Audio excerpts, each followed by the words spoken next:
In her previous life, Xiao Lingyu endured countless hardships for the Xiao family, maintaining their reputation, cultivating connections, hoarding private soldiers, and forging weapons, all the while betraying loyal subjects. Under the arrangements of the Xiao family, she was married off, suffering endless humiliation and scorn. Yet, just as the Xiao family basked in success, she met a tragic end, pierced through the heart in the wilderness.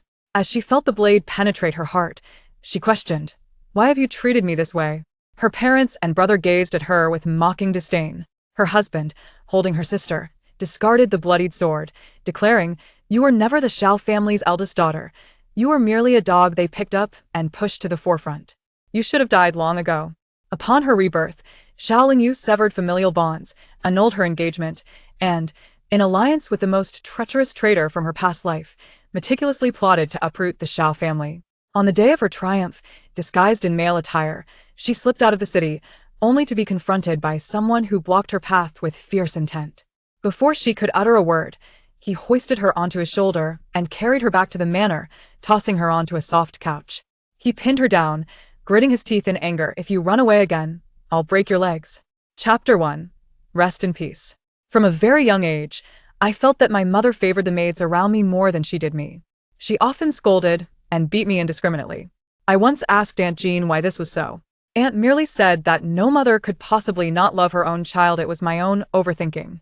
But I wondered if perhaps I was not pretty enough, clever enough, or good enough. If I could be a bit more diligent, a bit better, would my mother then love me more? Dark clouds obscured the moon, casting an eerie shadow over the graveyard. Xiao Lingyu stood before a tombstone, her pale fingers trembling as they brushed away the dried blood. In the end, I truly exerted myself, to the point where my teacher praised that had I been a man, I would certainly achieve great accomplishments. I catered to my parents' desires, disguised myself as a man to assist my brother on the battlefield, secretly befriended powerful officials, engaged in commerce, manufactured arms, and even aided them in persecuting loyal subjects and poisoning the emperor. Xiao Lingyu shook her head in sorrow, her once radiant beauty now drained of color. I followed their plans, stealing the military insignia of the Yan family, leading their troops into the city, resulting in the Yan family being accused of treason and exterminated. Yet, you say you hold no grudge against me? I pondered why, only to realize that you were my true kin. Tears streamed down her face. A wave of desolation spread from her heart to her limbs. The Xiao family had been plotting since her birth. Their goal was the military power of the Yan family, and she was the dagger aimed at them. Gazing at the tombstones before her, she suddenly forced a smile, albeit a bitter one. Father, mother, brother, sister. It was Lingyu who was in the wrong. I am sorry for you all. Then you should atone for your sins with your life. Are you afraid? I will assist you. A cold, indifferent voice suddenly interrupted. Xiao Lingyu stood in shock as a sword pierced her from behind. With a gasp, blood spilled forth, staining the tombstone before her. Suddenly, the sword was withdrawn, and she collapsed to the ground. In that moment of looking up, she saw her so-called family from the Xiao family, along with her fiancé, Zhao Peiguang. You are so ruthless. Xiao Lingyu glared at them, her heart filled with unbridled hatred. These were the people she had treated with utmost sincerity, yet they had always intended to use her, seeking her assistance to seize military power, to clear obstacles to their ascent, and ultimately, they wanted her life. May you die alongside the Yan family, thus completing your family in death, mocked Madame Xiaowei. You have no idea how I have loathed your presence since the day you were brought here. Shuer, come meet your dying sister Lingyu. A silhouette emerged from the shadows. It was Ruo Shui, Xiao Lingyu's personal maid. Xiao Lingyu widened her eyes in disbelief. You? She is the true eldest daughter of the Xiao family. For the sake of the plan, she could only disguise herself as a maid by your side. Ruo Shui has endured much over these 20 years, Madame Xiao said compassionately, glancing at Ruo Shui. But now, with the Zhao royal family cleared and the Yan military power in our hands, we await your father's ascension. Soon, your father will be the crown prince, your brother will be the crown prince, and you will be the princess, the most esteemed princess of the Great Shun. Ruo Shui smiled brightly. Zhao Peiguang stepped forward to take her hand.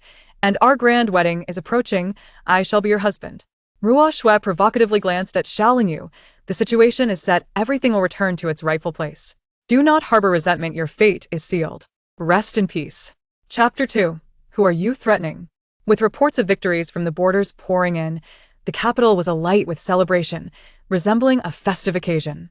Outside the Xiao residence, firecrackers erupted in unison. In the western side of Yuxing Garden, a young girl, dressed like a youthful general, stood quietly in the garden, tossing her mask into the lotus pond. The revelry outside seemed utterly disconnected from her. With a fierce glint in her eyes, her cherry lips curled into a mocking smile. The steward of Yuxing Garden, accompanied by a group, rushed to greet her.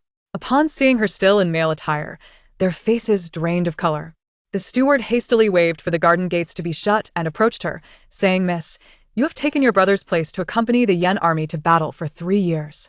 Now that we have achieved victory, you must change your clothes quickly to avoid discovery. This is treason against the emperor." The girl cast a languid glance at the steward, a hint of disdain flickering in her eyes. Ha!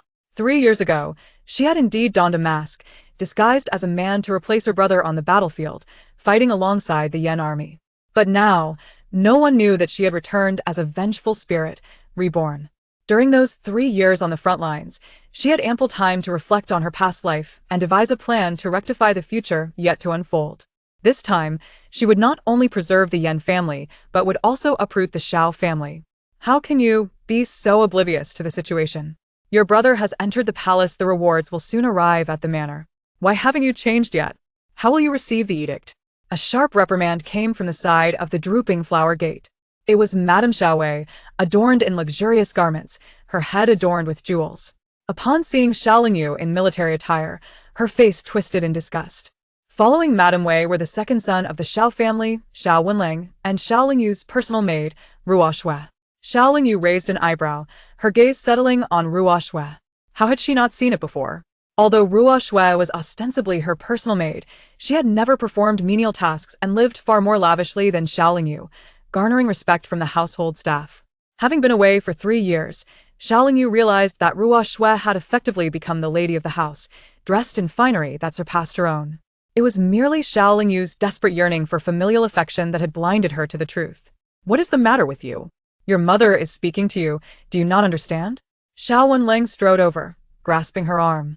Xiao Lingyu cast a cold glance at them, pulling her arm free. What? Have you used me up and now wish to burn the bridge behind you? Hiss. The crowd collectively inhaled sharply. Xiao Lingyu, who had always been obedient, was behaving unusually today. What kind of words are you uttering? It seems you have become wild over these 3 years, lacking any semblance of decorum. Wei was immediately enraged. Xiao Lingyu, however, remained unfazed, chuckling softly. In these 3 years, I have fought alongside the Yen family army at the border against the enemy forces of Daliang, nearly losing my life on several occasions. What need have I for decorum?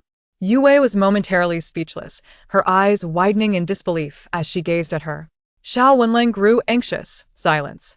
Are these words fitting for you to speak? If outsiders hear and spread this, our entire Xiao family will be implicated because of you. If you fear being implicated so much, why do you insist on having me assist Xiao Wenfei on the battlefield? Why don't you go instead? Xiao Lingyu mocked, a smirk playing on her lips. Moreover, are we not all family here? Are you suggesting that Ruo Shui is an outsider? Yu Wei, furious, raised her hand to strike her. Xiao Lingyu swiftly seized her wrist, her gaze sharp as a blade. Mother, after 3 years in the outside world, my hands have stained with the blood of many enemies. They are no longer the hands of a sheltered young lady. Wei trembled, realizing this audacious girl was threatening her. Impatient, Xiao Lingyu pushed Wei away and languidly remarked, among the enemies I captured, there was a traitor named Wang Tao, who was once the accountant of the Duke's residence. With a light laugh, she added, he shared certain details with me in exchange for his life. Mother, elder brother, do you know what those details were?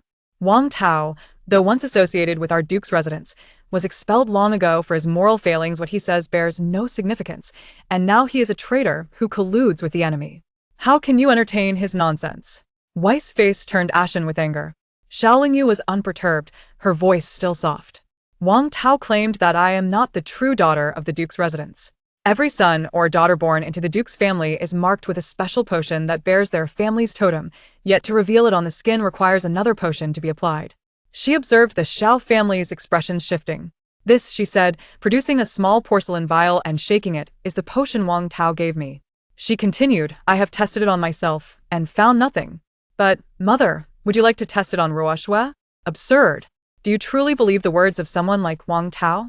Wei shouted angrily. Xiao Lingyu remained calm, Are you unwilling to test it, or are you simply afraid? There is no need. What on earth are you thinking? For this trivial matter, Xiao Wenlang clenched his fists. If you refuse to test it, I shall report it to the emperor. We, as the Xiao family, shall bear the crime of deceiving the monarch together. How splendid that would be. As she spoke, Xiao Lingyu approached Ruo Shui, seizing her arm. With a tearing sound, before anyone could react, Ruo Shui's clothing had been ripped apart. Xiao Lingyu poured the potion from the vial onto Ruo Shui's shoulder. After 3 years of fighting at the border and training with the Yan family army, Xiao Lingjia's speed was unparalleled. Ah! Ruo Shui gasped, her face paling as she recoiled, clutching her shoulder. Xiao Lingyu. Wei darkened her expression and commanded the servants, "What are you all dawdling for? Bind the young lady." Yes. The steward led the servants forward, but Xiao Lingyu pointed out, "Look, there truly is the Xiao family totem." Everyone paused, instinctively glancing at Ruo Shui. Although she covered her shoulder with one hand, a distinct Xiao was partially visible. This, Ruo Shui stammered, flustered. Xiao Wenlang quickly shed his outer robe and draped it over her. "Mother, I still have more potion. Shall I use it on elder brother as well, to see if he bears it too?" Xiao Lingyu smirked. In her past life, they had plotted against her from the moment she was born, treating her poorly, yet when needed, they wielded familial ties to coerce her. Now that she had returned, it was time to sever their delusions. Chapter 3. Treasonous Deeds. Enough! Wei shouted furiously. Ruo Shui is indeed a young lady of our Xiao family. But you are also one I raised when your parents abandoned you as an infant by the roadside. We rescued you. Yet, fearing scandal, we claimed you as the legitimate daughter, while Ruo Shui, my biological daughter, was relegated to serving you as a maid. What are you doing now? What discontent do you harbor? Upon hearing this, Xiao Wenlang chimed in. My own sister served as a maid for years, and you now dare to act so brazenly without gratitude? Clapping her hands in mock applause, Xiao Lingyu retorted, "Did I force Ruo Shui into servitude? Was it not your doing? Though Ruo Shui is nominally my maid, has she ever performed any menial tasks? In terms of food and attire, does she not live better than I, the one with merely a title? While I was battling on the front lines, what was she doing in the household? How do you think I have forgotten how you treated me? You. How dare you utter such treasonous words? Regardless, we took you in and gave you a chance to live. How can you?" Wei was taken aback by Xiao Lingjia's transformation upon her return. Xiao Lingyu interrupted bluntly. "Wasn't it you who dictated the terms back then? What could an infant in swaddling clothes possibly say? Ultimately, you took me for my biological parents who can truly say, if you saved my life? Shall we go to the magistrate and debate this?" The thought terrified the Xiao family, their faces turning pale. What is this commotion? The imperial decree has already arrived at the front courtyard, and you are still here causing a ruckus. Duke Xiaomu, dressed in official robes, stood coldly at the garden entrance, scrutinizing Xiao Lingyu. "Master, you have finally returned." Xiao Lingyu.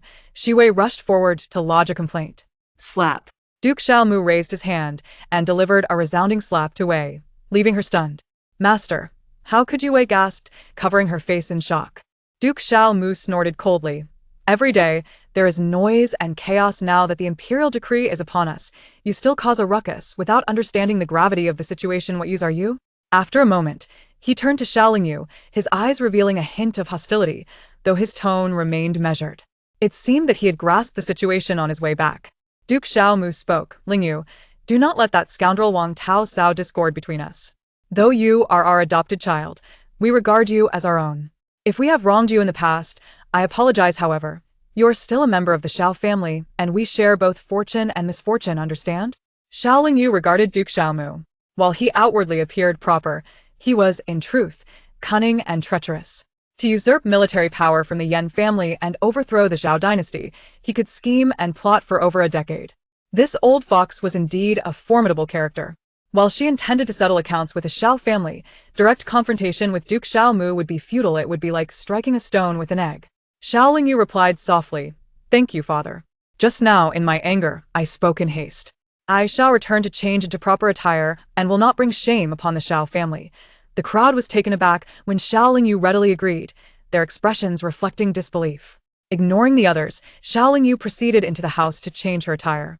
"Father, she." Xiao Wenlang could not help but speak up. Xiaomu shot him a glare. "Enough, be quiet. Let the family receive the edict first."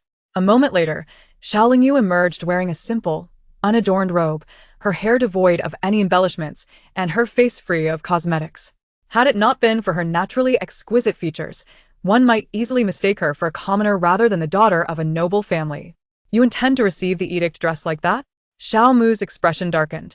Xiao Lingyu replied, her face impassive, Father, this attire is the most appropriate I possess. The rest of my garments have been neglected over the past 3 years, left to moths and vermin, rendering them unwearable.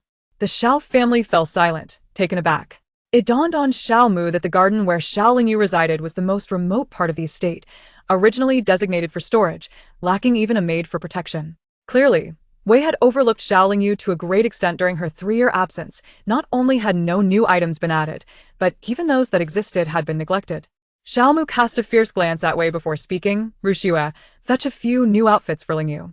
Rushue bit her lip, ready to respond, but Xiao Lingyu interjected with a smile. It is merely to receive the edict I can remain at the back without causing any disturbance. Let Rushue take the lead after all. She is the true daughter of the Xiao family.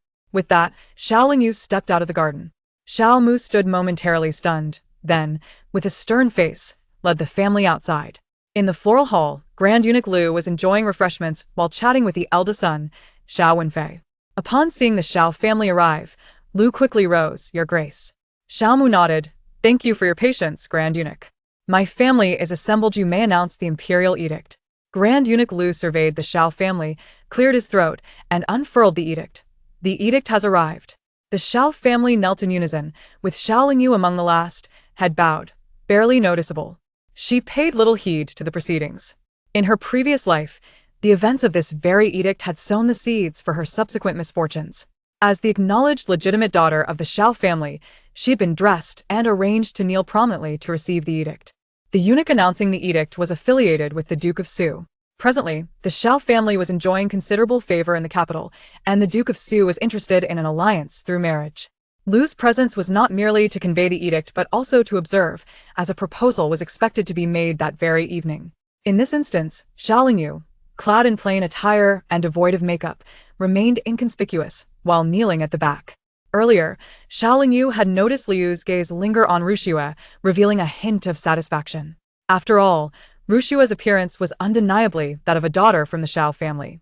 Once the edict was received, Lu took his leave with the reward in hand. Xiao Lingyu cast a cold glance at them as she turned to leave. Suddenly, Rushue approached her, appearing on the verge of tears. Miss, do not, for you are the true daughter of the Xiao family, not I. Xiao Lingyu stepped back lazily, having returned from battle with injuries. I have no time for idle chatter. I must return to tend to my wounds. With that, she walked away. You. Master, look at her. What disgrace. Someone, invoke family discipline. Wei's face darkened with anger. Hearing this, Xiao Mu lowered his voice in admonition. Silence. Ensure she is closely watched. We cannot let our years of planning come to naught here. Today, we have received a reward, and there will be a banquet tonight. Do you dare to cause a scene? Wei was both furious and anxious, but dared not provoke Xiao Mu further, suppressing her ire. Chapter 4. It is him. In the Jade Melody Garden, Xiao Lingyu returned to her chamber and began to undress, tending to her wounds herself. The injuries she mentioned were indeed real. Over the past 3 years on the battlefield, she had witnessed the valor of the Yan family army, as well as the unity and kindness of the Yan clan. However, she felt unworthy of recognition among them at this moment. Otherwise, not only would they doubt her, but even if they believed her, it would only bring them trouble. One day, when I have dealt with the pack of wolves and tigers from the Xiao family, I shall return home. Xiao Lingyu murmured softly. Miss, this is a gift from the master. Suddenly, Aunt Jinxiu appeared with several attendants, bearing an array of jewelry and fine silks. After attending to her wounds, Xiao Lingyu stepped outside. She glanced at the items, which were indeed bestowed by the emperor. While they were valuable, they were merely leftovers from the Xiao family. Nevertheless, they held worth, lacking any imperial insignia, thus could be sold for money. Xiao Lingyu nodded. Place them down. Seeing that Xiao Lingyu did not show any sign of joy, Aunt Jinxiu felt compelled to advise her. Miss, why must you be angry with your family? Regardless of your blood ties, the Xiao family regards you as their legitimate daughter. Outside, everyone only knows of one legitimate daughter of the Xiao family. The members of the Xiao family had never treated Xiao Lingyu well. Even the servants looked down upon her. If one had to pick a decent person, Aunt Jinxiu might be considered somewhat better. Xiao Lingyu replied coolly, if wrongs have been committed, they must be righted. Aunt, you have watched me grow up since childhood. Do you not know how I have fared here? For a moment, Aunt Jinxiu seemed at a loss for words. After a pause, Xiao Lingyu chose a set of turquoise garments to change into and asked, Aunt, could you help me with my hair? With a sigh, Aunt Jinxiu moved behind her, as if she had a myriad of words yet found it difficult to express them. Thank you, Aunt. Your skills are unmatched, Xiao Lingyu said, glancing at her reflection in the brass mirror with a faint smile. The eldest daughter was indeed striking in appearance. Aunt Jinxiu handed her a sachet. Miss, keep this. The scent of medicine on you may not be suitable for the banquet. If it is unsuitable, then I shall not attend, Xiao Lingyu replied with a smirk. These wounds should be a mark of glory for the dynasty, a testament against enemies. How could the Xiao family consider them a disgrace? Aunt Jinxiu's expression changed dramatically. Miss, You must not speak like that. I am merely concerned about inciting trouble. If you wish not to use the sachet, then so be it. Why speak such words? It is but the truth, Xiao Lingyu reassured her. Rest assured, I will not seek to overshadow others at the banquet. Why should I fear drawing attention? She cast a glance at Aunt Jinxiu before stepping out. Aunt Jinxiu hurriedly wiped the cold sweat from her brow and followed, inwardly murmuring about Xiao Lingyu's sudden change in demeanor. The garden was filled with laughter and cheer. What splendid dancing! The voices of young ladies echoed. Ruo Shui, though a servant in the Xiao family, attended every significant event and had been taught by a tutor since childhood, excelling in various arts. In the capital, everyone knew of a renowned servant from the Xiao Duke's residence, yet no one knew the name or appearance of the legitimate daughter. Xiao Lingyu stood in the corridor, gazing into the distance. Ruo Shui danced gracefully in colorful attire, like a butterfly fluttering amidst blooming flowers, surrounded by butterflies. A sight of exquisite beauty that drew admiration from all. Wei Shi nodded in satisfaction, although Ruo Shui is a servant. She has grown up in our Xiao family and is of good character. Today, with everyone gathered, I have discussed it with the master and decided to adopt Ruo Shui as my goddaughter. From now on, she shall also be considered a daughter of the Xiao family, taking the surname Xiao and named Wenxue in accordance with our naming convention. Upon hearing this, the crowd was taken aback, followed by applause. Xiao Lingyu scoffed, realizing they were attempting to placate her, fearing she would expose their secrets. Suddenly, a voice from the guests arose. If she becomes your daughter, what of the previous legitimate daughter of the Xiao family? Everyone knew of the Xiao family's daughter but had never seen her. It was always said she was recuperating. Is she dead now? Gasps filled the air. How audacious for a guest to speak so recklessly. Xiao Lingyu turned her gaze toward the speaker and felt her heart race upon recognizing him. It was him, the young lord of Yong'an, Xie Yan. The Xie family, like the Yan family, had been loyal to the country. During the battle at Huai River, the emperor insisted on leading the troops himself, only to flee in fear on the battlefield, leaving the soldiers in disarray. The entire Xie family perished while General Xie sacrificed himself to ensure the emperor's safe retreat, enduring 8 arrows before falling. The aftermath of this battle sparked immense discontent among the populace, nearly leading to a riot in the capital, which was quelled only by the timely arrival of the Yan army. The emperor granted the title of Marquis to the only surviving heir, Xie Yan, who was merely 7 years old at the time. In the eyes of outsiders, Xie Yan was a remarkably handsome and talented young lord, yet he bore an arrogant and domineering disposition. However, Xiao Lingyu, having lived a previous life, understood the depths of his thoughts and the immense resentment he harbored. In her past life, he had colluded with the Xiao family to annihilate the Zhao royal clan, resulting in countless casualties in the palace massacre. Had he not sought vengeance rather than the throne, the Xiao family might never have attained their position. In her past life, Xie Yan did not partake in the schemes against the Yan family's military power, as the Xiao family had long since brainwashed her into executing their plans. Yet, Xie Yan had allied with the Xiao family, making him a significant figure for her to be wary of. However, Xiao Lingyu was unaware of when Xie Yan had formed ties with the Xiao family. At this moment, it seemed he had not yet done so.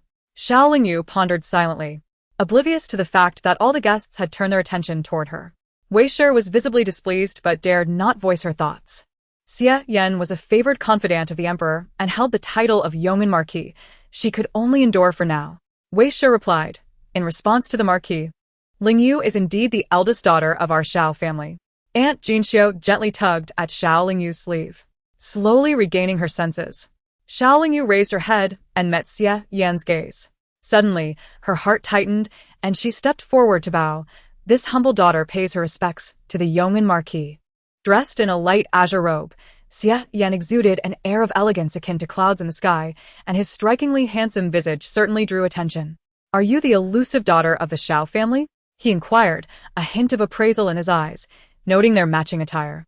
Xiao Lingyu was about to speak when Wei Shi approached and took her hand, feigning friendliness. "This is our legitimate eldest daughter Lingyu. She is a bit delicate and has been nurtured at home, unfamiliar with etiquette. Please forgive her, Marquis." Xiao Lingyu cast a cold glance at Wei Shi. Chapter 5. My heart yearns for you. It seemed utterly ludicrous that the Wei family had branded her with the accusation of being uncouth, despite her having done nothing at all. Just then, a servant announced, "The Prince of Su has arrived." Everyone turned in unison towards the entrance. Prince Zhao Shuo strode in with his eldest son, Zhao Peiguang, followed by a procession of attendants bearing numerous boxes, creating an imposing spectacle. At the sight of Zhao Peiguang, a fierce glint flickered in Xiao Lingyu's eyes, her expression darkening as her hands clenched into tight fists at her sides. Just as she felt her composure slipping, Xie Yan appeared at her side and whispered, "Do you harbor a grudge against young Master Shin?" Suddenly, the fierce look in Xiao Lingyu's eyes vanished, and when she lifted her gaze, her expression transformed into one of innocent and unassuming demeanor. "What does young lord mean?" she replied, feigning ignorance. "Ah, how amusing. What a performance. I wonder how long you can maintain this charade." Xie Yan's enchanting fox-like eyes narrowed slightly. "Your Highness, I pay my respects." Xiao Mu arrived with her two sons, and everyone bowed in unison. "No need for formalities today. I have two matters to discuss. First, to celebrate Wen Fei's return and commend his service to the nation. Second, I wish to arrange a marriage for my Peiguang with a daughter of the Duke's family. I wonder what the Duke thinks of this." Zhao Shuo was straightforward and direct, leaving no room for ambiguity. Xiao Mu exchanged a glance with Wei Shi, both taken aback. This was indeed a splendid proposal. Xiao Mu was about to call Xiao Lingyu over to present her when, unexpectedly, Zhao Peiguang had already approached Xiao Wenxue. "Miss Xiao, my heart yearns for you." Gasp. A stunned silence enveloped the room. Zhao Peiguang was not seeking the hand of Xiao Lingyu, but rather that of a maid who had recently changed her name to Xiao Wenxue. What did this mean for Xiao Lingyu? Xiao Mu and Wei Shi were equally bewildered. Although others remained oblivious, Xiao Lingyu was acutely aware of the Xiao family's long-standing ambition to rise against the throne. Once they ascended, Xiao Wenxue would become a princess, a member of the noble elite, and surely her marriage could not be so casually arranged. In a previous life, it was Xiao Lingyu who was betrothed to Zhao Peiguang. The Xiao family had leveraged Xiao Lingyu to forge a connection with the Prince of Su, while secretly allowing Xiao Wenxue to enchant Zhao Peiguang. Xiao Lingyu had utilized the connections of the Prince of Su to aid the Xiao family in various clandestine dealings, and had also trained private soldiers for the Xiao family, positioning Xiao Wenfei within the military. Each of these actions had served as stepping stones toward the downfall of the Yan family. Xiao Lingyu was merely the executioner thrust into the limelight. Zhao Peiguang had even poisoned the Prince of Su for Xiao Wenxue, aiding the Xiao family in their rebellion, all in hopes of becoming Xiao Wenxue's husband. It remained uncertain whether Zhao Peiguang had achieved his desires following Xiao Lingyu's demise. Xiao Wenxue, feeling both embarrassed and flustered, frequently glanced back at Xiao Mu and Wei Shi. Xiao Mu was momentarily stunned and had yet to respond when Xie Yan, fearless and unabashed, burst into laughter. "Your Highness, young master, you forsake the legitimate daughter of the Xiao family to propose to a maid? This is rather astonishing." Upon hearing this, the Prince of Su widened his eyes in disbelief. Zhao Peiguang, taken aback, glared at Xie Yan. "What do you mean? Is she not the legitimate daughter of the Xiao family? If she were not, how could she wear the royal bestowed floating light brocade? Such a gift is granted by the emperor to the Xiao family. They would not dress a maid in such fine clothing. She is indeed the true daughter of the Xiao family." He pointed accusingly at Xiao Lingyu. Zhao Peiguang's brows furrowed in displeasure. While this woman possessed fair features, her simple attire, lacking any adornments and reeking of medicinal herbs, rendered her far from the stature of a noble lady. How could she possibly be the legitimate daughter of the Xiao family? Xiao Lingyu chuckled lightly. "It matters not. My health is poor, and I fear I shall never marry in this lifetime. I am destined to live alongside the flickering lamp and the Buddha." Since Wenxue is now also a daughter of the Xiao family, and you, young master, have affection for her, I naturally wish to congratulate you both on your union and enduring love." With that, Xiao Lingyu initiated applause. Xia Yan's eyes sparkled, and he joined in, urging everyone applaud. "What are you all staring at? A match made in heaven." Indeed, upon hearing this, the manner in which the attendees regarded Xiao Wenxue transformed. Here was a maid of humble origins, yet she carried herself with the grace of a young lady of wealth. Conversely, the true daughter of the family appeared akin to a servant. The Xiao family was indeed extraordinary. It was a rarity to witness such favor bestowed upon a servant over one's own daughter.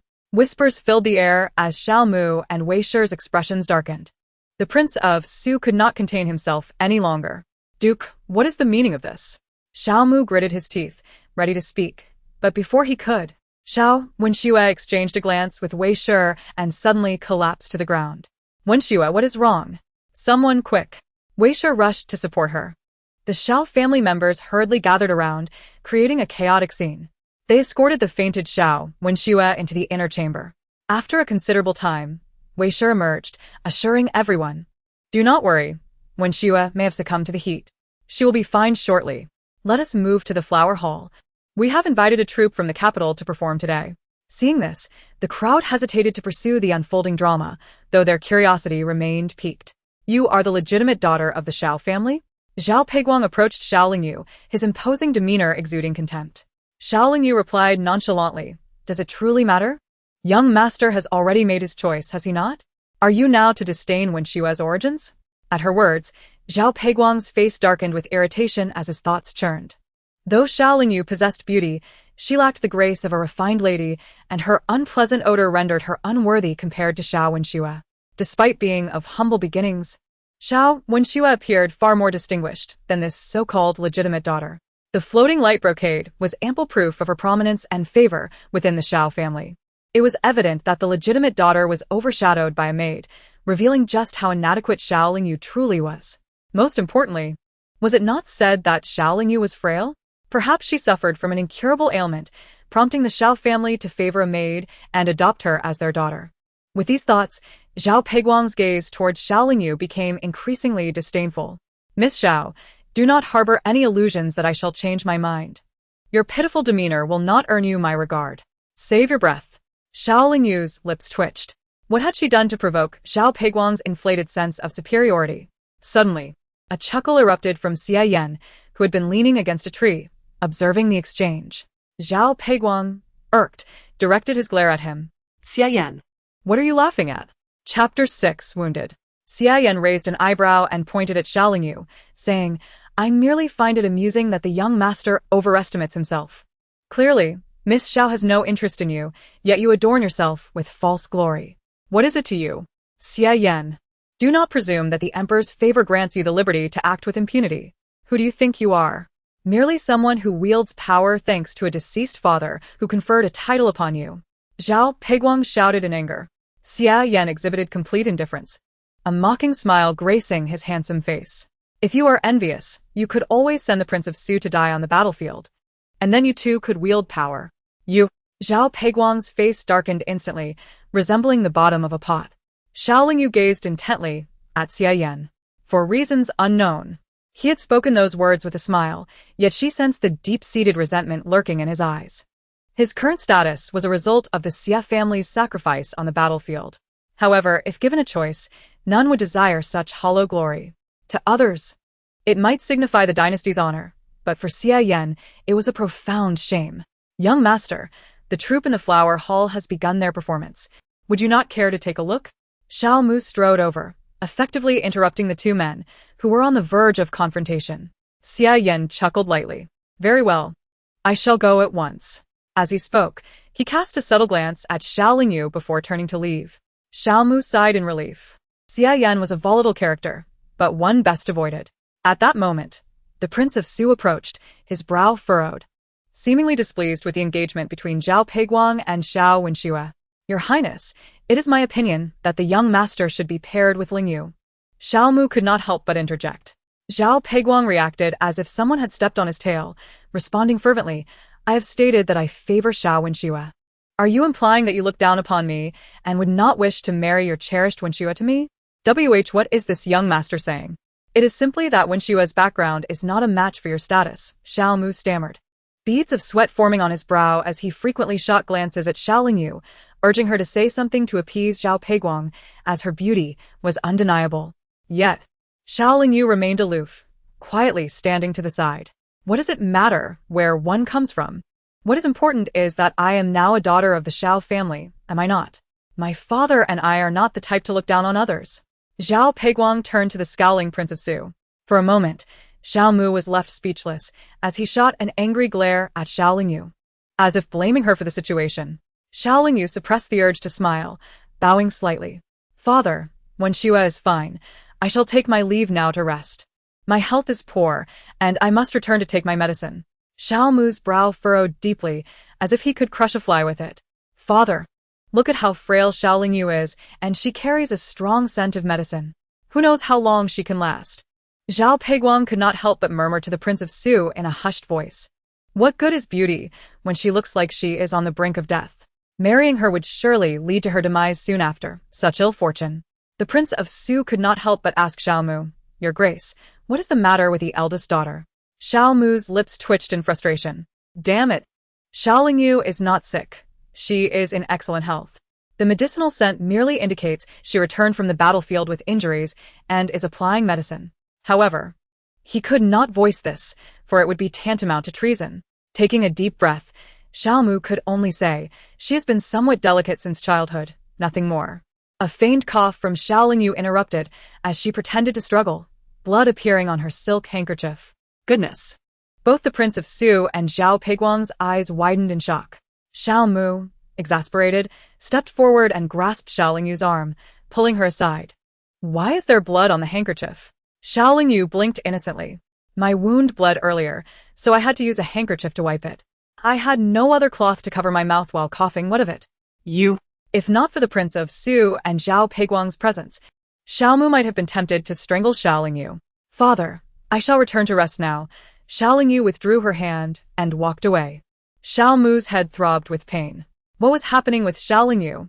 How did she suddenly seem to have escaped the Xiao family's control? Before Xiao Mu could gather his thoughts, the Prince of Su spoke. Your Grace, since Xiao Wenxue is now also a daughter of your family and Peiguang is infatuated, marrying her as a concubine would not be inappropriate. What? Both Xiao Mu and Zhao Peiguang were taken aback. How could it be, as a concubine? Zhao Peiguang believed Xiao Wenxue superior to Xiao Lingyu and naturally desired her as his primary wife. Xiao Mu was even more agitated. Xiao Wenxue was his own flesh and blood, destined to become a princess, and now she was to be engaged as a concubine? This was unacceptable. Father, why should such a wonderful girl be made a concubine? Zhao Peiguang exclaimed angrily. The Prince of Su replied coldly, though she is indeed admirable, her lineage is still inferior. How can she be the primary wife? If you do not wish to marry, then the engagement can be dissolved. A man of honor can have concubines, but the status of the primary wife must carry weight, do you understand? Xiao Mu cursed the Prince of Su internally multiple times, but could only nod in agreement on the surface. Indeed, young master, if not, then perhaps Lingyu is more suitable. You see, this young master will not accept Xiao Lingyu. Concubine it shall be. Even if she is not the primary wife. All my affection will be bestowed upon Xiao Wenxue. She certainly is not so mundane as to only care for status. Zhao Peiguang could not refrain from exclaiming. Though she had ostensibly departed, Xiao Lingyu, hiding just outside, nearly laughed out loud upon overhearing. Miss Xiao, do you also have a habit of eavesdropping? Xia Yan's voice drifted softly from behind her. Startled, Xiao Lingyu turned to find Xia Yan's handsome face close to her own. She quickly moved to the side. Regaining her composure before speaking, did young master not go to the flower hall to watch the performance? This man was cunning and ruthless. She could not afford to provoke him. Xia Yan folded his arms and walked beside her. What entertainment in the flower hall could possibly compare to that of the Xiao family? Suddenly, he narrowed his eyes. Xiao Lingyu, you are not a daughter of the Xiao family. The statement rang with certainty. Xiao Lingyu's heart tightened, but her expression remained composed. Young master, what do you mean? In an instant, Xia Yan reached out, gripping her shoulder. Xiao Lingyu's shoulder bore an injury. A flash of fierce anger flickered in her eyes. With a swift motion, Xie Yan withdrew his hand, his gaze falling on her bloodied shoulder, surprise evident in his demeanor. You truly are injured. Xiaolingyu carried a heavy scent of medicine. Those unfamiliar with the battlefield might be deceived by her frail appearance and the long-term use of medicine. However, Xie Yan, being a member of the Xie family, Could not be so easily misled. the medicinal scent was that of a specialized balm used for treating sword and knife wounds, specifically, the kind employed by the Yan family's army. A young lady who had spent her days in seclusion, yet bore a knife wound, and using the Yan family's healing balm? Chapter 7. I advise you to behave. It was merely an accidental injury. Xiaolingyu concealed the fury in her eyes, suppressing the pain from her bleeding wound. Young master, if there is nothing else. Xie Yan blocked her path, cornering her against the wall and directly asking in a low voice, Xiaolingyu, how did you acquire that knife wound? What is your connection to the Yan family's army? Upon hearing those words, Xiaolingyu suppressed a flicker of panic deep within her heart and replied with a pallid countenance, Little Marquis, I merely sustained an accidental injury. Xie Yan fixed his gaze upon her, seemingly intent on observing any hint of deviation upon Xiaolingyu's visage. Is that so? The daughter of the Xiao family finds herself in need of blades and weapons, employing the golden ointment of the Yan family's army? Xie Yan raised his hand and grasped her chin, advising, I suggest you speak truthfully. Xiaolingyu clenched her fists. After the downfall of the Xia army, military power had reverted to the emperor. In her previous life, Xie Yan had repeatedly sought clandestine alliances with the Yan family to incite rebellion, yet the Yan family, ever loyal to the crown, had declined his proposals without reporting him. If Xiaolingyu's conjecture was correct, Xie Yan was currently attempting to forge connections with the Yan family. His visit to the duke's residence today was likely a test of Xiao Wenfei, a young general who had served with the Yan army for 3 years, seeking a potential breakthrough through him. However, unbeknownst to all, it was she, Xiaolingyu, who had accompanied the Yan army for those 3 years. Presently, Xie Yan could identify the ointment merely by its scent, revealing how deeply he understood the intricacies of various military affairs beneath his typically arrogant and indifferent demeanor. Xie Yan was not to be underestimated. Xiaolingyu pressed her lips together, lifting her hand to dislodge his grip on her chin. Little Marquis, what does my affair have to do with you? My injury was indeed accidental, and as for the golden ointment you mentioned, I had no knowledge that it belonged to the Yan army. It was simply given to me by my brother. Xie Yan regarded her with a teasing glint in his eyes. Xiao Wenfei gave it to you? Indeed, Xiaolingyu affirmed with a nod, reasoning that if Xie Yan were to inquire with Xiao Wenfei, he would likely not be foolish enough to deny it. Xie Yan's gaze continued to rove over her, making Xiaolingyu exceedingly uncomfortable. Little Marquis, please conduct yourself with decorum, she implored, both embarrassed and irate. Xie Yan seemed poised to respond, but footsteps echoed from a distance. Gritting her teeth, Xiaolingyu seized the opportunity as Xie Yan turned his head and forcefully pushed him away, fleeing in haste. Xie Yan choked momentarily, watching as Xiaolingyu vanished into thin air. I heard you arrived at the duke's residence and came along, but I couldn't find you in the flower hall. What are you doing standing here, lost in thought? The newcomer was Zhang Xian, a junior minister of the Dali Temple. Nothing much, Xie Yan replied, turning to Zhang Xian. Are you quite free today? I have matters to discuss with you, Zhang Xian said, glancing around before slipping Xie Yan a small note. Xie Yan's brow furrowed slightly as he glanced at the note before hastily moving forward, with Zhang Xian hurriedly following. Meanwhile, Xiaolingyu hid behind a rockery, waiting until Xie Yan and Zhang Xian had departed before stepping out.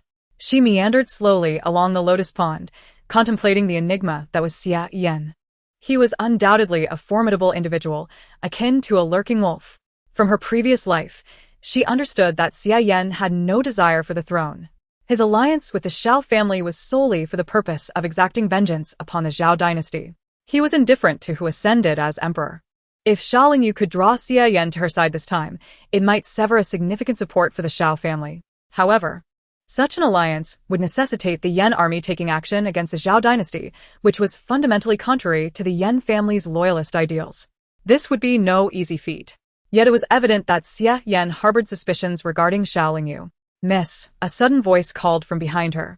Xiaolingyu turned to meet the gaze of Xiao Wenxue. She smiled faintly, still addressing me as Miss? It should be I who calls you that. Xiao Wenxue lowered her eyes. I apologize. I only recently learned of my identity as a daughter of the Xiao family. I have always considered you as my superior. Enough, Xiao Lingyu replied, her eyes glinting with derision. Is there any maid who remains so untouched by labor?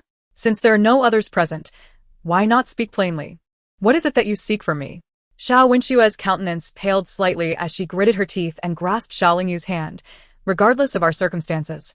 We are both daughters of the Xiao family. Our parents will not forsake you. You remain the legitimate eldest daughter, and I should address you as sister. And so? Xiao Lingyu withdrew her hand in disdain. Xiao Wenxue spoke softly. Though I am a daughter of the Xiao family, none know of my true heritage. I still originate from a servant background and have only gained recognition as a daughter of the Xiao family through association. I am unworthy of the Zhao heir. If I were to marry him, I would only be a concubine. Seeing Xiao Lingyu silent, Xiao Wenxue continued, Father has already discussed matters with Prince Su. They are to arrange your engagement to the heir, making you the primary wife, and once you are wed, they will discuss my marriage to him. If you agree, I shall be a secondary wife. If you do not, I shall remain eternally unpaired with the heir. TSK. You have planned this rather cleverly, Xiao Lingyu remarked, bemused. How could someone as ambitious as Xiao Wenxue be content to marry so soon? She was well aware of her aspirations to become a princess, to be among the elite, and that her choice of a husband must be of the highest caliber. Zhao Peiguang was merely a tool for her. The words were sweetly articulated. Arranging Xiao Lingyu's engagement with Zhao Peiguang would allow her to continue assisting the Xiao family in secret while also delaying Xiao Wenxue's impending marriage. Zhao Peiguang does not wish to marry me, Xiao Lingyu reminded with a light laugh. Since her return, she had been the first to push Xiao Wenxue forward. Knowing that Zhao Peiguang would form a primary impression, how could someone as arrogant as Zhao Peiguang desire to wed a woman he deemed unworthy? Indeed. Xiao Wenxue's expression darkened considerably. We shall not inform the heir of this matter just yet. Not inform Zhao Peiguang? Do you intend to deceive him on the wedding day and substitute me in your place? Xiao Lingyu exposed her scheme. When the truth is revealed, you can claim that I coveted Zhao Peiguang and foolishly took your place. The blame shall fall solely upon me, while you remain innocent. Is that not so? You. How do you? Xiao Wenxue grew agitated, realizing their plan had been uncovered. In the past, Xiao Lingyu had always complied with the Xiao family's arrangements without resistance. Taking a deep breath, Xiao Wenxue abandoned her previous demeanor, fiercely grasping Xiao Lingyu's hand. Xiao Lingyu, I am showing you kindness. Do not take it for granted. Since you still bear the Xiao name, you should. Leave at once, Xiao Lingyu coldly interrupted, deftly twisting her wrist and forcefully pushing Xiao Wenxue, who stumbled unceremoniously into the nearby lotus pond. Help! Help! Xiao Wenxue flailed helplessly, unable to swim.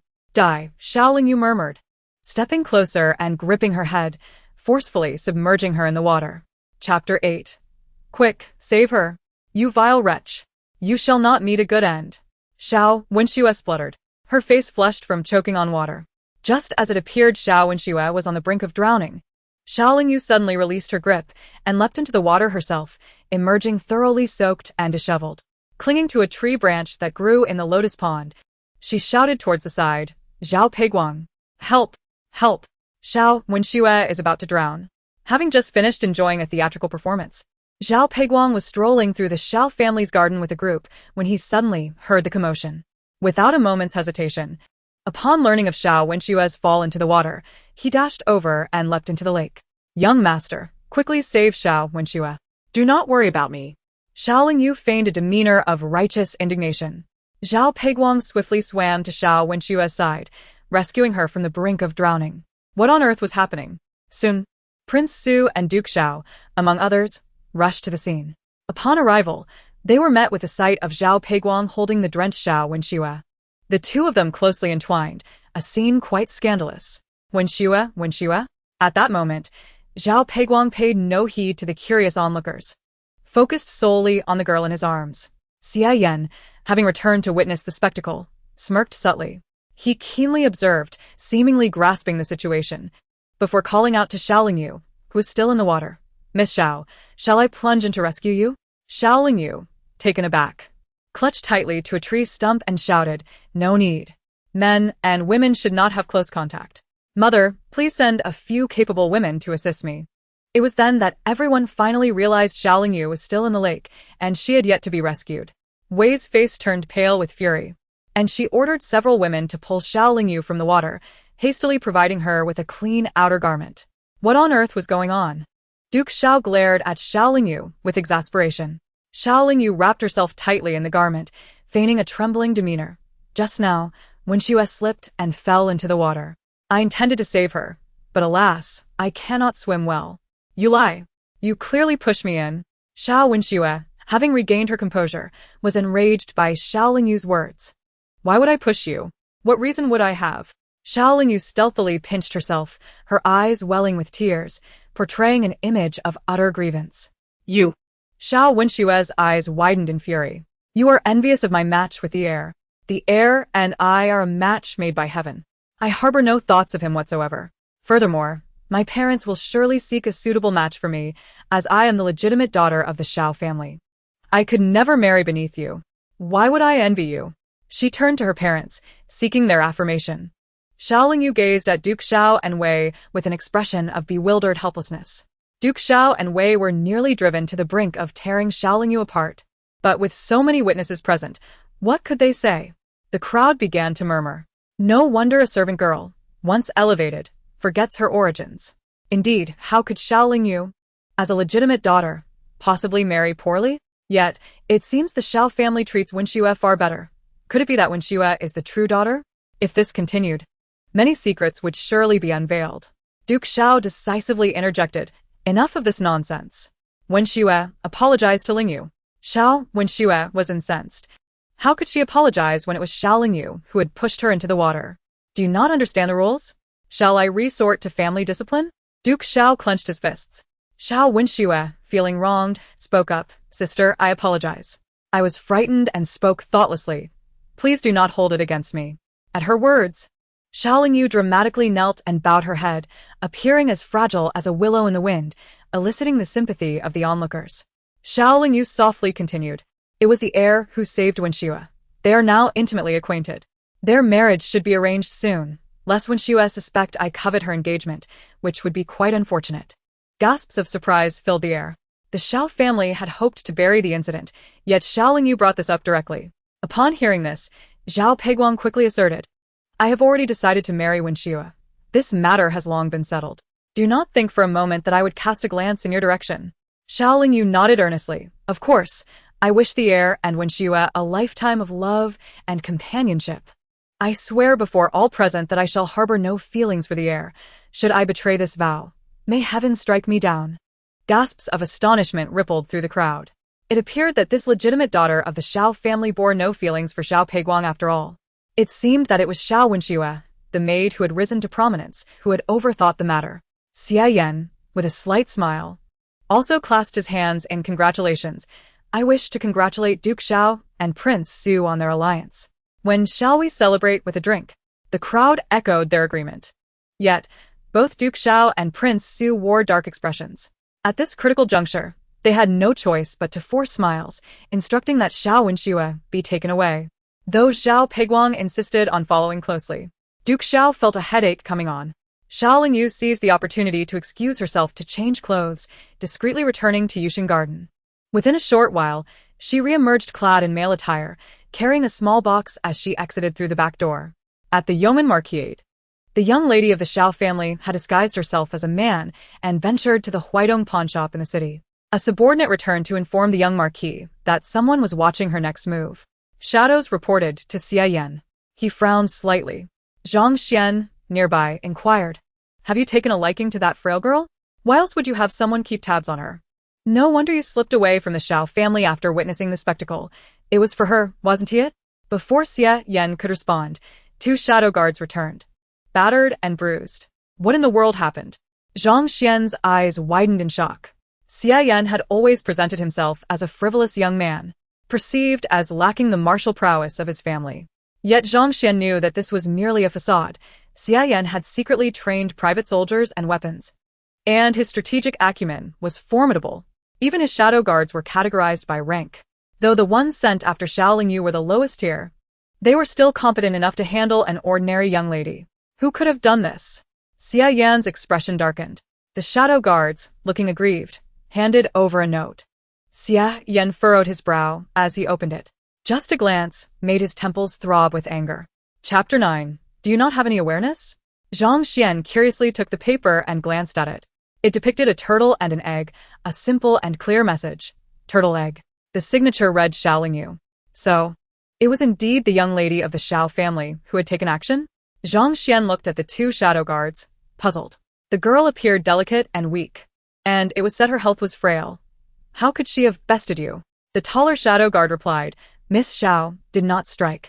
But she seems to have her own shadow guards protecting her, likely sent by the Xiao family. The Xiao family indeed harbored restless ambitions.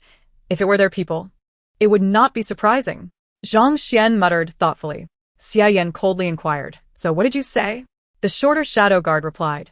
We did not say anything and did not admit to following her, yet Miss Xiao seemed to be aware of our identity. She did not inquire further, but simply handed this note to me for my master. So simple? To be honest, Xia Yan did not believe it. Xiao Lingyu was far from ordinary, and the Xiao family was not simple either. I think you should stop following Miss Xiao and focus on more pressing matters. Zhang Xian waved his hand, dismissing the shadow guards. After a moment of silence, Xia Yan nodded. I will visit Fahua Temple. You keep an eye on things in the capital. I will return as soon as possible. Understood, Zhang Xian replied, instinctively glancing at the turtle on the paper, unable to hold back a chuckle, which earned him a fierce glare from Xia Yan. In recent days, Xiao Lingyu had either pawned all her valuables at the pawnshop or remained at the Xiao residence to recuperate. The family was preoccupied with the upcoming marriage of Xiao Wenxue and Zhao Peiguang, leaving her largely unattended. Although Prince Su was displeased, he acquiesced for Zhao Peiguang's sake. But the title of legitimate wife was unattainable. She could only be a concubine. Currently, she possessed around 100 taels of silver, a sum insufficient for her needs. As she contemplated the necessity of generating more wealth, suddenly, a figure flipped through the back window. Xiao Lingyu rose as the person hastened forward and knelt on one knee. Reporting, Master, I have brought the people. They are waiting at the entrance. How many? Xiao Lingyu inquired, handing over the entire 100 taels. Take this and arrange for a group to wait in the capital. Yes, the man replied, pocketing the silver and exiting through the window. Xiao Lingyu opened the back door to find 3 men and 2 women standing at the entrance. Upon her appearance, they bowed in unison. Master, take it easy. Just call me Miss here, no need for such formalities. Come inside, she instructed, leading them into the room and distributing the clothing of the Xiao household servants to them. Change quickly. We must avoid arousing suspicion. The 5 of them took the garments to change. Not bad, Xiao Lingyu remarked, walking past each of them and collecting their identity tokens while silently noting their names. Guanchuan, Machi, Zishu, Xiuhua, and Daoyan. You understand how to conduct yourselves in the Xiao family, correct? They responded in unison. We understand, Master. Just then, footsteps were heard outside, and Xiao Lingyu stepped out to encounter Wei Shi approaching with a group of attendants. Wei Shi shot her a cold glance and waved her hand, instructing the servants to come forward. You are of the Xiao family. Do not think I, as your mother, have neglected you. These servants are assigned to assist you. After a brief pause, Wei Shi added, Go help the eldest young lady tidy up the garden. Yes, the servants answered, bowing. Xiao Lingyu smirked slightly. These were all Wei Shi's people and would hardly be diligent. Yet since they were here, she might as well utilize them. After all, they were not meant to be trusted confidants. Thank you, mother, Xiao Lingyu replied politely. Wei Shi huffed, her gaze falling upon the 5 individuals standing behind Xiao Lingyu. Her expression darkening. Who are they? I procured them from the pawnshop to serve me, as I had no knowledge that you would send people, Xiao Lingyu stated, signaling for them to greet Wei Shi. Guanchuan, Machi, Zishu, Xiuhua, and Daoyan stepped forward. Wei Shi was visibly displeased. What do you mean by that? I am your mother. Even if not by blood, I am still your mother. Do not make it seem as if I have wronged you. Xiao Lingyu yawned lazily, offering no reply, though her eyes clearly conveyed her thoughts. Do you not know how you treat me? Wei Shi, wanting to explode, was restrained by Aunt Jinzi. After a long pause, she managed to suppress her anger, saying, Fine, a few more people 1 tea hurt. The Xiao family can afford it. Today, the Grand Tutor's wife has summoned many families to Fahua Temple for prayers, and we shall go as well. Do tidy yourself up, so as not to embarrass us. Yes, Xiao Lingyu replied indifferently. Wei Shi glared at her in displeasure before turning away, seemingly unwilling to look at her. Aunt Jinzi hesitated, wanting to stay and speak further. But not daring to provoke Wei Shi's wrath, she sighed and followed. Guan Chuan, you arrange for them to begin their tasks, Xiao Lingyu instructed softly. Guan Chuan nodded and led the servants sent by Wei Shi away.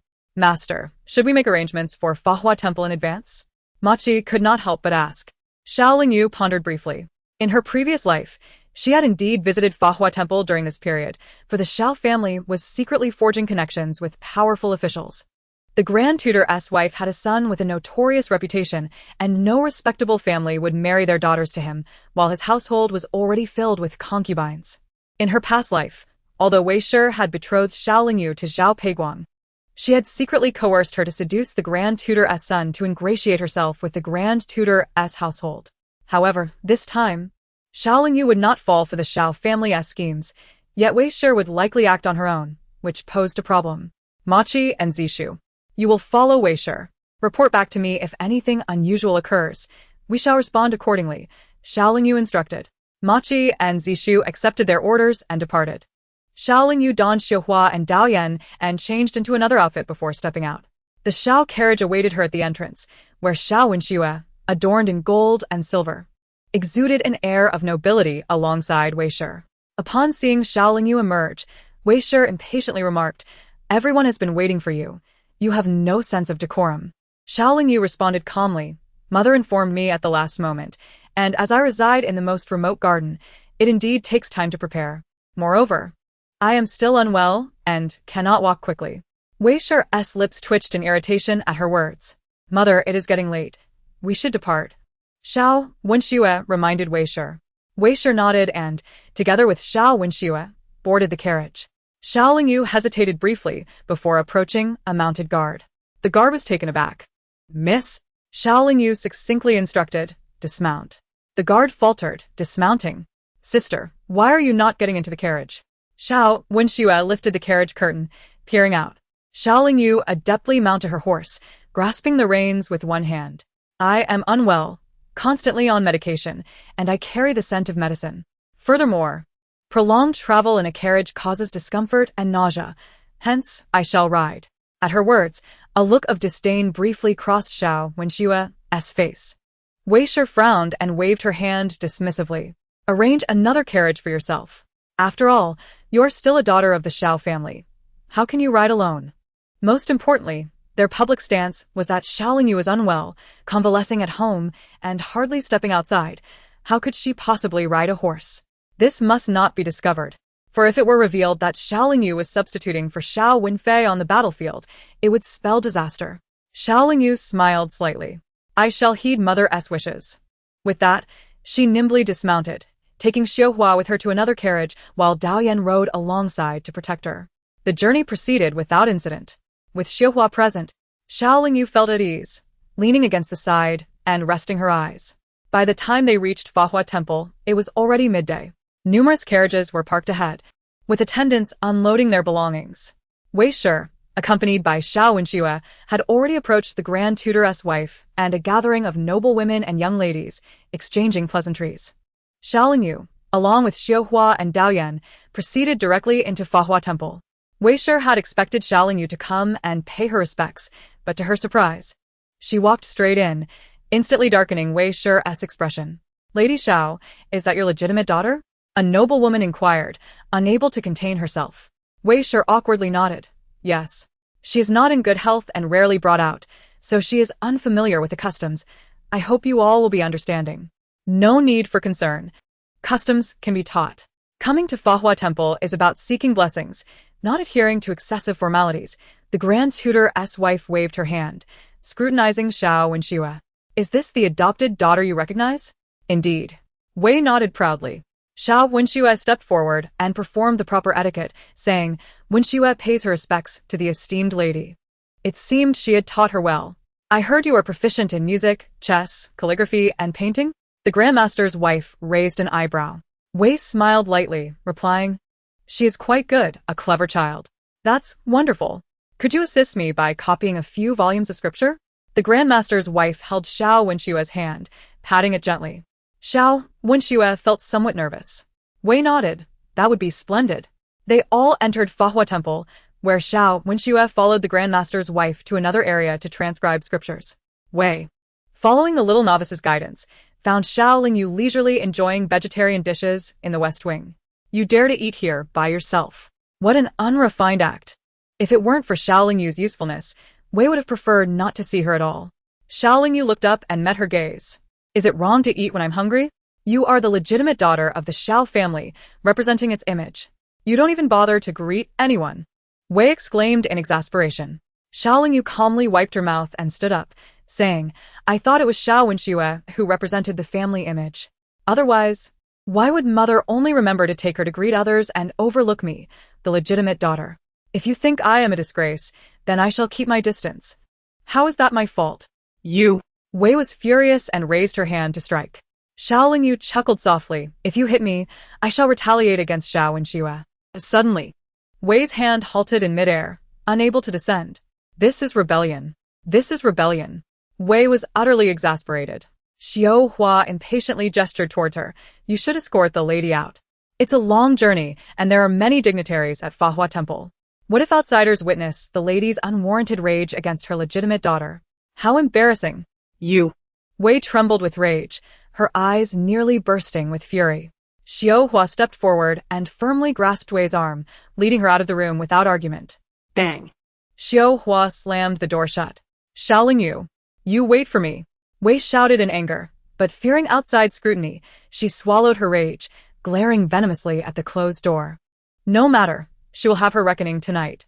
Trying to escape the Xiao family's control, Xiao Lingyu is still too naive. Master, she has left.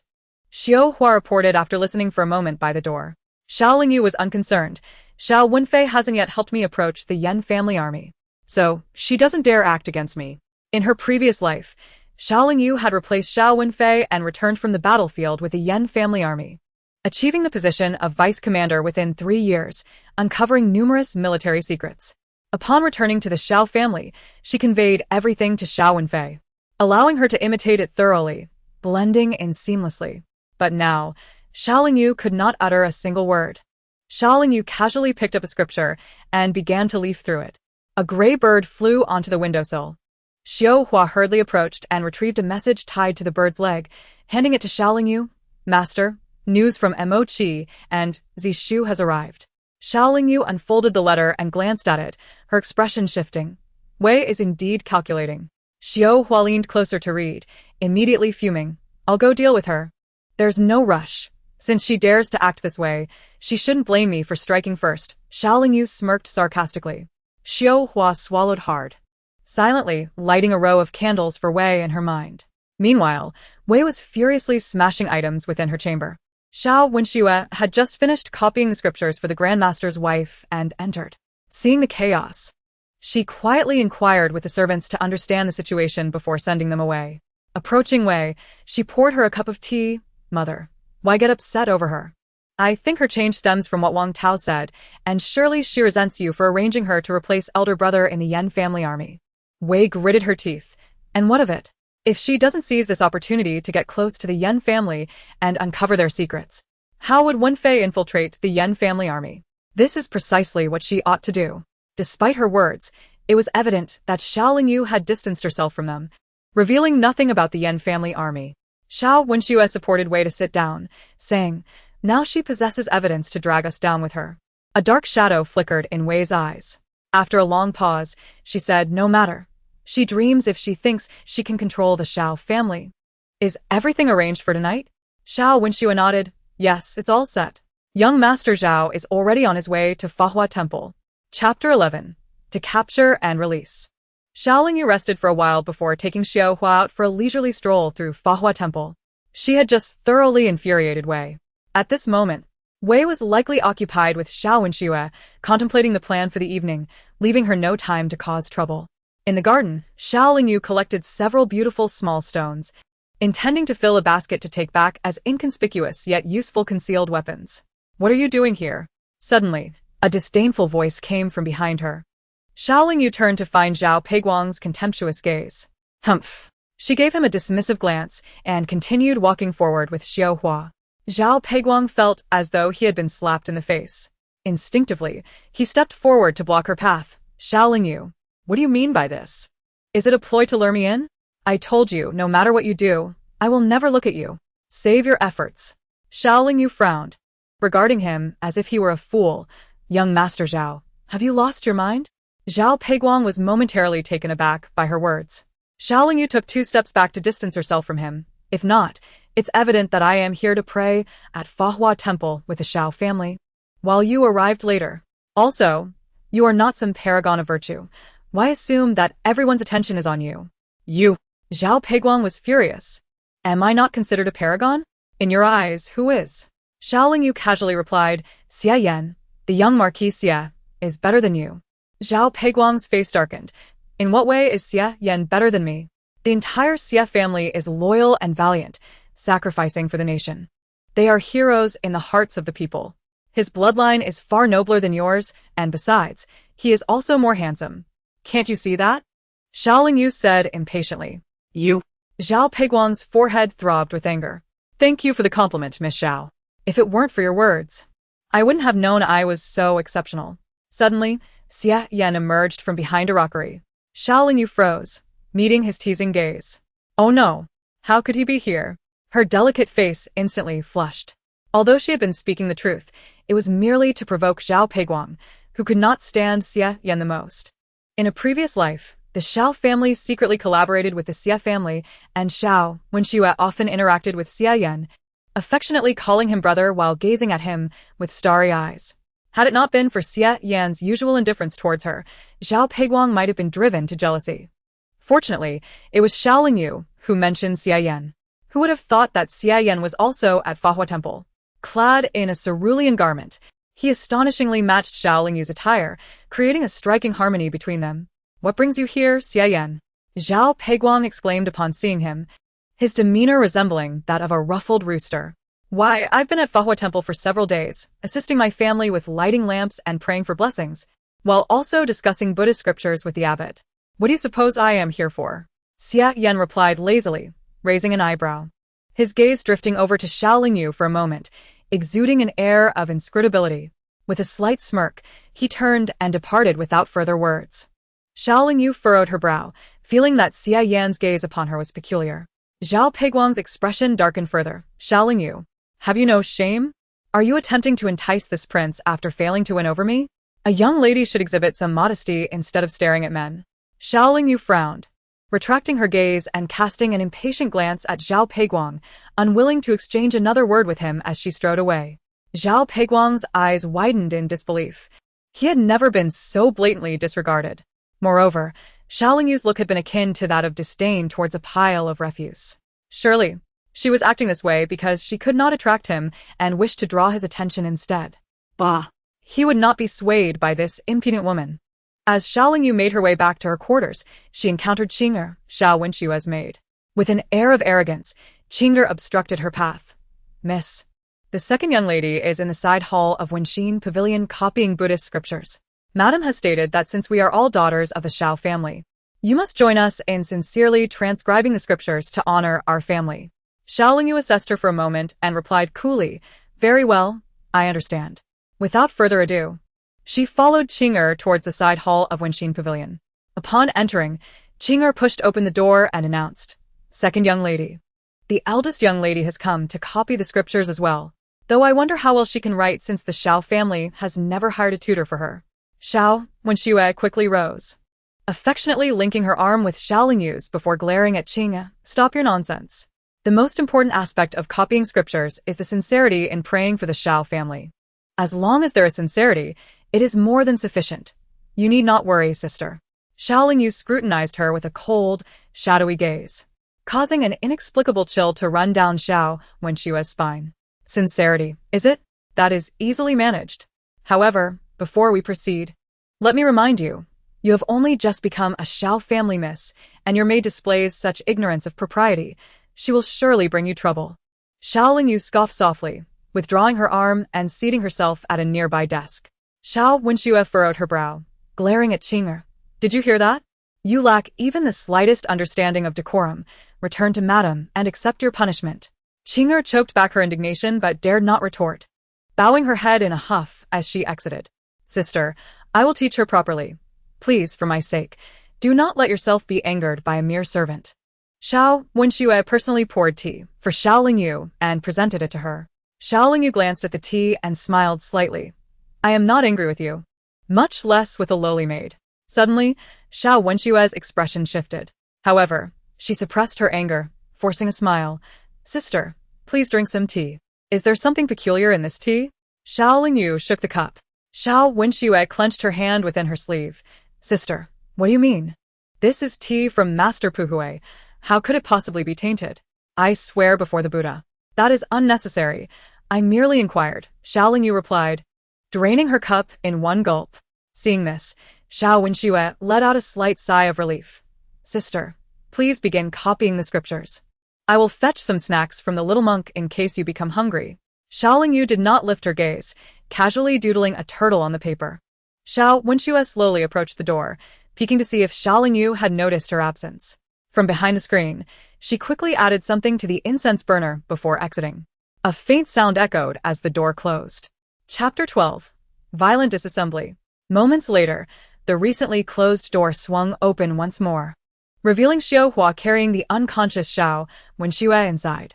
Xiao Lingyu propped her chin on her hand, gesturing towards a nearby soft couch. Place her there. Xiao Hua dropped Xiao Wenxue onto the couch, her nose twitching as she hurried over. Master, that incense is an aphrodisiac. An ordinary person would succumb within a quarter of an hour, and the effects dissipate quickly, leaving no trace. No matter, it poses no threat to us. Xiao Lingyu stood and stretched, knowing that the lowest requirement for members of their sect was to withstand poisons, especially aphrodisiac types. Xiao Hua nodded and went to inspect the teacup that Xiao Lingyu had emptied. Indeed, it bore no poison. Presumably, they felt that the aphrodisiac was something most could not evade, hence no further measures were deemed necessary. All right, let's go. Zhao Peiguang will surely be arriving shortly. Xiao Lingyu instructed as she prepared to exit with Xiao Hua. Knock, knock, knock. Wenxue, are you there? At that moment, Zhao Peiguang knocked on the door. Goodness. He arrived quite swiftly. Xiao Lingyu exchanged glances with Xiao Hua. Xiao Hua swiftly concealed herself behind a large Buddha statue, while Xiao Lingyu ducked into a larger corner cabinet. However, just as she closed the cabinet door, she froze, for Xie Yan leaned against the wall with his arms crossed, casting her a sidelong glance. Xiao Lingyu and Xie Yan locked eyes, momentarily at a loss for words. Bang. Zhao Peiguang, not receiving a response from Xiao Wenxue, pushed the door open. Wenxue? The incense in the burner wafted upwards. Xiao Lingyu instinctively lowered her voice. That incense is suspicious. Just an aphrodisiac. It can't harm me, Xie Yan replied softly. Xiao Lingyu was taken aback. Are you hiding in the cabinet to spy on Xiao Wenxue? Xie Yan shot her a disdainful glance. Does she possess 3 heads and 6 arms? Why would I hide here to observe her? After a pause, he pointed to a small, inconspicuous circular wooden piece in the corner of the cabinet. Xiao Lingyu leaned closer to examine it, noticing that the tiny wooden piece was inscribed with symbols and numbers. It appeared that deciphering this would unlock the cabinet's panels, revealing a hidden compartment. So, you are here to access this? Xiao Lingyu could not help but inquire. Xie Yan nodded. What else would I be doing here? Watching his sisters tear each other apart? Xiao Lingyu's lips twitched in exasperation. Suddenly, indistinct sounds emanated from outside the cabinet. Xiao Lingyu froze, realizing that Zhao Peiguang and Xiao Wenxue were entangled in a passionate encounter. Quite fervently, Xie Yan smirked teasingly. Xiao Lingyu's face flushed with embarrassment, quickly redirecting the conversation as she leaned in closer to scrutinize the small wooden piece, which was indeed difficult to comprehend. The wooden block resembled a cover, and upon opening, it hinted at something concealed within. Suddenly, Xiao Lingyu removed the hairpin from her head and crouched down. The hairpin transformed into a sharp little knife. With deft strokes, she pried around the wooden block, breaking off a piece, and directly lifted the block aside. Beneath it lay a button the size of a fingertip. Xie Yan was left in astonishment. After spending so long in this cabinet trying to decipher the code with no success, this woman had simply resorted to brute force to dismantle it. Xiao Lingyu gestured. Young lord, sometimes it is wise to adopt a different approach. Xie Yan awkwardly pressed his lips together and pressed the button, causing a section of the wooden panel of the cabinet against the wall to swing open. Inside was a wax-sealed scroll. Xia Yan's gaze darkened slightly as he tucked the scroll into his pocket, then moved some Buddhist scriptures piled in another corner to obscure it from easy discovery. The sounds from outside grew increasingly chaotic, but both of them pretended not to hear, their faces flushed with heat. "Thank you. I owe you a favor, which I shall repay in due time," Xia Yan said softly. Xiao Lingyu sighed in relief. It was far more advantageous to be on good terms with someone like Xia Yan than to make an enemy of him. However, that scroll seemed somewhat familiar to her, though she could not recall why at that moment. Just as Xia Yan reached to push the cabinet door open, Xiao Lingyu instinctively grasped his hand. "They're still out there creating a ruckus. If you go out now, both of them have been affected by the aphrodisiac, lost in a sea of desire. Even if I stood right in front of them, they likely wouldn't see me." Xia Yan glanced at her hand holding his, inexplicably finding it somewhat soft. Just as Xiao Lingyu was about to speak, a knocking sound echoed from outside. It was the Wei family, accompanied by a large group, to catch them in the act. Their pretense rather convincing. Wei called out, "Lingyu, are you inside? I've brought everyone to see you transcribing scriptures, and the master is here to recite for you." No response came, but upon closer listening, ambiguous sounds drifted from within. Who among those present could fail to understand? Instantly, the master widened his eyes in shock. "Wow, what is this?" Wei immediately feigned indignation and disappointment, forcefully kicking the door open and storming in. "Xiao Lingyu, I summoned you to transcribe scriptures. Not to." The crowd rushed in, and the once sacred hall of Buddha was now filled with lascivious sounds. Zhao Peiguang and Xiao Wenxue were entangled. With Xiao Wenxue perched atop Zhao Peiguang, her eyes dazed, emotions heightened. "Oh my heavens! This is the young master Zhao, and that girl. Do not look!" A chorus of noble women screamed. The master and young monks hurriedly shut their eyes, chanting Amitba. Good, good. Wei was utterly dumbfounded. But a few accompanying matrons quickly sprang into action, pulling Zhao Peiguang and Xiao Wenxue apart and draping them in clothing. In a fit of rage, Wei seized a teapot from the table and hurled its contents over Zhao Peiguang and Xiao Wenxue. At this point, Wei understood everything. The aphrodisiac had been used by both Zhao Peiguang and Xiao Wenxue. With a resounding slap, Wei struck Zhao Peiguang across the face, the sound echoing with the force of her anger. The onlookers held their breath, afraid to make a sound. "Your mother is seething with rage," Xia Yan observed from his hiding spot in the cabinet, thoroughly entertained. Moreover, he perceived the situation with keen clarity. Yet, was she truly his mother? The aphrodisiac is neutralized by water. Her act of splashing water was intended to dispel its effects, clearly indicating she was aware of the plan. "If not for your clever countermove, you would be the one suffering now." Xia Yan's intelligence was commendable. If they could collaborate, Xiao Lingyu would be amenable. Though the notion carried a hint of peril, given their current level of familiarity, she dared not take such risks. "My mother has never been particularly fond of me," Xiao Lingyu remarked coolly. "What on earth is going on? What are you doing?" Wei trembled with rage. Chapter 13. Uncontrollable Emotions. Zhao Peiguang and Xiao Wenxue had regained their senses. Xiao Wenxue, nestled in a matron's embrace, sobbed helplessly, unable to articulate a single word, while Zhao Peiguang wore a similarly bewildered expression. "Madam, let the young master and Miss Wenxue take a moment," the master implored, unable to hide his disdain and disgust. In this sacred Buddhist domain, how could these two engage in such behavior? He would surely report this to the Buddha. Only then did Wei realize the presence of so many noble women who had come to witness the debacle. It was utterly outrageous. Grinding her teeth, Wei waved her hand, instructing several matrons and servants to swiftly escort Zhao Peiguang and Xiao Wenxue away from the side hall. The remaining noble women exchanged glances, seemingly unwilling to engage with Wei, and turned away in revulsion. "You!" Wei stomped her foot in anger, hastily following after them. Once the side hall was empty, Xiao Lingyu and Xia Yan emerged from the cabinet.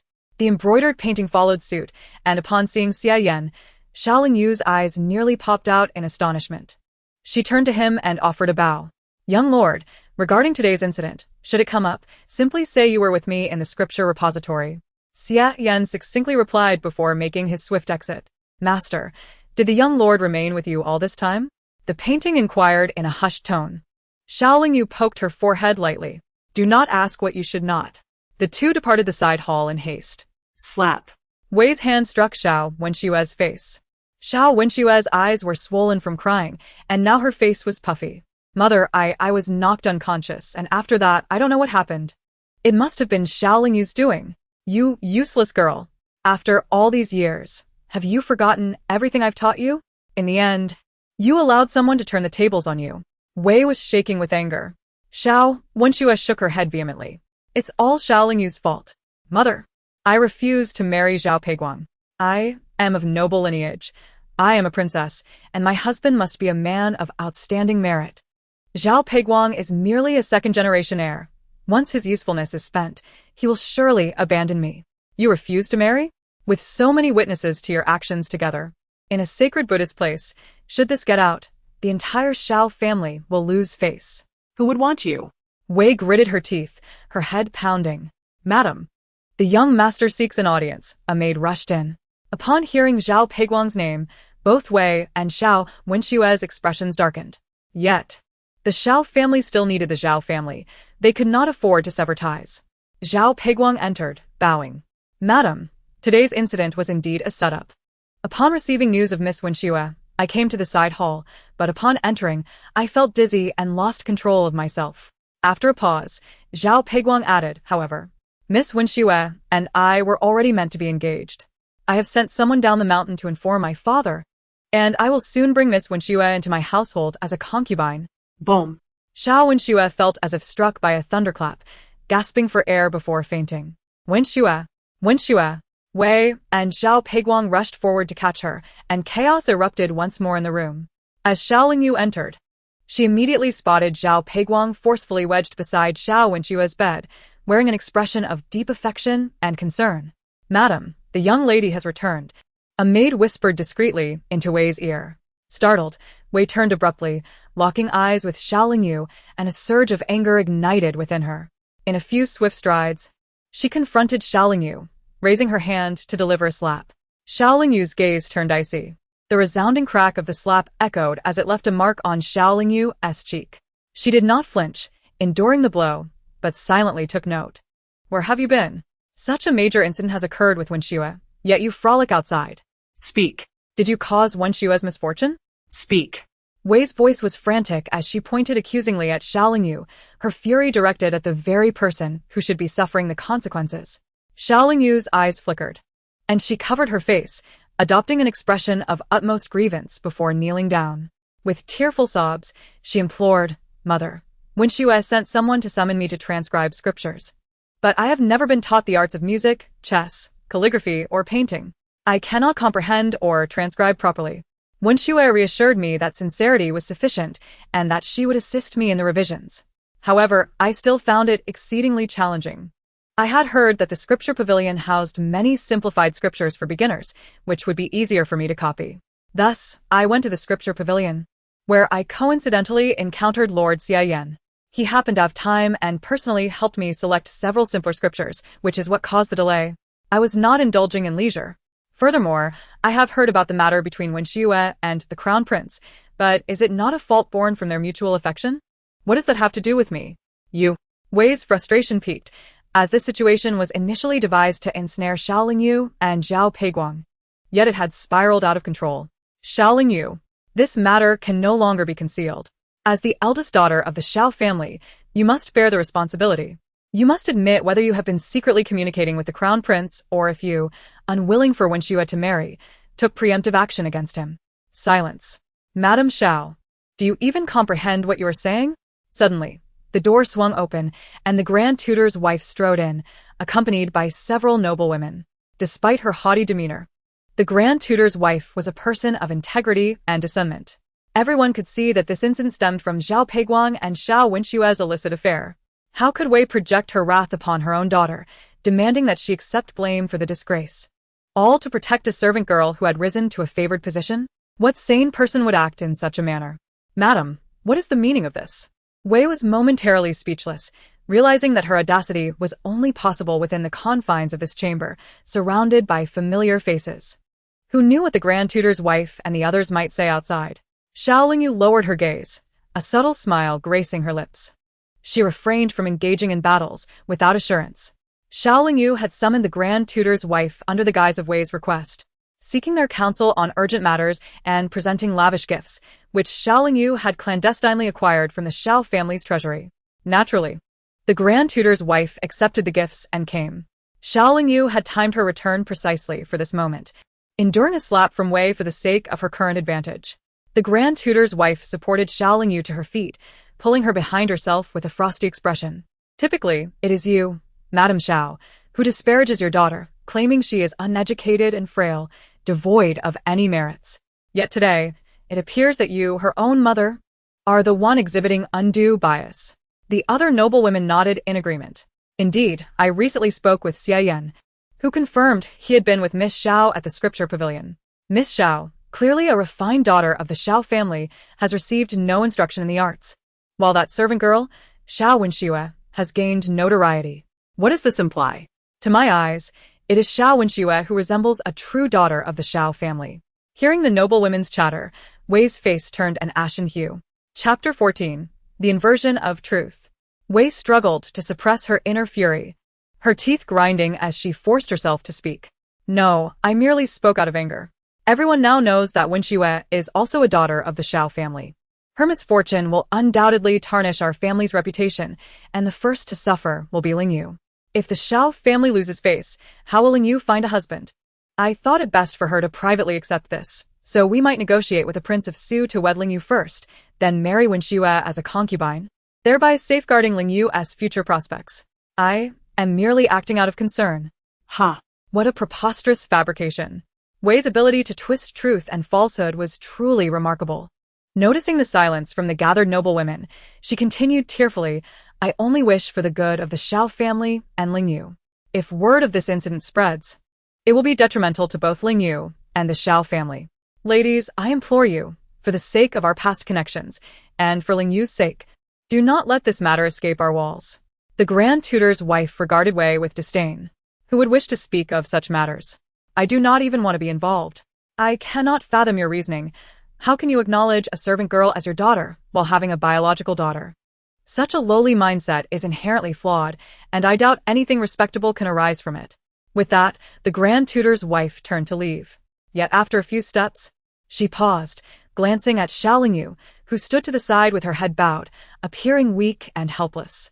After a moment of contemplation, she said, Do come to my residence in a few days to admire the flowers. With that, the Grand Tutor's wife departed with an air of pride, the other noblewomen following closely behind. The Grand Tutor's wife's statement nearly drove Wei to the brink of fury. Was this not an overt declaration of her support for Xiao Lingyu? It was well known that the Grand Tutor wielded immense influence among the noblewomen in the capital. Had Xiao Lingyu previously adhered to the Xiao family's wishes, Wei would have been elated. However, Xiao Lingyu had now become a thorn in their side. She hardly engaged with the Xiao family, much less offered them assistance. As this thought crossed her mind, Wei suddenly realized something, her gaze snapping back to Xiao Lingyu. You deliberately allowed me to strike you. You knew they would come, didn't you? Xiao Lingyu slowly lifted her head. The guise of meekness and grievance vanished entirely, replaced by a faint smile. Mother, what are you talking about? I cannot comprehend your words. You. Wei swallowed hard, feeling an inexplicable chill at the intensity of Xiao Lingyu's gaze. Xiao Lingyu raised an eyebrow slightly. I shall go check on Wenxue. You need not go. Return to your room. Wei bit out coldly. Xiao Lingyu obediently acquiesced and retreated. Wretched girl. With a crash, Wei smashed the teacups on the table to the ground. Madam, if this matter escalates, what shall we do? Wei's confidant, Granny Su, urged the others to leave, unable to contain her concern. They held themselves in high regard and would not speak openly, but the monks in the temple had been instructed to speak the truth and likely would not spread rumors. However, Xiao Lingyu's connection with Xie Yan posed an uncontrollable risk. Wei clenched her fists. And then there is the crown prince. He nearly sent someone to inform the Prince of Su, but fortunately, a servant managed to dissuade him. If the Prince of Su learns of this, it would be disastrous. Granny Su cautioned, we must not allow Zhao Peiguang to return and inform the Prince of Su. The prince already deems Wenxue unsuitable for their status. We had intended to arrange for Lingyu to marry him, but this delay is problematic. If the Prince of Su knew of this matter, Wenxue would undoubtedly become a concubine. How could my Wenxue be so demeaned? She is of noble lineage, and her husband must be a man of exceptional caliber. I understand, but I can only persuade her for a moment, not for a lifetime. Madame must find a solution. Madame Su helped Lady Wei to sit down beside her and presented her with a cup of hot tea. After Lady Wei drank the tea, she took a moment before speaking. I shall meet Zhao Peiguang. In the side chamber, Zhao Peiguang paced back and forth. He wished to see Xiao Wenxue and assure her of his intentions to marry her. However, Xiao Wenxue seemed emotionally unstable, and he hesitated. He considered sending word to the Prince of Su, but Lady Wei's people advised against it, stating that this matter was disgraceful and should be carefully considered before informing the prince, lest it tarnish Xiao Wenxue's reputation. Knock, knock, knock. A servant announced, "Young master, Lady Xiao requests an audience." Zhao Peiguang promptly went to open the door himself. Upon seeing Lady Wei, he sensed she had something important to convey. He waved for the servants to withdraw and said, "Lady Xiao, is it about Wenxue?" "Young master, this matter must not be made public. It would affect Wenxue's reputation. She is already criticized for her humble beginnings, and if such an incident were to spread, not only would the Prince of Su look down upon her, but she would also struggle to stand in the capital." Lady Wei feigned a sorrowful expression. Zhao Peiguang immediately vowed, "I would never betray Wenxue. I shall marry her." "Then what status will she hold upon such a marriage?" Lady Wei inquired softly. Zhao Peiguang was momentarily at a loss. Given Xiao Wenxue's background, losing her virtue would mean even being a concubine would be a step down. Seeing his reaction, Lady Wei sighed. "Young master, I know you care for Wenxue, but as a woman, she is vulnerable to gossip, and now she is also a daughter of the Xiao family. Becoming a concubine would be a humiliation for her. What then should be done?" Zhao Peiguang, despite his affection for Xiao Wenxue, could not act against the Prince of Su, as he lacked the power to do so. After a moment of silence, Lady Wei proposed, "Although arrangements have been made, there are no secrets that remain hidden forever. This news will inevitably leak. We can shift the blame to Lingyu. The responsibility will fall on her." Claiming she was envious of the young master's affection for Wenxue and thus schemed to drug him. "You would be the victim, yet still take responsibility by marrying her. After some time, when the situation calms, you can then seek to marry Wenxue, at least granting her the dignity of being a primary wife, thus avoiding her humiliation." Upon hearing this, Zhao Peiguang was taken aback. How could Xiao Lingyu agree? "You fear for Wenxue's dignity, but what of Lingyu's?" A flicker of impatience crossed Lady Wei's eyes, yet she refrained from voicing it. She simply sighed. Lingyu is the daughter of the Xiao family, holding a noble status. Even with this incident, the Xiao family will support her, and she can still marry as a legitimate wife. But Wenxue is different. She must endure this for Lingyu's sake. Besides, I trust she would be well cared for as the young master's wife, and this way, the matter would not tarnish your name. With such reasoning, it seemed plausible. Chapter 15. A Match Made in Heaven. Zhao Peiguang had someone inspect the room, yet nothing was found. If word got out, it would not only tarnish Xiao Wenxue's reputation but also his own. However, if it were a deliberate scheme against him, responding with virtue would change the circumstances. Contemplating this, Zhao Peiguang nodded. "Madam, your foresight is commendable. However, Xiao Lingyu is quite proud. Even if I wish to marry her, she might not accept me." Thinking of Xiao Lingyu made Zhao Peiguang grit his teeth in frustration. Lady Wei let out a slight breath of relief. "As long as the young master is willing, I will handle the matter. The traditions of parents and matchmakers must be honored. As she is a daughter of the Xiao family, everything should prioritize the family's reputation. Thank you for your assistance." "Madam." Zhao Peiguang's eyes darkened momentarily, thinking of how he would deal with that little vixen, Lingyu, once she entered the Prince of Su's residence. Meanwhile, Xiuhua had informed Xiao Lingyu of the plot between Lady Wei and Zhao Peiguang. "Master, I truly wish I could twist their heads off," Xiuhua growled. Having secretly watched Lady Wei seek out Zhao Peiguang, she nearly lost her composure when eavesdropping on their serious scheming. It was utterly outrageous, as they seemed intent on making her the scapegoat. Xiao Lingyu smirked faintly and sipped her tea. Xiuhua's anger was at its peak. "Master, just give the word, and I shall. That won't be necessary. I am quite curious to see how they will shift the blame," Xiao Lingyu replied lightly, seemingly unfazed. The next morning, before dawn broke, while guests at the temple were still asleep, Lady Wei had already arranged for the return carriage to the city. Xiao Wenxue boarded the carriage first. followed closely by Lady Wei. Xiao Lingyu glanced at them, unbothered by the lack of conversation, and settled into the back of her own carriage. Looking around, Xiaohua whispered, Zhao Peiguang left before dawn. Xiao Lingyu was indifferent. Just as she was about to lower the curtain, she spotted Xie Yan. He effortlessly mounted his horse without any attendants and rode past her carriage. Their eyes met briefly. Xiao Lingyu was momentarily stunned, while Xie Yan inexplicably smiled. Pulling on the reins, "Giddy up!" The horse sped forward, leaving a cloud of dust in its wake, showing no regard for Lady Wei's intentions to greet him. Such a lack of manners. What a waste of the Xie family's noble upbringing. Lady Wei fumed, slamming the curtain down. By the time the carriage entered the city, it was already late. The market was bustling with people, causing the carriage to slow. Xiaohua peeked ahead and returned, saying, There are two storytellers competing. One tells a segment, and the other continues, animatedly drawing a crowd. As the carriage moved forward, the voices of the storytellers grew clearer. It is said that the young master and the second miss were deeply in love.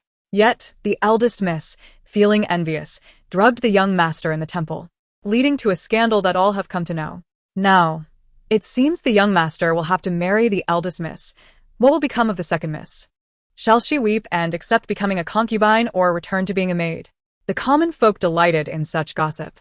Moreover, the most talked-about subject in the capital was how the Xiao family had a biological daughter, yet sought to elevate a girl of humble origins. Everyone knew that the Prince of Su was to be betrothed to this girl of lowly birth. The storytellers did not mention names, but it was evident they were referring to the Xiao family. Indeed, many speculated, this must be the Xiao family's affair, right? It certainly sounds like it. How shameless of the eldest miss. If it's truly the Xiao family, then the young master is destined to marry her. What fate awaits the second miss? Suddenly, someone pointed at the two carriages in front and behind, exclaiming, Oh, that must be the carriage of the Xiao family. In an instant, all present gathered around the Xiao family's carriage. The two carriages were quickly surrounded, rendering them immobile. Inside, Xiao Wenxue glanced at Madame Wei, hesitant to speak. Madame Wei patted her hand and lifted the curtain, demanding, Who dares to fabricate rumors to slander my family's Lingyu? Hearing this, a bold onlooker spoke up, Madame Xiao. The storyteller is merely recounting tales, but it does bear some resemblance to the identities of your two daughters. Why not take this opportunity, while everyone is suspecting, to clarify the matter for the sake of your daughters? There is nothing to clarify. If you continue to spout nonsense, I shall report you to the authorities. Zhao Shixi and Ling Yu are truly a match made in heaven. Madame Wei retorted coldly. Upon hearing this, many exchanged glances. Recalling that Zhao Shixi was said to have sought to marry Xiao Wenxue, it was clear that the rumors must pertain to the Xiao family, suggesting that Xiao Lingyu had drugged Zhao Peiguang to win his favor. Whispers began to circulate among the crowd. Master, they are simply outrageous. In the carriage behind, Xiao Lingyu held back the impulse of her companion, Xiaohua. A slight smile played on Xiao Lingyu's lips. She had expected something more remarkable from Madame Wei and the others. Is the master going to let them tarnish your reputation like this? Xiaohua gritted her teeth in frustration. All eyes were fixed on the carriage occupied by Madame Wei and Xiao Wenxue, adorned with the Xiao family emblem and exuding opulence, clearly meant for nobility. In contrast, Xiao Lingyu's carriage appeared to be an ordinary rental. Moreover, it was distanced from the Xiao family's procession. Who would suspect that a young lady of the Xiao family would be present here? Xiao Lingyu lifted the curtain, her fingers deftly flicking a small stone. The stone struck the horse's leg, causing it to buckle, and the carriage toppled over. Ah! Get out of the way. The crowd quickly dispersed as the carriage overturned, throwing Madame Wei and Xiao Wenxue to the ground. Oh, dear, Madam. Miss. The guards of the Xiao household hurried forward to assist Madame Wei and then Xiao Wenxue. With a flick of her wrist, Xiao Lingyu sent another stone flying, which silently severed the belt of Xiao Wenxue's dress. Just as Xiao Wenxue regained her footing, her attire fell away completely. Chapter 16. Excellent work. Oh heavens! Look at the marks on her body. How scandalous. I believe she has been caught in an affair with that young master. The onlookers pointed and murmured, their eyes brimming with disdain. How dare you speak such nonsense? Silence. Xiao Wenxue screamed repeatedly. Madame Wei was equally furious. She had sent Zhao Peiguang back to the city early that morning to spread these rumors. They had hoped to time their return for maximum effect, knowing the mud would stick to Xiao Lingyu. But how could the carriage have overturned so suddenly? These are red rashes, you. Madame Wei's anger surged. What rashes?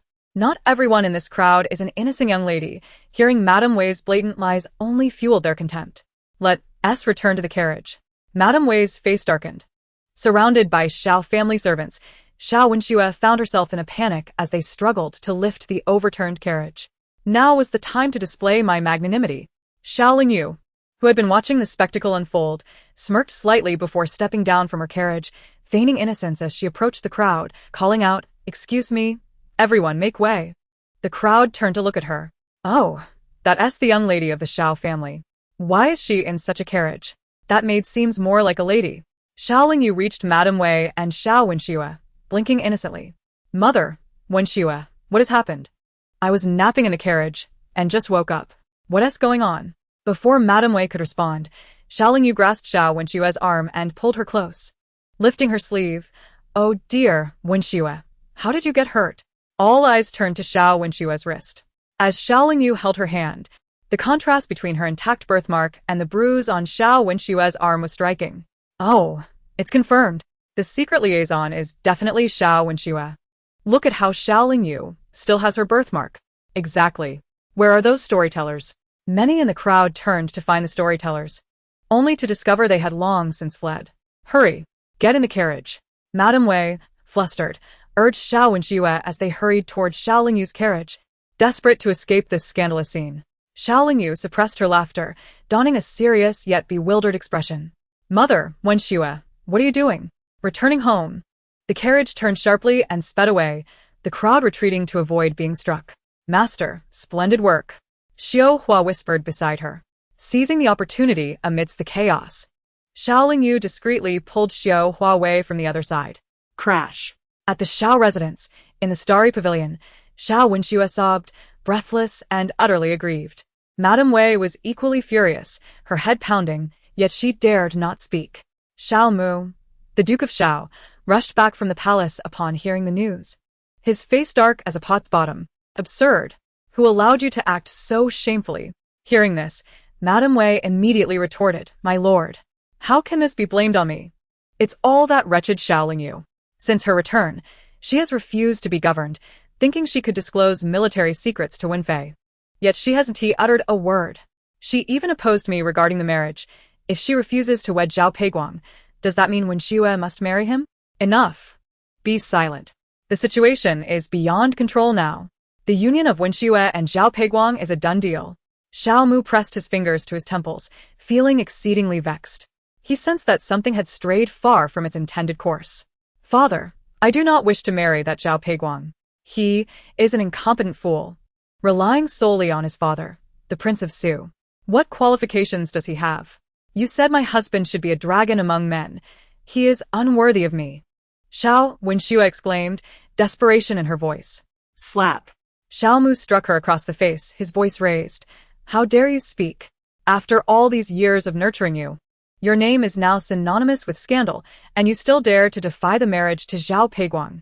How could you not consider whether the esteemed Prince Su would consent to Zhao Peiguang marrying you? He has always looked down upon your lineage. With a thunderous crash, Xiao Wenxue collapsed to the ground, covering her face, her indignation palpable. So, what if he disapproves? It is not my fault. It is all because of your schemes that I've been reduced to a servant. Otherwise, I would be a lady of the Xiao family. Why have I been brought to this point? You. Xiao Mu, filled with rage, raised his hand, but Wei Shi hurriedly intervened.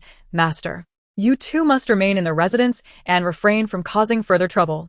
I will visit Prince Su first, and will discuss matters upon my return. Xiao Mu angrily shook off Wei Shi's grasp and shot a fierce glare at Xiao Wenxue before striding out. Mother, what should I do? Xiao Wenxue cried out once more. Wei Shi, filled with compassion, embraced her tightly and whispered, Take a moment. There will be a way to resolve this. Had it not been for Wei Shi and Madame Yan attending the palace banquet, and having invited the physician to check the pulse, which indicated a single female fetus, the Empress had even promised that upon birth, the children would recognize each other as sisters. Wei Shi and the Xiao family, known to have no distant relatives, would not have resorted to the plan of taking Madame Yan's daughter as their own, leaving our daughter nameless and merely referred to as a maid. Yet, over the years in the Xiao household, Wei Shi has raised Xiao Wenxue as a true heiress. Ultimately, it all points back to Xiao Lingyu. Indeed, she is not of our blood, thus not sharing the same resolve. This matter had already been discussed between Wei Shi and Zhao Peiguang, who had returned to the city first to arrange all affairs. Who would have known that the carriage would suddenly overturn, exposing Xiao Wenxue's garments before the crowd? Most importantly, Xiao Lingyu seemed to have shown everyone the evidence of her maidenhood. This series of events, Wei Shi could not believe to be mere coincidence. It must have been orchestrated by Xiao Lingyu. Now, the situation could no longer be contained. One misstep could not only implicate her son but the entire Xiao family.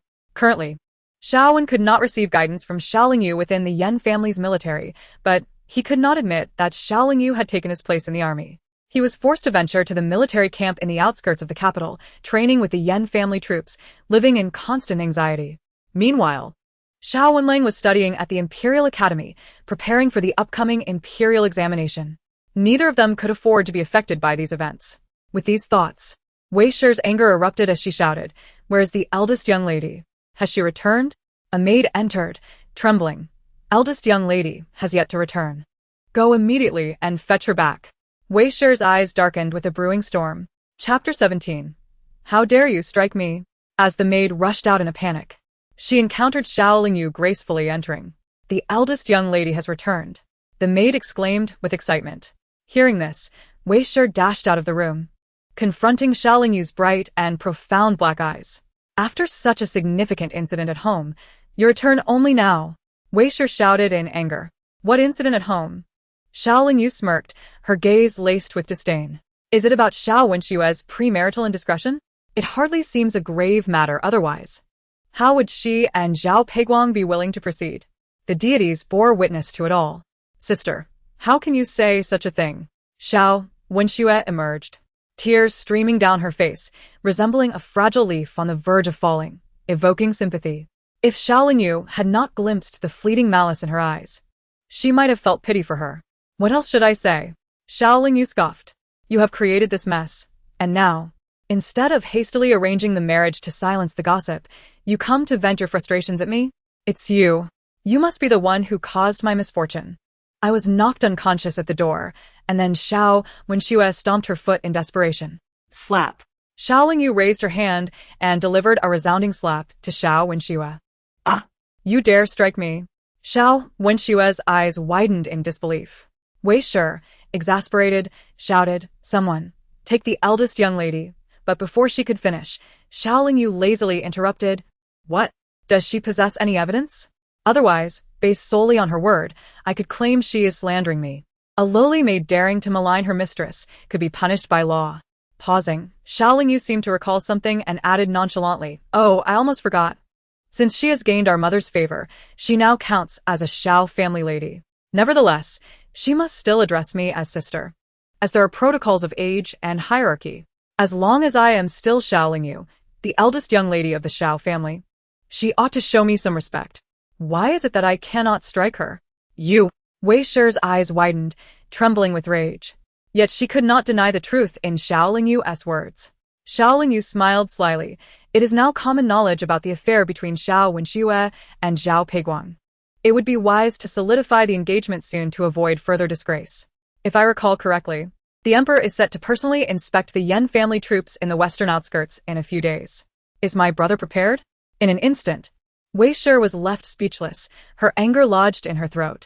Although Xiao Wen had established connections within the Yan family troops during those 3 years when Xiao Lingyu had replaced him, he was still filled with trepidation, fearing any slip would reveal the truth. With the Emperor's upcoming visit to the Yan family's military drills, Xiao Wen had sent numerous messages back home, urging Xiao Lingyu to advise him on how to proceed, as he was far more adept at indulgence than military strategy.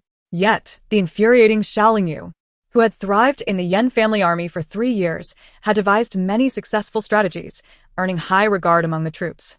But Xiao Wen was not capable of such feats. With this in mind, Wei Shi forcefully suppressed her anger, forcing a smile as she said, "Someone, escort the eldest young lady back to her room to rest." "Mother!" Xiao Wenxue, filled with grievance, nearly burst into tears. Wei Shi tightened her grip on her hand. Shaking her head, Xiao Lingyu, uninterested in their drama, turned to leave. Once she had departed, Wei Shi coaxed Xiao Wenxue back into the room before speaking. Wenxue, putting everything aside, Xiao Lingyu has a point. The news of your affair with Xiao Peiguang has spread far and wide. We must prevent it from escalating further. Otherwise, it will impact the entire Xiao family, particularly your father and brother. Your father has already gone to Prince Su's residence. This marriage will likely be secured. But as for the title, Xiao Wenxue, upon hearing this, grew anxious. Mother, you said I was to be a noble lady, and my husband should be of distinguished stature. How could I become a concubine? Wei Shi tightened her grip on her hand. The matter has reached a critical point. It has escalated beyond our control. If you remain unwilling, it will surely implicate the family. Rest assured, once the major issue is resolved, you may choose to have Xiao Peiguang executed and seek another match. Those who accomplish great things do not concern themselves with trifles, understand? At her words, Xiao Wenxue shuddered, biting her lip, suppressing her humiliation and anger as she reluctantly nodded. By evening, Xiaomu returned, weary and with a dark expression. Wei Shi brought him tea. Master, what happened with Prince Su? Xiaomu remained silent for a moment before responding. The marriage has been arranged. The dowry for the heir's side concubine has been raised to 100 loads, which is somewhat respectable. The wedding is set for 3 days from now. So soon? Wei Shi's eyes widened in astonishment. Xiaomu shot her a fierce glare. Haven't you heard the rumors outside? If we do not resolve this quickly, how will it affect Wenfei and Wenling? At once, Wei Shi fell silent, realizing the gravity of the situation. In a fleeting moment, as if struck by a sudden thought, Madame Wei could not help but murmur, "My lord, in a few days, the emperor will inspect the Yan family's army. What shall we do about Wenfei? He has sent several letters home." Xiaomu furrowed her brow tightly. "Have we inquired about Lingyu? That wretched girl may have discovered that she is not our biological child and is now acting against us at every turn. If it were not for her, Wenxue and Xiao Peiguang would not be in such a predicament." Before Madame Wei could finish her sentence, Xiaomu interjected. "Does she even know her relation to the Yan family?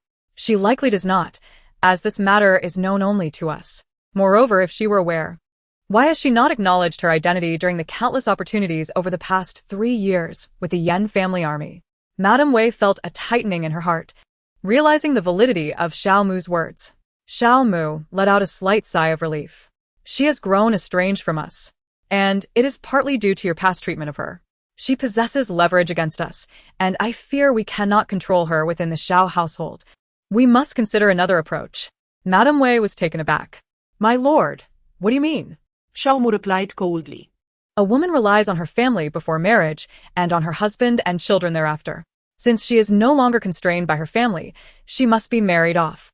In due time, her husband will exert control over her, and she will still be able to serve our interests." "You speak true. Yet the choice of her husband must be made with caution, ensuring he can heed our arrangements while maintaining a respectable facade." Madame Wei clenched the handkerchief in her hand, feeling a tinge of frustration. Xiaomu spoke directly. "I have someone in mind, Xia Yan from the Xia family." Suddenly, Madame Wei's brows knitted together.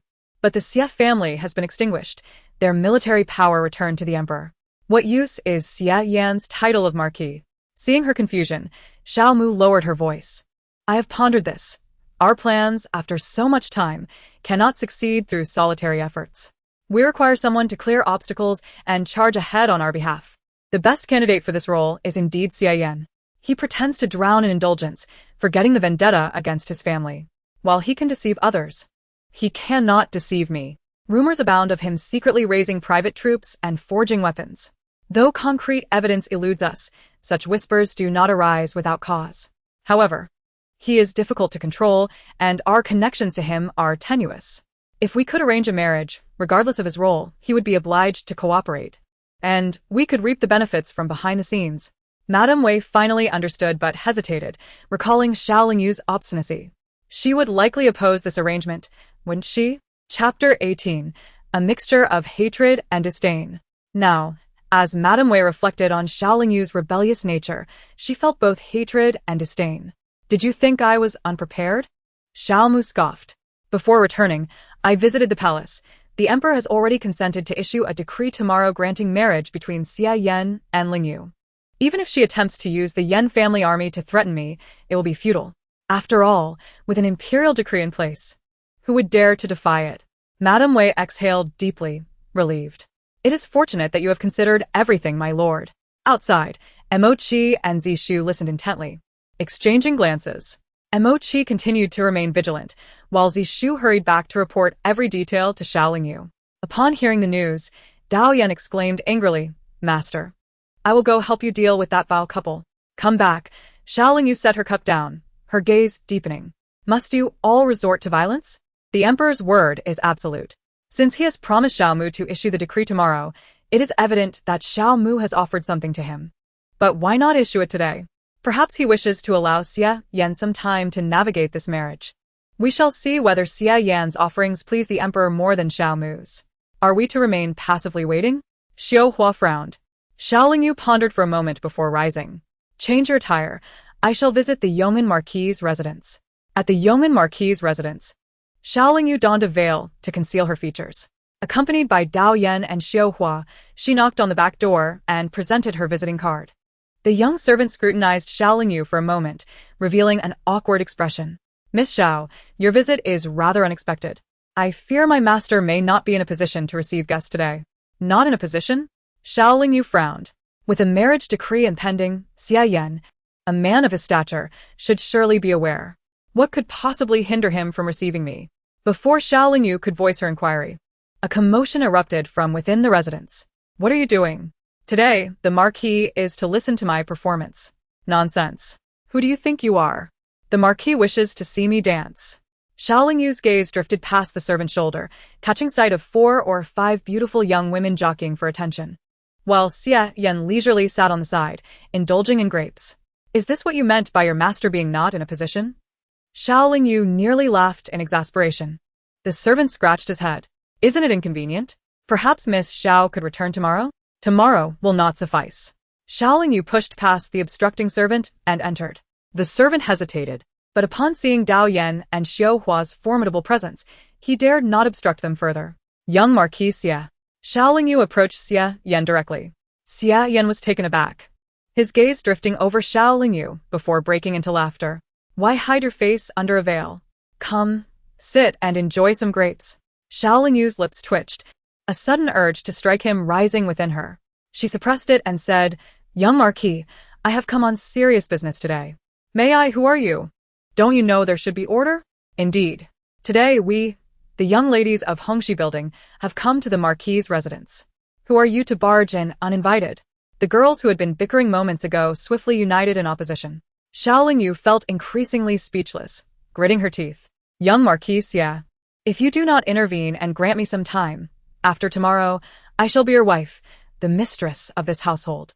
At that point, do not blame me for dismissing these frivolous distractions." Xia Yan chuckled lightly, waving his hand. "You all may leave. My future wife has come to discuss our marriage. You lack the discernment to see it." The young lady's eyes widened in astonishment, each wishing to pierce the veil concealing Xiaolingyu's face to unveil her identity. "Still not leaving?" Dao Yan grew impatient. "Fine, we'll leave. It's not like we're married yet." The girls hesitated, casting lingering glances back as they followed the servant away. Xia Yan waved his hand to clear the space. Xiaolingyu removed her veil and stated plainly, "Young Marquis, I presume you are aware that my father has entered the palace to seek a decree for our marriage." "I am aware. Is that not splendid?" Xia Yan poured her tea and offered pastries. Xiaolingyu coughed slightly. "Young Marquis, I believe you misunderstand. It is I who will marry you, not Xiao Wenxue. Xiao Wenxue wishes to marry me, but I have no desire for her. She is not worthy of my attention." Xia Yan reclined against the chair, his strikingly handsome face holding a hint of mischief. Xiaolingyu furrowed her brow. Xia Yan was enigmatic, astutely intelligent, yet his heart harbored vengeance against the entire dynasty. He was certainly no innocent. His willingness to ally with the Xiao family was merely a means to leverage their influence. Xiao Mu's choice of Xia Yan was simply to bind him to the Xiao family, using him as a shield for their interests. "You wish to leverage the Xiao family's power, but I will not aid them. Consider this carefully." Xiaolingyu was increasingly forthright. Xia Yan's handsome face suddenly drew close to her, whispering, "Then I shall borrow your influence." Xiaolingyu found herself momentarily perplexed by Xia Yan's intentions.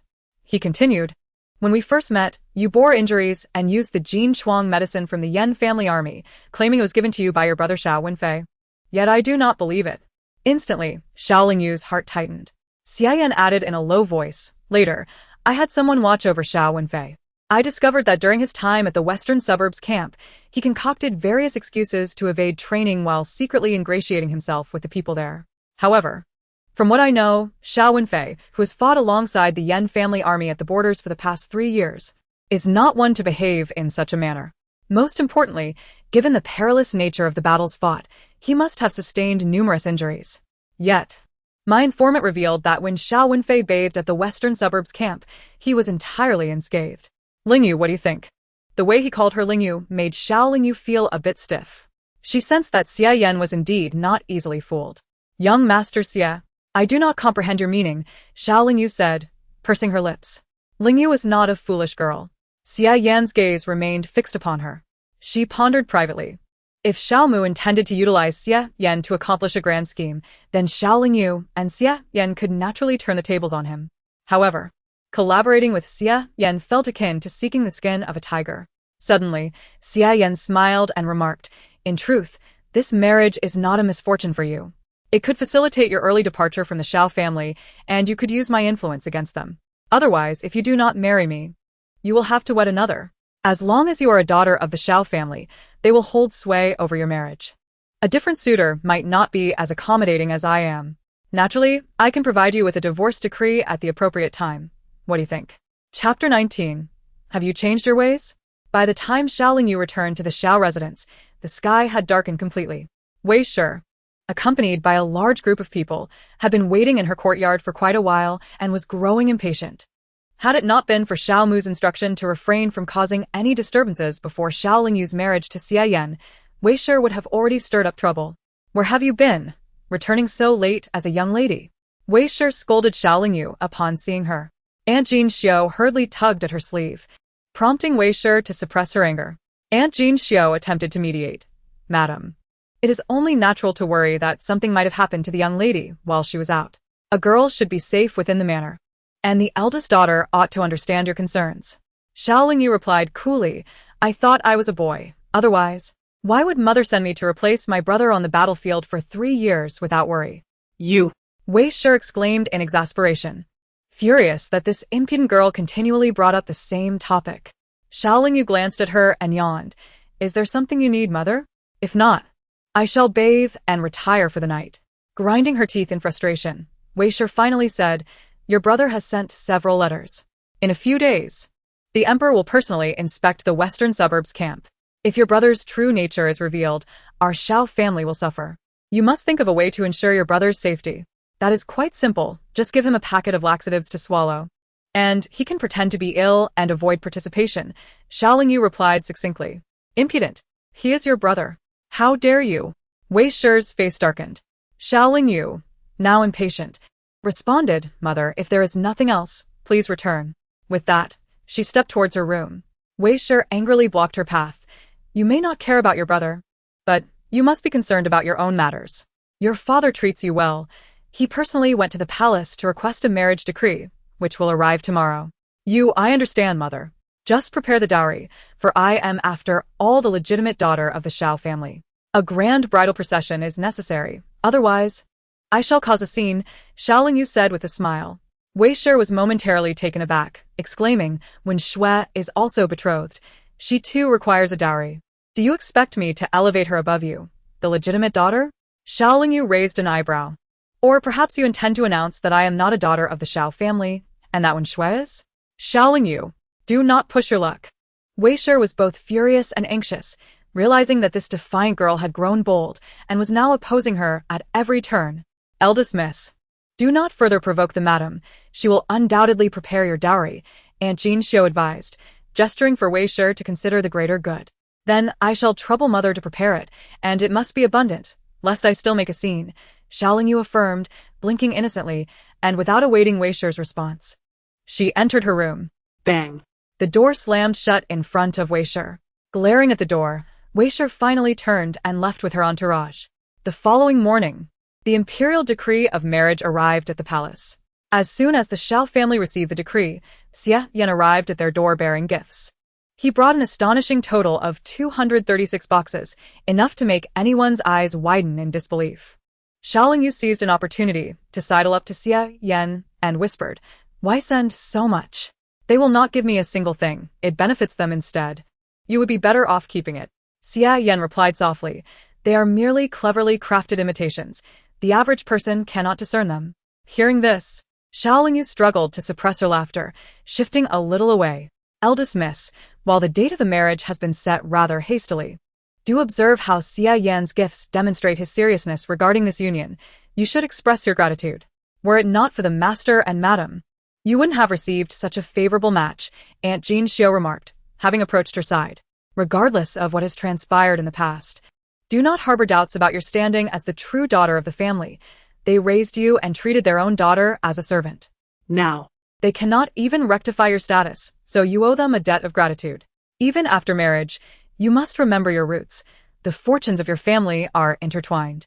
You still bear the Xiao name, and the Xiao family remains your support." Xiao Lingyu regarded her with lowered brows. "I understand, I will." Aunt Jean Xiao was taken aback by Xiao Lingyu's lack of retort, surprised by her reaction. The marriage between Xiao Lingyu and Xia Yan was officially settled. Following the custom that engaged couples do not meet, she did not inquire about Xia Yan and Xiao Mu's discussions. However, Wei Shi had indeed prepared a significant dowry with a blackened face. Mo Qi and Zi Shu secretly counted, totaling 150 boxes, with the most important items being genuine. Even the deeds for the shops included about 10, indicating that the Xiao family had indeed invested heavily. "Master, the insufferable Xiao Wenxue has been smashing things in her courtyard out of anger," Guan Chuan reported with a smile. Xiao Lingyu took a sip of tea and replied, "I wonder what Xia Yan discussed with Xiao Mu that prompted such generosity. Did you not hear any whispers?" A nearby Daoyan sighed, "Young Master Xia also has hidden guards. We attempted to approach them, but ended up in an awkward standoff. Moreover, their skills surpass ours." Xiao Lingyu furrowed her brow, realizing that Xia Yan was indeed a man of depth and concealment. It seemed the rumors of his private army being nurtured in secret were largely true. However, where he kept them and why no one knew remained a mystery. "Master, should we investigate Xia Yan?" Guan Chuan could not help but suggest. Xiao Lingyu shook her head, saying, "No need. If he does not trouble me, I shall naturally cooperate with him pleasantly. But if he dares to create issues, I shall simply eliminate him. What is there to fear?" After a brief pause, she inquired, "When is Xiao Wenxue's ceremony scheduled?" "It is on the same day as yours with the sect leader. But she is merely a concubine.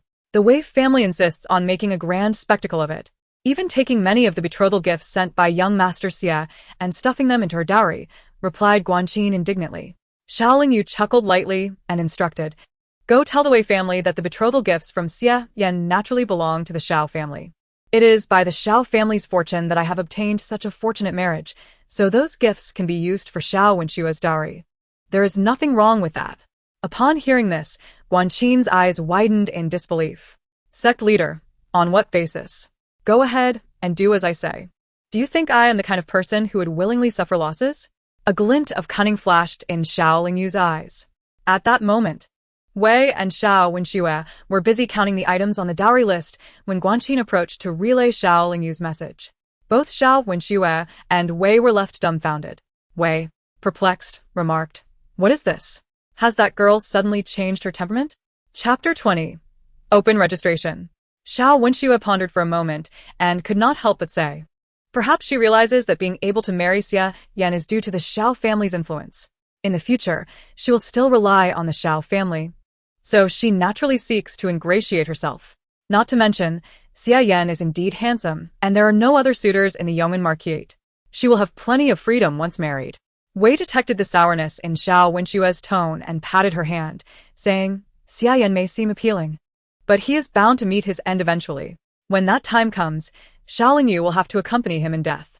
what is so good about it? Besides, "There is no one in the Yeoman Marquise, and I will arrange suitable companions for her. What are you worried about?"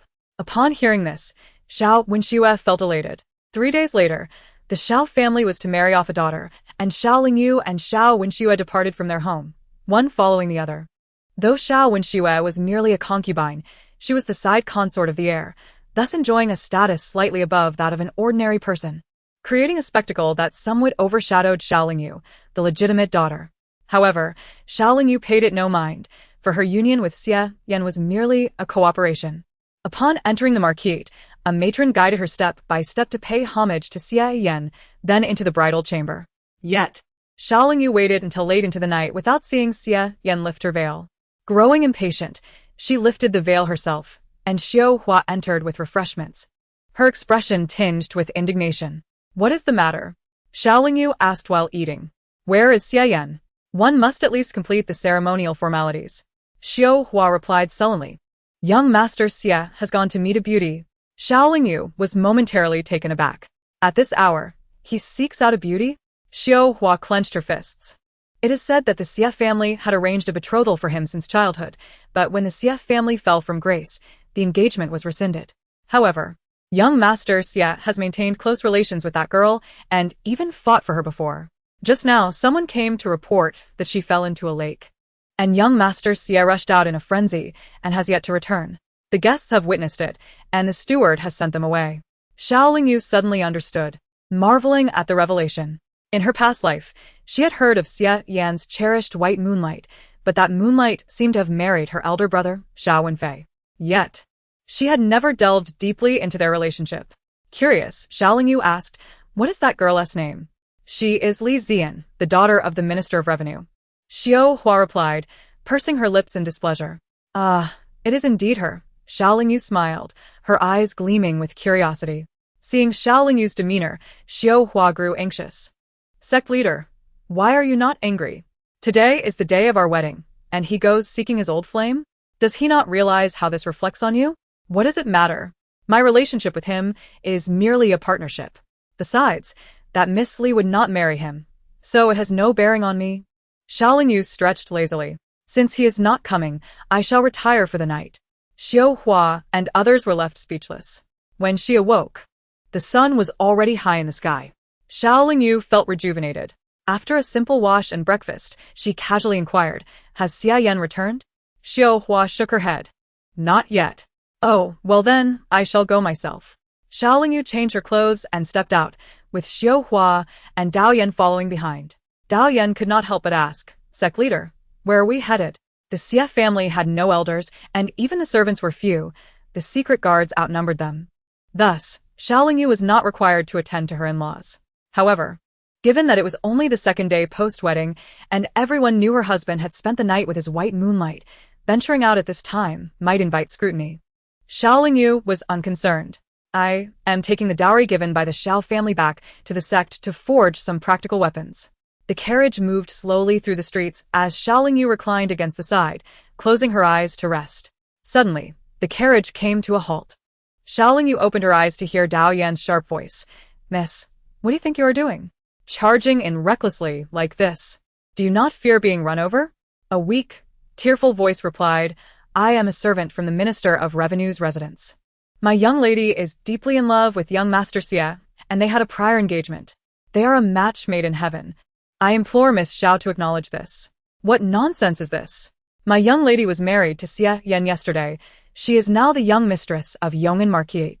What do you mean by stopping the carriage and saying such things?" Xiao Hua rebuked angrily. The maid's voice suddenly grew louder.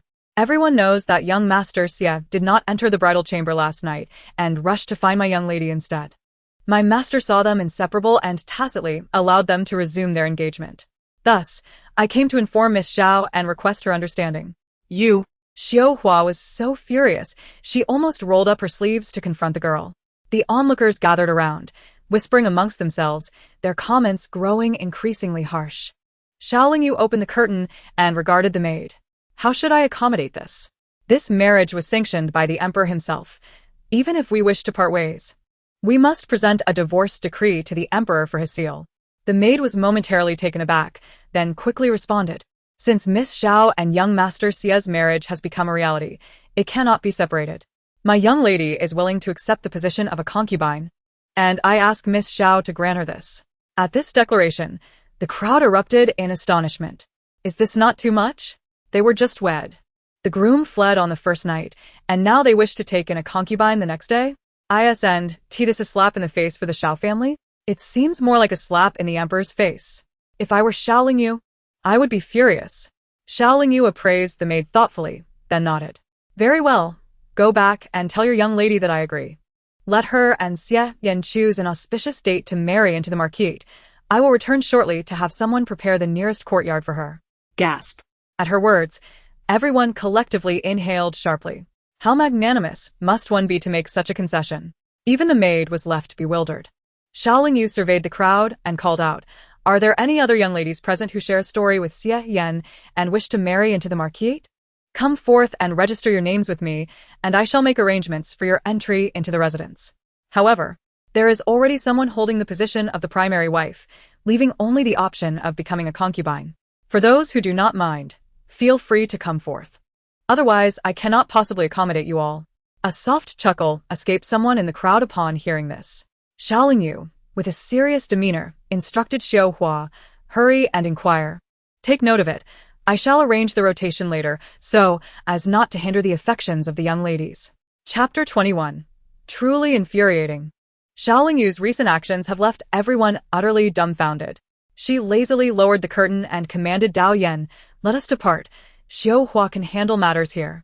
The carriage moved slowly forward, and the maid blocking their path was roughly pulled aside by Xiao Hua, who coldly shouted, "Come forth. Who wishes to go to the yeoman marquis residence as a concubine? Sign up now, or you shall miss your chance." "I do. I want to go." "Step aside. You are so ugly. How can you even think of going to the yeoman marquis residence? And you are not much better." The onlookers erupted into chaos, and the maid, pushed by an unseen hand, fell to the ground, nearly losing her front teeth. She hastily scrambled up, struggling to exit the crowd, and made her way back to the Minister of Revenue's residence. "Xiao Yu, how did you end up like this?" Li Yanran, who had been waiting, was initially delighted to see her personal maid return, but was taken aback by her appearance. Xiao Yu, flustered, relayed Xiaolingyu's words. "Miss, what does that Xiaolingyu mean?" Li Yanran was taken aback. Did she truly say that? Indeed, not only did she say it, but she also acted on it. She left someone there, stating that anyone willing to become a concubine for the yeoman marquis should sign up. "I am quite anxious, miss. What shall we do? If the young marquis finds out." "And so what? Even if he knows, he will not blame me." Li Yanran scoffed, instructing someone to keep watch over the yeoman marquis residence. "Inform me of any movements from Xiaolingyu. I refuse to believe she is truly so composed." "Understood." Xiao Yu acknowledged and quickly ran out to make arrangements. By the time Xiaolingyu returned to the yeoman marquis residence, it was already evening. She paused upon seeing a line of young ladies waiting in the side hall. "Madam, these young ladies have come to sign up to be concubines at Xiao Hua's request," the steward indicated awkwardly. Xiaolingyu counted remarkably. There were 20 of them. Everyone claimed that the Xie family had fallen into disrepair, yet they still held a marquis title, receiving royal stipends. Additionally, Xie Yan was quite the handsome figure, favored by the emperor. One person alone could potentially revive the Xie family, hence many wished to marry in. "Are you all here to be concubines?" Xiaolingyu assessed each of them, contemplating whether she could find someone with exceptional qualities to recruit back to her sect for training. Is it not better to be self-reliant than to waste away as a concubine in the inner chambers? Yes. The young ladies responded in unison. Xiaolingyu waved her hand. "Xie Yan is not back yet.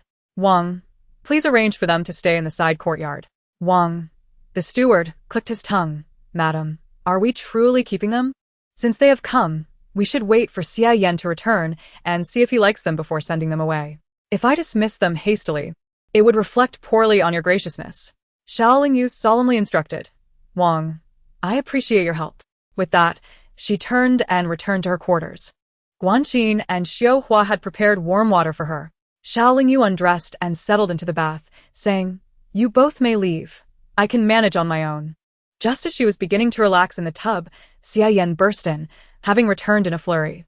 Guanqin and Xiao Hua were unable to stop him. "Xiaolingyu." Xie Yan gritted his teeth, but upon stepping inside, he found her in the tub, leaving him momentarily at a loss. Xiaolingyu was unperturbed. Leaning over the edge of the tub, she languidly remarked, "Have you finally returned, young marquis?" Xie Yan turned his gaze to the wall, grinding his teeth as he said, "Are those women in the side courtyard you're doing?" "Indeed. Since you intend to marry a primary wife, why not take concubines as well? I would rather not be obstructed by them when I step outside. And it allows others to see how magnanimous I am as the newly appointed madam of the yeoman marquis." Xiaolingyu scrutinized him. Noticing his disheveled appearance did not suggest he had been in a gentle embrace.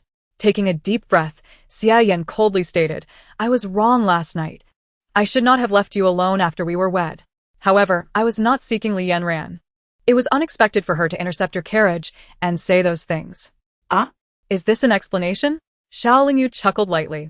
It matters not where you go or whom you seek. However, should they come to me, my patience will wear thin. This is the first instance, and I shall grant her a measure of face, but should it occur again, my temper may not remain so forgiving. Xia Yan couldn't help but glance back, meeting her dark, piercing gaze. Despite her delicate demeanor, there was an unexpected fierceness, an endearing quality in her threats. Clearing his throat, Xia Yan quickly turned away but caught sight of several old and new scars on her exposed shoulder. After a moment of hesitation, he retrieved a small porcelain vial from his pocket and placed it down. This ointment can help with scarring. A young lady should care for herself. Or, who would want you later? Xiao Lingyu reached out and took the small vial he had set down. As she retracted her hand, her fingers, still damp, brushed against Xia Yan's hand resting at his side. Instinctively, he felt a warmth spread through him, his face flushing slightly. "Thank you, young Marquis," Xiao Lingyu remarked, shaking the vial in her hand. Xia Yan did not turn back, his tone cold as he said, "I have already sent those young ladies away. Do not bring any more back to me. And what of your primary wife? Will you still marry her? Do you require assistance in preparations?" Xiao Lingyu inquired wisely. "Not necessary. I will clarify matters with Li Yanran." Xia Yan snapped, perplexed by her sudden outburst. A shadow crossed his brow as he spoke. After a moment, he turned to leave, but paused at the door. "I did not seek Li Yanran last night, but I cannot disclose where I went or what I did. I am unsure who spread such absurd rumors. Let it go. You may continue your bath." With that, Xia Yan exited, closing the door behind him. Xiao Lingyu exhaled. Despite her earlier composure, her heart had been in her throat. She hastily finished bathing, donned her clothes, and stepped outside. "Where is Xia Yan? Is he still here?" Guanxin quickly approached. "The young Marquis has sent those young ladies away, but he left in a hurry, instructing Steward Wang to ensure that anyone who disturbs you would be dealt with." "He's gone again?" Xiao Lingyu furrowed her brow. "Tomorrow is my return visit. Should he not accompany me?" Just then, Steward Wang approached. "Madam, this is what the Marquis left for you." As he spoke, he handed her a small box. Chapter 22. Return visit. Xiao Lingyu opened the box to find a jade token engraved with the character Xia. "Madam, this is the Marquis token from the Tongxing Bank. Should you require a substantial amount of silver, simply present this token to withdraw," Steward Wang said with a kind smile. Xiao Lingyu nodded. "All right." Once Steward Wang departed, Guanxin and Xiao Hua gathered around to take a closer look. "Master, what do you think of this Xia Yan? I perceive that he intends to silence you with money. He must have gone off to cavort with that Li Yanran." Xiao Lingyu casually tucked the nameplate into her pocket, dismissing it with indifference. "After all, our relationship is merely one of collaboration. Since he has bestowed this nameplate upon me, I shall keep it for now, and perhaps even leverage it to bolster our modest sect occasionally." A restful night passed. The following day marked the return to the family home. Xiao Lingyu allowed Guanxin to adorn her, all the while listening to Machi gathering various snippets of gossip from outside. The rumors circulating were quite fervent. I inquired and learned that the young lord indeed visited the residence of the Minister of Revenue yesterday. Upon seeing him, Li Yanran wept bitterly, claiming that the prior incidents were solely the actions of her maid, taken without her consent. After discovering this, she severely punished the maid, and it is said that in her shame and anger, she even attempted to crash into a wall to prove her innocence. The young lord must have spent quite some time coaxing and comforting her. Guanxin's disdain was palpable. If she is so enamored, why retract the previous engagement? Now she presents one face in public and another in private. It is utterly revolting. Furthermore, Li Yanran feigned illness, claiming her constitution was weak, while the young lord tenderly fed her medicine. Machi reported expressionlessly, lamenting the decline of societal morals. Having accepted a betrothal, he immediately ran off to his mistress, causing such a scandal without any formal acknowledgement. I perceive that Xia Yan is not particularly astute. Guanxin spat in contempt. "Master, are you certain you wish to collaborate with such a foolish individual?" At that moment, a nearby embroiderer, assisting with the return gifts, suddenly interjected, setting everything else aside. "If he does not even show up on the wedding night, how can he fail to attend today as return?" What kind of partnership is this? If not one that slaps the master's face? Suddenly, everyone instinctively turned their gaze towards Xiao Lingyu, and the room fell into silence. It matters not. He proposed this collaboration, thus he bears the responsibility. Xiao Lingyu replied with a faint smile, unperturbed. If this partner proves to be truly unreliable, I shall simply find another. Though she did not know Xia Yan well, she understood that he was not one to let personal affairs interfere with important matters. After all, in her previous life, he would not have succeeded if he were so easily distracted. Despite Li Yanran marrying Xiao Wenfei, she frequently cast flirtatious glances at Xia Yan, aiding Xiao Wenfei in seducing him. Xia Yan had once told Li Yanran, "Since your family withdrew the marriage proposal for me, our fates have diverged." She was well aware of this. Now that he initiated the collaboration, he would surely demonstrate his sincerity. On the wedding night, in front of all, Xia Yan left the residence, and Xiao Lingyu was obstructed by the maid of his mistress. Today, he would undoubtedly accompany her home. Just as Xiao Lingyu finished her makeup, a voice from outside called out, "Madam, the young lord has returned. The carriage is at the door, ready to depart." Xiao Lingyu smirked slightly and rose. It seemed her partner possessed some discernment after all. Meanwhile, at the Xiao family home, Xiao Wenxue had arrived half an hour early. Zhao Peiguang was conversing with Xiao Mu in the study, while Xiao Wenxue, along with Wei Shi and the relatives gathered for the banquet, engaged in laughter. Just days earlier, Xiao Wenxue had been scorned as a woman of tarnished virtue. Now, she radiated wealth and elegance, adorned in jewels. Though most present were likely insincere, they nonetheless feigned camaraderie in light of her status as the heiress consort, filling the room with lively chatter. It appeared she had married exceptionally well, basking in happiness. Merely 3 days had passed, yet Wenxue seemed to glow with a newfound fullness. It would not be long before she conceived. Hearing these remarks, Xiao Wenxue lowered her gaze, a hint of shyness creeping in. Indeed, she had married well. After all, she was born into a noble family. Marrying Zhao Peiguang was merely an act of necessity. Yet his willingness to flatter her was not without its merits. In time, once she became the grand princess, she could always seek another match. Suddenly, a relative inquired, "Today is also Lingyu's return. Why hasn't she arrived yet?"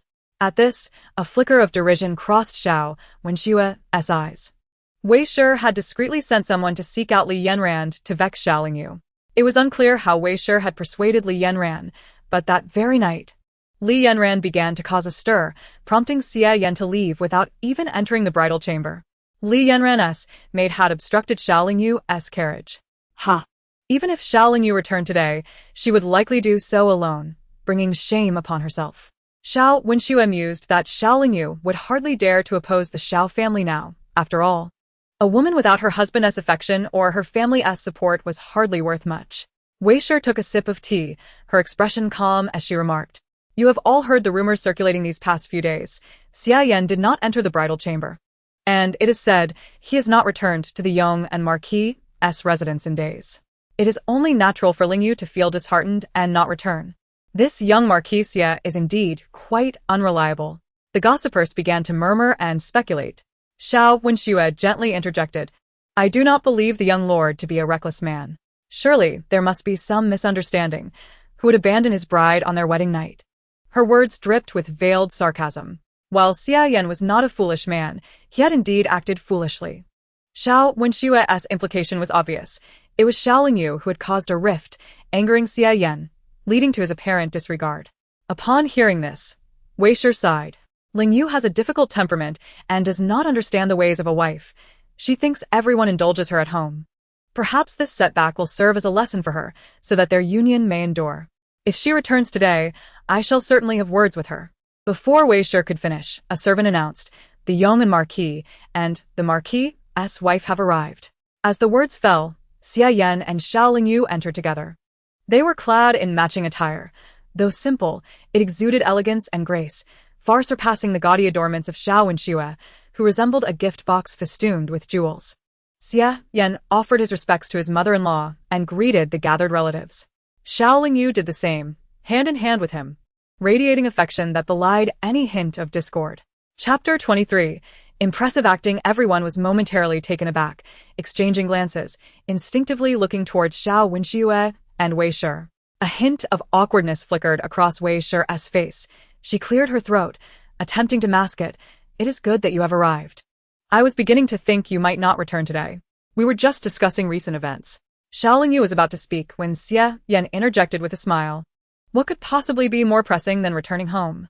The rumors outside are ever shifting, their truth difficult to discern. We might as well chat to pass the time. But please do not take any of it to heart. His words struck sharply at Xiao Wenxue and Wei Shi. Xiao Wenxue clenched her hands within her sleeves. Unable to contain herself, young lord, I did not wish to bring this up, but your sister has only just married you, and already these rumors are rampant. You abandoned her on your wedding night. Enough with the nonsense. Xie Yanjun's expression suddenly darkened. You are already a daughter of the Xiao family, and thus, you can be considered as your sister. How can you still be so uncouth and indiscreet? It appears you are deliberately attempting to tarnish both your sisters and my reputation. Quite an act you're putting on. Xiaolingyu stifled a laugh, feigning a troubled demeanor as she tugged at Xie Yan's sleeve. My lord, surely the young lord's concubine is merely a victim of hearsay. There's no need for you to be upset. What? Is this how the rules of the Duke of Su's household are? Xie Yan's agitation was palpable. Zhao Peiguang. Have him come forth. Just then, Xiao Mu and Zhao Peiguang entered. Xie Yan and Xiaolingyu exchanged glances, and in an instant, Xie Yan threw a punch at Zhao Peiguang. Zhao Peiguang, being nothing more than a blustering fool, could not evade the blow and was struck squarely on the nose. Blood gushed from Zhao Peiguang's nose. Young lord. The main hall descended into chaos. Xie Yan. Have you lost your mind? Zhao Peiguang glared at Xie Yan while clutching his face. Xiaolingyu pretended to restrain him. My lord, my lord. Xie Yan bellowed. Upon entering the door today, I overheard the young lord's concubines speaking ill of my wife, sullying our reputation. Zhao Peiguang, is this how you conduct yourself in the Duke of Su's household? You. What nonsense are you spouting? Zhao Peiguang, furious, would have retaliated had he been able to match Xie Yan's strength. Xie Yan sneered. It was your concubine who claimed I abandoned my wife on our wedding night. Does she sleep beneath our bed? How else would she know? Xiao Wenxue had not anticipated Xie Yan's fierce defense of Xiaolingyu. Enraged, she retorted, Young lord, this is what people are saying outside. Xie Yan interrupted her.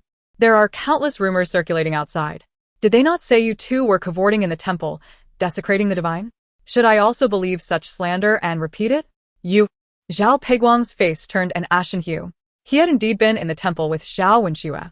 Young lord, you cannot speak so recklessly. Xiao Wenshue's face flushed. This matter was widely known, but now that she was married, people refrained from discussing it openly, out of respect for the Duke of Su's household. Who would have thought Xie Yan would brazenly expose it, leaving them speechless? How is it that when it involves you, you become agitated and accuse me of speaking falsely? Yet when it pertains to my wife, I should remain calm and not defend her. Xie Yan spoke each word deliberately. If you are dissatisfied, then let us go to the palace and seek the emperor's judgment. A gasp echoed in the room. If this matter reached the emperor, he would surely side with Xie Yan, given that the marriage was a royal decree. Xiao Mu hurriedly stepped forth, seeking to mediate. This is a misunderstanding. It is not what Wenxue intended, young lord. Then let the instigator apologize to my wife. Otherwise, we shall go to the emperor. Xie Yan showed no signs of conceding. Xiaolingyu whispered in his ear, You could have at least given me a heads up so I could assist you. Xie Yan replied softly, I find your adaptability quite impressive. You, Xie Yan, do not go too far. Zhao Peiguang ground his teeth in frustration. You struck me without cause, and now you demand my concubine apologize to your wife? You must be dreaming. My strike was a result of your failure to educate your concubine, and I demand an apology to ensure she learns her lesson. Otherwise, I could also discuss your disgraceful affairs in the temple with our relatives, shall I? Xie Yan raised an eyebrow, a glint of disdain in his eyes. You dare. Zhao Peiguang yearned to retaliate, but unfortunately, he was no match for Xie Yan. Do you think I wouldn't dare? Xie Yan scoffed, however. Your sordid affairs are too unsavory to even mention. I'll count to 3. If there is no apology, I will take my wife to the palace to meet the emperor. He was audacious enough to rebel. What did he have to fear? This was merely chaos, and he, Xie Yan, had created enough of it for them. Upon hearing this, Zhao Peiguang was momentarily speechless. Xiao Mu anxiously urged, Wenxue, it was your error. Go apologize to Lingyu. and we shall let this matter rest. We are all family, and today is a day of celebration. There is no need to escalate this to the emperor. Xiao Wenxue looked at Zhao Peiguang, feeling aggrieved. Xiao Lingyu sighed lightly, addressing a woman among the relatives. Aunt, I heard that the eldest cousin cannot procreate and is planning to have his wife bear a child for him. A collective gasp filled the room. The woman addressed as aunt was instantly incensed. Lingyu, where did you hear such rumors, speaking recklessly in this manner? Is this not tarnishing your cousin's reputation? Xiao Lingyu feigned innocence. Aunt, it is my fault, but I am merely concerned for my cousin's happiness. Those present fell silent, recognizing the familiarity of her words. Echoing what Xiao Wenxue had just said. It was only when the sting of the words was turned upon them that they grasped their pain. While they had been so magnanimous when it was directed at others. Seeing this, Wei Shi quickly signaled to Xiao Wenxue. Xiao Wenxue, gritting her teeth, rolled her eyes and feigned fainting. Wenxue! Wenxue! The main hall erupted once more into disarray. Xie Yan pulled Xiao Lingyu away from the crowd. They exchanged glances, both smiling wryly. Father-in-law, mother-in-law, we shall take our leave for now. When there are fewer meddlesome souls here, we will return for a proper meal. With that, Xie Yan led Xiao Lingyu away. As the carriage of the Duke of Yong'an departed the Xiao family, Xie Yan and Xiao Lingyu laughed together. Was it satisfying? Xie Yan leaned against the side, smiling at Xiao Lingyu. Xiao Lingyu nodded. Very much so. She reflected on her marriage to him, realizing that being tied to the Xiao family could indeed be advantageous, but she had not expected him to stand up for her. Especially given that they all knew he harbored an unforgettable first love, Li Yanran. On the day of my engagement's dissolution with Li Yanran, my fate with her came to an end. Xie Yan fixed his gaze upon her eyes. This phrase was one that Xiao Lingyu had heard in her previous life. She turned to Xie Yan, somewhat perplexed by him. Xie Yan, do you seem to trust me? Why is that? Xie Yan's eyes flickered momentarily, and he smiled faintly. Doubt those who are untrustworthy. Trust those who are useful. Since we are partners, trust must be established first, though not entirely. True to his character, Xie Yan spoke candidly. Xiao Lingyu replied, that is sufficient. Collaboration must naturally progress step by step. He undermined the royal family. She extinguished the Xiao clan. Surprisingly fitting. The carriage halted at the residence of the Duke of Yong'an. Xie Yan and Xiao Lingyu alighted together. No sooner had they entered than a figure clad in yellow rushed towards him. Xie Yan. Xiao Lingyu focused her gaze, a headache beginning to form. Li Yanran? How did you get in here? Xie Yan's expression darkened as he turned to Butler Wang. Butler Wang, looking somewhat embarrassed, replied, Young master, I had no intention of allowing this, but Miss Li was crying at the entrance, causing quite the disturbance, so I let her in to wait.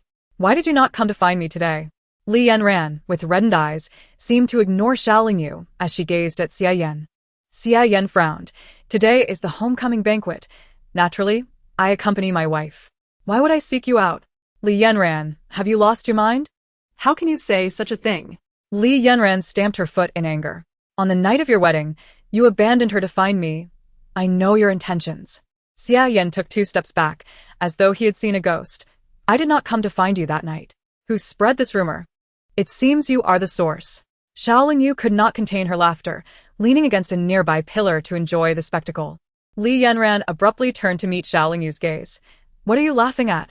Xie Yan dares not admit it because your union was sanctioned by the emperor, leaving no room for error.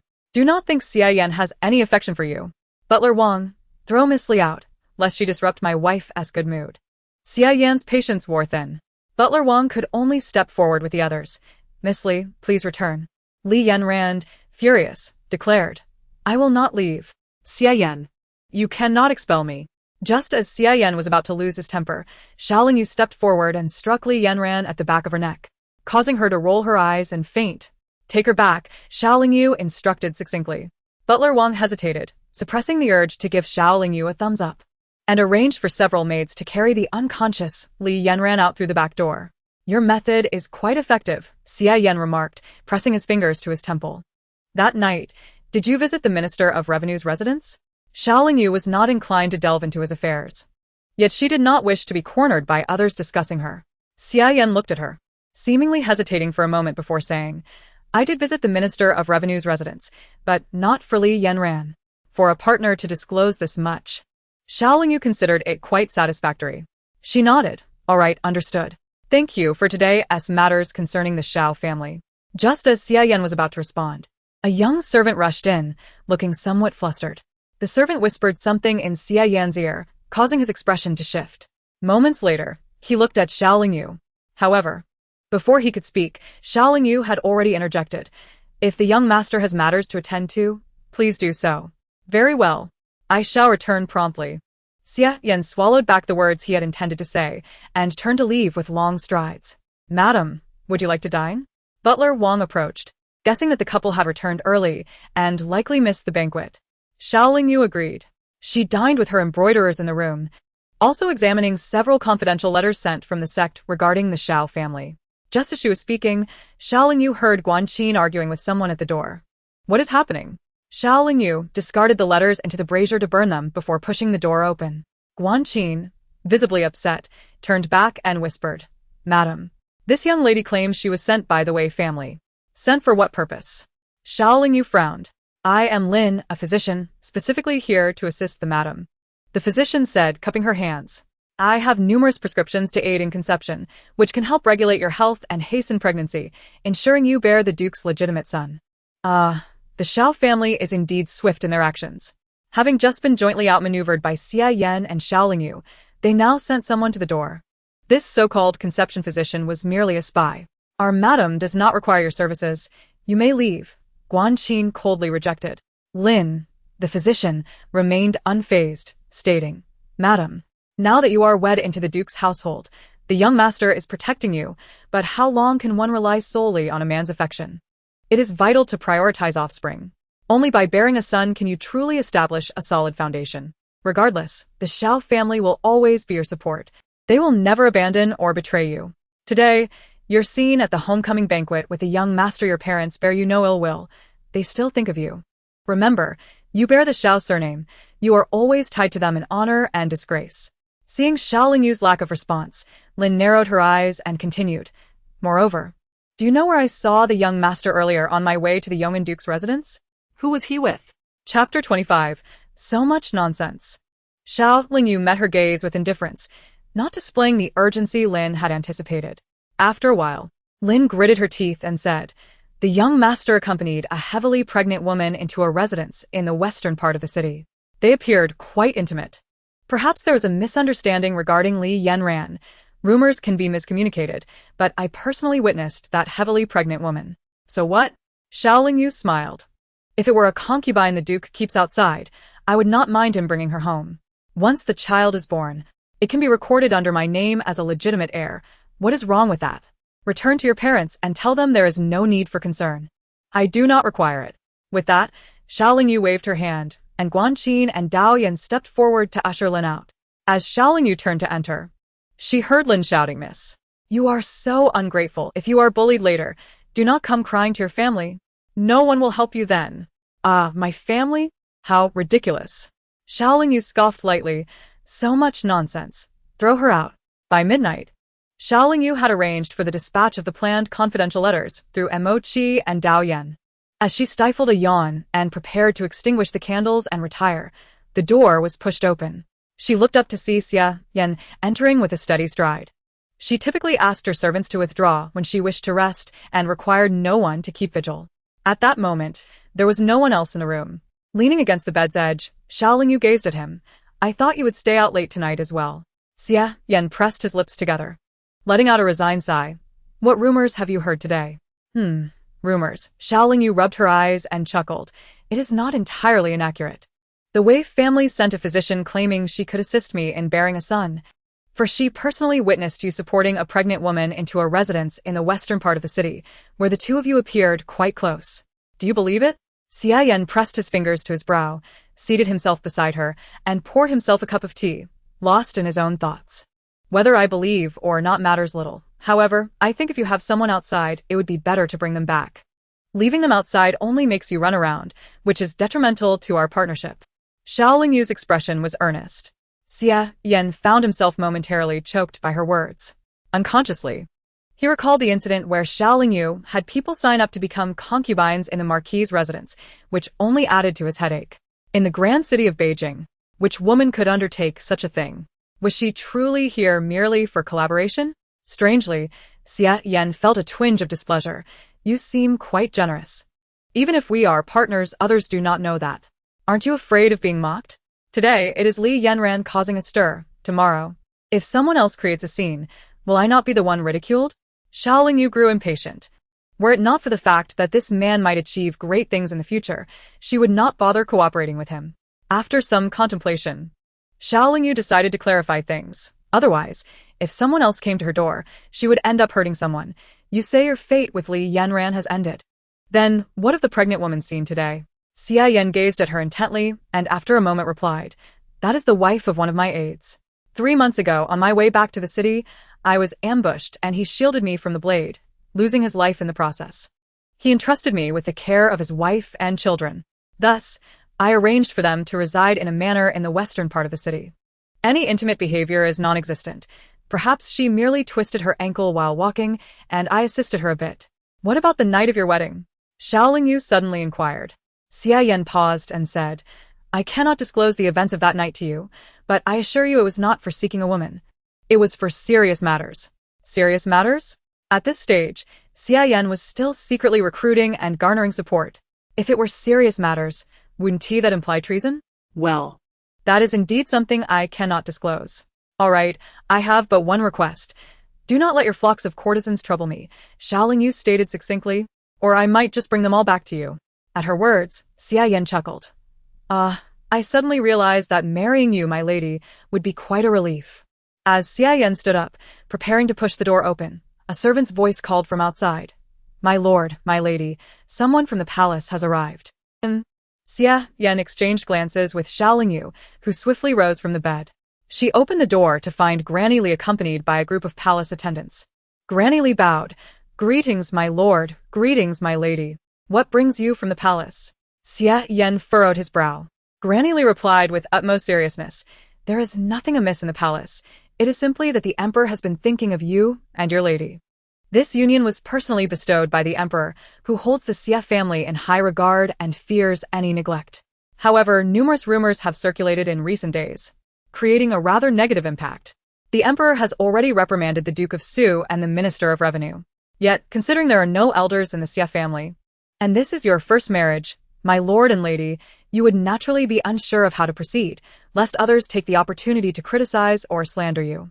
Therefore, the emperor has sent me and a few others to assist you. Xia Yan and Xiaolingyu were both rendered speechless. The emperor's intent was clearly to place spies within the marquis's residence. As an orphan, Xia Yan could not stir up trouble overtly, but rumors about him were rampant, especially now that he had allied himself with the seemingly unassuming Xiao family. Yet, the emperor felt the need to personally intervene. Xia Yan smiled faintly. Then, I must trouble you, Granny. Granny Li replied, not at all. I shall keep watch tonight. My lord and lady should retire. With that, Xia Yan wrapped his arm around Xiaolingyu's waist. Since that is the case, my lady, let us return and rest. Very well. Xiaolingyu lowered her brow and nestled into Xia Yan's embrace as they entered the room. Granny Li and a few others stood in the corridor, while the rest followed Steward Wang to the west wing. It seems we must put on a show, Xia Yan whispered, gesturing toward the shadows cast against the window paper. Xiaolingyu looked startled. How shall we do that? Xia Yan pointed to the bed with nonchalance. We shall sleep together. After a moment's thought, Xiaolingyu nodded. Sharing a bed was not entirely inappropriate. After 3 years in the army, disguised as a man, she had shared sleeping quarters with rough soldiers, save for bathing times. As the candlelight extinguished, the two lay fully clothed in bed. Neither moved nor spoke, enveloped in darkness and silence. Outside, hushed conversations could be faintly heard. Granny, the candles in the room have been snuffed. They must be resting. Are we truly to keep watch all night? Consider this, even on their wedding night. Xia Yan did not abandon his delicate wife. What could possibly be more important? This maid does not understand. You may not, but the emperor does. Though Xia Yan and the Xiao family appear quite obedient on the surface, who knows the truth? A newlywed couple who leave no trace of intimacy, and one so generous as to allow others to sign up as concubines, hardly seems like a genuine marriage. The emperor suspects they are merely putting on a facade, and behind the scenes, something nefarious may be afoot. Thus, in this charged atmosphere, devoid of any sound, merely lying under the covers. Could it truly be innocent? Instinctively, Xiaolingyu and Xie Yan exchanged glances, their expressions tinged with awkwardness. Chapter 26. A call, or to it appears we must call out a few times. Xie Yan regarded Xiaolingyu with a composed demeanor. Xiaolingyu paused, then realized. My face is burning. It is my fault. You are not accustomed to such things. Xie Yan, in a good-natured manner, leaned closer. Allow me to assist you, but do not strike me. With that, Xie Yan lowered his head and nibbled at her neck. Ah! A wave of tingling sensation spread from Xiaolingyu's neck throughout her body, and an involuntary, cat-like moan escaped her lips, sweet and enticing. Xie Yan felt as though his breath had caught in his throat. He raised his gaze, locking eyes with her, and for a fleeting moment, tension hung between them. Xie Yan pressed his lips together, instinctively lowering his head to nibble at her neck again. Xiaolingyu's voice tightened. I will call out myself. At her words, Xie Yan exhaled in relief and turned to face away from her. Xiaolingyu hesitated for a moment before also turning her back. Having experienced life, she was not ignorant of such matters between men and women. When feelings run deep, sounds are natural. It is nothing to be ashamed of. Yet, to be asked to call out without any prior action was indeed a bit embarrassing. However, the figures lurking outside seemed to be pressing against the door. If they did not produce some sound to satisfy them, they might genuinely grow suspicious. Taking a deep breath, Xiaolingyu, face flushed, called out a few times while clutching the blanket. Though Xie Yan faced away from her, hearing her voice made him feel inexplicably tense. The hushed murmurings outside grew quieter, as though they were deep in discussion. Xie Yan pursed his lips, rose to draw the bed curtain, and thoughtfully tucked the blanket around her, calling out, "Bring water." Beneath the covers, Xiaolingyu's face reddened further and she whispered, "Is it too soon to call for water?" At her words, Xie Yan found himself momentarily at a loss. Seeing this, Xiaolingyu quickly covered her head with the blanket. That night, Xie Yan called for water every hour, and Xiaolingyu complied by calling out a few times as well. By the time the watchful eyes at the door departed, dawn was approaching. Both individuals bore the telltale panda eyes, yawning profusely. Their endurance was truly remarkable. Xiaolingyu shook her head in resignation, feeling her throat parched and hoarse. Xie Yan rose to pour her a cup of tea, a smile playing on his lips as he remarked, "Is it not evident why the palace has dispatched them to keep watch? Clearly, they possess exceptional skills, as evidenced by their unwavering spirit." Just as Xiaolingyu was about to respond, a series of knocks echoed at the door. It was Guanqin's voice. "My lord, my lady, there are visitors." Xiaolingyu and Xie Yan exchanged glances, shaking their heads before hastily changing and freshening up before stepping outside. Who has arrived now? Xie Yan inquired blandly. Guanqin pursed her lips and pointed. As Xie Yan and Xiaolingyu looked ahead, they spotted a group of people in the garden not far away, including Mama Li. At the forefront stood a woman of about 50, adorned in exquisite jewelry and luxurious fabrics, exuding an air of opulence. Xiaolingyu recognized her as the Empress Dowager Qin. It had been some time since she had last appeared publicly, having secluded herself at the royal mausoleum to pray for the imperial family following the death of her only son. Xie Yan was taken aback and quickly approached her. The only member of the royal family whom Xie Yan regarded with any respect was the Empress Dowager. Xiaolingyu followed closely behind, her thoughts swirling. Though she did not know much about Xie Yan, she was aware from her past life that he had covertly allied with the Shao family. Years ago, the sixth prince, the Empress Dowager's son, had fought alongside the current emperor and the Xie family against foreign invaders. However, due to the emperor's miscalculations, the Xie family army was utterly decimated. The sixth prince had arranged for Xie Yan, who was still a mere infant, to be sent away, sacrificing his own escape and ultimately perishing on the battlefield. The sixth prince was, in essence, Xie Yan's savior. Xie Yan held the Empress Dowager in high regard as well. In her past life, he had slaughtered the entire royal family but spared the Empress Dowager, allowing her to live out her days peacefully. "Your Highness, what brings you here?" Xie Yan bowed respectfully. Xiaolingyu followed suit. The Empress Dowager smiled faintly. "You have wed, so how could I not come?" Just as Xie Yan was about to introduce Xiaolingyu, the Empress Dowager interrupted directly. "At my age, my legs are not as nimble as they once were. This journey has left me weary. A yen. May I impose upon you for a few days?" Someone, Arrange accommodations for the Empress Dowager, Xia Yan commanded with a wave of his hand, then added thoughtfully. I recall that you enjoy the pastries from the Joy Pavilion in town. I shall procure some for you. With that, Xia Yan turned to Xiaoling Yu. She nodded slightly, and Xia Yan swiftly departed with the servants. The Empress Dowager paid Xiaoling Yu no mind, instead nudging a young woman in green who stood behind her forward. Have you not yet greeted the young lady Xiao? Xiaoling Yu suppressed a smile. Though she was now the young mistress of the Marquis's household, the Empress Dowager's haughty demeanor and her reference to her as merely young lady Xiao suggested that her visit was far from benign. The young woman in green stepped forward to pay her respects. Jin Xiao is my distant niece and possesses remarkable medical skills. I have already consulted the Emperor, who has consented to allow Jin Xiao to assist you in the Marquis's household, ensuring you bear a son for the Xia family. The Empress Dowager was blunt in her intentions. It was then that Xiaoling Yu recognized Jin Xiao as the physician who had visited previously. This implied that the Empress Dowager had clandestine dealings with the Xiao family. Surely, the alliance between the Xiao family and Xia Yan in her past life was greatly influenced by the Empress Dowager. What, do you object? The Empress Dowager's tone cooled as she noted Xiaoling Yu's silence. Your Highness has secured the Emperor's agreement. How could I possibly dissent? Xiaoling Yu replied with a smile. Then let Jin Xiao reside in the Guanlon courtyard, she suggested. I have observed that its location is closest to the young Marquis. Mama Li suddenly interjected. Isn't she here to assist in your conception? Why not reside next to me instead of the Marquis? Xiaoling Yu raised an eyebrow, pondering the blatantness of their intentions. The Empress Dowager immediately retorted, both men and women require proper care to conceive swiftly. Residing nearby allows for timely observation of a Yan's condition post-treatment. What? Do you possess knowledge of medical practices? Oh, certainly. I cannot compare to your Highness's expertise, Xiaoling Yu replied coolly. However, if timely observation is the goal, why stay in the Guanlon courtyard? The Qingfeng courtyard is far more suitable. With a physician in the Marquis's household, she would effectively become the household doctor, rendering such concerns unnecessary. Guanqin, take the physician to Qingfeng courtyard. For a moment, even the Empress Dowager was taken aback. Qingfeng courtyard was Xia Yan's residence.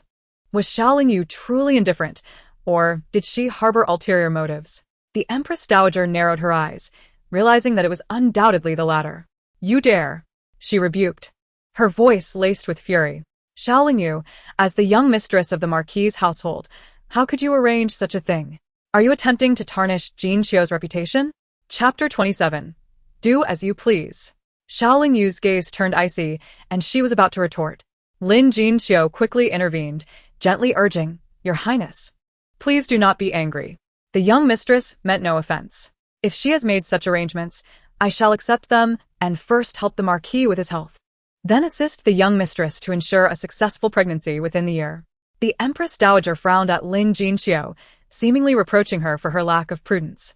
Lin Jin Xiao gently tugged at the Empress Dowager's sleeve, adopting a somewhat petulant tone. After a moment, the Empress Dowager spoke. Look how diligent Jin Xiao is. You have entered the Marquis's household and become its mistress. Every word and action represents the household and a yen. You must understand some decorum. Pausing, the Empress Dowager turned to Mama Li. Since the palace's mama is here, she shall teach you etiquette from today onwards, lest you become a laughingstock. Mama Li stepped forward to bow, as you command. The Empress Dowager withdrew her gaze from Xiaoling Yu, her demeanor exuding arrogance. Jin Xiao, assist me to rest. Inform me when a yen returns. Yes. Lin Jin Xiao cast a lingering glance at Xiaoling Yu before helping the Empress Dowager and her entourage depart. Quite brazen. Xiaoling Yu murmured with a slight smile. Once the Empress Dowager and her entourage had left, Mama Li approached with an air of superiority. Young mistress, without rules, there can be no order. Perhaps we should begin with the kneeling ceremony. With that, Xiaoling Yu silently regarded her, unyielding. Mama Li frowned. Young mistress, since the mama is to teach me etiquette beginning with kneeling, surely you must set an example first. Why not kneel before me so I may learn? Xiaoling Yu pointed to the ground before her. Young mistress, I am here under orders to teach you etiquette. Mama Li's expression darkened as she waved her hand. Someone, make the young mistress kneel. Xiaoling Yu signaled to Guanqin, who leaped forward in an instant. None present could discern how Guanqin executed her maneuver. But when she halted, Mama Li and her companions had all been rendered immobile by pressure points. Let them kneel, Xiaoling Yu yawned. You keep watch here. Yes. Guanqi nodded and snapped her fingers. Emochi, Zishu, and Xiaohua advanced simultaneously, dragging Mama Li and the others into the sunlit courtyard. With a swift kick, they all knelt on the ground, their faces contorted with fury, yet not a sound escaped their lips. Xiaolingyu cast not even a glance back as she turned and returned to her courtyard. Upon entering the room, Daoyan could not help but whisper, "Master, the old witch, Lady Qin, has clearly come to assert her dominance and torment you. That Li Mama, relying on her influence, dares to demand you kneel, rather than act impulsively. We should remember that although we are a small sect, we have the potential to grow. Thus, we must embody the composure of a grand sect and maintain our steadiness." Xiaolingyu tapped the table thoughtfully. Lin Jinxiu, who was clearly sent by the Xiao family, was now under the patronage of the reclusive Lady Qin, and their intimate demeanor earlier hinted at deeper machinations. Daoyan felt a pang of sympathy. Her master had been exploited by the Xiao family for years, while a young lady braved the perils of the borderlands. Fortunately, they had secretly established their own small sect, which provided support. Otherwise, she would be ensnared in the deadly trap set by those with ravenous ambitions. Unaware of Daoyan's concerns, Xiaolingyu silently reflected on the events of her past life. The pivotal evidence implicating the Yan family in the Xiao family schemes had been unearthed at their behest. Yet, she remained oblivious to the timing of its concealment within the Yan family and the means by which it was orchestrated. This was why she could not act against the Xiao family just yet. Even if she did, should they possess hidden allies during this period, her efforts would be in vain. As she contemplated the connection between Lady Qin and the Xiao family, a memory struck her. A month before the Yan family's downfall, when their second son held his coming-of-age ceremony, Lady Qin had indeed attended. Many remarked on the Yan family's prestige, noting that even the long-absent Lady Qin had graced the occasion. Perhaps, from Lady Qin, one could glean some clues. Just then, Xia Yan returned. Upon entering, he learned that Li Mama and her entourage had been punished and were kneeling, with no one daring to intervene, as they were under the watchful gaze of Guanqin. Even outside Lady Qin's residence, Emochi, Zishu, and Xiaohua were lurking in the shadows, ready to detain anyone attempting to send a warning. Had Lady Qin and Lin Jinxiu sensed the anomaly, a commotion would likely have ensued. Xia Yan handed over the pastries he had procured, smiling. "What is this? Have you suffered some injustice to be in such a foul mood?" Xiaolingyu paused, coming back to her senses, and replied cautiously, "Lady Qin is causing me trouble, and Li Mama is using this as an opportunity to make me kneel for training. Does that not constitute an injustice?" Xia Yan nodded. "Indeed, they deserve it." He added with a smirk, "Feel free to express your displeasure." At this, Xiaolingyu regarded Xia Yan with newfound respect. Propping her chin on her hand, she remarked, "I thought you would side with Lady Qin, considering the sixth prince is your savior." After a moment's contemplation, Xia Yan scrutinized Xiaolingyu, pondering the secrets she seemed to harbor. Despite their agreement to maintain a cooperative relationship, it appeared she was more aware of his past than he had assumed. Clearly, he needed to investigate her further. Sipping his tea leisurely, Xia Yan stated, "The sixth prince is indeed my benefactor, yet Lady Qin is not. I can discern right from wrong, and as the Lady of the Vofu, you are in charge of these matters." To be frank, Xiaolingyu was genuinely surprised by Xia Yan's rationality. She bit her lip, asking, "Really?"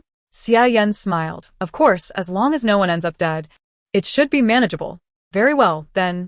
Go speak with Lady Qin and keep her from being a nuisance, while I devise a plan to drive Li Mama and her crew away," Xiaolingyu stated directly. Xia Yan cast her a deep glance, said nothing further, and departed. Moments later, Xiaolingyu leaned in to whisper to Guanqin. Guanqin's eyes sparkled with intrigue. "Master, are you planning something nefarious with that item?" Xiaolingyu flicked her forehead playfully, a smile gracing her lips. "I am a good person. How could I possibly engage in misdeeds?" Do not slander me. Guanqin, wearing a skeptical expression, rummaged through the dowry and produced a box, handing it to Xiaolingyu. Chapter 28. Whom does the heart belong to? Xiaolingyu tucked the small box into her pocket and, accompanied by Guanqin, stepped outside. However, upon reaching the corridor's corner, she overheard two maidservants gossiping with their backs to her. The taller maidservant spoke disdainfully. "Our new mistress certainly has a lofty demeanor. Li Mama and her crew came from the palace, yet she has them kneeling there without letting them up." The shorter maidservant chimed in, Perhaps she emboldened by our little lord's indulgence, believing herself a genuine mistress of the Vofu, even stationing guards at Lady Qin's courtyard. Anyone caught attempting to send a warning is bound and thrown into the woodshed. How arrogant. Our lord married her merely as a matter of necessity. I wager he'll tire of her soon. Everyone knows he harbors feelings for another. Clearly, the servants of the Gofu were not submissive to her authority.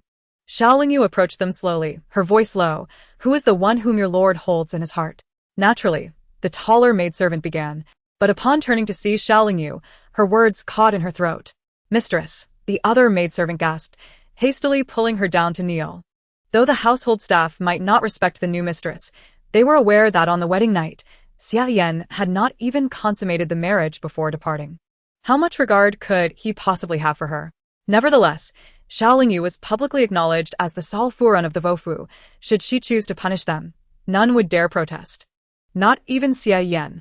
Realizing this, the two maidservants exchanged glances and quickly bowed their heads. We, the servants, recognize our mistakes and shall never dare again. Xiao Lingyu studied them for a moment, smiling. You just mentioned that the young lord has someone in his heart. Who might that be? The maidservants fell silent. Guanqin, take them inside and inquire gently. Do not frighten them. With their delicate appearances, they might even serve as concubines for our lord in the future. Xiao Lingyu's tone was gentle, yet to the maidservant's ears, it felt like an imminent threat. The shorter maidservant immediately exclaimed, We, the servants, know our place and would never harbor such thoughts. The young lord's heart belongs to Li Yanran, the taller maidservant interjected. It is her close maid, Muxin. Is it? Xiao Lingyu mused. How intriguing that Xia Yan's affection was not directed at a lady of noble birth, but rather at a maid by Li Yanran's side. It seemed that on that fateful night, he had indeed visited the Shangxi residence, but not for Li Yanran, rather for her personal maid. Xiao Lingyu felt a surge of curiosity igniting within her. The two maidservants lowered their heads, not daring to speak. Xiao Lingyu pulled them up gently, her voice soft. Although to those unfamiliar, it appeared as if she were suppressing her excitement. Coughing awkwardly, Guanqin reminded her quietly, weren't we supposed to deal with Li Mama and the others? Xiao Lingyu snapped back to reality. Indeed. Guanqin, please take these two lovely maidens inside, and ask them kindly. Be gentle. Do not frighten them. The two maidservants turned pale. They dreaded the notion of being interrogated inside. Guanqin nodded earnestly yes. Xiao Lingyu patted the shoulders of the two maidservants before hastily departing. Throughout the journey, Xiao Lingyu pondered the tale of Xia Yan and his beloved. Yet, despite having lived a full life, she could not fathom which maiden from his past had intertwined with his fate in a web of love and hatred. A man so devoted to his career, one would expect him to possess little in the way of romantic entanglements. This was, indeed, quite peculiar. However, if she could uncover the identity of this maiden in this lifetime, might she not gain leverage over Xia Yan, compelling him to switch his allegiance to her side? This would undoubtedly simplify her dealings with the Xiao family. Madam, a handmaiden named Xiao Hua rushed to greet Xiao Lingyu as she approached. Xiao Lingyu snapped back to reality, acknowledging her with a nod. Granny Li and the others had been kneeling there, their acupoint sealed, for nearly half an hour under the scorching sun. Unable to speak or move, drenched in sweat, and filled with grievances. Their kneeling was commendable. Granny Li had demonstrated the protocol well. Xiao Lingyu gestured for Xiao Hua to release their acupoints. With a swift motion, Xiao Hua activated their circulation, and suddenly, Granny Li and the others could move again. Oh, dear, my back is broken.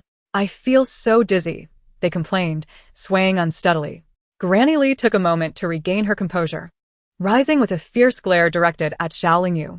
Before she could voice her thoughts, Xiao Lingyu handed her a small box, saying, Granny. This, with a dismissive flick of her wrist, Granny Li struck it away. The box shattered upon hitting the ground, and a piece of jade within split in two. Fuming, Granny Li exclaimed, Young madam, I was sent here on orders and tasked with teaching you the proper etiquette. Yet, you seek to ensnare me with such trivial gestures? A mere trifle of sweetness will not win my loyalty. The others following Granny Li echoed her sentiments. Xiao Hua wished to interject, but Xiao Lingyu waved her off. She picked up the broken jade, raising an eyebrow coolly. Granny, your words are misplaced. You claim to instruct me in kneeling etiquette, yet it was you who exhibited poor temper upon an imperial gift. What reasoning is this? What? Granny Li trembled. My engagement to Xia Yan was personally sanctioned by the emperor, and part of my dowry was also bestowed by him. This jade pendant, a gift from the emperor, was merely for you to see. Who would have thought your temper would be so volatile as to disregard imperial gifts? Xiaoling Yu smirked, her gaze piercing. Are you attempting to rebel against authority? You. Granny Li's face darkened, but she gritted her teeth. How could this old servant dare? Everyone has witnessed it. It was you who broke it, was it not? Xiaoling Yu said with a hint of disdain. If you deny it, we shall summon the officials to investigate the matter. Granny Li's heart sank. Xiaoling Yu was intent on escalating the situation, which would spell disaster for her as a servant. After weighing her options, Granny Li knelt. It was not my intention, truly. I merely slipped while reaching for it. I also believe it was an accident, Granny, Xiaoling Yu replied, helping her to her feet with a smile that barely concealed her amusement. Granny Li forced a smile. Indeed, it was, and I hope young madam can forgive me. According to the laws of the Great Qing dynasty, deliberately damaging an imperial gift was considered an affront to royal authority, punishable by death if escalated. Granny Li could see through Xiaoling Yu's ploy but found herself ensnared nonetheless. Xiaoling Yu handed the jade pendant to Xiao Hua for safekeeping and remarked, Since Granny did not act with malice, I shall not hold it against you. I will have a craftsman restore the jade, and we shall consider this matter closed. Time is of the essence. Would you care for a meal before continuing your lessons? Chapter 29. A bag of bones. Granny Li suppressed her fury, forcing a smile. Young madam is a lady of refinement. How could there be any rules she does not understand? I shall return to the palace to report that all is well at the Ho residence. Thank you for your trouble, Granny. Xiao Hua, please see her out. Xiaoling Yu nodded slightly. Granny Li left with a group of servants, her face clouded. Xiao Hua returned to report, Master, you are truly formidable. You dismissed them so easily. You should have seen their expressions. What of the Empress Dowager? Xiaoling Yu inquired suddenly. Xiao Hua shook her head. Xia Yan is playing chess with the Empress Dowager and has not allowed anyone to interrupt. That physician girl, Lin Jinxiu, seems to know something but has done nothing. Merely studying medical texts in her courtyard. Lin Jinxiu appeared remarkably calm. Have Daoyan investigate Lin Jinxiu's background, Xiaoling Yu ordered, narrowing her eyes slightly. Master, shall we seek Xia Yan now? Xiao Hua asked. What purpose would that serve? He is tasked with keeping the Empress Dowager steady while I handle Granny Li and her companions. Each of us has our roles to play, and it works well. Xiaoling Yu was eager only to return to her quarters and indulge in gossip. Upon entering her courtyard, she found Guanqin had already finished her inquiries, and the two maidservants had been reassigned. Did you uncover anything? Xiaoling Yu hurried over. Guanqin nodded, whispering. The two maidservants have been in the Ho residence for a few years and have served in Xia Yan's study, overhearing some secrets. Xia Yan's affection lies with Mu Jin, the close maid of Li Yanran, but her health has deteriorated significantly over the past 2 years. That night, Xia Yan did indeed visit the minister's residence, but it was not to find Li Yanran. He went to see Mu Jin, who is said to be terminally ill. No wonder, after the Xiao family partnered with Xia Yan in the past life, Xiaoling Yu had never heard who his beloved was. It turned out that the beauty had long since passed away, buried deep in his heart. How could outsiders know so much? Furthermore, while it was common knowledge that Li Yanran and Xia Yan had been engaged, no one spoke of Xia Yan's attachment to Li Yanran's maid, indicating he had taken steps to keep it quiet. Master, should we pay a visit to that Mu Jin girl? Guanqin could not resist suggesting. Xiaoling Yu pursed her lips in contemplation before shaking her head. Not yet. Send a message to Guan He, urging him to return swiftly. Upon hearing this, Guanqin hesitated. Puzzled. Master, what do you need my elder brother for? He is skilled in medicine. If we are to use Xia Yan, we must have something to hold over him. If I can assist in curing his beloved, he will owe me a favor. Wouldn't you agree? Xiaoling Yu mused thoughtfully. Guanqin frowned. I thought you intended to assert your influence over the young marquis by taking her place. Xiaoling Yu shot her a disapproving glance. I have no such intentions. As evening approached, the Empress Dowager, having learned of Granny Li's incident, sought to confront Xiaoling Yu. Yet, Xia Yan unexpectedly invited a theater troupe to perform, staging the Empress Dowager's favorite play, The West Chamber. For the moment, she was compelled to swallow her anger and appeared before the guests alongside Lin Jinxiu. Xiaoling Yu leisurely indulged in pastries within her chamber when a servant rushed in with news. Young madam, someone from the Xiao family has arrived. insisting you return to the Xiao residence immediately due to an urgent matter. What urgent matter could arise at this hour? Guan Qin's expression soured. Xiao Lingyu set down her teacup, a smile gracing her lips. Considering the timing, the emperor is about to inspect the troops at the barracks, and my brother is likely to reveal himself. If he does not seek me out, who else could he turn to? Realizing this, Guan Qin quickly fetched a cloak for Xiao Lingyu to wear. Xiao Lingyu sent someone to inform Xie Yan and then exited the estate through the back door. Returning to the Xiao family. Upon entering, she immediately sensed a heavy, oppressive atmosphere within the household. That wretched girl, could she be reluctant to help? This was the voice of Xiao Wenfei. Clang. Wei Shi, in a fit of rage, smashed her teacup onto the floor. How dare she? If anything were to happen to Wenfei, she would not escape unscathed.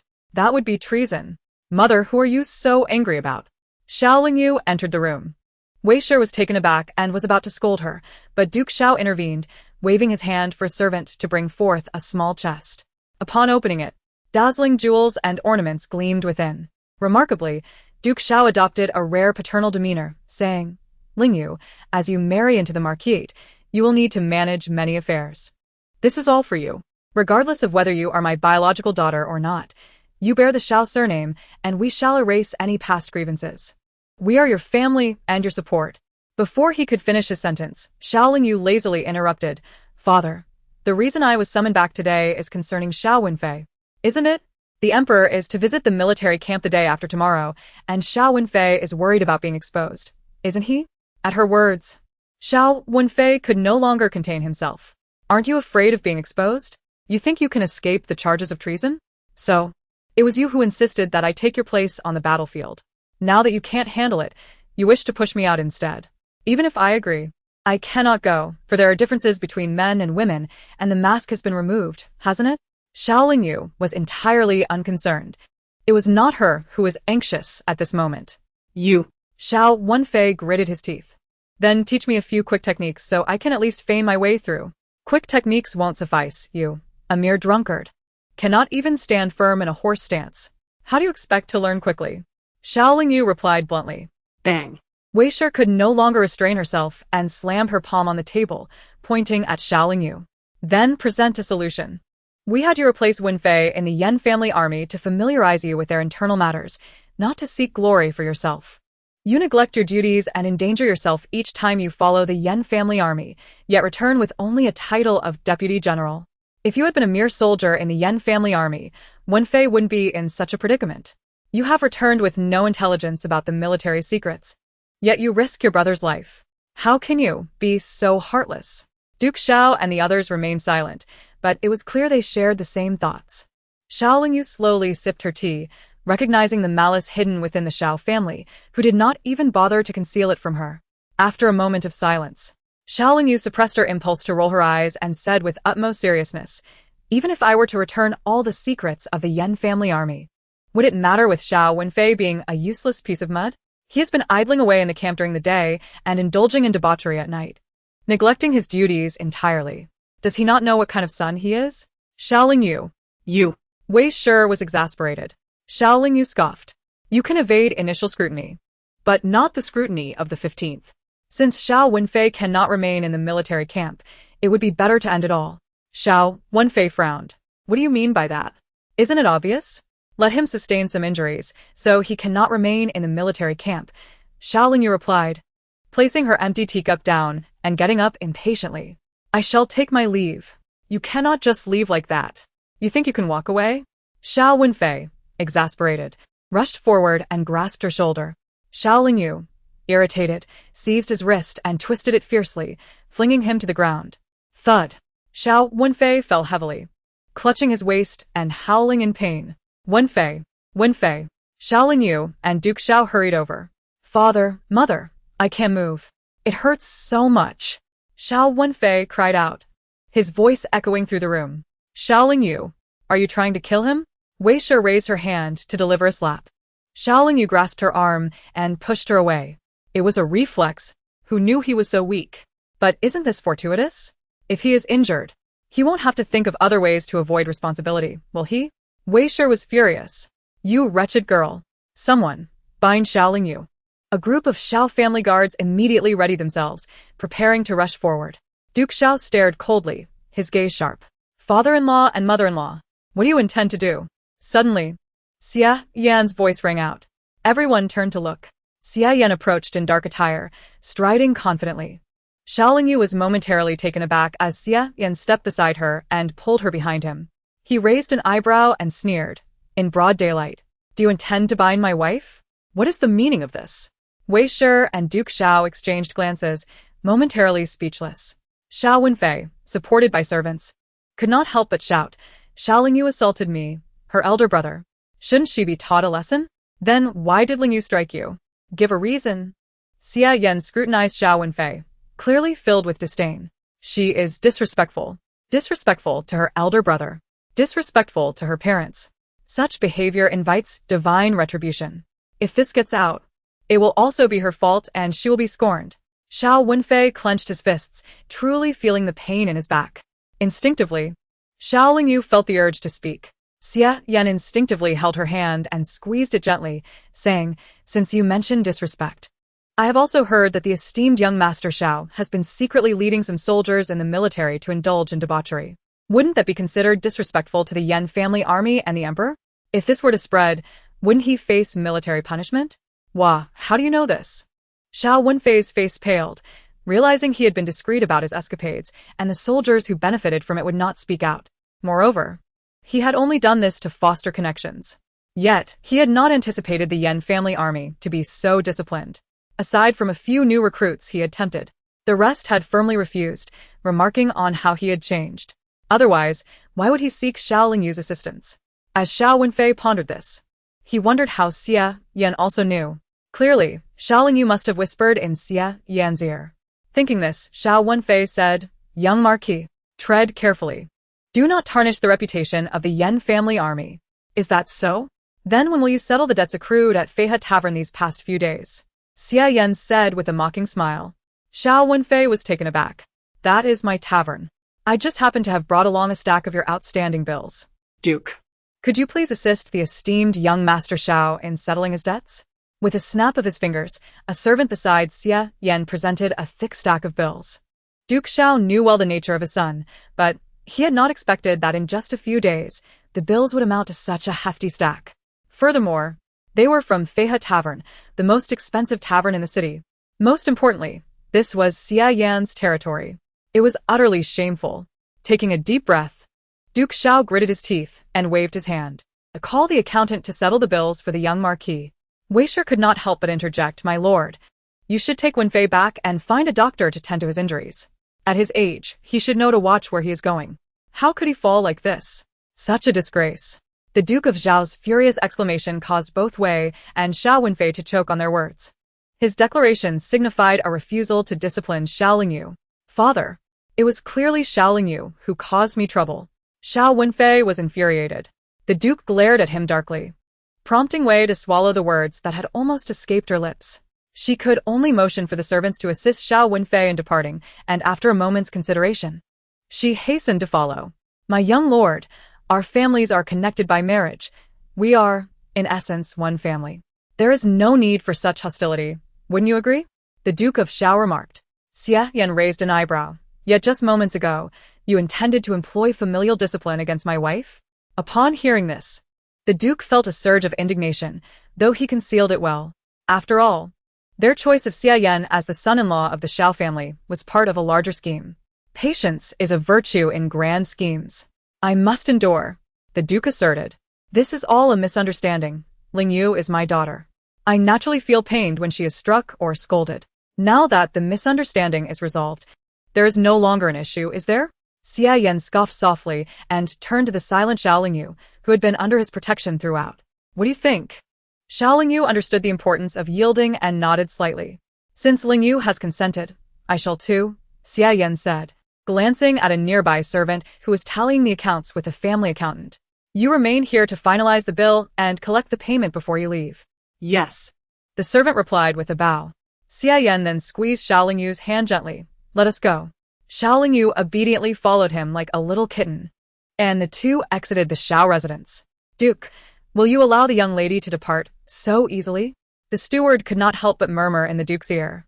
The Duke closed his eyes momentarily. What else can be done? After a moment's thought, the steward added, actually, this could be seen as a blessing in disguise. What blessing? Xia Yan is notoriously difficult to manage.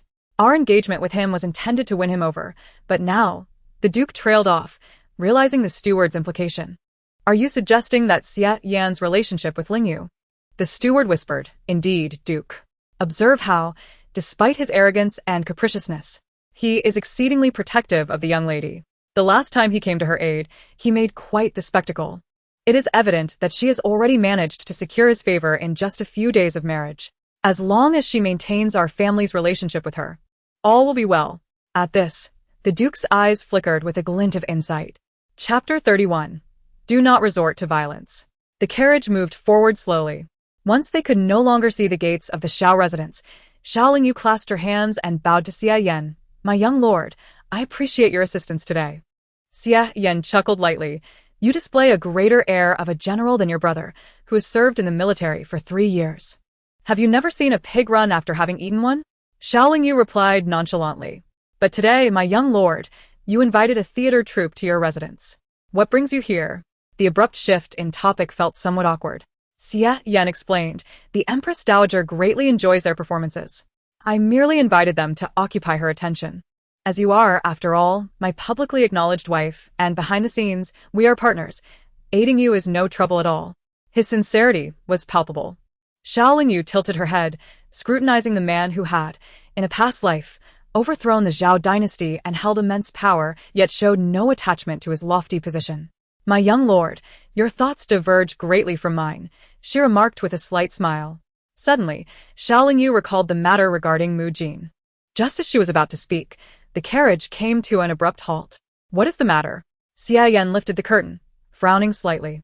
One of the accompanying servants promptly pointed to 2 individuals waiting nearby, from the palace. They request the young lord and young lady to enter for an audience with the emperor. Upon hearing this, Xia Yan looked ahead to see 2 young eunuchs, standing with bowed heads. They had evidently been dispatched to summon him and, fortuitously, encountered his carriage en route.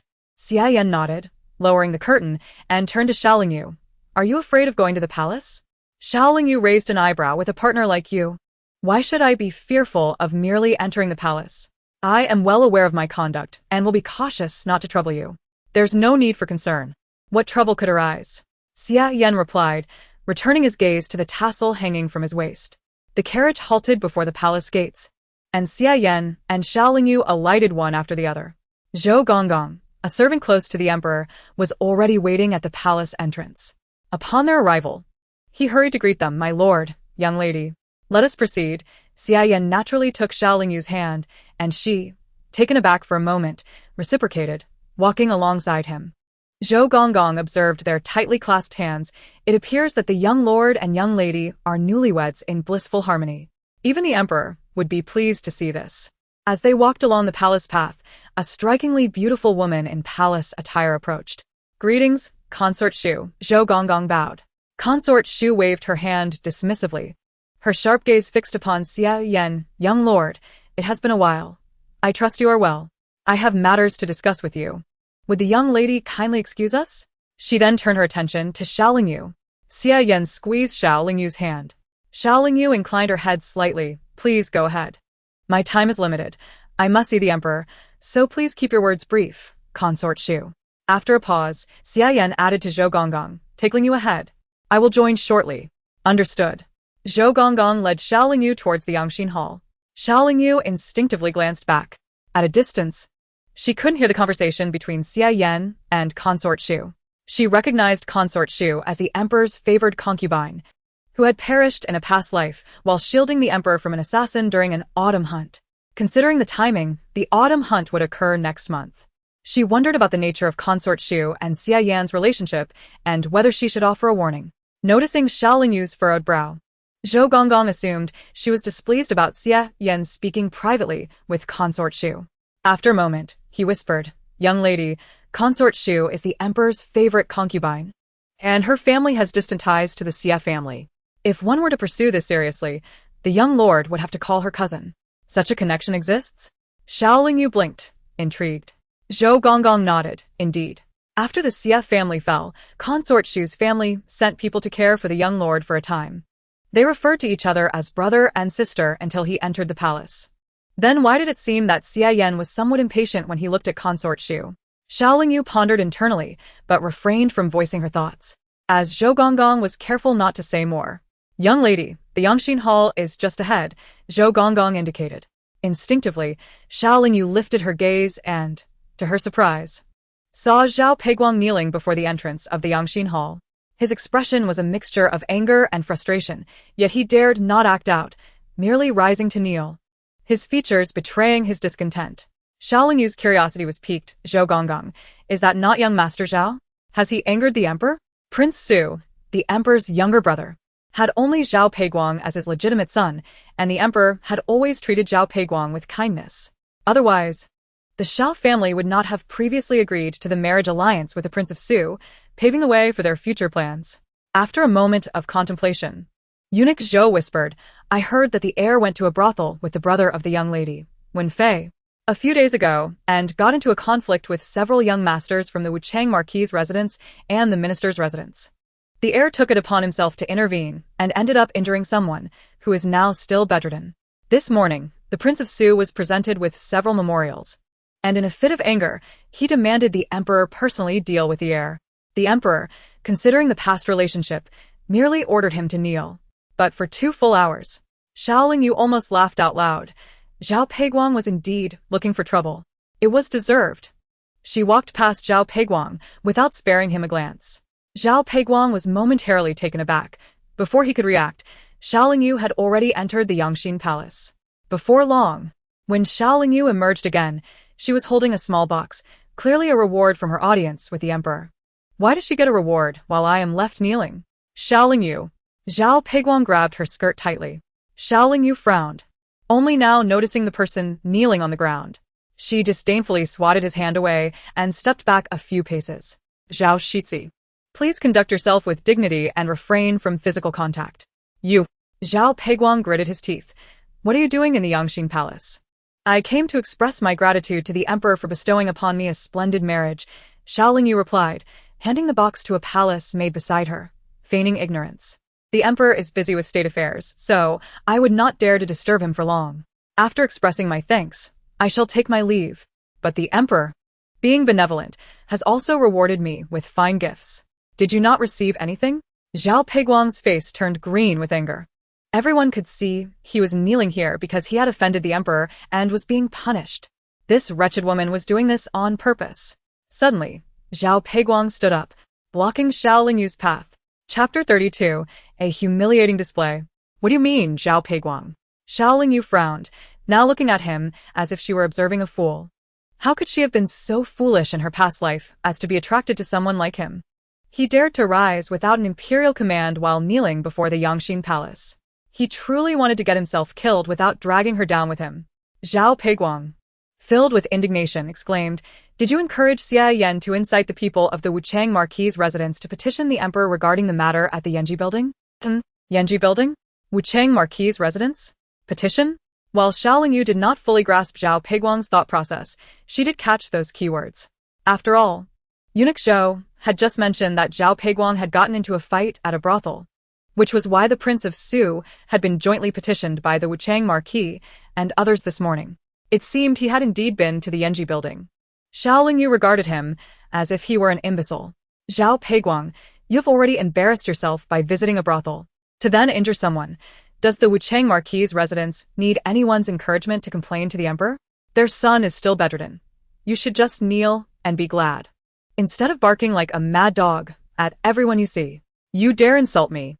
Zhao Peiguang's eyes widened in disbelief.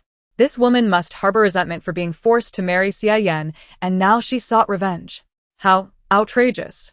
Zhao Peiguang, the emperor is still in the Yangxin Palace. Have you knelt long enough? Xiao Lingyu cast him a scornful glance. A flash of anger crossed Zhao Peiguang's eyes. Though he dared not disobey the emperor's command to kneel, he was merely performing for the onlookers. With so many palace maids and eunuchs present, they would not report him for standing. After all, blood ties run deep. He was a member of the Zhao family, the emperor's own nephew. That is of no concern to you. I demand that you kneel and apologize to me." Zhao Peiguang glared at her, convinced that her unrequited love had turned to hatred, prompting her to incite Xie Yan against the Wuchang Marquis's residence. Xiaolingyu couldn't help but chuckle. She swore she did not mean to, but it was simply too amusing. In her previous life, although he remained faithful to Xiao Wenxue and ignored her, they still shared the same roof and daily interactions. How could she have missed Zhao Peiguang's narcissism? The palace maids and eunuchs watching all perked up, their eyes glimmering with intrigue. Xiaolingyu scrutinized Zhao Peiguang for a moment before remaining silent. Seeing her silence, Zhao Peiguang sneered. "What's wrong? Did I hit a nerve? If you don't want me to escalate this situation and have everyone despise and ridicule you, then kneel and apologize to me." He intended to deflect his own humiliation onto her. Having been punished by the emperor, and with the scandal of his visit to the brothel and the fight likely to spread far and wide, the reputation of the Prince of Su's residence, already tarnished by marrying Xiao Wenxue, would plummet further. Zhao Peiguang was filled with pent-up frustration and was bound to lash out at Xiaolingyu, who had just received rewards for expressing gratitude to the emperor. Xiaolingyu chuckled lightly. "Escalate? Are you afraid? If you're scared, you can, Your Majesty. I have grievances." Suddenly, Xiaolingyu turned and knelt before the gate of the Yangxin Palace, shouting loudly. "What are you doing?" Zhao Peiguang exclaimed, his eyes wide with shock. The emperor, who was busy within the palace, might not have been aware of the happenings outside, but as long as they did not disturb him directly, he would choose to turn a blind eye. However, now that Xiaolingyu had shouted so loudly, the emperor could no longer pretend to be unaware. Sure enough, the emperor, clad in a resplendent yellow dragon robe, slowly emerged, his sharp eyes scanning the surroundings before he coldly inquired, "What is happening here?" Zhao Peiguang stammered, and Xiaolingyu tearfully explained, "Your Majesty, your wisdom is unparalleled. The reputation of a young woman is of utmost importance. The heir himself went to a brothel and got into a fight, and yet he inexplicably drags my husband and me into this matter. He claims that I harbored resentment and encouraged my husband to incite the Wuchang Marquis against the Prince of Su's residence. This matter concerns our honor. I beseech Your Majesty to take charge." "Xiaolingyu, what nonsense are you spouting?" Zhao Peiguang was frantic. He could not stand to see her gloating expression. Moreover, the scandal at the Yanji building and the bills from the Wenhe residence had both reached the Xiao family. How coincidental that both of them were in trouble at the same time. Furthermore, the bills from the Wenhe residence had been personally collected by Xie Yan, raising suspicions that he may have incited the issue at the Yanji building from behind the scenes. But Zhao Peiguang lacked evidence, and if this matter were to escalate to the emperor, he would be the one to suffer. Yet, who would have thought that Xiaolingyu would dare to tear the facade apart? "What's wrong? Didn't you just say that you were still kneeling? Yet upon seeing me, you stood up to block my way and insult both me and my husband, completely disregarding the emperor's command for you to kneel." Xiaolingyu's voice was filled with feigned grievance and a hint of timidity, tugging at the heartstrings of those who heard. The emperor's face turned dark. This scoundrel, Zhao Peiguang. A shudder ran through Zhao Peiguang, and he quickly knelt down. "Your Majesty, I did not mean it that way. It was a misunderstanding." A misunderstanding. Such matters were worth causing a commotion. He had clearly been dealt with too leniently. Taking a deep breath, the emperor was about to speak when Xie Yan strode over and, with a thud, knelt beside Xiaolingyu, proclaiming, "I was delayed on my way. I beg Your Majesty's forgiveness. If punishment is required, let it fall upon me. Lingyu is timid and in poor health. She cannot withstand such humiliation." The emperor's lips twitched slightly. Zhao Peiguang, filled with rage, rebuked, "Xie Yan, what do you know? You just arrived and are spouting nonsense. Who has insulted her?" Xie Yan, with a grave expression, lamented, "It is only because a courtier came to inform me that I rushed here in haste. Could it be that young master, Zhao, covets my wife's beauty and grace, her poise and intellect? Upon recalling my own concubine's tarnished reputation, I cannot help but feel indignant, which has led to this unfounded slander. I implore the emperor to intervene. Otherwise, my wife and I shall remain here in prostration." "You, Xie Yan, how dare you defame me? I will kill you." Zhao Peiguang, unable to bear provocation, especially from Xie Yan, impulsively lunged at him.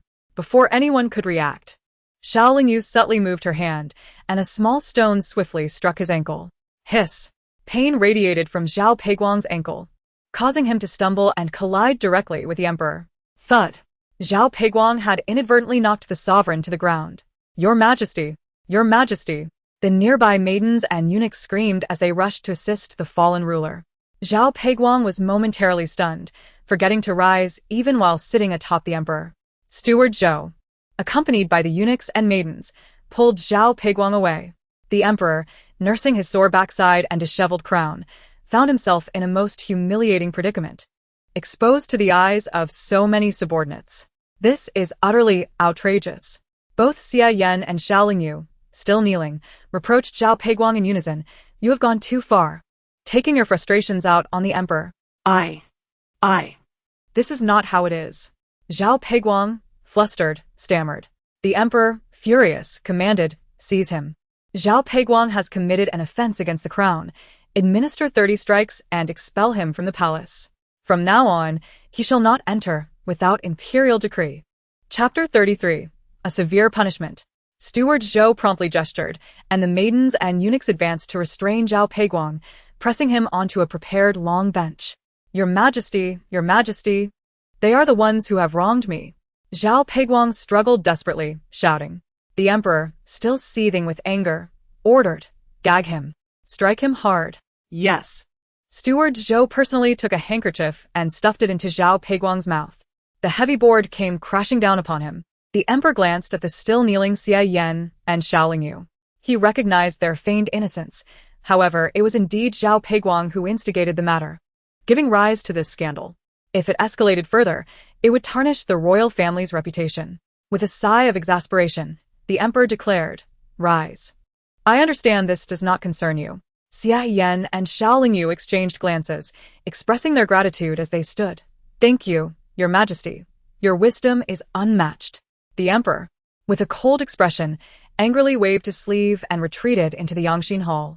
You have quite the audacity, Xia Yan whispered to Xiao Lingyu. She smirked. We must thank my lady for her excellent cooperation. As they conversed in hushed tones, the battered Zhao Peiguang glared at them with fury. Ignoring him, Xia Yan said to Xiao Lingyu, I shall enter to express my gratitude. He then turned to Steward Zhou. Kindly arrange for my wife to take a stroll, lest she grow bored. With that, Xia Yan rewarded Steward Zhou with a small gold bean.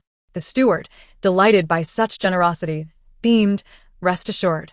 I will personally escort the lady to the imperial garden. There will be ample supervision.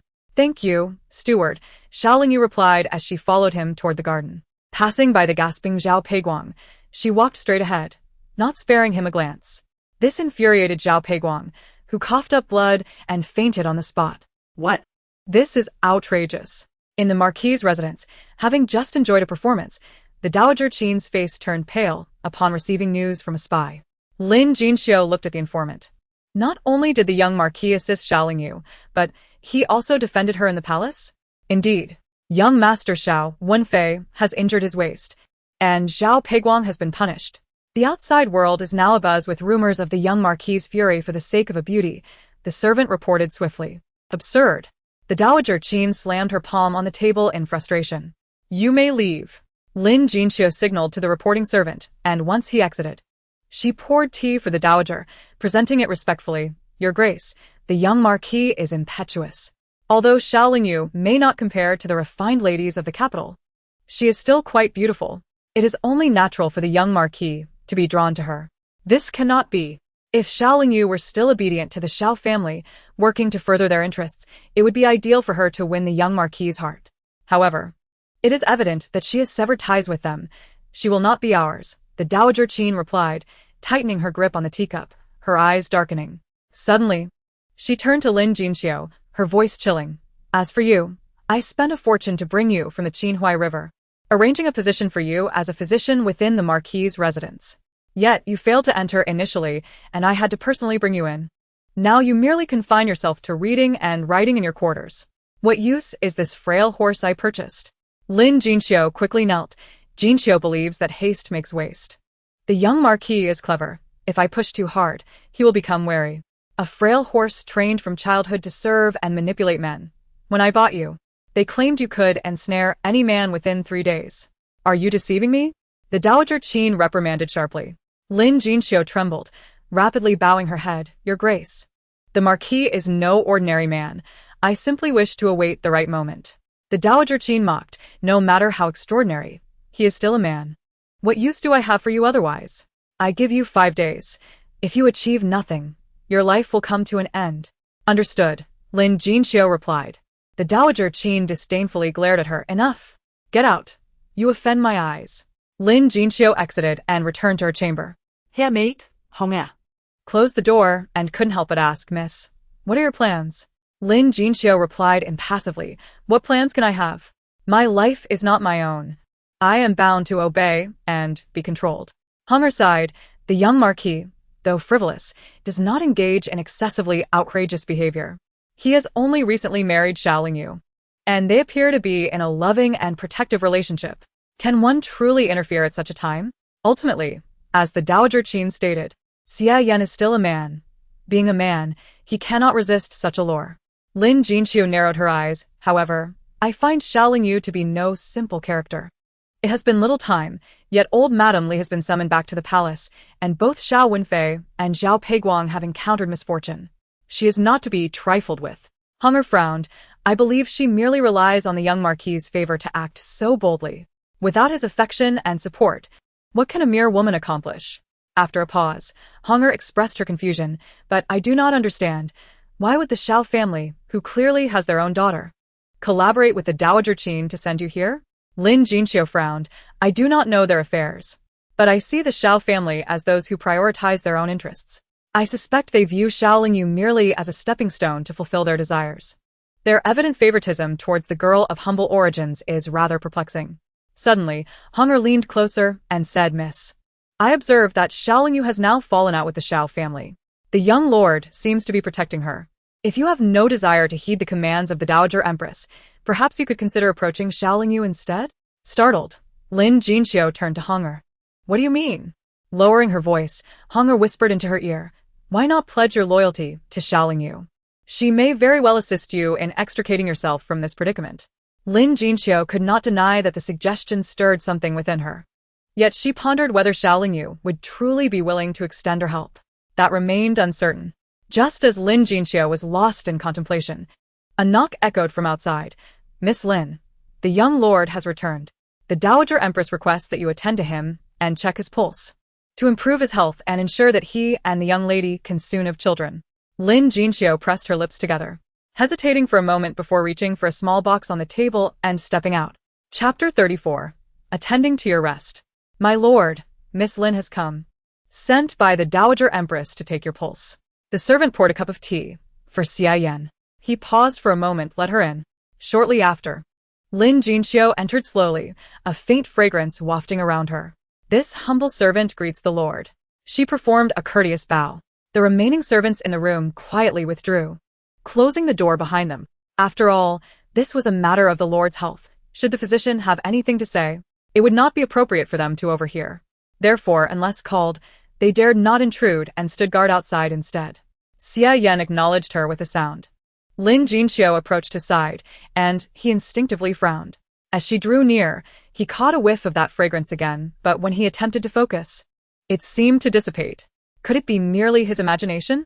Gently, Lin Jinxiu rolled up Xia Yan's sleeve, her delicate fingers resting upon his pulse. She remained otherwise still. Yet Xia Yan felt an inexplicable sense of unease without being able to pinpoint its cause. My lord, your pulse is normal, and your breath is unobstructed, Lin Jinxiu declared with a smile.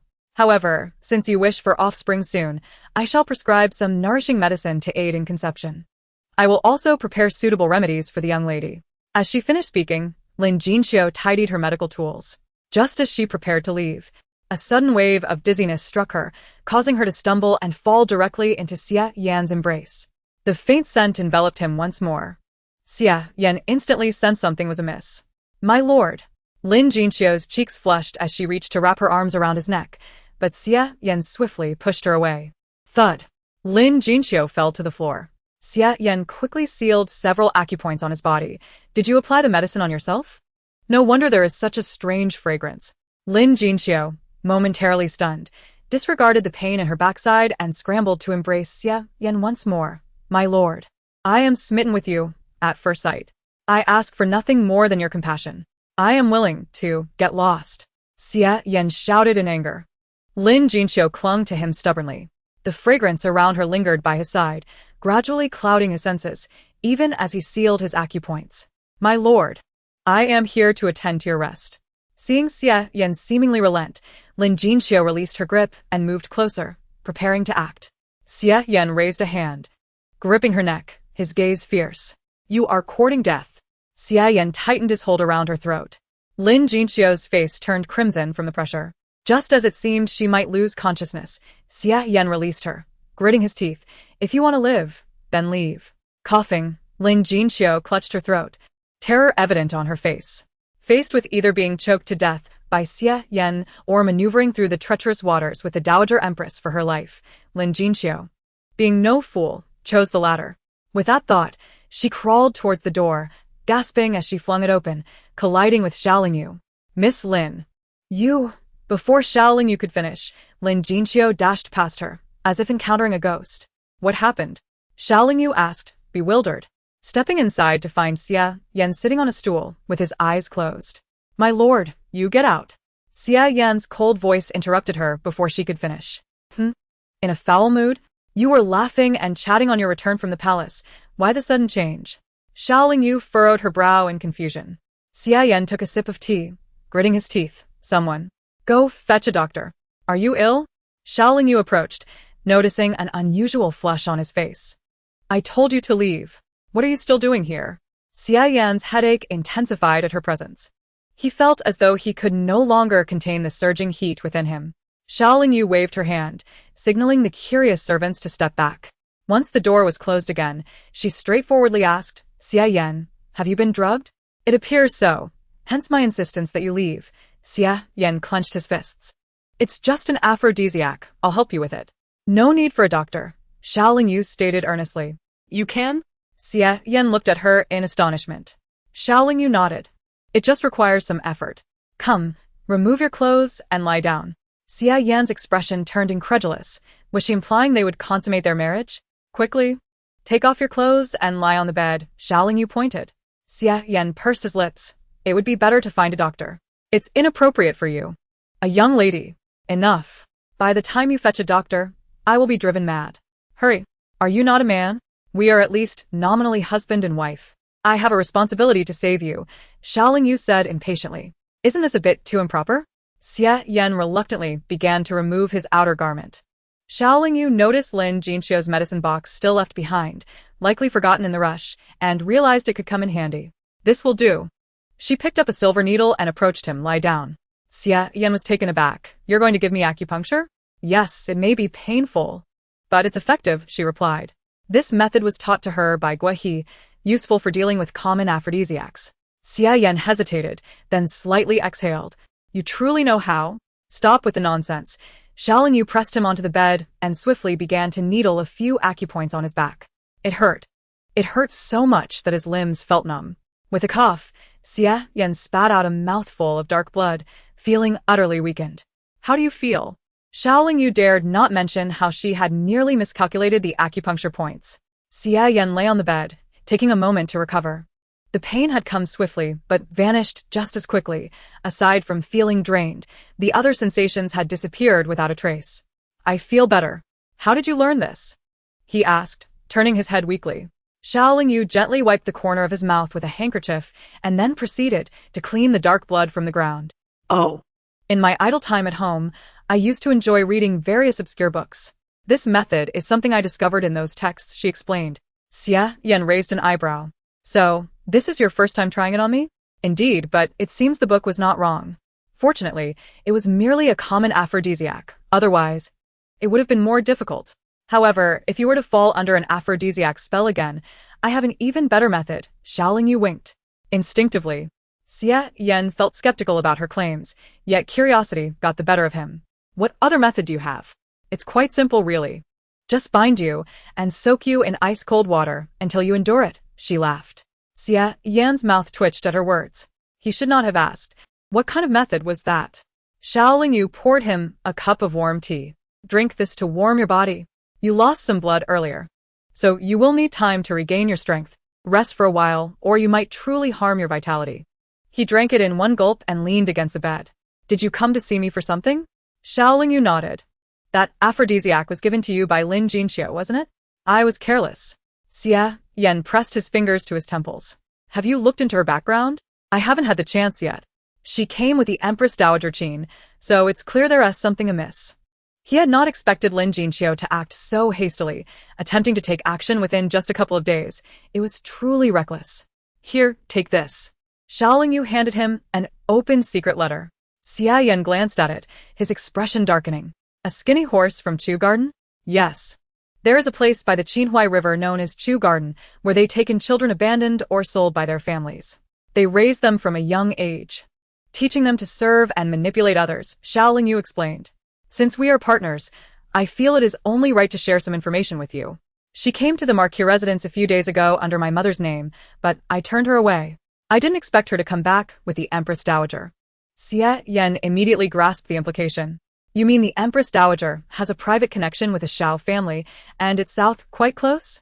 Exactly, Xiaolingyu replied, feeling relieved to converse with someone astute.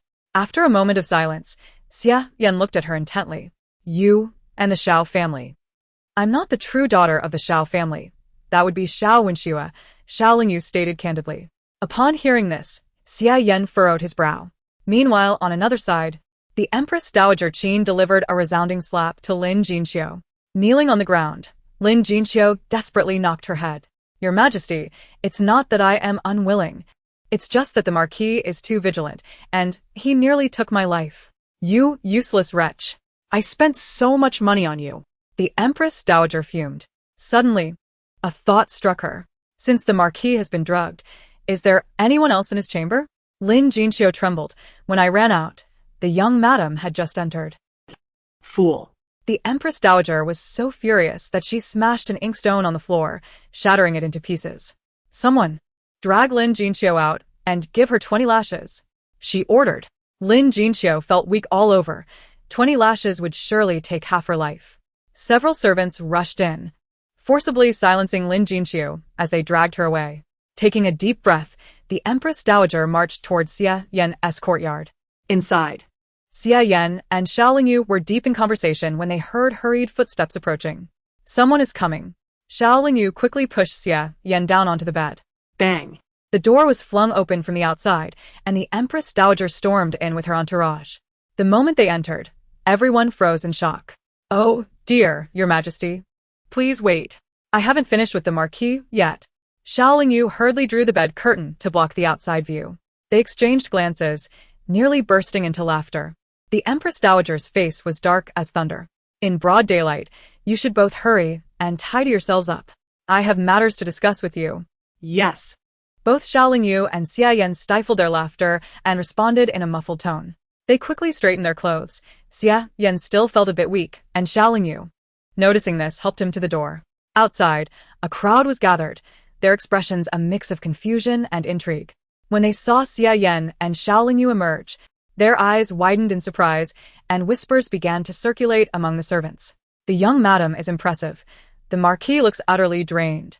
Previously, the Xiao family had claimed the young madam was frail, but it seemed otherwise. Sometimes, rumors should not be trusted. When has our Marquis ever needed assistance? Xia Yan and Xiaolingyu, both skilled martial artists, easily overheard the hushed conversations. Cough, cough. Xiaolingyu felt rare embarrassment. Xia Yan merely smiled faintly, choosing not to comment. The Empress Dowager, with a stern expression, admonished, You have been exceedingly disrespectful, engaging in such conduct in broad daylight. Where does that leave the Marquis reputation? Yan is a man and may act roughly at times, but you, Xiaolingyu, should know better as a lady of a prominent family. Ha. Can this be blamed solely on one person? What about when Lin Jinxiu drugged Xia Yan? Xia Yan opened his mouth to speak, but Xiaolingyu beat him to it. Your Majesty, this was not Lin, the physician's intention to entrap the Marquis. I had no choice but to administer the antidote. If this spreads, it would merely reflect my understanding of propriety. However, it does not bode well for Your Majesty, given that this physician was brought in by you. Others might think this was your suggestion for such disgraceful conduct. You. The Empress Dowager was taken aback by Xiaolingyu's boldness. She turned to Xia Yan. Yan, is this the good wife you married? Xia Yan subtly reminded her it was a marriage bestowed by the emperor. The implication was clear. It was the Emperor's choice. Thus beyond reproach. The Empress Dowager felt as though she had swallowed a fly. Just then, a servant hurried over to whisper something in her ear. Her expression softened slightly. Bring her here. Soon Lin Jinxiu, bloodied and battered, was dragged in like a rag doll. Thud. Lin Jinxiu was thrown to the ground, and her maid, Hanga, rushed over, crying as she knelt. Your Majesty, please spare my young lady. I beg you. Xia Yan and Xiaoling Yu both frowned. The Empress Dowager snorted coldly. You all heard that the young madam claims this disgraceful act was perpetrated by this physician. I invited her to assist the Marquis and the young madam in nurturing their health for the future of the Marquis household. Yet, I did not expect her to harbor such intentions.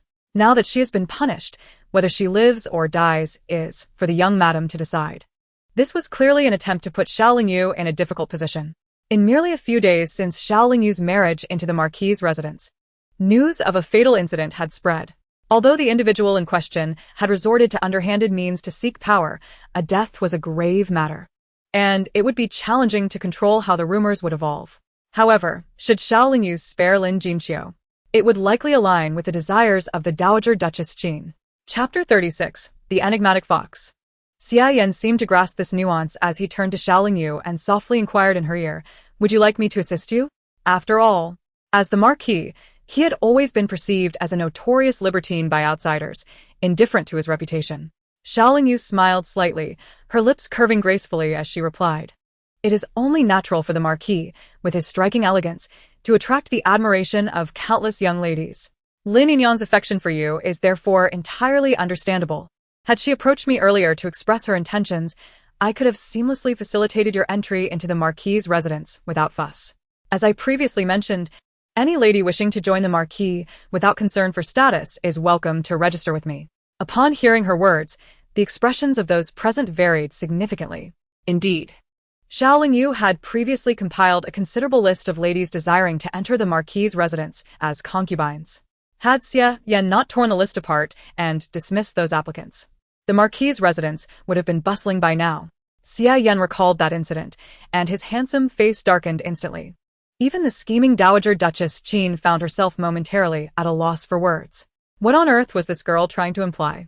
Sighing softly, Xiaoling Yu instructed Xiao Hua to assist the severely injured Lin Jinxiu into a sitting position and administer a pill for her recovery.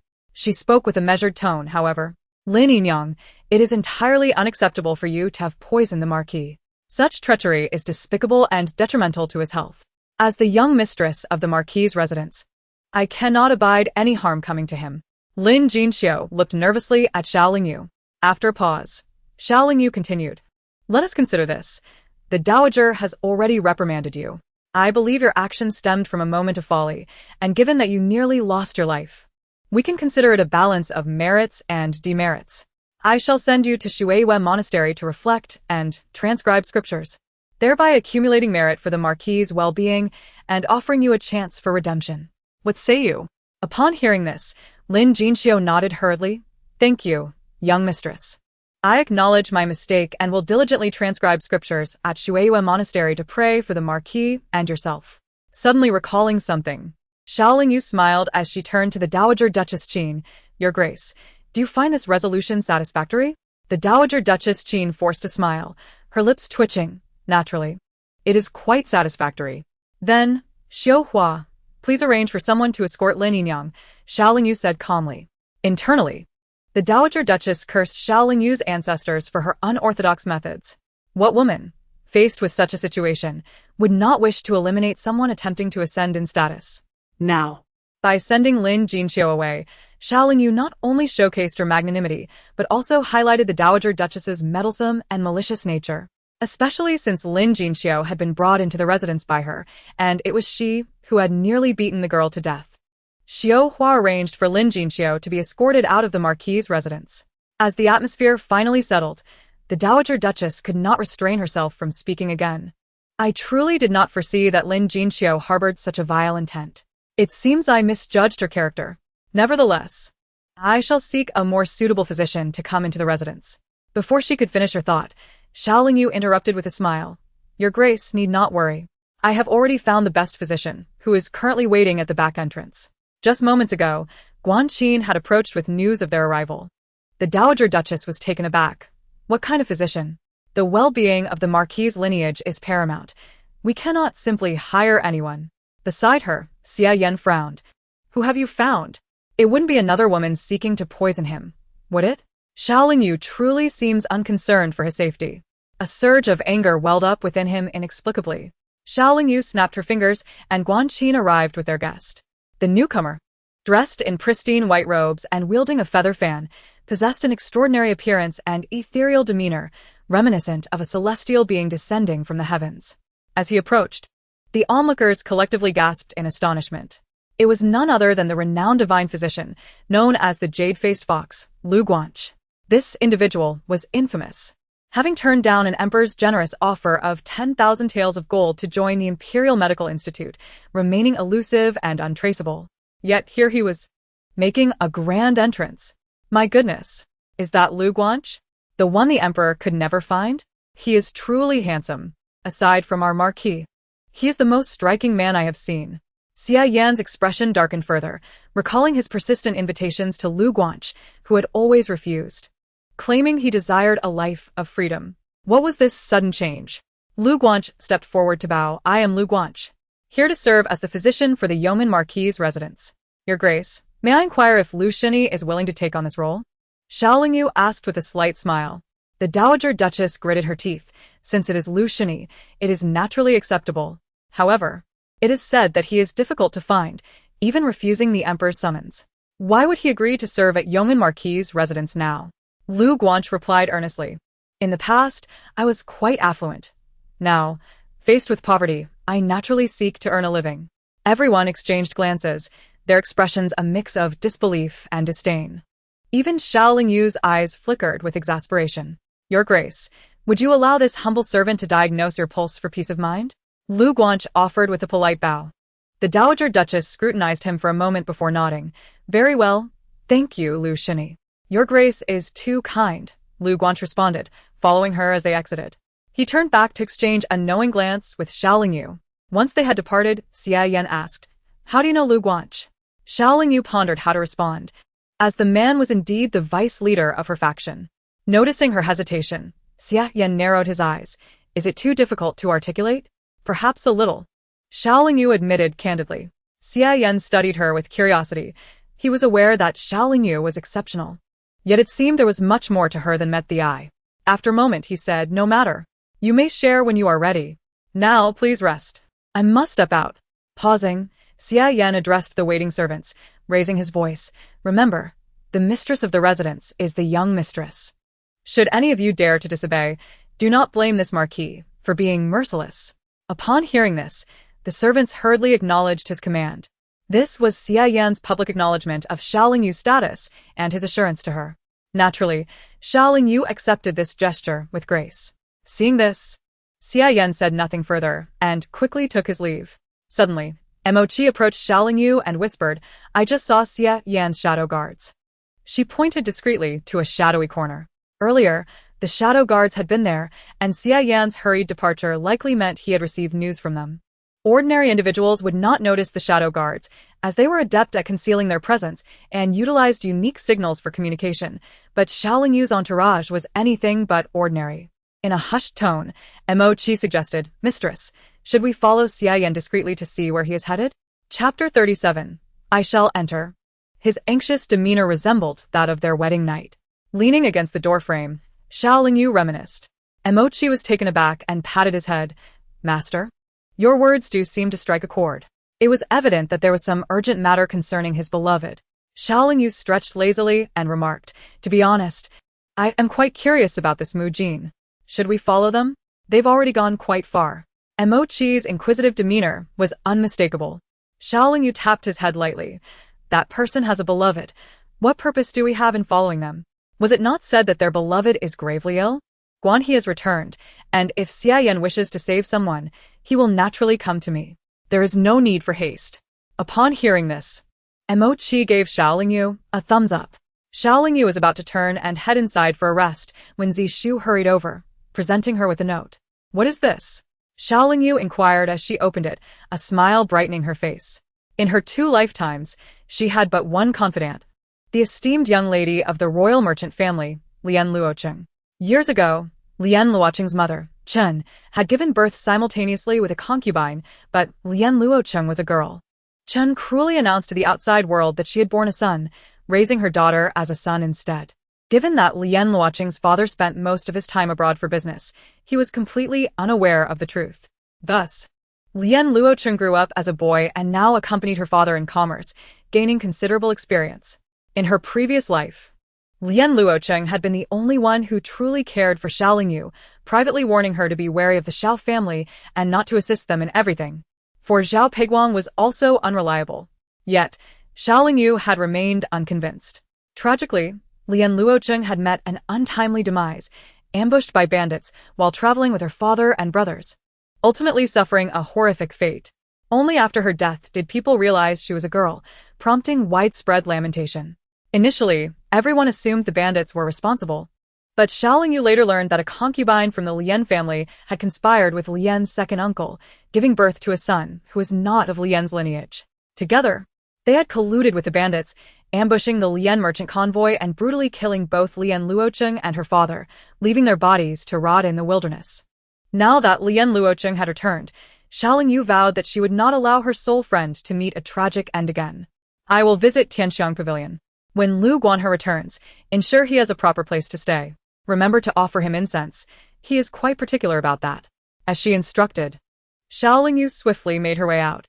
Meanwhile, Lian Luocheng was still dressed as a spirited young man, a practical choice for her business ventures. Having just returned to the city with the Lian merchant convoy, she had learned that Xiao Lingyu was already married.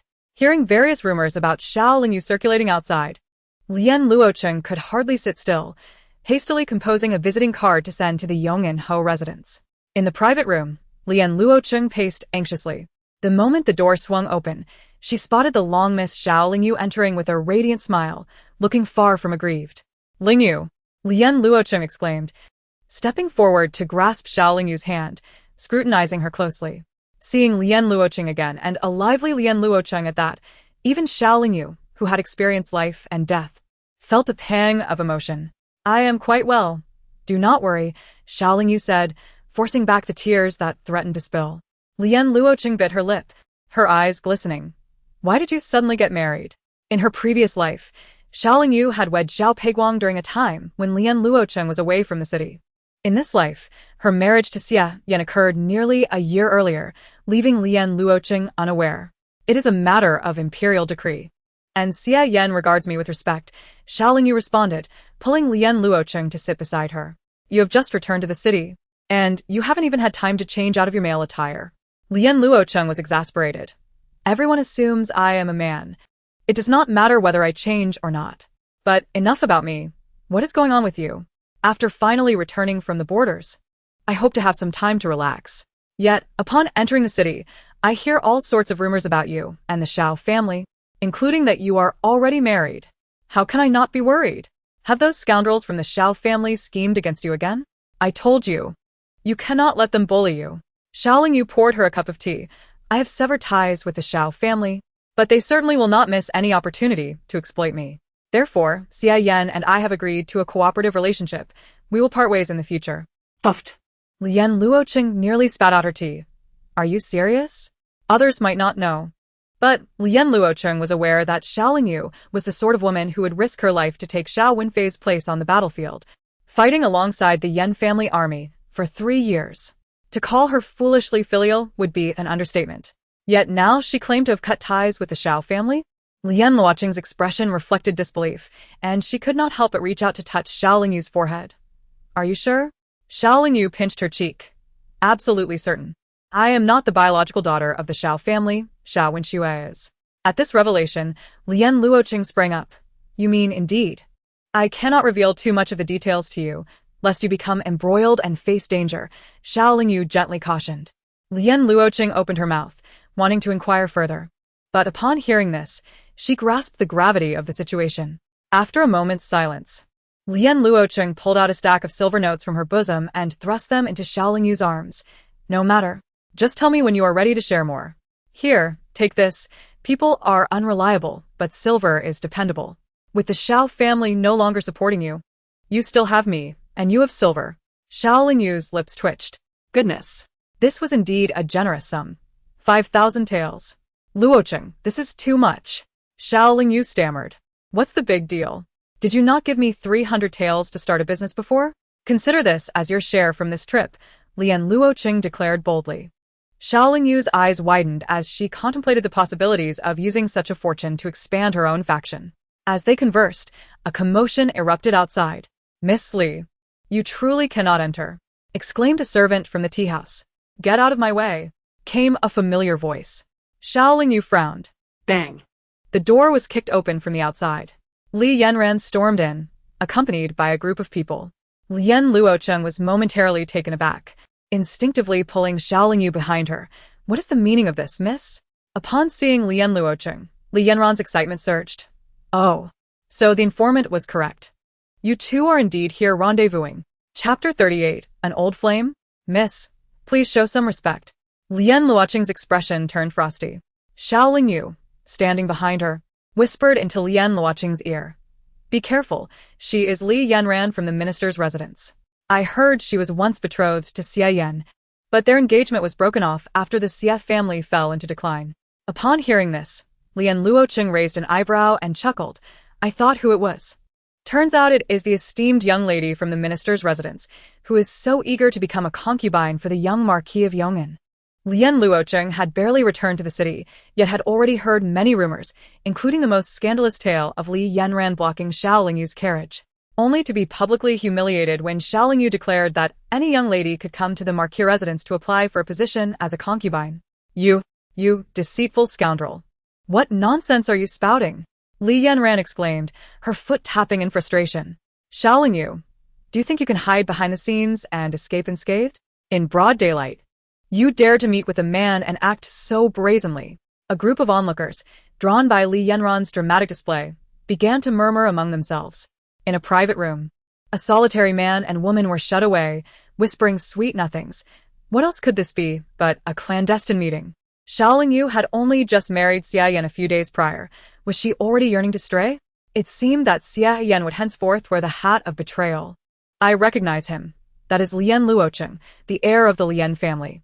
I never imagined he would be entangled so soon after returning to the city. They must have known each other for some time. They are likely old flames. The crowd's whispers grew louder, their tongues sharp as knives. Lian Luocheng's expression darkened as he prepared to speak, but Xiao Lingyu stepped forward with calm determination. Who has paid you to spread such fabrications? Li Yanran, was it you? If you wish for secrecy, then refrain from wrongful deeds. You have committed an act so disgraceful that anyone can speak of it. Li Yanran huffed, glaring daggers at Xiao Lingyu. Xiao Lingyu offered a subtle reassurance to Lian Luocheng before continuing. The heir of the Lian family is a respectable businessman. He has only just returned to the city. Naturally, he has legitimate matters to attend to with me, a fact well known to my husband. Who are you trying to fool? You claim Xie Yan is aware of this, but I see your deceit. Li Yanran retorted, skepticism etched across her features. Xiao Lingyu smirked slightly, producing a jade token from her possession. Are you familiar with this? The crowd leaned in, curiosity piqued. Li Yanran recognized it immediately. It was a withdrawal receipt from the Tongxing Bank, the prominent Xie stamped clearly upon it. How did you come by this? Did you steal it? She spat, her teeth clenched. The implications of Xie Yan having given Xiao Lingyu such a token so soon after their marriage were staggering. It suggested he had granted her access to his funds, thereby acknowledging her status. Xiao Lingyu rolled her eyes in disdain. I am Xie Yan's wife, a union sanctioned by the emperor. Anything he bestows upon me is entirely appropriate. Why does it become theft when it passes through your lips, Miss Li? Are you dissatisfied with this union or with the emperor's decree? You dare to slander me. Even if this is a token from Xie Yan, what does it have to do with your clandestine meeting? Li Yanran clenched her fists in anger. Xiao Lingyu raised her gaze with a hint of scorn, revealing a banknote of 5,000 taels. Did I not mention? I came today to meet with young Master Lian, a fact my husband is well aware of. This 5,000 taels is the capital provided by my husband for our business venture. How could this be? This is not what I imagined. Li Yanran's eyes widened in disbelief.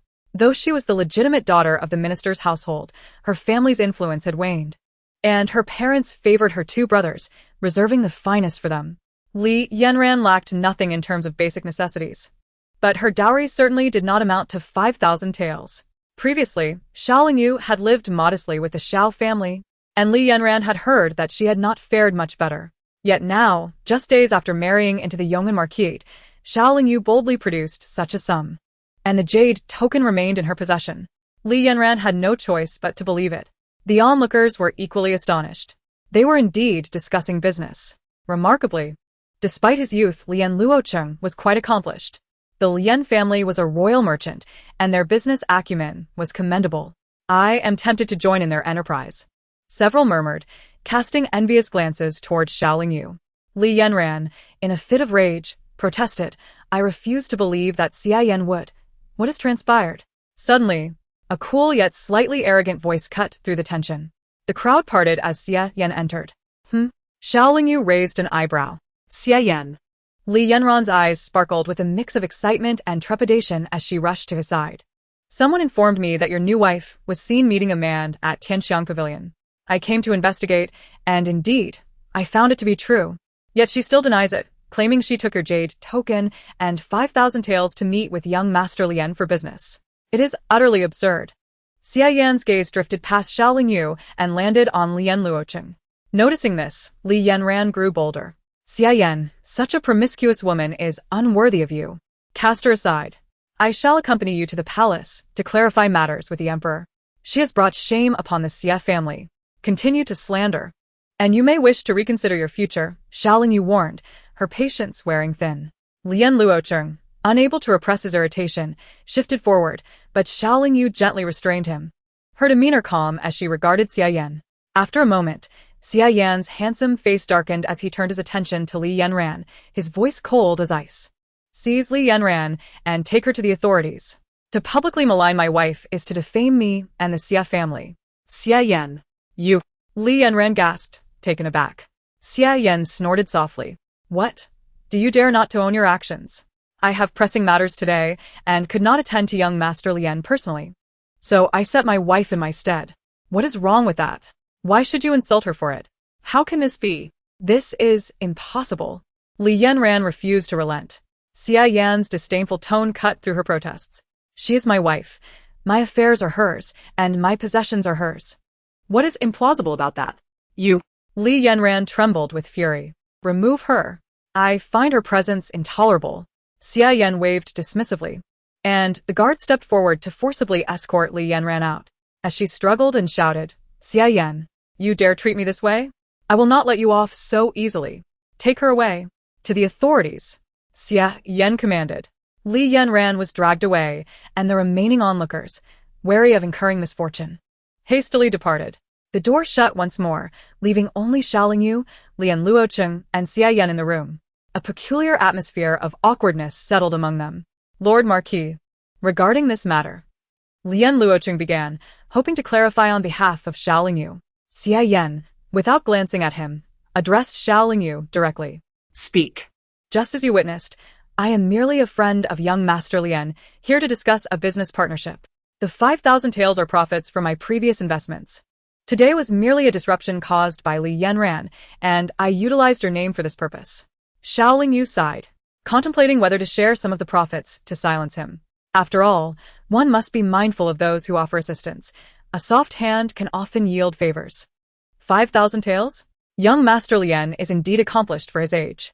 For reasons unknown, Xia Yan's tone turned slightly sarcastic. How did you and my wife become acquainted? Young Master Lian?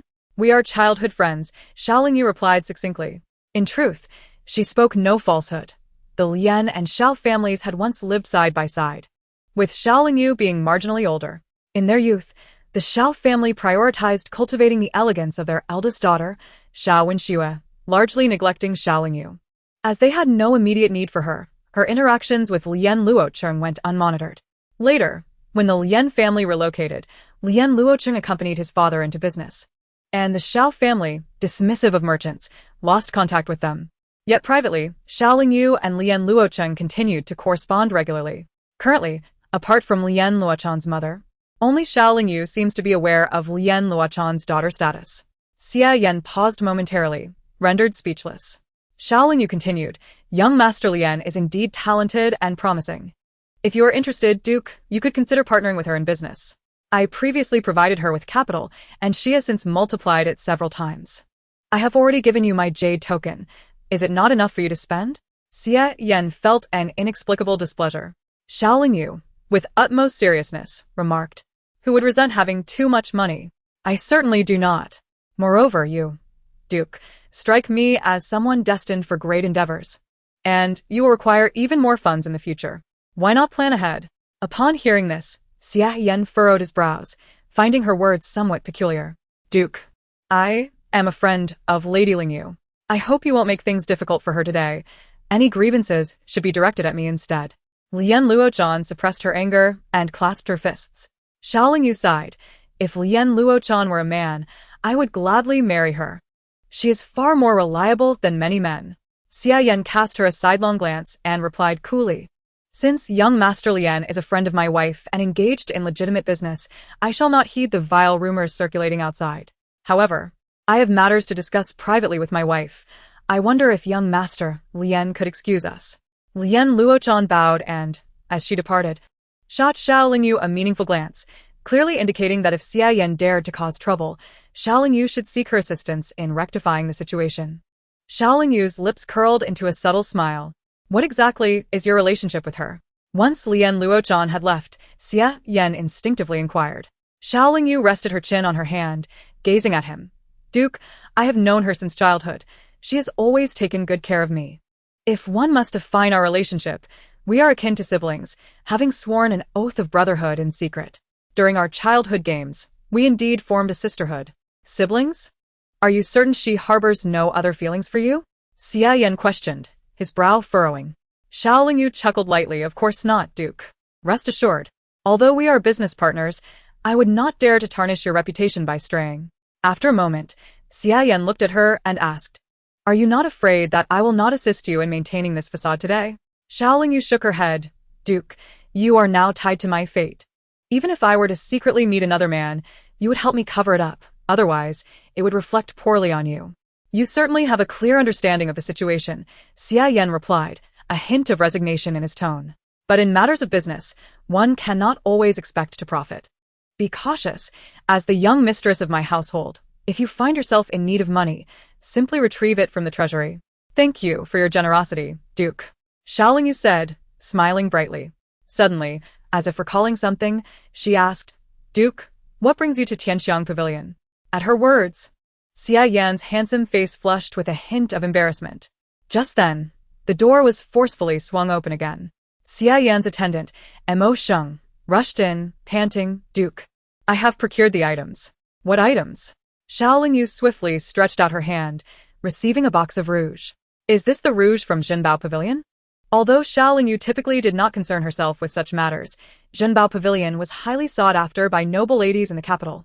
And even Xie Wenyue was fond of it, willing to spend lavishly for it. However, Jinbao Pavilion only opened once a month for a single day, attracting throngs of people, making it nearly impossible to enter. Today appeared to be the day of their sale. Xiao Lingyu was startled, then realized that Xie Yan had sent someone to purchase the rouge, and since he could not wait idly outside Jinbao Pavilion, he had entered Tianxiang Pavilion, where he fortuitously encountered Xiao Lingyu. This rouge was surely not intended for Xie Yan himself, but rather for his beloved young mistress. Mo Sheng nervously glanced at Xie Yan. Xiao Lingyu handed the rouge to Xie Yan. Jinbao Pavilion's products are exquisite. Duke, you should keep it safe. Xie Yan took it, hesitating slightly. This is no trouble at all. Who does not have a beloved? I understand, Xiao Lingyu replied, her demeanor suggesting a generous understanding. Xie Yan felt a wave of inexplicable frustration wash over him, and the words he almost spoke were swallowed back down. Xie Yan tucked the box of rouge away. Let us return to the estate. Very well, Xiao Lingyu observed him closely, sensing his evident displeasure. However, upon reflection, Xiao Lingyu found his reaction quite natural. After all, his beloved was nearing death. The act of purchasing this box of rouge could hardly lift his spirits. With this in mind, Xiao Lingyu walked alongside Xie Yan and softly remarked, Duke, life and death are fated. Wealth and nobility lie in the hands of heaven. If it is truly beyond salvation, you must mourn your loss. Yet, since your beloved still lives, there remains a chance worth pursuing. I would not mind lending you Lu Guanche for your use. Upon reaching the entrance of Tianqiang Pavilion, Xia Yan halted, frowning as he looked at her. What are you talking about? Are you denying it? She pressed. Is it possible that your beloved has already passed away? In that case, even Lu Guanche would be powerless to alter fate. Who can defy death? That is indeed a challenge, she mused, understanding why he refused to acknowledge the truth while pretending to be oblivious. If his beloved had already departed, how deeply must he feel that sorrow? She resolved not to prod further into his wounds, especially as they were partners in this endeavor. With a sigh, Xiao Lingyu was about to urge him to take care of himself when sudden, piercing screams echoed from ahead, followed by the chaotic sound of a wild horse barreling towards them, toppling numerous stalls along its path. Chapter 40. I advise you to restrain yourself. Quickly, get out of the way. There is a child. Pedestrians cried out in alarm, scrambling to avoid the impending danger. Xia Yan turned abruptly. Xiao Lingyu dashed like a gust of wind towards a bewildered 3- or 4-year-old child crouched nearby, clutching a rattan ball. In one swift motion, she scooped the child up and rolled to the side, narrowly evading the oncoming horse. The rider, taken aback by the unexpected bravery, momentarily loosened his grip on the reins, causing him to lose balance and tumble off his mount. His attendants, trailing behind, cried out in horror, "Young master! Quickly! Save the young master!" A throng of attendants hastened forward. Xia Yan regained his senses, rushing to Xiao Lingyu's side to help her and the child to their feet. "Are you injured anywhere?" Xiao Lingyu shook her head, disregarding her scraped arm, and only looked at the bewildered child in her arms. "Are you all right?" The child blinked innocently, seemingly unaware of the chaos, and after a brief check, Xiao Lingyu felt relieved to see no visible injuries. Thank you, benefactor."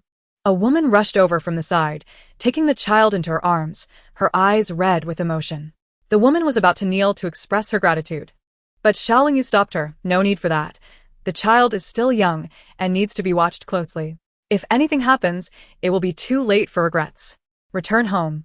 The child appears unharmed, but we cannot be certain if he was frightened." Yes, you are correct, benefactor." The woman nodded fervently, tightly holding her child, and after carefully memorizing Xiao Lingyu's face, she took her leave. Xia Yan began to speak, but was interrupted by a brazen voice from behind. "You are the ones who obstructed my horse. My injuries from the fall are your fault, and I shall hold you accountable." Both Xia Yan and Xiao Lingyu frowned and turned to face the source of the voice. In the chaos, they had not caught a clear glimpse of the rider, but now they recognized him as Qi Yuan, the legitimate son of Princess Minghui and Prince Qi. The Qi prince's family has always resided in the fief of Huailiang, holding a favored position with the current emperor. Although Qi Yuan is not in the capital, tales of his exploits as a young tyrant circulate widely, painting him as a quintessential dandy. Xiao Lingyu's pupils constricted, her hands clenched tighter in her sleeves, struggling to resist the urge to land a few punches on Qi Yuan's handsome face. In her past life, after marrying Zhao Peiguang, in a bid to procure the emperor's latest defense plans from Qi Yuan, drugged her and delivered her to Qi Yuan's bed, solely because Qi Yuan had taken an interest in her after seeing her at a banquet. Had it not been for Xiao Lingyu's desperate self-rescue at that time, Qi Yuan might not have let her go so easily. Nevertheless, she was imprisoned by Qi Yuan for an extended period, enduring immense humiliation. At the moment Qi Yuan cast his gaze upon Xiao Lingyu, an inexplicable sense of familiarity and surprise surged within him. Xia Yan furrowed his brow, instinctively shielding Xiao Lingyu behind him. "I thought it was someone else gallivanting through the streets of the capital, intent on causing harm. It turns out to be young Master Qi." It seemed that only then did Qi Yuan truly notice Xia Yan. He met Xia Yan's gaze with a cold smirk, provocatively stating, "Young Lord Xia, I am merely escorting treasures for the emperor into the capital. Who could bear the responsibility for any delays?" Xiao Lingyu retorted furiously, "What? Has the emperor tasked you with escorting treasures while simultaneously harming the citizens of the capital? How many stalls have you overturned on your way here? Is that not a loss? And just now, you nearly ran over that child. Was that also the emperor's order? Do not use the emperor's name to justify your unscrupulous actions. The emperor is compassionate and loves his people. You are tarnishing his reputation." Qi Yuan narrowed his eyes slightly, perceiving a certain animosity in Xiao Lingyu's gaze. But why? Had they not just met today? Xia Yan seemed to sense the tension. He quickly instructed the guards, Take the lady back to the residence first. A guard stepped forward. Madam, shall we help you into the carriage? Xiao Lingyu took a deep breath, averted her gaze, and followed the guards into the carriage. Qi Yuan instinctively made to follow. Xia Yan raised his hand to block him. Young Master Qi, you should compensate the stall owners for their losses. Otherwise, should the emperor lay blame, no amount of treasures you bring to the palace will quell his anger. Xia Yan, do not presume that I fear you. Qi Yuan watched as Xiao Lingyu's carriage departed, an uncharacteristic surge of anxiety and irritation welling up within him. This is the capital, not Huailiang. I advise you to temper your demeanor. Xia Yan's handsome face darkened. The more he observed this young man, the more he found him detestable. You, Qi Yuan, incensed, was ready to roll up his sleeves and engage in a confrontation. Young master, we should proceed to the palace. A follower hastily interjected, as Xia Yan's caution was justified. After all, trouble in the emperor's presence could lead to unwelcome consequences. Qi Yuan bit his lip, letting out a cold huff as he tossed a bulging purse of coins. Whoever stall I damaged can come collect their compensation. I have plenty of money. A crowd of citizens eagerly approached. Qi Yuan mounted his horse, casting a menacing glance at Xia Yan before galloping away. Xia Yan smirked disdainfully and turned to leave. Upon returning to the Marquis's residence, Xiao Lingyu isolated herself in her room, refusing to see anyone. Lu Guanhe intended to report to Xiao Lingyu that he had concocted a calming incense for the Tai Fei Qin, which would induce a deep slumber for several days. Since the Tai Fei was already asleep, he presumed she would not trouble Xiao Lingyu. Unfortunately, Xiao Lingyu did not open the door. Just then, Xia Yan returned. Madam isn't answering. Has something happened to her outside? Lu Guanhe could not help but inquire.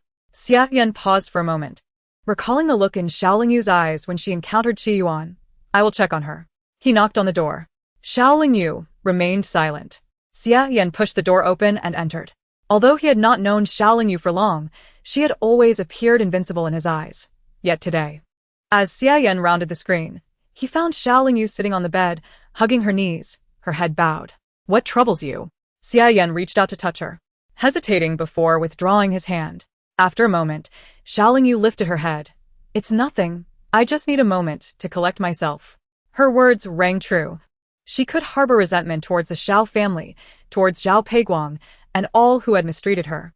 Yet one person in particular had inflicted upon her a humiliation so profound that even now it filled her with revulsion and dread. That person was Qi Yuan. Xia Yan swallowed the words he had prepared. Logically, a noblewoman from the capital and a dandy from Huailiang should be strangers. Yet, observing Xiao Lingyu's demeanor, it seemed otherwise. After pondering for a moment, Xia Yan asked, Do you know Qi Yuan? Instinctively, Xiao Lingyu tensed. I do not know him. I have merely heard of the moniker little tyrant of Huailiang. Xiao Lingyu took a moment to compose herself, slightly raising her gaze to meet his dark, shining eyes. Then you. Xia Yan appeared puzzled. I was merely startled. I am fine now, Xiao Lingyu replied softly. There is no need for the Marquis to worry. Xia Yan, Not lacking in perception, recognized that she was not truly fine but simply reluctant to share. Pressing his lips together, he spoke. If anything troubles you, please confide in me. Qi Yuan may be unchallenged in Huailiang, but he would not dare to overstep in the capital. With my presence, you need not worry. Unconsciously taken aback, Xiao Lingyu felt an inexplicable warmth in her heart. Thank you, Marquis, she nodded slightly. Xia Yan regarded her quietly for a moment before saying, You should rest. I will be in the study next door. If you need anything, send someone to call me. All right, Xiao Lingyu replied. Xia Yan cast one last glance at her. It was evident that he had more he wished to say, yet he restrained himself. No sooner had Xia Yan left than Lu Guanhe strode in. He felt Xiao Lingyu's forehead and checked her pulse, perplexed. You are not ill. What is the matter? Since Lu Guanhe had met Xiao Lingyu, she had always struck him as a fierce woman capable of conquering anything, yet today, she seemed off. Xiao Lingyu leaned against the edge of the bed. It is nothing. I merely recalled some unpleasant memories. I see that Xia Yan treats you quite well, Lu Guanhe remarked as he sat beside her, casually offering her a pill. I have known Xia Yan for many years. Despite his seemingly carefree demeanor, he is a man of integrity. You are in good hands with him. So, I need not worry. Xiao Lingyu did not inquire further, and swallowed the pill. Lu Guanhe frowned. You do not even ask. Are you not afraid I might poison you? Xiao Lingyu shrugged it off. It was you who saved my life. If you were to poison me, it would be a form of repaying your debt. Besides, you are my deputy leader.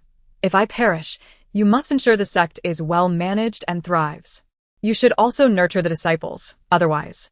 Enough, enough. You speak as if you are preparing for your last rites, Lu Guanhe replied with a hint of exasperation. Xiao Lingyu pointed to the side. Go pour me a cup of tea. Lu Guanhe, still frowning, grumbled as he went to fetch water. Xiao Lingyu smiled. Since you know Xia Yan, has he not asked you to rescue his beloved? Lu Guanhe handed her the tea, puzzled. He has a beloved? You did not know this? Xiao Lingyu was taken aback. Lu Guanche pondered with a grave expression and after a moment spoke. A few years ago, he indeed summoned me to the capital to assist him. However, he never mentioned saving his beloved. So, who is his heart's desire? And what is your relationship with him? We share a collaborative bond, replied Xiao Lingyu after a moment's contemplation. Why not lend him a hand? Though I am uncertain if his beloved has perished. I am a physician, not a deity. If she were dead, I could revive her, and I would have ascended to immortality myself, Lu Guanche retorted, casting a discontented glare at Xiao Lingyu. Xiao Lingyu chuckled lightly. I was merely speculating. Given that you are currently in his residence, and you are acquainted, surely you must converse? I shall inquire. If she is alive and he desires my assistance, he shall have to pay a hefty price, Lu Guanche declared. Turning on his heel and exiting, Xia Yan had visited the Qin Grand Empress and was now in his study, engrossed in a book. Though his mind occasionally wandered to the expression Xiao Lingyu bore upon encountering Qi Yuan, rendering him somewhat restless. Knock, knock, knock. The sound of knocking interrupted his thoughts. Enter, Xia Yan said tersely. Lu Guanche pushed the door open and approached him. Before Xia Yan could speak, Lu Guanche bluntly stated, Xiao Lingyu mentioned that you have a beloved whose fate is uncertain. Do you require my assistance? Xia Yan's lips twitched. This fellow had not changed in years. Quickly, is she alive or not? Do you need my help? Before Lu Guanche could finish, Xia Yan handed him a piece of paper. Take a look. As Lu Guanche scanned the document, a furrow formed on his brow. After a prolonged silence, he returned the paper to Xia Yan, watching him burn it in the candlelight before saying, I had warned you before, she would not survive beyond 10 years. Why persist in this obsession? Xia Yan's demeanor darkened with melancholy. You should understand my reasons. Lu Guanche sighed and shook his head, realizing that Xiao Lingyu was unaware of the deeper circumstances, and it was not his place to divulge them. After all, their relationship was merely one of collaboration, and this was Xia Yan's private affair. The identity of that person was sensitive, and the fewer who knew, the better. Thus, accompany me to Lingshan County to procure a medicinal herb. It may extend her life by a year or two, but that is all. You must weigh if it is worth it, Lu Guanche said helplessly. Xia Yan sprang to his feet. Let's depart at once. Your family, the Xia clan, has been most effective in suppressing bandits. The mountain thieves most fear and resent your lineage. The leader of Haifeng's Hai once vowed to annihilate every member of your clan. After your family fell, the bandits resurfaced in Lingshan County, leaving the court's efforts to eliminate them fruitless. Now, you are the sole survivor of the Xia clan. Lingshan County is exceedingly perilous for you, Lu Guanche cautioned. To find the required herb, they must venture to Lingshan County. Lu Guanche alone would not suffice. Xia Yan's presence was essential. Yet, to merely prolong life for another year or two, was it truly worth the risk? Xia Yan inhaled deeply. Should I perish there? You shall retrieve the herb to save her. Prepare the carriage. Lu Guanche grumbled as he followed him out. Before leaving, Xia Yan sought Xiao Lingyu to explain the situation. However, upon reaching the entrance, Xiaohua informed him that Xiao Lingyu had already departed. With no other choice, he handed a sealed envelope to Xiaohua. When the young lady returns, deliver this to her. I shall be leaving the city with Dr. Lu for a few days. Ensure the young lady is well cared for. Understood, my lord, Xiaohua nodded. Upon Xiao Lingyu's return to the Ofu, she discovered that Xia Yan and Lu Guanche had already been gone for approximately half an hour. The urgency of their departure piqued her curiosity. Xiaohua presented the envelope to Xiao Lingyu, who opened it to find a letter and a divorce decree.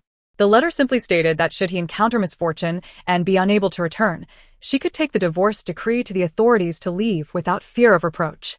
This is... Xiaohua was taken aback. Xiao Lingyu carefully stored the letter and decree, contemplating for a moment before concluding. He must have gone to Lingshan County with Lu Guanch to seek medicinal herbs.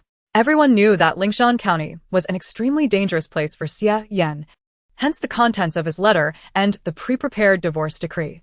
Xiao Lingyu signaled to Guqin and quietly instructed, arrange for someone to follow them to Lingshan County. Guqin leaned closer. Mistress, are you concerned for Xia Yan? Merely worried about your brother. After so many years of training, he still has not learned any combat skills. Day in and day out, he only studies pharmacology.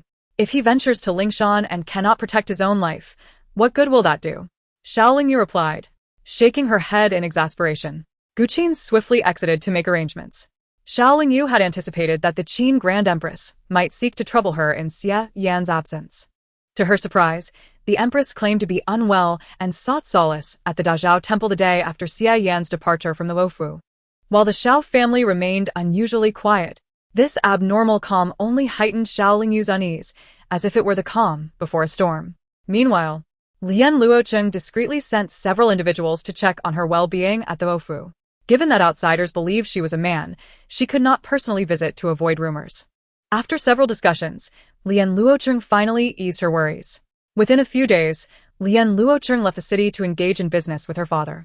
As she expressed, she intended to accumulate enough wealth over the next few years.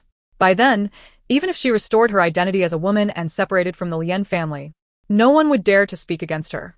Moreover, should Xiao Lingyu part ways with Xia Yan, she could still care for her. Xiao Lingyu wholeheartedly agreed, secretly slipping Lian Luocheng 5,000 taels and spending time documenting profitable ventures from her past life to share with her. After all, wealth was of paramount importance. As for Lingshan County, the Shadow Guards reported back thrice that Xia Yan and Lu Guanch had encountered multiple assassination attempts. Though they sustained varying degrees of injury, they ultimately escaped peril. Xiao Lingyu was in her chamber reviewing the intelligence gathered by the Shadow Guards regarding the clandestine operations of the Xiao family. To thoroughly dismantle the Xiao clan, she required meticulous planning to uproot them entirely, including severing the powerful hand that lurked behind them. One must exercise patience to achieve grand designs. Master? Suddenly, Daoyan rushed in, breathless. What is it? Xiao Lingyu hastily concealed the confidential document in a hidden compartment. Despite her stronghold being fortified with her own people, Daoyan's urgent tone indicated a pressing matter. A flicker of panic crossed Daoyan's face, but he lowered his voice slightly. Lingshan has reported that bandits caused a landslide by detonating explosives. The Marquis and the Deputy Masteress party, are they alive or dead? Xiao Lingyu's breath caught in her throat. Daoyan shook his head. It seems the outcome is grim. Such an event had not transpired in her previous life. Xiao Lingyu ordered, deploy additional personnel to search, whether alive or dead. We must see them. Yes. Daoyan complied and left. In the ensuing 2 months, after the landslide in Lingshan County was cleared, a total of 2,580 bodies were recovered. The small county town of Lingshan was devastated, suffering immense casualties. Even the leader of Haifeng's Hai perished in the explosion. The bodies of Xia Yan and Lu Guohe remain undiscovered. Only a blood-stained jade pendant, which Xia Yan never parted with, was found. The rumors circulating outside evolve daily. Some assert that Xia Yan and his companions were crushed to a pulp by falling rocks, while others claim they were devoured by wild beasts. There are whispers that they were rescued, but have lost their memories. Countless speculations abound, yet the prolonged absence of any evidence has led many to tacitly accept their demise.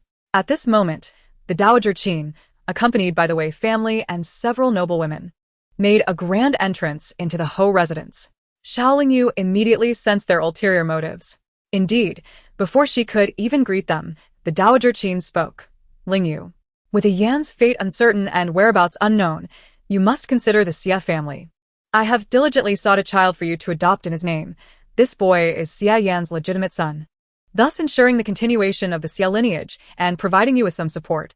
The Dowager Qin, draped in splendid garments, theatrically wiped away a tear, lamenting the misfortunes of the Xia family and a Yan, insisting that those of us still living must lend a hand in planning for the future. With that, she presented a child, approximately 6 or 7 years old, from behind her. When why haven to you knelt to greet your mother? The boy seemed to have been instructed by someone to suppress his discontent. Though his malice and disdain flickered briefly in his eyes, Xiao Lingyu, ever perceptive, caught it instantly. Wen Gu'er knelt, impatiently uttering, When Gu'er pays respects to mother. Xiao Lingyu furrowed her brow, scrutinizing him intently. Suddenly, a recollection struck her. His visage overlapped with that of a boy from her previous life. Ah, so it is him. Xiao Lingyu raised an eyebrow, neither responding nor bidding him to rise, allowing him to remain kneeling. Wen Gu'er cast a pitiful glance at Wei Shi, who swiftly pulled him up, tenderly rubbing his knees and reproaching Lingyu. What is the meaning of this? Wen Gu'er is merely a 7-year-old child. You allow him to kneel before you like this? With a scoff, she added, kneeling for even a quarter of an hour could break his legs. In this life and the next, they all strive to drain our lifeblood. Truly a wretched lot. Xiao Lingyu recalled that when Gu'er was the child born of the Dowager Qin's clandestine liaison with an outsider, secretly raised in a temple. In her previous life, after the fall of the Zhao dynasty, the Xiao family had thrust this child forward to become the new emperor, stabilizing the old officials. The Duke of Xiao acted as regent, while Xia Yan faded from the scene. The Yan family was falsely accused of treason and subsequently executed by the new emperor's decree, which he personally oversaw. Yet, within 6 months, both the Dowager Qin and this child met untimely ends, while the Duke of Xiao ascended to the throne, and she herself died tragically at the gravesite of the Yan family. Now, Xiao Lingyu had altered the course of her fate by marrying Xia Yan, slipping free from their machinations. They were undoubtedly distressed, seeking new avenues to siphon her vitality, and with Xia Yan's predicament, the child was conveniently presented. For them, no one knew this child's origins, and raising him within the Ho residence was far superior to hiding him in a temple. Have you lost your voice? Speak. Wei Shi could no longer contain her temper. Xiao Lingyu, with a sardonic smile, replied, until Xia Yan's body is found, he is not confirmed dead. As his wife, I shall remain here in the Ho residence, awaiting his return. How could I possibly acknowledge some random outsider as the legitimate heir of the Ho residence at this juncture? The Dowager Qin interjected, it has been over a month, given the circumstances in the wilderness, where blood was abundant and beasts lurked. And considering we found Xia Yan's jade pendant amidst the blood, the prospects do not bode well. Wei Shi continued, even if you wish to remain loyal to Xia Yan, it would be unfilial for the Xia family to have no descendants. Wen Gu'er is well-behaved and exceptionally handsome. How can you dismiss him as some random outsider? Xiao Lingyu's expression hardened. I do not want him. Wei Shi further insisted, I am your mother. How could I wish you ill? Xia Yan is unlikely to return, and you cannot navigate life alone. Moreover, your union with Xia Yan was bestowed by the emperor. With his absence, you cannot remarry and must honor him. How can you manage the vast Xia family alone? Seeing Xiao Lingyu's stubborn demeanor, Wei Shi added, this child is one I selected alongside the dowager. He is an orphan raised by monks in the temple. Upon closer inspection, he bears some resemblance to Xia Yan. What a rare fate. To adopt him as your child, to share your life together, would allow him to thrive and restore the Xia family's glory. Is that not mutually beneficial? To achieve her aims. She spun a tale so grand that, had Xiao Lingyu not endured a lifetime of hardship, she might have been swayed. Xiao Lingyu turned her gaze toward Wen Gu'er, her eyes probing. The boy, sensing her scrutiny, lowered his gaze, feigning a look of helpless understanding. Mother. A 7-year-old child adept at reading the room, was it innate or taught? In her previous life, did he not discern the wolves and vultures surrounding him during his brief reign? Did he harbor any regrets? Come closer, Wen Gu'er. Wei Shi coaxed, stepping forward with an unusually gentle smile. Lingyu, take a good look.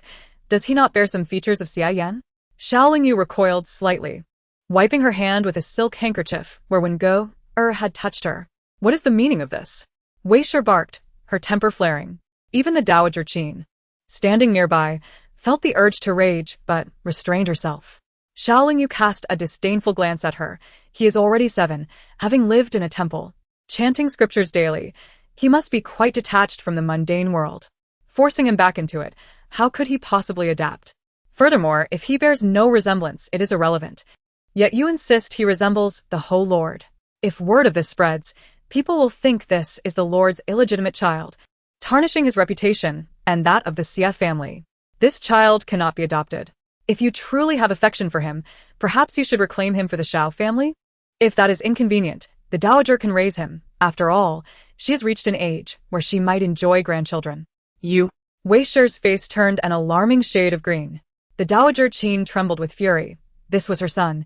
Yet Xiao Lingyu spoke of grandchildren, a clear affront. I merely suggested he resembles him, but perhaps my judgment is lacking. In an instant, Wei Shi found herself at a loss for words. Xiao Lingyu's cold laughter pierced the air. You see, mother, you too acknowledge your flawed judgment, so how can you claim this child was meticulously chosen? How could I dare to accept him? Wei Shi nearly erupted in anger. The Dowager Qin, seething, inhaled sharply and tugged at Wei Shi. Seeing that Madame Wei had restrained her temper, Empress Dowager Qin stepped forward to grasp Xiao Lingyu's hand. I am aware that you have been utterly exhausted over Yan's affairs during this time. This child is not solely under the watchful eye of your mother. Both your father and I have observed him as well. He possesses a commendable character. The emperor has also stated that the Xie family is without anyone left. As long as you agree, the adoption can be arranged today, Your Highness.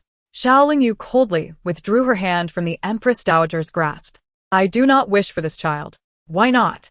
The Empress Dowager's expression darkened once more. Xiao Lingyu replied nonchalantly, I believe that Lord Ho is not dead. He will return. I shall have my own children with him, and the Xie family will regain its former glory through our own efforts. However, until I find his body, I refuse to accept that he is gone. But how long might that take? The Empress Dowager and Madame Wei exchanged glances. While it was true that Xie Yan had assisted Xiao Lingyu several times during his lifetime and had portrayed a loving bond, it seemed implausible that she would wish to remain a widow for life in such a short span of time. Lingyu, you must confront reality and make plans for yourself.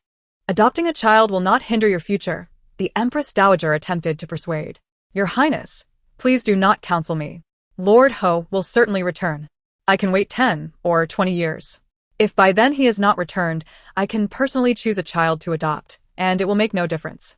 But at present, Lord Ho has only been missing for a little over half a month. Those sent out to search for him have yet to return. I pray for him daily and am overwhelmed with concern. How could I possibly find the time to adopt an unclear child? What will others think of me? Xiao Lingyu spoke with utmost seriousness. The Empress Dowager felt a surge of blood rising but found herself unable to refute a word. After all, she could not reveal the child's true identity. With no other option, the Empress Dowager instinctively cast a glance at Madame Wei. Madame Wei hastily interjected, Lingyu, if you truly wait 10 or 20 years, you will be older, and by then adopting a child will be a challenge in terms of nurturing him. I think he bears little resemblance to Lord Ho, but he does somewhat resemble my father. Xiao Lingyu mused, tilting her head as she scrutinized Wengur. Madame Wei was taken aback, and upon realizing it, she became furious. You are utterly disrespectful. I shall say no more. Now that the Xie family is without anyone, Xie Yan treated the Empress Dowager as family. Let the Empress Dowager decide this matter. In response, the Empress Dowager stated bluntly, you are too inexperienced to understand the importance of this matter. It is settled. Let Wengur be added to the Xie family genealogy. With that, the Empress Dowager gestured for someone to retrieve the genealogy from Xie Yan's chambers. The other noble women present echoed her sentiments. Suddenly, Xiao Lingyu raised her hand and forcefully smashed a teacup onto the ground. Ah. Oh, dear. You startled me. The Empress Dowager turned sharply, her eyes wide with fury. What are you doing? Xiao Lingyu coldly regarded her. Your Highness, you are insistent on forcing this child into the Xie family. Do you perhaps have a connection to him and are now plotting on his behalf? At these words, the Empress Dowager trembled, and even Madame Wei halted in shock. Could it be that Xiao Lingyu knew? No, that was impossible. What nonsense are you speaking? How could I have any relation to this child?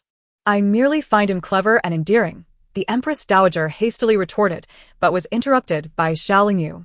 If you find him so endearing, then take him away. I do not like him. As the lady of the Ho residence, I have no affection for him. You insist on my adopting him, yet do not fear that I may grow weary of him and mistreat him? The Empress Dowager's eyes widened in disbelief, unable to fathom that Xiao Lingyu would dare to utter such words. The noble women and officials present gasped collectively. Such sheer audacity. Xiao Lingyu declared impatiently. Someone, escort the Empress Dowager and her company out. I wish to rest. Madame Wei, exasperated, exclaimed, Xiao Lingyu, what has come over you? I refuse to believe that Lord Ho is dead. It is only natural to desire to see a body. It has merely been a little over 2 months. How can you disregard my grief and insist on helping outsiders to burden your own daughter? What are your true intentions? Xiaoling discreetly pinched herself, her eyes welling with tears, appearing exceptionally pitiful. Observing this, many who had previously thought Xiaoling disrespectful began to change their attitudes. It was understandable that a young widow might struggle to accept her loss. Indeed, it seems unwise to rush into adoption at the very least. We should allow the young lady some time. They all became like reeds swaying in the wind. The Empress Dowager internally cursed their fickleness, but recognized that pressing the matter now would yield no benefits. Taking a deep breath, she gritted her teeth and said, I have not considered this thoroughly. Ling Yu and Ah Yen are newlyweds with a bond stronger than gold. Given the current circumstances, it is only natural that she has yet to accept this. Let us discuss this matter again another day. With that, the Empress Dowager departed, her expression filled with grievances and reluctance as she took Wengur with her. The others hastily bid farewell to Xiaoling, and Madame Wei feigned consolation before leaving in a hurry. What a shameless bunch! Xiaoling scoffed disdainfully. Mo Qi swiftly closed the door. With Xia Yan's fate still uncertain, the Empress Dowager and Madame Wei attempt to exploit me. How absurd! Xiaoling let out a cold laugh. Mo Qi poured her a cup of water. But, mistress, should we investigate the child they seek? That child is the Empress Dowager's late-in-life son, secretly raised in the Great Zhao Temple. Now she wishes to bring him into the Ho residence, no longer wanting him to suffer in the temple. With the wealth of the Ho residence and the title of legitimate son, he would surely rise to prominence. Moreover, she could use the excuse of residing in the Ho residence to watch over her child daily. It is a win-win situation, Xiaoling explained. Mo Qi's eyes widened. Is that even possible? Xiaoling nodded. We need not investigate the child's background. I am already well aware. However, we should send someone to trace this child's father and keep a close watch once located. It will undoubtedly prove useful in the future. Understood, Mo Qi acknowledged, but then suddenly asked, and regarding Ling Shan. One must see the living and the dead. Xiaoling contemplated before adding, prepare for both outcomes. Yes, Mo Qi replied. As they conversed, Zishu arrived, accompanied by a maid from the kitchen. Young madam, this girl says she is here to deliver a calming soup. Zishu gestured toward the maid. The maid entered with the soup. The Empress Dowager instructed that Wengur stay with her in the Ho residence, accompanying the young madam while waiting for Lord Ho's return. She also ordered the kitchen to prepare this calming soup, so the young madam may sleep better and ease her troubled mind. Set it down. I will drink it later, Xiaoling replied expressionlessly. The maid placed the soup down but showed no intention of leaving. Zishu impatiently asked, Is there anything else? The young madam has said she will drink it later. Why are you still lingering? The maid hesitated, not daring to say more, and quickly retreated. Xiaoling glanced at the soup, while Zishu approached and tested it with a silver needle, shaking her head. It is not poisoned. However, one can assume that if there were poison, it would not be chosen for this moment, she noted. Yet, Xiaoling had no desire to drink it. Xiaoling casually poured the soup into a nearby flower pot. At the 100-flower pavilion, Zhao Peiguang was surrounded by a group of enchanting and alluring young ladies. Occasionally, one of the beauties would peel a grape and feed it to him, and he felt utterly content. Beside him, Qi Yuan chuckled softly. My lord, are you still in high spirits today? You certainly know how to enjoy yourself. Zhao Peiguang sighed in response. With a mere glance from Qi Yuan, the beauty's delicate fingers immediately rested on his shoulder, applying a gentle yet firm pressure. The heir has married a stunning beauty, and I've heard that his concubine is with child. Truly, the heir is blessed, Qi Yuan remarked with a hint of significance. After a few cups of wine, surrounded by the alluring women, Qi Yuan seemed to float in a daze. Hearing Qi Yuan's words, Zhao Peiguang couldn't help but complain, Brother Qi, you have no idea. When Shui is pregnant and has been consuming all sorts of tonics, and now she has grown quite plump, resembling a little dumpling. Moreover, she often flies into rages. Just a few days ago, she even killed a maid whom I favored. I am utterly exasperated by her now. She is nothing like the person I first met. I would have been better off marrying Xiaoling. Upon hearing this, Qi Yuan narrowed his eyes and waved his hand, signaling the beauties to retreat. Zhao Peiguang, still feeling tipsy, sat up eagerly. Brother Qi, you see, the 100-flower pavilion is my domain. You are always welcome here. But I do have a small favor to ask of you. Qi Yuan poured him another cup of wine. Zhao Peiguang, momentarily taken aback, quickly declared, Brother Qi, speak freely. If it is within my power, I shall certainly assist you. Qi Yuan leaned closer to his ear. Have you heard about Xia Yan? 3 days later, in the morning, after Xiao Lingyu had finished her breakfast, Zhao Peiguang's invitation arrived. The kind-hearted Qin Taifei smiled and said, "You and Wen Shui are like sisters. She is unable to visit you now as she is pregnant and her condition is unstable, but she is thinking of you. She has discussed with the heir and sought a renowned master to set up a formation at the Yanyan Pavilion to help search for Yan." Xiao Lingyu furrowed her brow. Noticing her displeasure, Qin Taifei suppressed her irritation.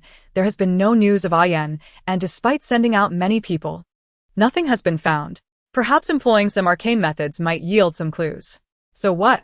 Xiao Lingyu replied with a calm demeanor, unimpressed by Zhao Peiguang's supposed goodwill. Qin Taifei squeezed the beads in her hand, controlling her temper. This formation relies on your fortune and the aura of your kin to find him. The emperor has decreed that many noble families in the city should attend the Yanyan Pavilion. As the Xie family has no remaining blood relatives, you are now the closest person to Yan, so your presence is essential for the formation to work. Xiao Lingyu's eyes flickered. So this elaborate scheme was all centered around her? What could Zhao Peiguang and Xiao Wenxue possibly gain from her? Lingyu, the emperor has consented to this. And many prominent nobles have already gone, Qin Taifei reminded. Suddenly, Xiao Lingyu stood up. Chapter 45. Go to hell. Qin Taifei had yet to react when Xiao Lingyu had already exited. Where are you going? Qin Taifei asked anxiously. Without turning back, Xiao Lingyu replied, naturally. To the Yanyan Pavilion. Did you not say the emperor has issued a decree? Qin Taifei's expression turned cold. Zheng Mama, a trusted confidant, could not help but interject. What an attitude. Does she truly think she can get away with this? Taifei, will you allow her to act this way? Xia Yan is certainly not coming back. Who does she think she is? Qin Taifei smirked with derision. After today, she will no longer be so arrogant.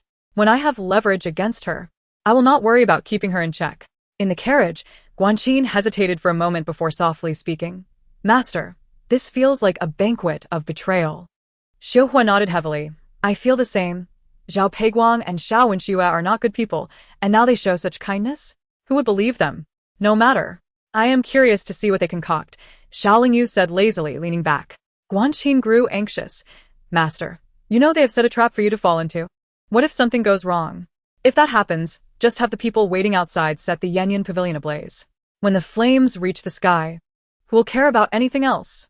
Xiao Lingyu replied succinctly. Guanqin and Xiuhua gasped in astonishment.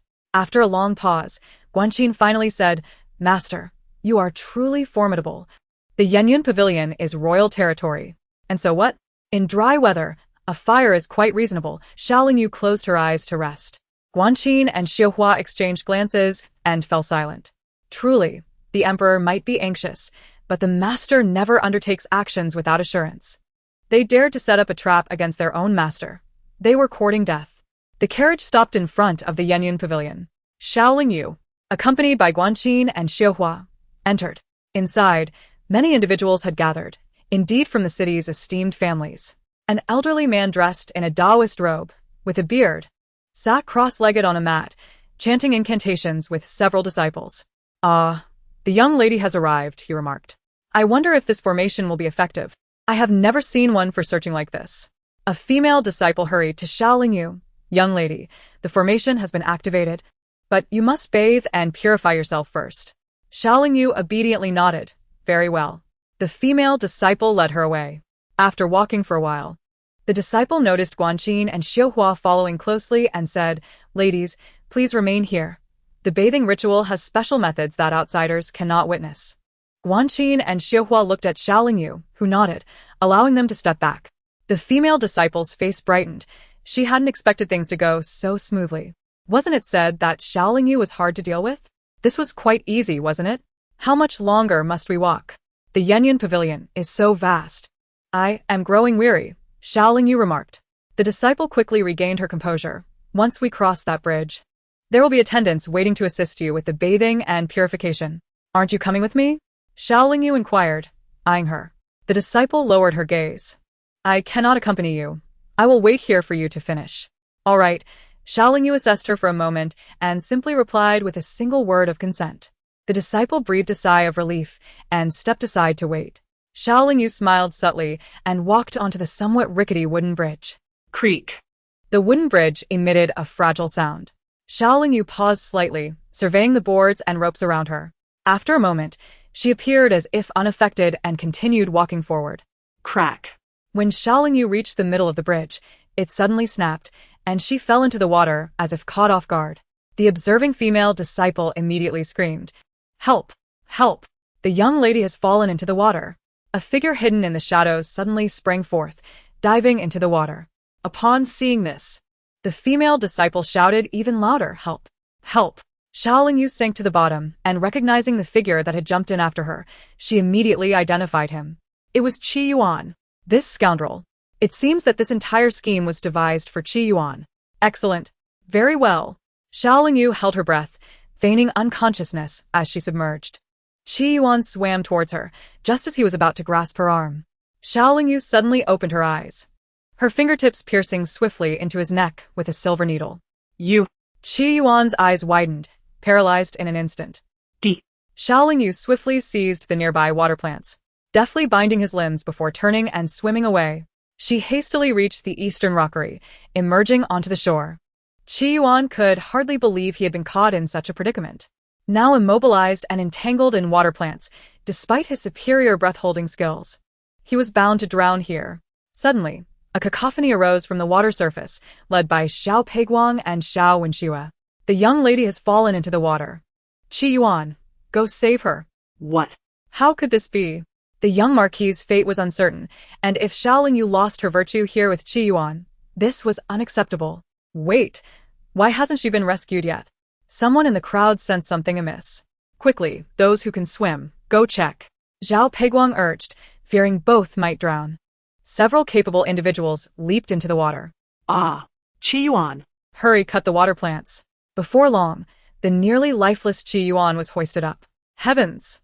Qi, my brother. He still has breath. Quickly call for a doctor. Qi Yuan was carried away. Xiao Wenxue craned her neck to peer at the calm water surface. Where is Xiao Lingyu? Did you not see her in the water? No. The lake is not large. Only Qi Yuan was entangled in the water plants. I did not see the young lady either. Xiao Wenxue and Xiao Peiguang instinctively glanced at the female disciple. Startled, the disciple exclaimed, "How could this be? I clearly saw the young lady fall from the broken bridge." Qi Yuan immediately jumped in to save her. Crash. A sound of something smashing echoed from the house ahead. Following that, Xiao Lingyu kicked the door open and emerged from within. She had changed her clothes, though her hair was still damp. The crowd was taken aback. Suddenly, Xiao Lingyu, her face flushed with anger, pointed at the bewildered female disciple and scolded, "It is you. What is the meaning of this? You were the one who insisted I cleanse myself. Now you've washed my hair halfway and left me there alone to idly escape. Explain yourself." Chapter 46. Blood. Blood has been shed. What is happening? Was it not said that the young lady fell into the water? Yet just now, I saw her come out of the house. The onlookers were puzzled. Xiao Lingyu rushed over, raising her hand to slap the dazed female disciple's face. "We clearly agreed today to set up a formation to find my lord. Are you intentionally delaying me, ensuring the formation fails to locate him?" How could I?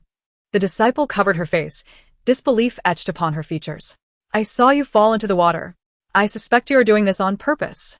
Why else would you wash my hair halfway and leave me waiting?" Xiao Lingyu seemed to grow increasingly furious, turning to pick up a stone from the ground to hurl at the female disciple's head.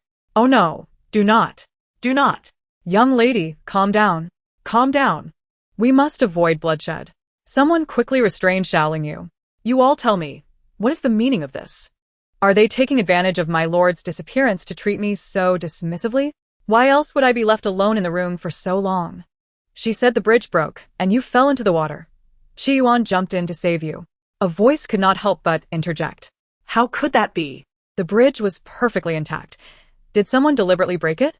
I believe she is simply making excuses to evade responsibility, or intentionally sabotaging the formation to prevent finding my lord. Xiao Lingyu reprimanded. "This must be a misunderstanding. Yes, this matter was strongly urged by young Master Zhao and the noble consort. You are also relatives. Where are young Master Zhao and the noble consort?" Xiao Peiguang and Xiao Wenxue had slipped away at some point. Xiao Lingyu's gaze turned mocking. Upon seeing this, someone attempted to mediate. Perhaps they went to check on Qi Yuan. The young lady did not fall into the water, but Qi Yuan indeed did. I wonder why. Xiao Lingyu scoffed. Who witnessed what happened? Those present cannot escape suspicion. As soon as this was said, everyone turned in unison to the trembling female disciple. I believe you are the culprit. Did you not push Qi Yuan into the water and then leave the young lady in the room to slander them? You do not seem trustworthy. Seize her. A group surged forward, forcibly silencing the hapless disciple. Rest assured, young lady, this disciple surely harbors ill intentions. We will bear witness for you. Yes. We shall take her to confront the young master and clarify matters. Each person suddenly transformed into a righteous figure, filled with indignation. Xiao Lingyu feigned gratitude, tearfully saying, Thank you all for your assistance. My lord will surely return. Madam. At this moment, Guanqin and Xiuhua rushed in from the side. The two exchanged glances and quickly supported the seemingly fragile Xiao Lingyu back into the previous room. After a moment, Guanqin, peering through the door crack, turned back. They have left. Are you all right, madam? Xiuhua asked, using cloth to dry Xiao Lingyu's hair. Xiao Lingyu's gaze dimmed. Her willingness to come here stemmed not only from the emperor's decree, but also from a desire to discern their true intentions. She had anticipated the collusion between the Empress Dowager Qin, the Xiao family, and Zhao Peiguang to set traps for her. However, she had not expected Qi Yuan to be involved. Noticing Xiao Lingyu's troubled expression, Guanqin could not help but inquire, Madam, what is wrong? What is happening with Qi Yuan? What is the situation with Qi Yuan? Xiao Lingyu questioned. Guanqin hesitated. We came from that direction. Qi Yuan was startled and inhaled water, but he has already regained consciousness. What a stroke of misfortune. He almost perished. Xiao Lingyu sneered. Guanqin and Xiuhua exchanged glances, yet dared not inquire further. Meanwhile, Zhao Peiguang was pacing anxiously beside Qi Yuan. This was all planned perfectly. Let her fall into the water. You save the beauty, and with this bond of gratitude, it would be easier to manipulate her. But how did this happen? A fierce glint flashed in Qi Yuan's eyes. Just then, a servant brought in the female disciple, now bound tightly. Young master, save me. The cloth was removed from the disciple's mouth, and she hurriedly prostrated and cried. Zhao Peiguang glared at her with disdain. You are more trouble than you are worth. Take her away and beat her to death. The disciple was taken aback, quickly begging, Young master, I acted according to your and the noble consort's instructions. How can you betray me now? Before Zhao Peiguang could respond, a sharp blade lunged forward, piercing directly into the disciple's brow. The female disciple abruptly halted, her eyes widening in shock. Thud. She fell backward and collapsed on the ground, lifeless. Ah! Xiao Wenxue had just gone to comfort the guests at the Yanyan Pavilion, attributing the incident to that female disciple. The so-called master merely assisted them for their silver. The disciple was certainly not one of his own. Naturally, he feigned anger, threatening to let them impose severe punishment, but fell silent after that. The female disciple was a confidant sent by the Wei family to Xiao Wenxue. Today, Xiao Wenxue had merely employed her services. Cultivating a trusted aide is no simple feat. Even if this matter failed, there was no need for a death. A light punishment would suffice. Who would have guessed that upon entering the room, Xiao Wenxue would discover the disciple dead on the floor, causing her to recoil in shock, nearly losing her balance, thankfully supported by a servant. Clutching her protruding belly, she cast a fearful glance at Zhao Peiguang, who appeared equally astonished. Qi Yuan rose and approached the lifeless body, his face contorted in disdain. Such a death is inconsequential. After a pause, he turned to Zhao Peiguang and Xiao Wenxue, speaking nonchalantly, those who achieve great things do not concern themselves with trifles. Such useless individuals are always a menace. Allow me to rid you of this burden. No thanks required. With that, Qi Yuan waved his hand and exited with purposeful strides. Bring her away. Zhao Peiguang took a moment to regain his voice, hastily issuing commands. Servants entered to carry the body away. Xiao Wenxue hurried to Zhao Peiguang. Lowering her voice, My lord, this was a person my mother entrusted to me. I initially intended to assist Qi Yuan, yet nothing was accomplished. And now a life has been lost.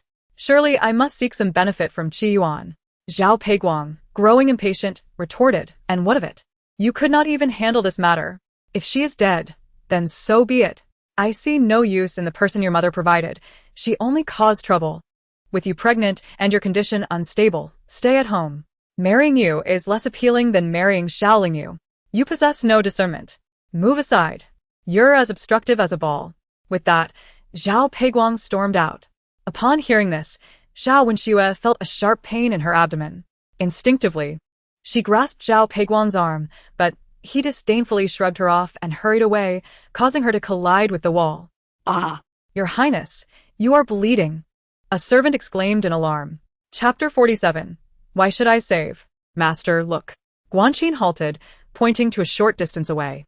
Xiaoling Yu had already dried her hair and redressed, preparing to leave the Yanyan pavilion. Coincidentally, the three witnessed the scene between Zhao Peiguang and Xiao Wenxue. A smirk curled at the corners of Xiaoling Yu's lips. In a past life, she had been the unattainable white moonlight to him, a love that could not be fulfilled. They had to meet secretly, fervently in love, oblivious to anyone else. Yet in this life, though they were married, having previously held a poor reputation, they were now publicly acknowledged as a couple, and with her pregnancy, their feelings had diminished. Indeed, that which is easily obtained is often not cherished. Zhao Peiguang was never one to harbor true, lasting affection. Now, seeing each other daily, all flaws were laid bare. Not to mention, Xiao Wenxue, in her pride, believed herself destined to be a noble princess, naturally looking down upon Zhao Peiguang, leading to frequent quarrels. Moreover, with her pregnancy altering her physique, Zhao Peiguang likely found her repugnant, far from the deep affection of their past life. Xiaoling Yu remarked softly. Lian Luochen was right. Nothing is dependable but silver. Let us return. Guanqin paused. Master, shall we not assist? Xiaoling Yu shook her head. I am not a physician. What assistance can I provide? Whether the child survives is her own fate. It is of no concern to me, and even Zhao Peiguang does not care. Xiuhua gave Xiaoling Yu a thumbs up. Indeed, their master was quite different from before. The trio did not linger, turning to exit the Yanyan pavilion and return to the Marquis's residence. Within the Marquis's residence, Empress Dowager Qin and Madame Wei had already received news from the Yanyan pavilion, whispering and discussion. Today, when Gur was notably absent. Upon seeing Xiaoling Yu return, Madame Wei's expression darkened. Just as she was about to speak, Xiaoling Yu interjected, Oh, mother, why are you still here? Wenxue was just pushed by Zhao Peiguang and collided with her belly. When I left, she was bleeding profusely. I wonder if the child will survive. What? Madame Wei's complexion shifted dramatically, her agitation palpable. Why did you not save her? Xiaoling Yu reminded her coolly, mother. I am no physician. Both Dr. Liu and our Marquis are unaccounted for. What can I do? However, mother, aren't you going to check? I noticed that Zhao Shixi is unconcerned.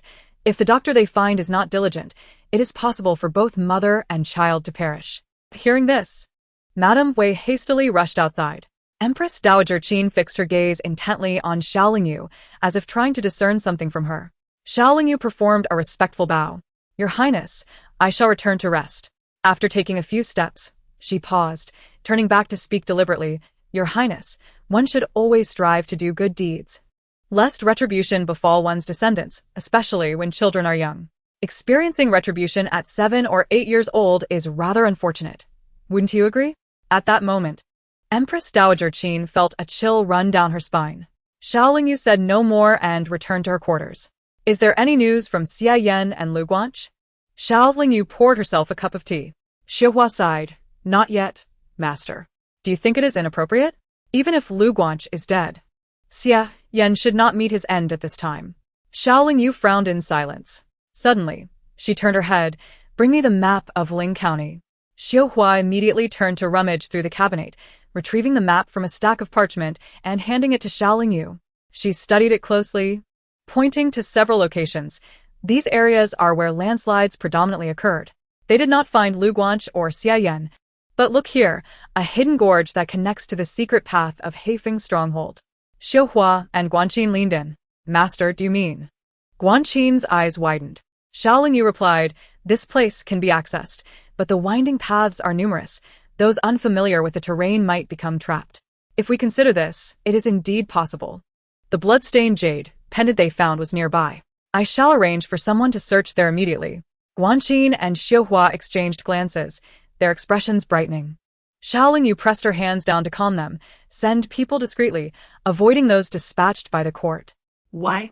Xiuhua asked, puzzled. Xiao Lingyu's lips curled coldly. During this expedition to Ling County, Xia Yan did not make a grand display. His departure was hurried and anxious. However, given Xia Yan's character, regardless of urgency, he would have made adequate arrangements. Thus, despite several assassination attempts, his life was spared. Yet now a landslide occurs, purportedly caused by the Haifeng stronghold. Do you believe that? Guanqin suddenly understood. Master, are you implying that the landslide was not caused by the Haifeng stronghold? Xiao Lingyu squinted her eyes, reflecting on the fact that the Xia family now consisted solely of Xia Yan. Although the emperor had bestowed upon him the title of Marquis, ensuring his lifelong comfort and protection in front of others, persistent rumors suggested that despite the family's demise, a vast arsenal had been left for Xia Yan. Should he harbor rebellious thoughts, a mere command would incite the populace to rise alongside him. Do you think the emperor would tolerate such a situation? Yet, these were merely rumors. For years, no one had discovered the whereabouts of this so-called arsenal. And even Xia Yan had never entertained thoughts of rebellion. He was merely a leisurely marquis, as Xiao Hua frowned in contemplation. Xiao Lingyu remarked coolly, "It is entirely natural for a monarch to be suspicious. Besides, how can you be certain that Xia Yan harbors no rebellious intentions? The horrific fate of the Xia family, could he truly possess no resentment? The Xiao family arranged my marriage to Xia Yan precisely to curry favor with him. Moreover, it is crucial to note that while the bandits of Haifeng's High are fierce, they are not affluent. The entirety of Ling County likely lacks the quantity of gunpowder required to cause a landslide. How ruthless of the emperor to vanquish a man who may never rebel. He is willing to sacrifice the lives of a significant portion of the populace of Ling County." Guanqin exclaimed in exasperation. Xiao Lingyu sighed softly. The human heart is inscrutable, and this is especially true for sovereigns. In the eyes of a ruler perched high above, the common people are akin to ants, their lives as insignificant as weeds. Sacrificing the lives of the people of Ling County to eliminate Xia Yan and the bandits of Haifeng's High is, to the monarch, a most advantageous solution. A moment of silence enveloped the three. After a brief pause, Xiao Lingyu spoke. Send someone to avoid the court search parties to find Lu Guohe and Xia Yan, while also bringing back the orphans and widows rendered homeless by the landslide to help them through this hardship. If they wish to stay, let them serve the sect. If not, they may leave as they desire. Understood? Yes. Guanqin and Xiuhua responded in unison. Suddenly, a loud crash resounded from outside as the three conversed within the room. Chapter 48. Sever his arms. Xiao Lingyu hastily opened the door, only to see Wen Guo tumble down from the wall, a small bundle falling from his arms, scattering various pieces of jewelry across the ground. Mo Qi and Dao Yan stood with arms crossed, tilting their heads in scrutiny. What happened? Xiao Lingyu approached. Wen Guo swallowed hard, fearfully rising from the ground, stammering, "Mother." "I am not your mother," Xiao Lingyu replied bluntly. Dao Yan interjected. This rascal must have sneaked out to play and returned late, but unfamiliar with the marquis. He mistakenly scaled the wrong wall and happened to crash here. However, those jewels look quite familiar. Xiuhua leaned forward to take a glance and realized. These are the young madam's belongings. Why do you have the young madam's jewelry? You must have stolen them to sell, right? Mo Qi picked up an inconspicuous piece of paper, which turned out to be a pawnshop receipt. Xiao Lingyu took the receipt and examined it. Ah. So Wen Guo was absent today because he stole his belongings from the storeroom to pawn. Xiao Lingyu fixed her gaze on him intently. Since you stole to pawn, why didn't you pawn everything? Naturally, Wen Guo wished to pawn all the stolen items. However, the shopkeeper, seeing his youth and lack of companions, offered him a low price, even attempting to take the remaining items for free. With no choice, Wen Guo clutched the remaining items and hurried back to the marquis. In his panic, he miscalculated and scaled the wrong wall, leading to his discovery. He hung his head low, avoiding Xiao Lingyu's eyes, feeling that she harbored a strong dislike for him. Under normal circumstances, he would not tolerate such humiliation, but compared to returning to the monastery to chant scriptures, living a life of piety by the flickering light of a lamp, he found it far more enticing to remain here.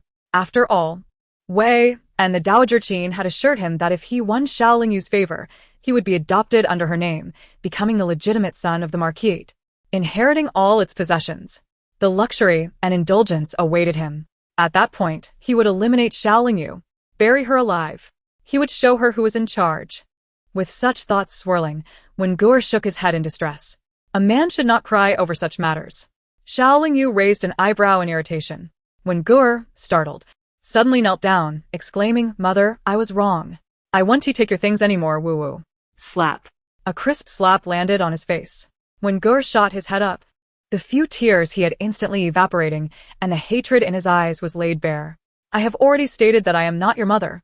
Here in the marquise, you shall address me as young madam. Should you err again, it will not merely be a slap. Dao Yan, take him to the Dowager Qin.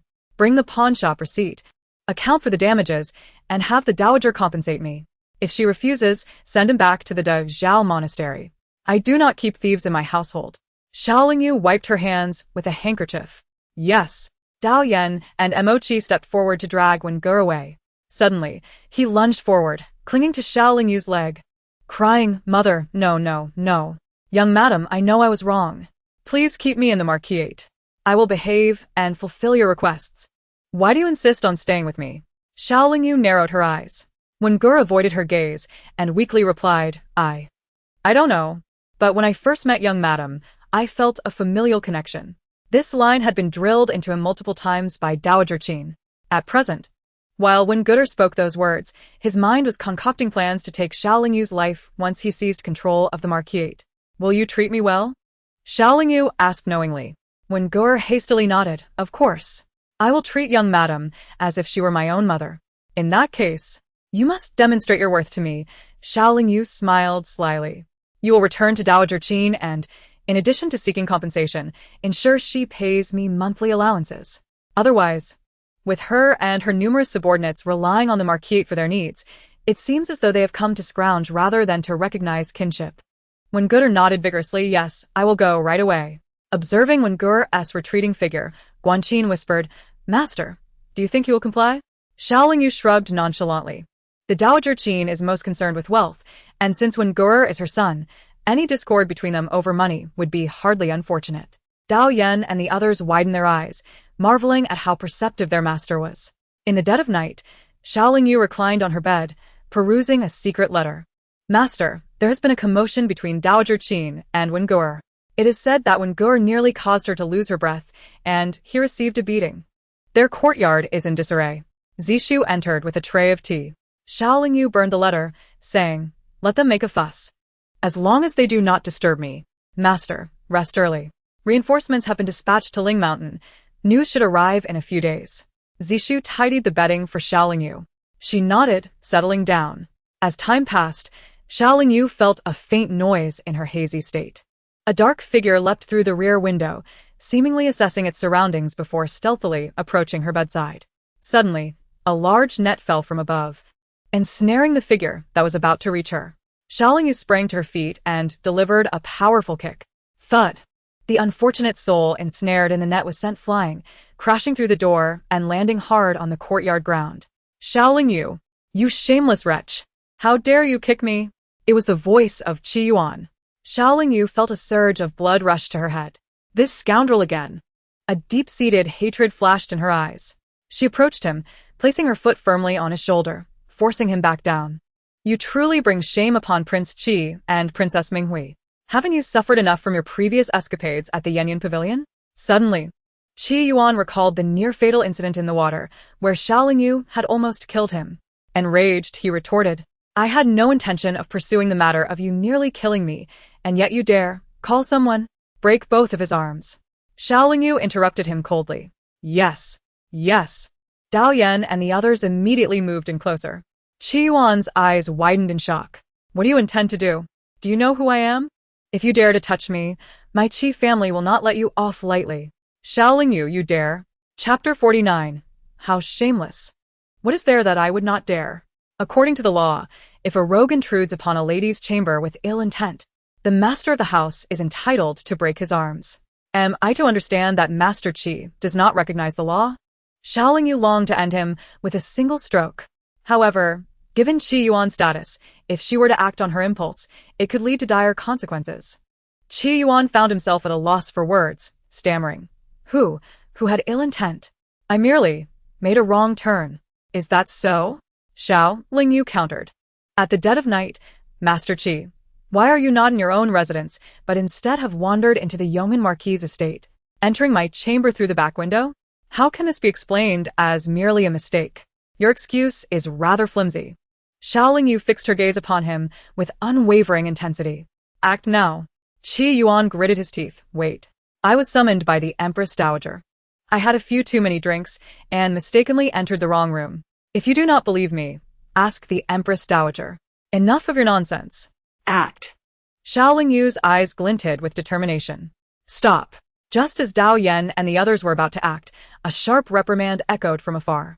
The crowd turned to see Empress Dowager Qin hastening towards them, accompanied by a throng of people. Xiao Yu waved her hand, and Dao Yan and the others stepped back, remaining close to her side. What sort of conduct is this, young madam, fighting and causing chaos at such an hour? Empress Dowager Qin glared at Qi Yuan, who was trapped in the net, then turned her ire towards Xiao Yu.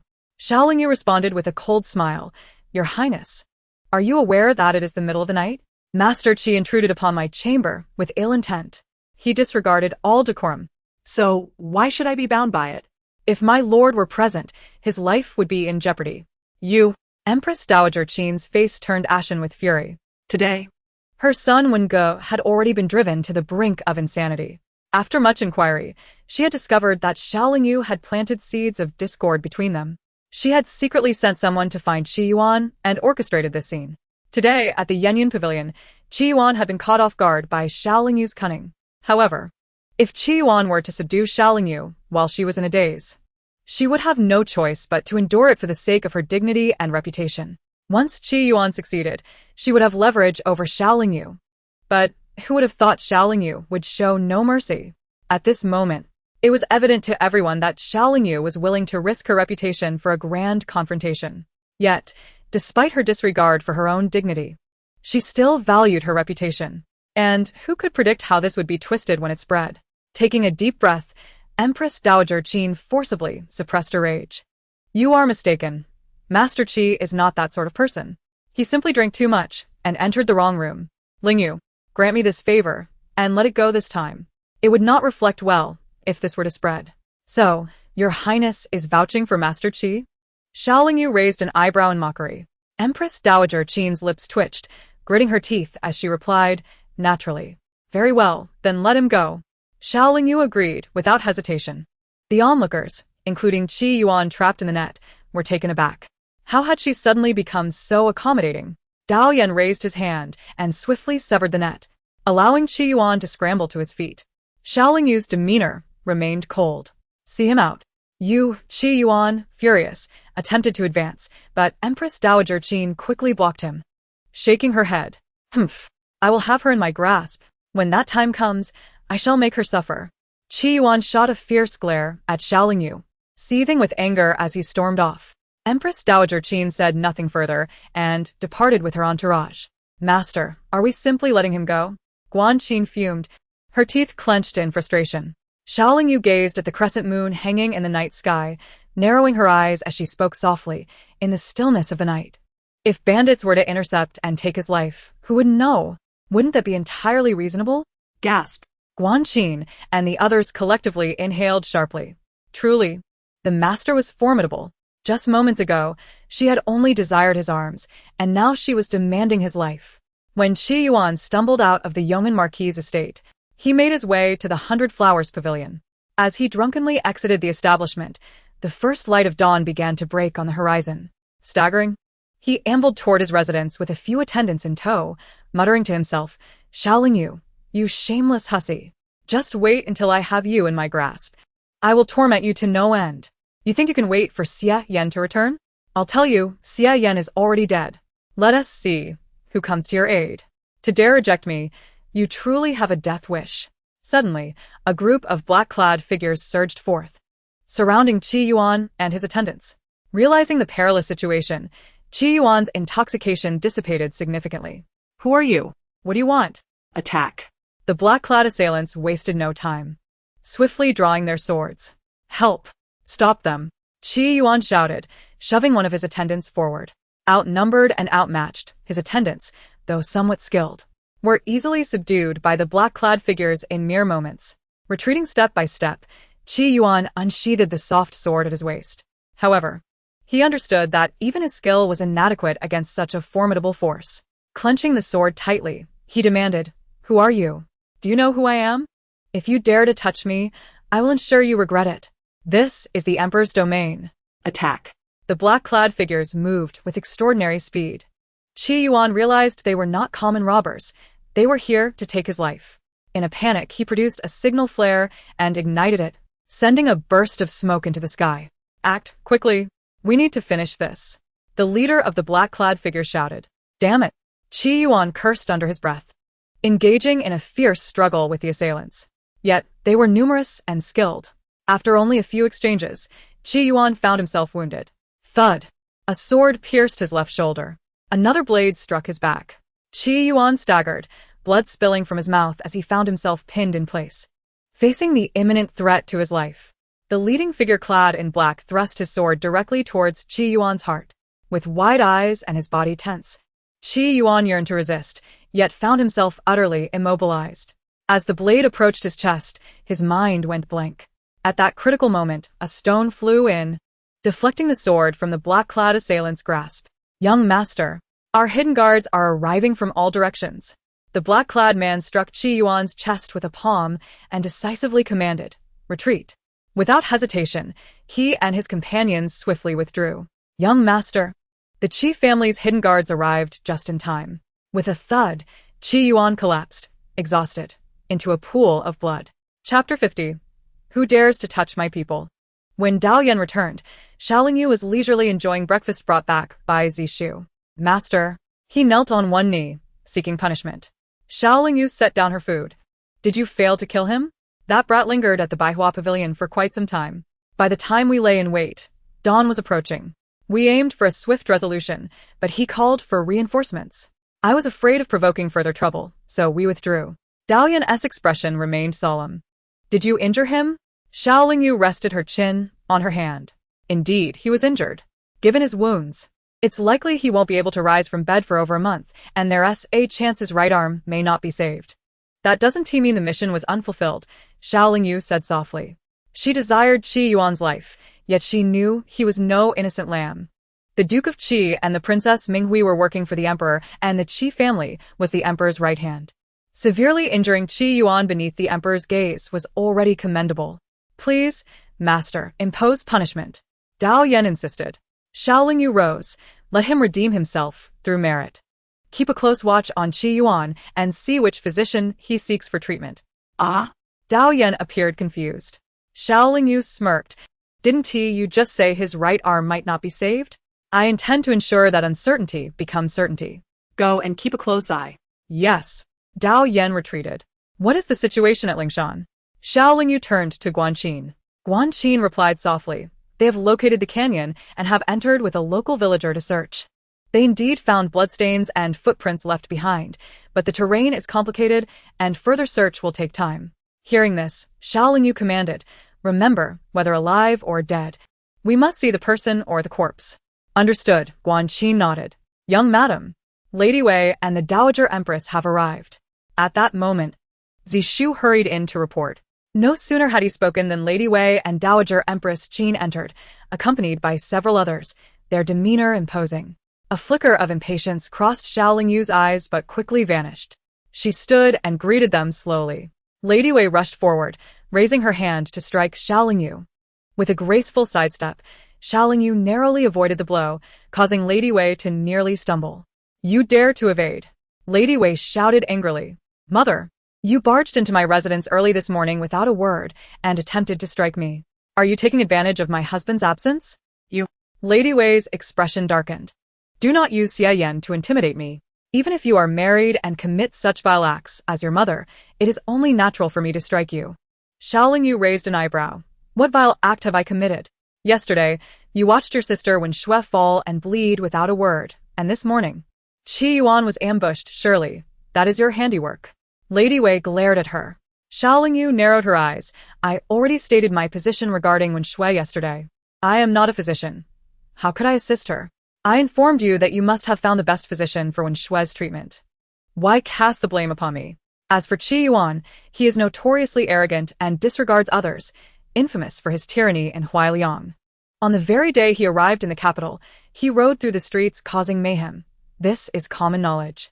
Last night, he even intruded into my chamber with ill intentions. I spared him only out of respect for the Dowager Empress. Such a person is already infamous, with countless enemies. Who wouldn't he wish for his demise? But what does that have to do with me? You dare to argue, Lady Wei retorted, when Shue's fetus has been saved. So for now, I will not pursue this matter with you. Suddenly, Lady Wei tossed a silk handkerchief at Xiao Lingyu's feet. But this handkerchief is yours. Found at the scene of Qi Yuan's assassination. Xiao Lingyu lazily glanced at it and chuckled softly. She had expected solid evidence, yet it was merely a handkerchief? Her people never left behind incriminating evidence. How could a handkerchief possibly be left there? Perhaps Qi Yuan suspected that Xiao Lingyu had orchestrated the attack against him, but found no substantial evidence, leading him to the Xiao family to concoct this flimsy proof. Merely to provoke her. If she were an ordinary young lady, such intimidation might have made her weep and surrender. But alas, Xiao Lingyu was no longer that person. After entering, Dowager Empress Qin had been silently observing Xiao Lingyu's demeanor. Now, she slowly spoke. I mentioned before that Qi Yuan entered your chamber only because he was intoxicated. You have already exposed this matter, yet why seek to take a life in revenge? In the past, a Yen treated me as a maternal figure. Now, with his fate uncertain and the Xie family, without support, I have received a Yan's permission to reside in your estate. Thus I am also considered your elder. If you have erred, I must assist a Yen in administering family law. However, you are now the mistress of the Xie family and must uphold its dignity. I believe your nature is not malevolent. This assassination was likely not your intention, but rather incited by those around you. I have heard from your mother that these servants by your side were brought from outside without permission and are not family-born. It is reasonable for them to incite you to do wrong. Therefore, I will plead with your mother for leniency with Qi Yuan, minimizing the matter. However, those troublesome servants of yours must be handed over to Qi Yuan, who will deal with them as he sees fit, and this matter will be considered closed. Xiao Lingyu's eyes narrowed. Ah, so they were targeting her people. This time, they had become more astute, realizing that in order to manipulate her, they must first eliminate her trusted allies. Lady Wei appeared as if Xiao Lingyu had gained an unfair advantage and arrogantly declared, "Replace those troublesome servants by your side. They will only lead you astray and tarnish your reputation. I will send you better trained ones." Hearing this, Xiao Lingyu chuckled lightly. Both Lady Wei and Dowager Empress Qin frowned. "What are you laughing at? I see you have been led astray by those troublesome servants. Someone," Lady Wei commanded. But before she could finish, Xiao Lingyu lightly interrupted. "My people, who dares to touch them?" In an instant, silence fell. The attendants brought by Lady Wei and Dowager Empress Qin, who had intended to seize Guan Qin and the others, halted in their tracks. For some reason, Xiao Lingyu's aura was strikingly powerful. Lady Wei swallowed hard and immediately retorted. "You dare to protect those troublesome servants? Just based on a handkerchief, my mother and the Dowager Empress wish to convict me in my own domain. How naive. Who can prove this is mine? Is it you, my dear mother?" Xiao Lingyu smirked as she picked up the silk handkerchief that had fallen to the ground. Shaking it slightly, her voice imbued with a palpable sense of danger. Wei was taken aback, a foreboding feeling flashing through her mind. Chapter 51. Still so foolish. You must not be so ungrateful. The handkerchief is the same as the one you used at home. Wei gritted her teeth, meeting Xiao Lingyu's gaze. This wretched girl always opposed her. "Is that so?" Xiao Lingyu replied with a derisive smile. "This handkerchief was crafted from luminous silk, adorned with embroidery made from gold thread gifted from the western regions last year. In the entire capital, there were no more than 5 families capable of using both luminous silk and gold thread in such a small handkerchief. However, neither the Xiao family nor the Marquis's residence possessed such luxury. It was the emperor who, in consideration of the late Qin Grand Empress's years of solitary devotion at the royal tomb, had sent luminous silk and gold thread to the Empress Dowager." Upon hearing this, the Qin Grand Empress's face darkened. Preposterous. Wei was trembling with anger. "Xiao Lingyu, what do you mean by that?" "Apologize at once. Are you suggesting that the Empress Dowager sent someone to assassinate Qi Yuan? Why would the Empress Dowager do that?" "Mother, your comprehension skills are indeed lacking," Xiao Lingyu replied impatiently. "The Empress Dowager and Qi Yuan are allies, so she would never conspire to assassinate him. However, she would assist him in framing me. Xiaolingyu was increasingly exasperated. She had initially thought they had grown wiser, but in reality, they remained as foolish as ever. To frame someone with such incriminating evidence was truly foolish. It would be easily exposed. If it weren't for Xiaolingyu's excessive concern for familial bonds in her previous life, she would not have overlooked such blatant foolishness, which ultimately led to mutual ruin and a tragic end. Xiaolingyu, is this how you speak to your elders? Wei exclaimed, exasperated. Should I simply acquiesce if my elders intend to slander me with murder? Xiaolingyu chuckled lightly, her expression calm. Very well. Since Mother and the Empress Dowager refuse to acknowledge the truth, let us take this handkerchief to the Ministry of Internal Affairs for verification. According to our laws, any imperial gifts, even a single thread, must be documented. Even if it has been transferred, the ministry must be informed for record-keeping. Given the value of this luminous silk and gold thread, it must surely be documented. If not, claiming it was a gift would constitute treason. Suddenly, both Wei and the Qin Grand Empress, who had been so furious moments ago, turned pale, speechless. The law was indeed as such, but ordinarily, no one would press the issue when there were no apparent mistakes. However, with Xiaolingyu invoking the law and imposing the charge of treason, who would dare to question her? You unfilial daughter. Wei spat, her face contorted in indignation. The Qin Grand Empress, much clearer-headed, quickly intervened, sternly admonishing, enough. This must be a misunderstanding. Since we have clarified it, let it go. If Qi Yuan insists on pursuing this matter, let him continue to involve the authorities. But the officials reported that the assassins left no traces whatsoever. They are likely not ordinary killers. The bounty has been posted, the city gates sealed, and searches conducted everywhere. Yet nothing has been found, Wei remarked, her face displaying her dissatisfaction. Clapping her hands, Xiaolingyu laughed. So, the authorities cannot find anyone, lacking any leads. Yet Mother and the Empress Dowager wish to curry favor with Qi Yuan by conspiring to frame me? The so-called evidence is merely this handkerchief? Leaving aside the implications. If I had indeed hired someone to commit murder, why would those assassins leave my handkerchief behind for you to find? Did the assassins carry my handkerchief to the scene of the crime? Or do you intend to say the assassins were my lovers, torn by passion while helping me commit murder? Nearby, Guanqin and others could no longer contain their laughter, chuckling in unison. Their master had not only grown bolder, but also sharper-tongued. You! Wei seethed, gritting her teeth. The Qin Grand Empress suppressed her urge to eliminate Xiaolingyu, forcing a semblance of gentleness. This is a misunderstanding. We were merely confused out of concern. With that, she cast a glance at Wei, who, with a sullen expression, reluctantly nodded. Yes, we were simply too anxious. The Qin Grand Empress affectionately took Xiaolingyu's hand, gently advising, Lingyu, let this matter rest. It is a misunderstanding. I and your mother will certainly assist you with Qi Yuan. However, you must replace these servants, or else. I will not, Xiaolingyu interjected, withdrawing her hand with brevity.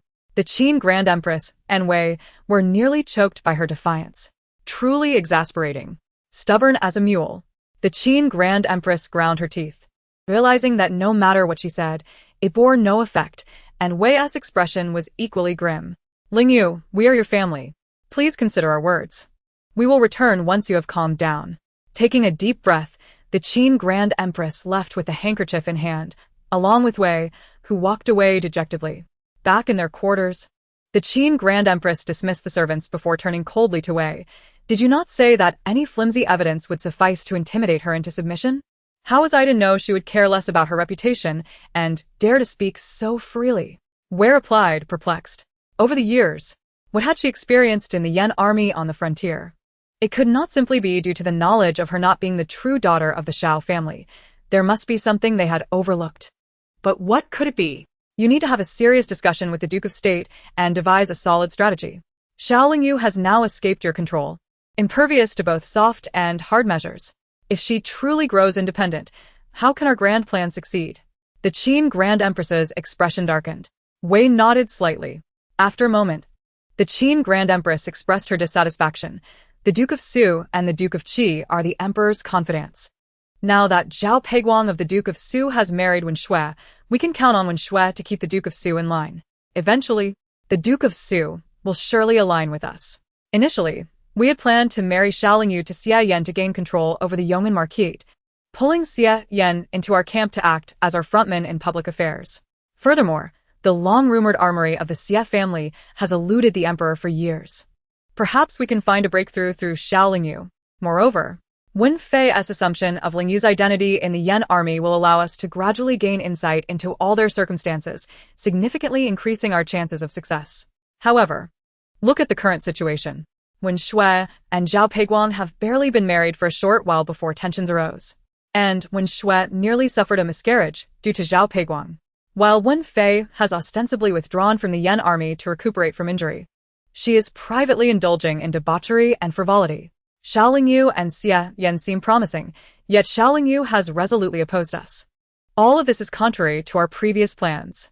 If we mishandle this further, not only will our grand plans falter, but we may also face dire consequences. Chapter 52. An ominous threat. Rest assured, Your Highness, I will return to discuss this thoroughly with my husband and will ensure that matters swiftly return to the correct path. Wei pursed her lips, her anxieties steadily mounting. Xia Yan was not returning, and the Xia family no longer had any kin. I will seek an opportune moment to persuade Xiaoling Yu to adopt Wen Gur as the legitimate son of the Yong'an Marquise. The Qin Grand Empress's eyes darkened further, her voice chilling. If successful, Brother Wen shall become the master of the Yong'an Marquise. Even if we fail to locate the rumored armory of the Xia family, their wealth, long-standing reputation, and connections will still provide us with a significant advantage.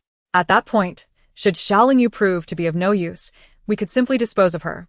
As for Qi Yuan, he currently harbors an interest in Xiaoling Yu once he recovers. We must strategize to use her to win him over and draw the Qi prince into our fold. A moment's impatience may jeopardize a grand scheme. Indeed. Wei nodded, but then added, what about those around Xiaoling Yu? The Dowager Qin narrowed her eyes, with her protecting them so fiercely and showing such hostility towards us. Should we force the issue, she might very well risk everything and go mad with us. We shall defer this matter for now. Wei nodded in agreement, though her expression flickered between contemplation and uncertainty. Meanwhile, Zishu relayed every word spoken by Wei and the Dowager Qin to Xiaoling Yu verbatim. Guanqin clenched her fists in frustration. This group is utterly shameless.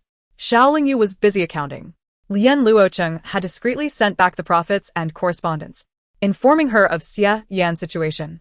To spare Xiaoling Yu from further heartache, Lian Luocheng quietly increased her share this time, granting her a generous sum of 10,000 taels. Xiaoling Yu sighed, pondering how fortunate she was to have a wealthy confidant who insisted on showering her with money. Master, are you not angry?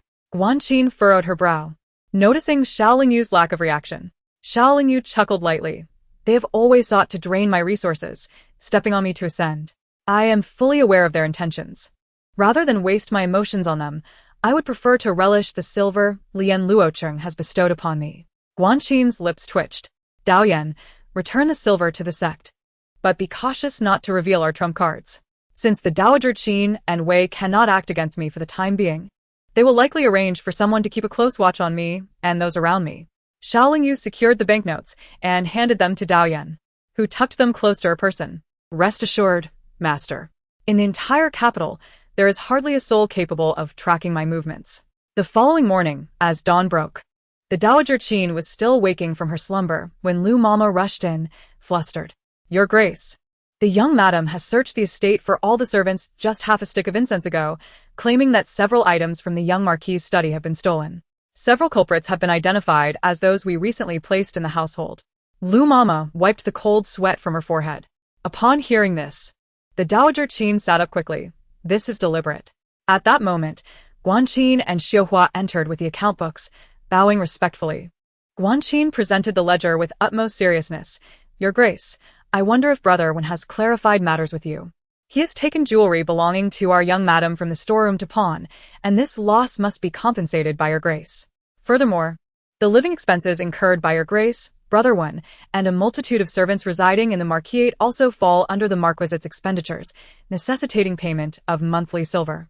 The young madam, considering Brother Wen's youth and inability to articulate these matters, has personally calculated the accounts for your review. How outrageous! Your Grace is akin to family to the Marquis and resided here with his allowance. How can you dare to? Lu Mama could no longer contain her temper. bursting into a tirade. Xiaohua interjected calmly, however. My lady has also stated that the Marquise possesses ample resources, with numerous servants at hand. Your Grace may forego the monthly silver, but compensation for the outsider's monthly wages is still required. Outsiders? Lu Mama frowned. Brother Wen and your ilk are not kin of the Marquise? Guanxin spoke plainly. You are simply being insolent. Lu Mama raised her hand, ready to strike. Guanxin seized her wrist and twisted it sharply. Ah! My hand! Lu Mama cried out in pain. With a resounding thud, Guanxin released her grip and Lu Mama stumbled back, clutching her wrist. Your Grace, they are simply... The Dowager Qin rose, her expression darkening. But before she could speak, Guanxin interjected. My lady has declared that the master of the Marquise is she. Even if the young Marquis returns, he will acknowledge her authority. Should your Grace oppose her decisions, I shall send Brother Wen and the servants brought by your Grace away today. Oh. And those few who were discovered stealing this morning also seem to belong to your Grace. Those individuals, will they be sent to the authorities for punishment or what? The young madam has stated that the decision lies with your Grace. A blatant threat. This brazen insolence was intolerable. Shaoling Yu, that little wretch, was far too arrogant. Yet. At this moment, the Dowager Qin had no choice but to concede. Above all, she must ensure that Brother Wen was not sent away. Casting a fierce glare at Guanxin and Xiaohua, the Dowager Qin gritted her teeth. Lu Mama, take them to collect the silver. Lu Mama was taken aback. Your Grace. How can this be? We are in the Yeoman Marquise and must naturally abide by the young madam's rules. The Dowager Qin's expression darkened, feeling an unprecedented sense of humiliation. Lu Mama reluctantly agreed and led Guanxin and Xiaohua away. The Dowager Qin glared at their retreating figures, her eyes filled with malice. Not long after, Lu Mama returned. Your Grace, I have settled their accounts and provided the monthly silver. The Dowager Qin exhaled angrily. You must immediately send someone to the Qi Prince's residence. Yes. Lu Mama nodded hastily. At the Qi Prince's residence, Qi Yuan, battered and bruised, leaned against a wall, wincing with every slight movement. What did you say? Shaoling Yu refuses to acknowledge it? Qi Yuan's countenance darkened upon hearing the report from the servant who had come from the Dowager Qin. She refuses to acknowledge it, and the officials cannot find any leads. Am I to suffer these injuries in vain? The servant knelt, trembling. The Dowager said for young Master Qi to focus on his recovery. We shall consider the matter once you are well. Qi Yuan shouted angrily. Absurd. How dare they injure me so grievously without holding the perpetrator accountable? Can I simply endure this? It must be Shaoling Yu. The look she gave me that night was one of intent to kill. Who else could it be but her? Moreover, those assassins were all exceptionally skilled, undoubtedly hired by Shaoling Yu at great expense. Furious, Qi Yuan clenched his fists. Shaoling Yu, you shall pay for this. After a moment, Qi Yuan coldly commanded, I will not let this matter rest. Bring me to my feet. The servant was taken aback. This master, covered in injuries, could barely move, and yet he radiated anger and murderous intent. Young master, you cannot move. What are you trying to do? Chapter 53. Familiarity breeds contempt. I must enter the palace and seek an audience. I will accuse Shaoling Yu. Qi Yuan gritted his teeth, forcing himself to rise. Yet at the slightest movement, pain coursed through him, nearly sending him crashing to the floor. Young master, be careful. The servant rushed forward to support Qi Yuan. Let us first attend to your wounds. The physician has advised you to rest and recuperate. Your right arm is severely injured. You cannot exert yourself. Qi Yuan's face darkened with frustration. The servant continued to persuade. Even if you enter the palace to file a complaint, you have no evidence. The Dowager and Wei have deceived her. She will not admit to anything. The Emperor currently sympathizes with her, seeing her waiting alone in the Marquise for Xia Yan's return while the search efforts outside have intensified. Most importantly, if this matter escalates, it would be quite unfortunate for the young lady of the Yeoman Marquise to reveal your midnight intrusion into her chamber, leading to a situation that is counterproductive. My lord, let us proceed with caution. No. I cannot endure this humiliation. Qi Yuan took a deep breath. His voice filled with fury, asserting that this incident must surely involve that little vixen, Shaoling Yu. The young servant, wearing a sorrowful expression, silently scoffed at the irony. Wasn't it you who sneaked into her room under the guise of night with ulterior motives? Who wouldn't want to eliminate you? Even if it were true that Xiao Yu hired someone to kill you, you would have only yourself to blame for narrowly escaping death. What, do you doubt me? Qi Yuan's pupils constricted. The servant quickly shook his head, insincerely asserting, No, no, no, I naturally agree with my lord. Xiao Yu certainly does not appear to be a virtuous person. Qi Yuan snorted coldly, momentarily falling silent. It was unclear how much time passed, but the young servant, standing beside him, began to feel fatigued. Suddenly, Qi Yuan spoke, Come here. The servant approached, and Qi Yuan whispered a few instructions in his ear. The servant's face turned pale with shock. Observing this, Qi Yuan impatiently commanded, Hurry and make the arrangements. This matter must not be mishandled. After all, the Empress Dowager resides in the Marquis's residence, and she is most aware of Xiao Yu's movements. The servant nodded tremulously. For several consecutive days, Zishu reported to Xiao Yu that numerous people were lurking outside the Marquis's residence. Have you discovered who sent them? Xiao Yu furrowed her brow. Zishu lowered his voice. They are the hidden guards of the Prince of Qi. Huh? Yet again, Qi Yuan, Xiao Yu smirked sarcastically. Since it is Qi Yuan's men watching the Marquis's residence, their target must be me, a petty and vindictive schemer. Even without concrete evidence implicating Xiao Yu in an assassination attempt, he surely seeks a pretext to unleash his wrath. That scoundrel is courting death. Guanqin, infuriated, seized her sword and prepared to storm out. Xiao Yu called her back. Are you intending to rush to the Prince of Qi's residence to slay him? That would only lead to your own demise. Then what should we do? Guanqin was quite vexed. Xiao Yu chuckled. He has been watching me for days, clearly waiting for an opportunity to strike, especially when I am alone outside. That would be the perfect moment. But I have remained in the residence all this time. Who then is truly anxious? A sudden realization struck Guanqin. Master. They likely intend to act in the next couple of days. Just as she finished speaking, Machi arrived with a maid from the Empress Dowager's side. The maid bowed and timidly spoke. Previously, the Empress Dowager dreamed of the Marquis and sent someone to Zhongming Temple early to prepare. She intends to go there today to pray for the Marquis's safe return. Unfortunately, just before her departure, the Empress Dowager twisted her ankle. However, everything was prepared, and it would not do to cancel. She instructed that you go in her stead, and if you are concerned, you may take more people with you. Xiao Yu scrutinized the maid before responding. The last time Zhao Peiguang and the others sought a master to perform a locating ritual, it yielded no results. Does the Empress Dowager still believe in such things? The maid replied, with sincere hearts, there may be efficacy. In truth, I think it is quite good. Rather than languishing in the residence, the young lady should venture out. It would be beneficial for her spirits. You are quite eloquent, Xiao Yu nodded. Very well. If that is the case, I shall go. The maid acknowledged and withdrew. Master. Why does the Empress Dowager choose such a distant and obscure Zhongming temple over so many nearby shrines? And why did she twist her ankle just before departure? Who would believe that? Guanqin expressed her disdain. We shall accompany you. I do not trust this. Xiao Yu smirked. You need not follow me. Their choice of Zhongming temple, so remote and far, is precisely to work in secrecy and eliminate those around me. That. Guanqin frowned. You all may follow discreetly. Do not reveal yourselves without my instruction. Xiao Yu changed her attire and continued, I want them to believe I am traveling alone. Perhaps they will strike before I even reach Zhongming Temple. Upon reaching the gate of the residence, a prepared carriage awaited her. Young lady, please. The young servant lifted the curtain for her. Xiao Yu boarded the carriage alone. The servant hesitated. Young lady, are you traveling alone? Yes. The journey is long and the location remote. It is more efficient to go quickly and return swiftly. More people would only complicate matters, Xiao Yu replied softly. The young servant lowered the curtain. Leaning against the side, Xiao Yu closed her eyes as the carriage moved forward. It was unclear how much time passed before the carriage gradually came to a halt. Xiao Yu opened her eyes. Have we arrived? No one responded.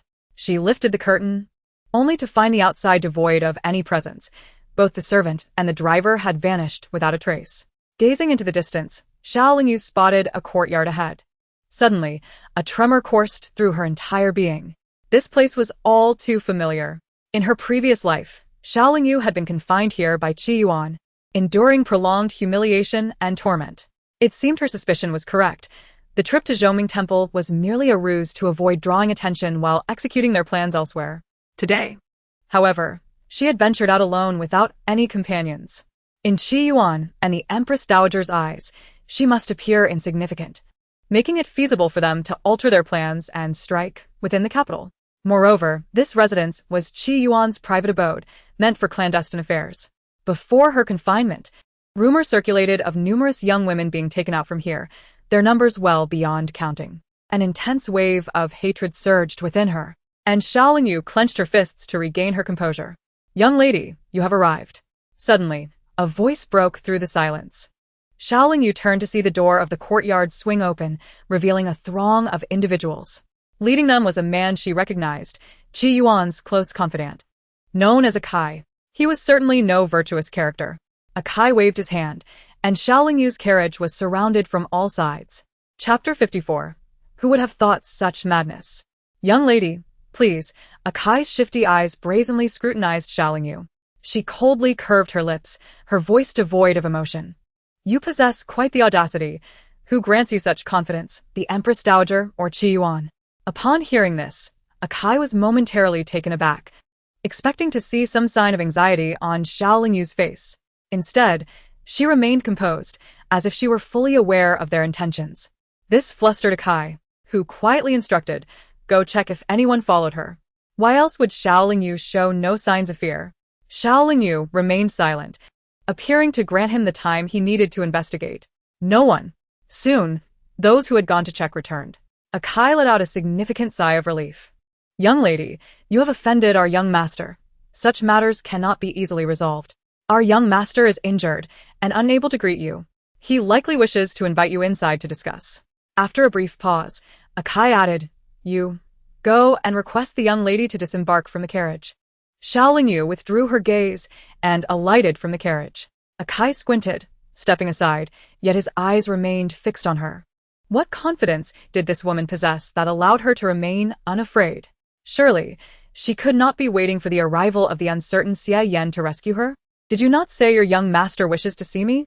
Open the door." Xiaolingyu gestured towards the entrance of the residence. Akai furrowed his brow, scrutinizing her once more before reluctantly opening the door. Xiaolingyu pressed her lips together and stepped inside. The courtyard appeared just as it did in her previous life.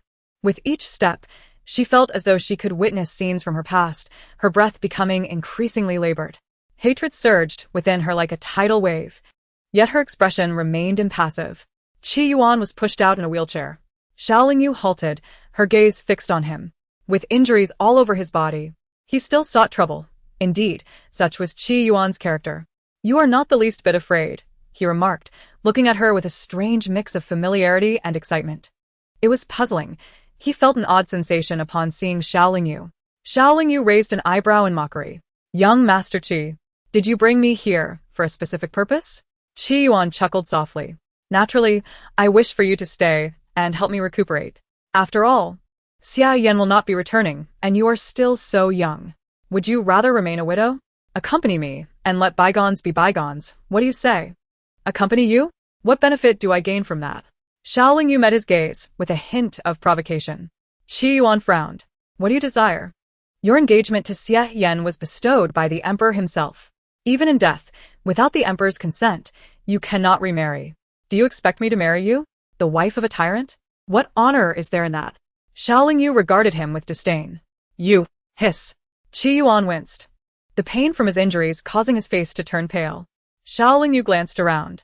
If her memory served her correctly, this residence not only served as a hideaway for concubines, but also housed numerous treasures secretly intercepted by the Qi family, surpassing even the opulence of the imperial treasury. It was remarkable that such a place existed beneath the emperor's nose, undiscovered for so long. Even Xiaolingyu, with her past life experience, had been unaware of its existence so early on. "I say, young Master Qi, even in such a state, you still seek to trouble me? Clearly, your injuries are not sufficient," Xiaolingyu remarked, eyeing him. Qi Yuan retorted angrily. "You're the one who hired someone to assassinate me, aren't you?" Xiaolingyu sighed softly. "What connection do I have to that, young Master Qi? Do not blame me if you cannot find the real culprit. You must have offended many. Who wouldn't want you dead? You." Qi Yuan was taken aback by her boldness, alone and cornered. "You are truly seeking death." His expression darkened. "Xiaolingyu, now that you have entered here, you shall not leave. I will have you begging on your knees." Someone. Restrain Xiaoling Yu. Strip her of her clothing. That vile woman. It was an honor for her to be chosen by him. How dare she refuse? Did she truly think that Xia Yan, that short-lived wretch, could protect her for a lifetime? Akai and his men charged towards Xiaoling Yu. Seeing this, she merely smiled slightly. Qi Yuan, you have many treasures hidden here. Do you not? Does the emperor know? At her words, Qi Yuan trembled, hastily exclaiming, wait. Akai and the others halted in their tracks. Qi Yuan demanded, what do you mean? Xiaoling Yu leisurely approached him. The literal meaning. This residence may appear unremarkable, yet it holds great treasures within. If the emperor were to discover this, what would become of the Qi family's reputation? Qi Yuan was taken aback. How could this woman? Slap. Xiaoling Yu delivered a stinging blow to his face, the force rendering her own palm numb. Young master! Young master! Akai and the others rushed forward to detain her. Xiaoling Yu's gaze turned icy as she swiftly drew a hairpin from her hair and pressed it against Qi Yuan's neck. Do you wish for him to die? You all step back. Qi Yuan was frantic. Young mistress, do not act impulsively. You have harmed our young master. It will not benefit you. Indeed. Akai and the others echoed in alarm. Qi Yuan took a deep breath, gritting his teeth. Xiaoling Yu, I kept you here because I like you. Slap. Xiaoling Yu struck him again. You wretch, how dare you soil my hands? Now, both sides of Qi Yuan's face were swollen. He had never endured such humiliation. Already injured and confined to a wheelchair, facing Xiaoling Yu's threats and receiving 2 slaps was an unbearable disgrace. Xiaoling Yu, you seek death. Someone, capture her. Qi Yuan's fury erupted. He could not believe Xiaoling Yu would dare to take such drastic action. If he were to die at her hands today, could she truly escape unscathed? Foolishness. She was merely attempting to intimidate him. As Qi Yuan's words fell, Akai and the others lunged at Xiaoling Yu once more. A fierce killing intent surged in her eyes. Is it merely death? Very well. I shall embrace it once more. What does it matter? The hairpin she held against Qi Yuan's neck suddenly pressed deeper. Ah! Qi Yuan felt a sharp pain. Breath caught in his throat as the agony radiated throughout his limbs. Panic, rage, and helplessness flooded his mind. Damn it! He realized this woman was reckless, but he had not expected her to be so insane. The pin had already penetrated half an inch. He dared not move. Should it go any deeper, he would surely perish today. Young master! Young mistress! Do not! Akai shouted desperately, trying to halt the others. Chapter 55, A Surge of Old Blood. After all, I am now half a widow. Living or dying makes little difference. Since you wish for death, young Master Qi, allow me to assist you.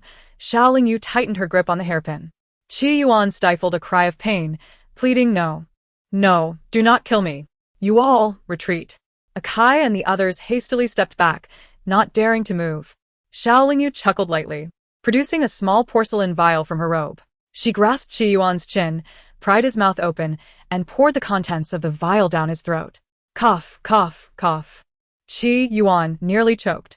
Once he swallowed, Xiaoling Yu withdrew the hairpin. Qi Yuan quickly pressed his hand against the bleeding wound on his neck. Akai and the others rushed forward to restrain Xiaoling Yu, while others tended to Qi Yuan's injury, staunching the flow of blood. Qi Yuan's expression darkened. Capture that vile woman. Xiaoling Yu interrupted coldly. Young Master Qi, should I fail to return safely today, dying here would be of little consequence. However, you must accompany me in death. Qi Yuan froze, recalling the small vial of pills he had just ingested. Suddenly, he looked at Xiaoling Yu, a mix of shock and fury in his eyes. What did you just make me consume? Xiaoling Yu remained silent, merely raising an eyebrow in disdain. Qi Yuan took a deep breath, gritting his teeth. Let her go. Akai and the others quickly released her, but kept a close watch on Xiaoling Yu. They had not anticipated that a woman of the boudoir could be so daring and reckless. It is merely a bit of poison, Xiaoling Yu stated succinctly. You, Qi Yuan. Infuriated, attempted to rise from his wheelchair, but even the slightest movement sent waves of pain coursing through him. With gritted teeth, Qi Yuan fixed his intense gaze on Xiaoling Yu and declared, Very well. You are indeed ruthless, Xiaoling Yu. You may leave. And let today's events be deemed a misunderstanding. However, I demand the antidote. I can provide it, but the antidote is not in my possession. It resides within the Marquis's residence, Xiaoling Yu replied, a subtle smile gracing her lips. You may send someone to accompany me back to retrieve it. Qi Yuan could distinctly perceive a glimmer of cunning in Xiao Lingyu's eyes. How can I trust you not to set a trap for me? He retorted through clenched teeth. Xiao Lingyu responded coolly, if we are speaking of traps, would it not be you, young Master Qi, who has laid more? Otherwise, why would I be here today? I am not in a rush. It is not I who is poisoned. Indeed, young Master Qi, with his immense wealth, could surely seek renowned physicians or consult the imperial doctor within the palace, but would that guarantee a remedy? The poison I have will manifest its effects within the hour. Do not think this will intimidate me. Qi Yuan tightened his fists. Very well, let us wait, Xiao Lingyu replied, casually taking a seat nearby. You. Qi Yuan's expression darkened. After a prolonged silence, he finally instructed, Akai, escort the young mistress back to the Marquis's residence. Akai complied, stepping forward. Young mistress, shall I accompany you home? That would be appreciated, Xiao Lingyu responded, rising to adjust her gown and walking out with grace. With a crash, Qi Yuan, filled with fury, kicked over a small table, sending the delicacies atop it crashing to the floor. The carriage halted before the gates of the Yeoman Marquis's residence. Xiao Lingyu alighted, and the waiting Guanqin and others hurried toward her. She signaled them with a glance to indicate she was unharmed, prompting them to exhale in relief. Akai bowed and asked, Young mistress, may I bring back the antidote? Xiao Lingyu succinctly replied, It is merely a specially formulated laxative. If your master frequents the restroom a few times, that will suffice as the antidote. No further measures are necessary. Akai's lips twitched, unable to articulate a response, and he could only watch as Xiao Lingyu entered the Yeoman Marquis's residence. Is everything well, mistress? We dared not follow too closely for fear of being discovered. I knew you would be concerned, Xiao Lingyu said, leisurely sipping her tea. I would have signaled you if I were in trouble. However, Qi Yuan's situation is uncertain. Guanqin and the others exchanged glances. What of the Tai Fei Qin? It was peculiar that Xiao Lingyu returned safely to the Marquis's residence without a sighting of the Tai Fei. Xiao Hua remarked, she left shortly after you.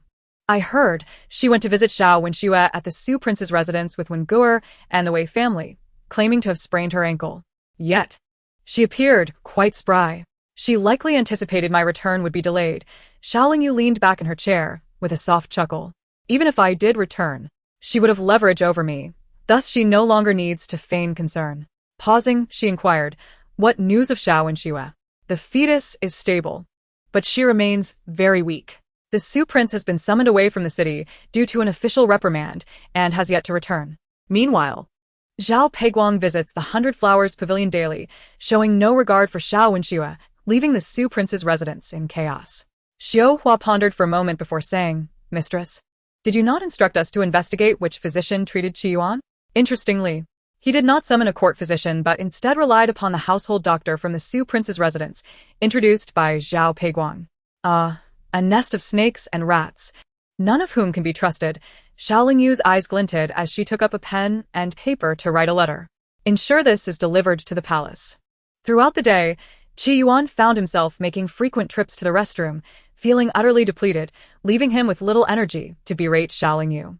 After the doctor had finally administered treatment and he began to recover, twilight had already descended. Akai, having seen off the doctor, could not help but remark, Master, should we not dispose of the items here? He recalled Xiao Lingyu had cryptically mentioned that there was more to this residence than meets the eye. Although unspoken, Akai sensed that Xiao Lingyu was no ordinary woman and feared she might uncover secrets hidden within this abode. If the truth were to surface, it could spell disaster. Qi Yuan weakly replied, what is there to fear? How could Xiao Lingyu possibly know what lies within? She is merely trying to intimidate us, that wretched woman, daring to conspire against me. Before he could finish his sentence, an urgent knocking echoed from outside. Akai hurriedly opened the door, and a servant fell to his knees, exclaiming, it is bad news. The Jin Yiwei are approaching. What? Qi Yuan's eyes widened in shock. The Jin Yiwei, loyal to the emperor, were known for apprehending dissidents and rooting out conspiracies. They would not appear without significant cause. The truth about the items hidden in this residence has been exposed. Master, we must flee. Yes, Master. If we are found with the goods, we are finished. Bang, bang, bang.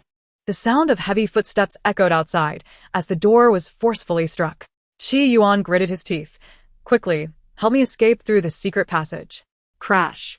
The door was kicked open, and a group of 20 Jin Iwei stormed in. Search. Qi Yuan and his companions, concealed within the secret passage, Could hear the cacophony of the search outside. Captain. We have found the treasures meant for tribute. How dare they hoard these offerings and hide them here? They must have the audacity of a bear. Confiscate everything and report to the emperor. Listening to their proclamation, Qi Yuan felt a surge of blood rise to his head. Ugh. Qi Yuan, enraged, lost consciousness. Master. Akai, alarmed, quickly hoisted the unconscious Qi Yuan and hurried away. Chapter 56. This time, it is beyond saving. As Akai emerged from the secret passage, carrying the fainted Qi Yuan, he was suddenly ambushed by a group of assailants who bound him in a sack and beat him mercilessly.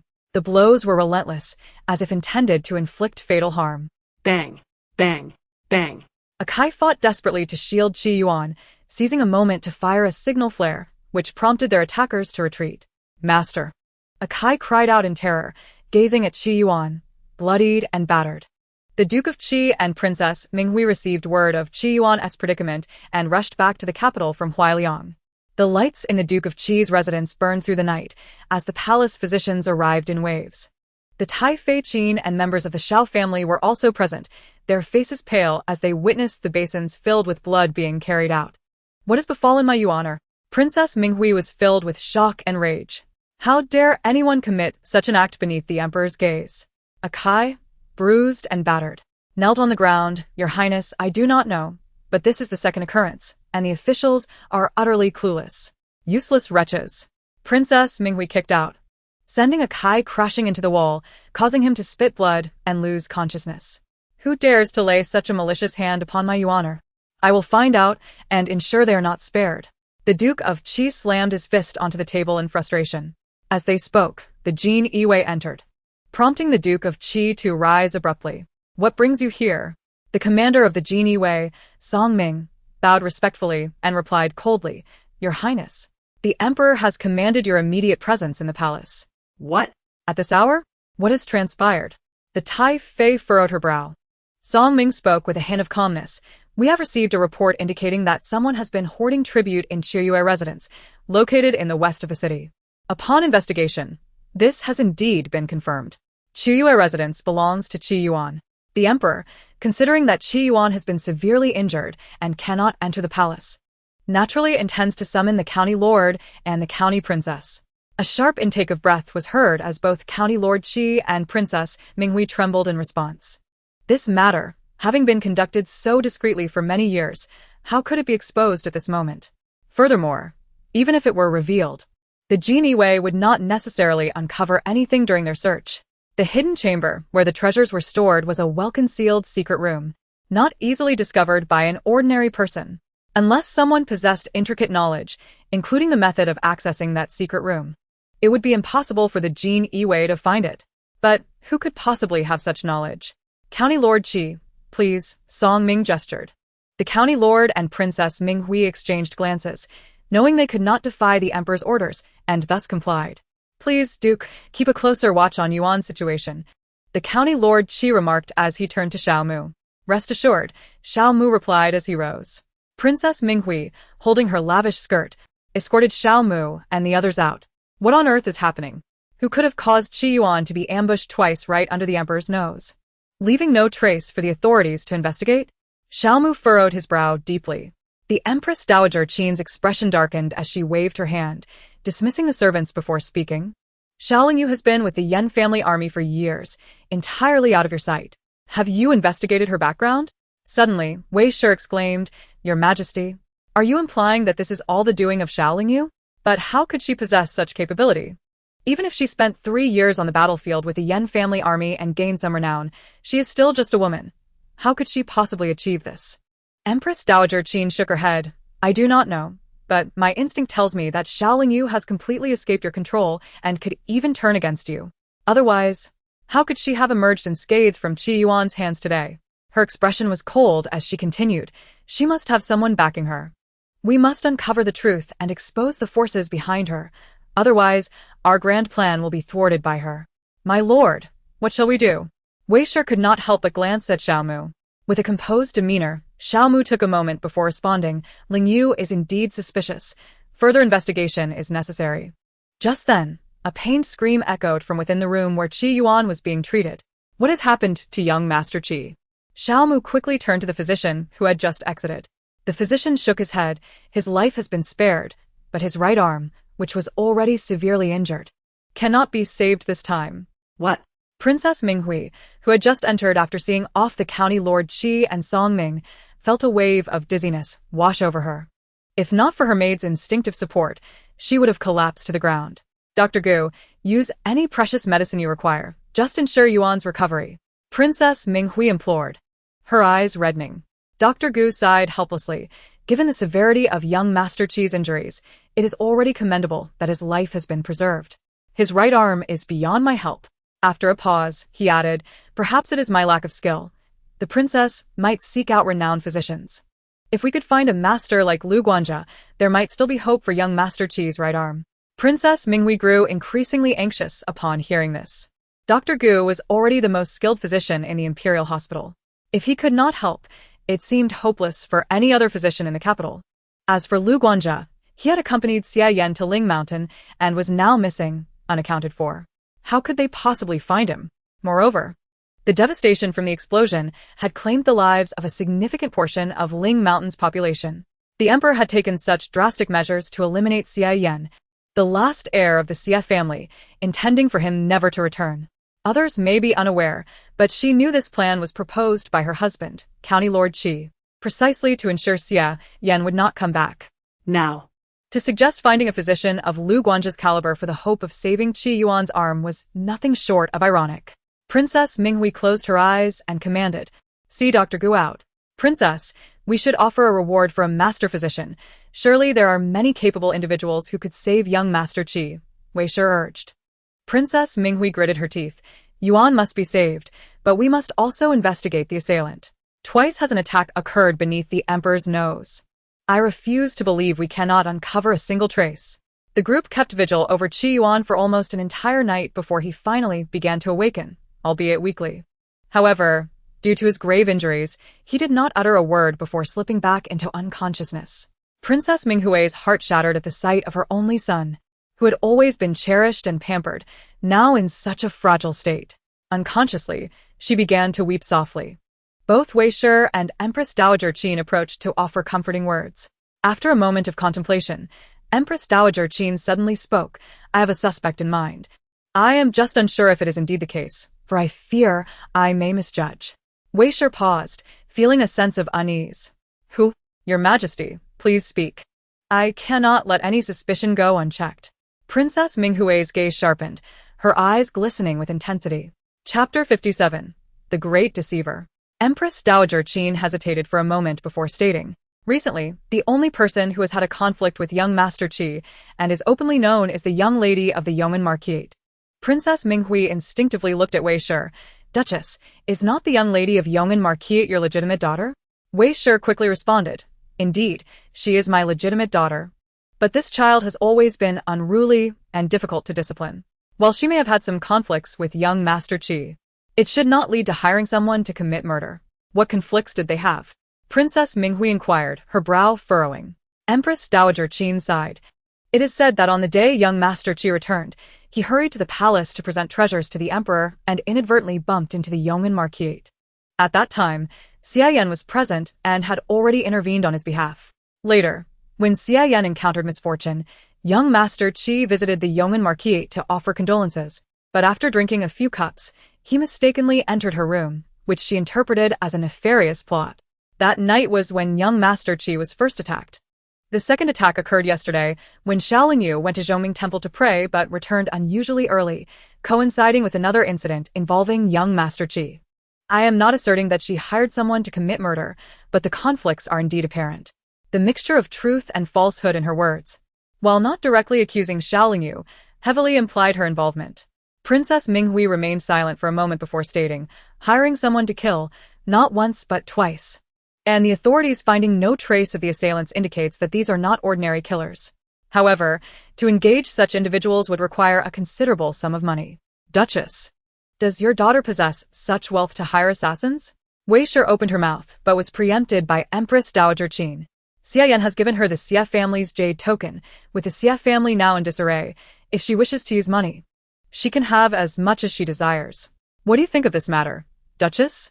Princess Minghui asked abruptly. Wei Shi pursed her lips. Although my daughter is unruly, she would not stoop to such depths. Moreover, there is currently no evidence to prove her involvement. All of this is mere conjecture and cannot be substantiated. As Princess Minghui was about to respond, Qi Yuan's voice echoed from within. I must see how Yuan is doing. She hurried into the inner room. Wei Shi could not suppress her voice, lowering it to Empress Dowager Qin. Your Majesty, how can we shift the blame onto Ling Yu at this juncture? Qin Taifei raised her eyebrows in displeasure. What? Are you feeling sympathy now? Wei Shi, agitated, retorted. Regardless, Xiao Lingyu still bears the surname Xiao. If she truly encounters trouble, our Xiao family will also find it difficult to remain unscathed, which would not bode well for our plans. You are still mindful of our plans. In the face of a grand scheme, sacrificing anyone is deemed necessary. Moreover, Xiao Lingyu is merely a pawn, and since she is now disobedient and you of the Xiao family cannot control her, it would be better to let others take over to avoid further blunders. Qin Taifei made her point explicitly before turning and exiting. Wei Shi, vexed by Qin Taifei's attitude and words, cast an irritated glance at Xiao Mu, who stood silently nearby. Xiao Mu gave her a casual glance and said, Enough. Let us return home.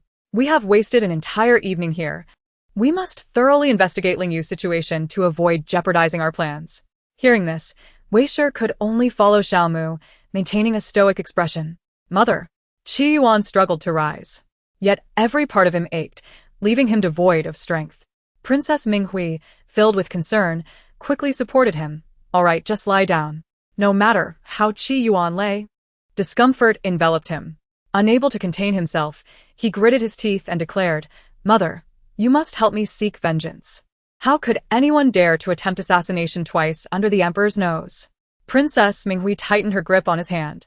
Qi Yuan shook his head. I do not know, but I cannot shake the feeling that it is somehow connected to Xiao Lingyu.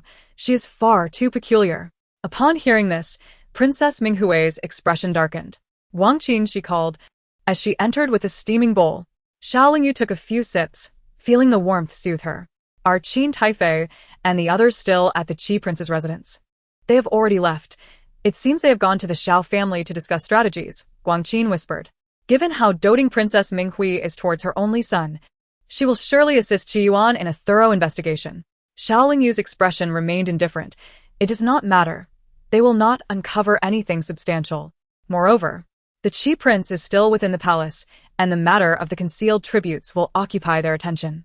If they cannot clarify their own situation, the entire prince's residence will share the consequences. They will hardly have the energy to investigate trivial matters. Who is out there? Guang Qin suddenly shouted angrily. A trembling figure emerged. It was Wen Gur. Guang Qin instinctively darkened her expression. Weren't you with Qin Taifei? Why are you hiding here? Were you eavesdropping? Wen Gur quickly shook his head. No. I just arrived and hadn't even stabilized myself before being discovered. The Taifei thought I would be a nuisance and sent someone to take me back to the temple. I merely wished to speak with the young madam. What do you wish to say?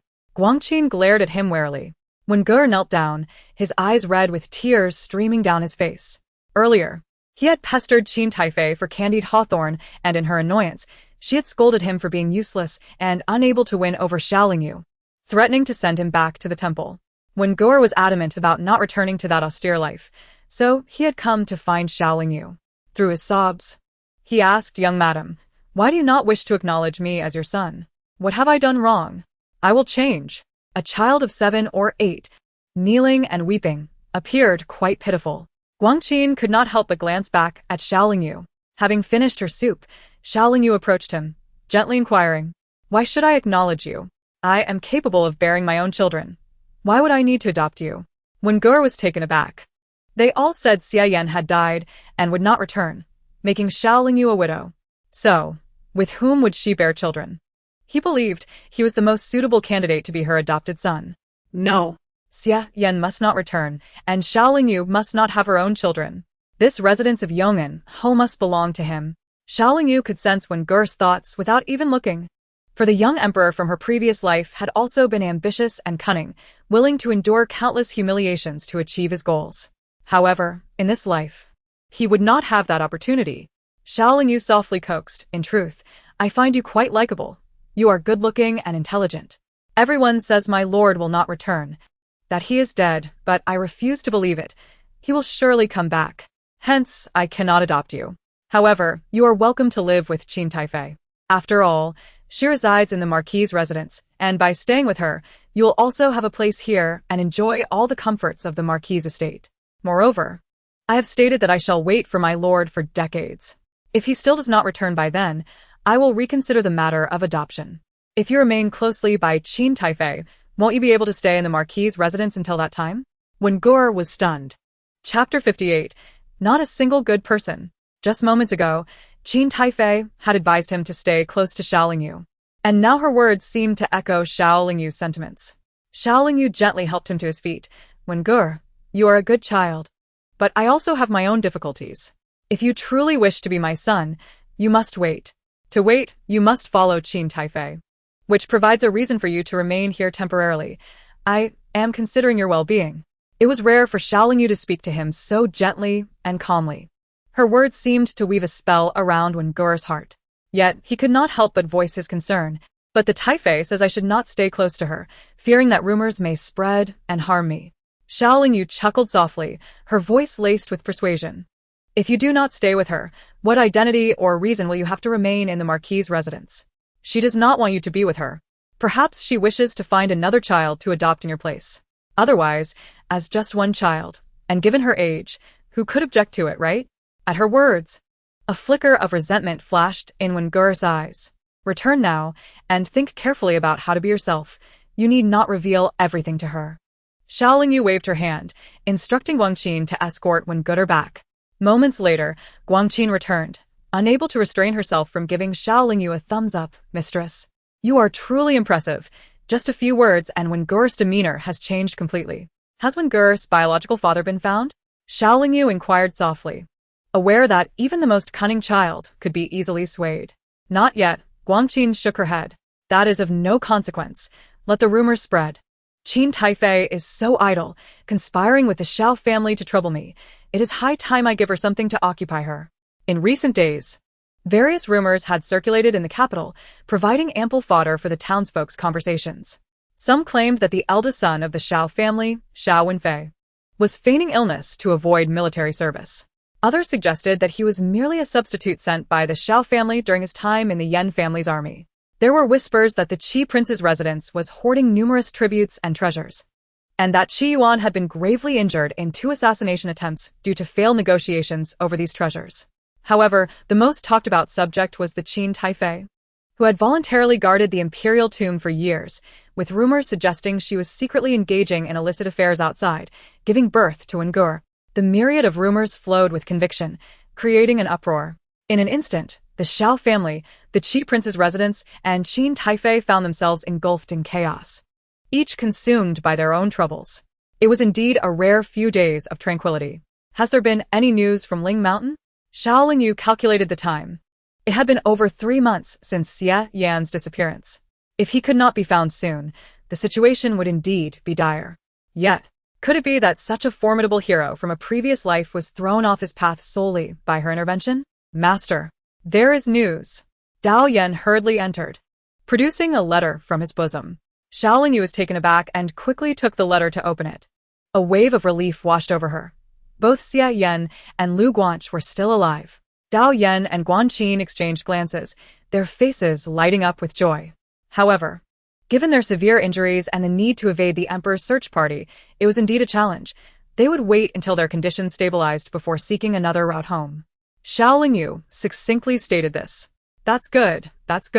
When the Marquis returns, I shall see who dares to bully our master." Guanqin exclaimed eagerly. "But I believe that with the Marquis absent, no one could harm the master. Just look at the Xiao family, the Qi Duke's residence, and the Qin Dowager. All of them are eager to pick a fight with the master. The Minghui princess even threatened to investigate the murderer to avenge her son. For now, they can reconsider after the incident with the contraband tribute." Dao Yan expressed his growing admiration for Xiao Lingyu. "You have a point. But having allies is certainly better than being alone, Guanqin remarked, pouring tea for Xiao Yu with a smile. You have not seen how, ever since the master instilled a new perspective in Wengur, he has been closely following the Qin Dowager. The rumors circulating are quite amusing. The Qin Dowager has been driven to frustration, having spoken to Wengur several times, yet he refuses to listen, insisting on staying close. Currently, to find some peace, the Qin Dowager has moved to a royal villa on the outskirts of the city and even dares not return to the Marquis's residence. Daoyan nodded in agreement. None of them are virtuous. They truly deserve their fate. These matters will only bind them temporarily. Xiao Yu burned the letter, and a small paper package fell out. Inscribed with the words, "Please expedite to the minister's residence, Mu Jin." The signature was Xie Yan's. Mu Jin? Xiao Yu paused, recalling that this was Xie Yan's beloved. How devoted he was, nearly on the brink of death, yet still thinking of his beloved. Xiao Yu carefully tucked the package away and stood. Let us visit the minister's residence. Guanqin followed her into the carriage. After the carriage had been traveling for some time, Guanqin could no longer contain herself and whispered, Master, are you truly going personally? I could deliver it for you. After all, you are the young mistress of the Marquis's residence. Li Yanran from the minister's residence has always shown animosity towards you. Did she not once wish to entangle herself with Xie Yan? It was only after she heard that Xie Yan might not return that she began considering marriage. If you happen to run into her now, she will surely throw some veiled barbs your way. Not a concern. The medicine that Xie Yan is risking his life to bring back must reach that Miss Mu Jin's hands. Otherwise, it would reflect poorly on my efficacy as a partner. Xiao Yu dismissed the notion of Li Yanran with indifference. Guanqin sighed, mumbling, Your partner is already quite useful. Had it not been for your urging to search in that canyon, they would have surely perished from their injuries. Rest assured, let Xie Yan owe me a bit more. When the time comes for me to utilize him, he will have no choice but to brave fire and water for me, thus honoring the original intention of our alliance. Xiao Yu replied with a subtle smile. Guanqin furrowed her brow, finding her master increasingly inscrutable. She seemed to be shrouded in a veil, difficult to comprehend, and often exuding an icy demeanor devoid of warmth. Most importantly, Xiao Yu appeared to be meticulously plotting something. The carriage halted beside the rear gate of the minister's residence. Considering that Miss Mu Jin was a servant of the minister's household, it would be inappropriate to send someone to announce her arrival at the front gate. Thus, they directly approached the back entrance. Master, we have arrived, Guanqin reminded. Xiao Yu nodded and descended from the carriage. Just as she was about to walk toward the back entrance, she saw the door swing open and several individuals emerged, carrying a burlap sack. Clang. Something fell to the ground. It was a memorial tablet. Chapter 59. It truly is her. Xiao Yu paused, observing the two individuals furtively maneuvering the sack as they turned down another path. The shape and weight of the sack suggested it contained a person. Xiao Yu signaled discreetly, and Guanqin stealthily followed behind. Xiao Yu picked up the fallen tablet, which bore the name Mu Jin. A tightening sensation gripped her heart. Could the sack contain? At that moment, a signal flare erupted from a distance. It was Guanqin. Xiao Yu hastened toward the sound. Master. Guanqin approached quickly, pointing. Those two are servants of the minister's residence. I have incapacitated them. There is a woman in the sack. Her breath is faint. I fear she may not last long. Xiao Yu rushed forward. The woman lying on the ground was emaciated, but it was evident she had been ravaged by illness. In her youth, she must have been a beauty. Could she be Mu Jin? Xiao Yu glanced at the tablet in her hand, and then back at the woman, puzzled. Why is Xie Yan's beloved so extraordinary? Guanqin's eyes widened, unable to believe it. Xiao Yu pursed her lips. I have never encountered the legendary Mu Jin. But this tablet is undoubtedly hers, and she certainly fits the description of someone on the brink of death. After a moment of silence, Xiao Yu commanded, Let us take her away and find a place to settle her. Understood. Guanqin nodded. The woman awoke in the afternoon. Xiao Yu sat quietly beside her, documenting accounts. Cough, cough, cough. The woman softly coughed, glancing around in confusion, her voice somewhat hoarse. Where is this? Xiao Yu set down her ledger, approached with water, and sat beside her. You are in the Longhuan Garden in the northern part of the city. Rest assured, no one will disturb you. This is a private property of Lian Luocheng, a place unknown even to the Lian family. On that day, Lien Luocheng had not only sent double the amount of silver, but also provided her with a deed to the house and land, fearing she might find herself without a place to stay if she were driven out of the Marquis's residence. You're Lingyu? The woman scrutinized Xiao Lingyu for a moment, a hint of joy illuminating her face. Xiao Lingyu, surprised, helped her sit up and offered her water. You recognize me? Having lived 2 lives, Xiao Lingyu could not recall ever having met this woman. The woman paused before responding. You should call me aunt like Yan does. Xiao Lingyu's lips twitched. She was Xia Yan's aunt? Suddenly, a flash of memory struck her mind. Xiao Lingyu recalled that the Xia family held great esteem among the common folk, not only due to their son's loyalty and valor on the battlefield but also because their daughters were equally remarkable. One daughter had married into the palace and become the beloved consort Yu. This consort had once proposed highly effective famine relief strategies to the emperor and had remained in the city during a plague, personally opening the palace gates to distribute porridge and medicine. She was indeed an extraordinary individual. Upon hearing of the calamity that befell the Xia family, it was said that the beloved Yu Fei fell gravely ill and subsequently languished in despair. On a certain day, she set fire to the palace, leading to her demise. She was none other than the aunt of Xia Yan. These were tales that Xiao Lingyu had heard in her previous life. You're the Yu Fei? Xiao Lingyu was taken aback. The woman faintly curved her lips. That is all in the past. Now, I am but a fading elder on the brink of death. My childhood name is Mu Jin. You may call me as Xia Yan does. Indeed, it was she. Xiao Lingyu was momentarily stunned. But they said you. Mu Jin sighed. They claim I took my own life, do they not? Xiao Lingyu nodded. The Xia family was ever loyal. Yet we met with utter ruin in the end, bearing the blame of mismanagement in the military. How could I possibly end my own life without avenging my family's grievances? Mu Jin clenched her fists. Her pallid complexion, already ghostly, now bore a hint of red from agitation. Cough, cough, cough. Mu Jin coughed repeatedly, spitting out a mouthful of blood. Aunt, dear aunt. Xiao Lingyu hurried to steady her. Do not become agitated. It seems there is more to the story than we know. Mu Jin closed her eyes, taking a moment to regain her composure before speaking. The emperor, fearing I might incite trouble, imprisoned me to silence the Xia family's grievances, turning me into a test subject for his poisons, subjecting me to inhumane torment. I considered death countless times, yet if I were to perish, what would become of the last remaining Xia Yan? He would remain oblivious to our family's plight and continue to serve that tyrant. Thus, I endured, pretending to be mad, waiting for Xia Yan to mature and seeking an opportune moment to reveal the truth to him. Eventually, Xia Yan devised a plan, coordinating within the palace to create a grand fire, enabling my feigned death and escape from the palace. However, my identity is too sensitive to reveal myself publicly. After years of being a test subject, my body has been severely damaged, and I am unable to wander freely. Xia Yan had no choice but to strike a deal with the Minister of Rights, agreeing to the dissolution of the engagement and providing evidence of the minister's corruption in exchange for my new identity as Mu Jin, a servant within the minister's residence. After all, a servant would attract no scrutiny, and as long as I remain indoors, those within the minister's household would keep their silence, ensuring the past remains buried. Upon hearing this, Xiao Lingyu understood. Hence, it was rumored that Xia Yan's beloved resided within the minister's residence. And even though it was said that Xia Yan remained infatuated with Li Yanran, he had never refuted those rumors. For it was better to have others speculate on romantic entanglements than to delve deeper into matters of greater scrutiny. That night, Xiao Lingyu instinctively blurted out. Mu Jin patted her hand. I know, you mean the night Xia Yan married you. Yes, Xia Yan came to the minister's residence to see me. That night, I coughed up blood and fainted. Xia Yan rushed over upon hearing. After I regained consciousness, Xia Yan wanted to leave, but Li Yanran clung to him, weeping for a long time. But do not worry, he has no connection with Li Yanran. It is my fault for delaying your engagement.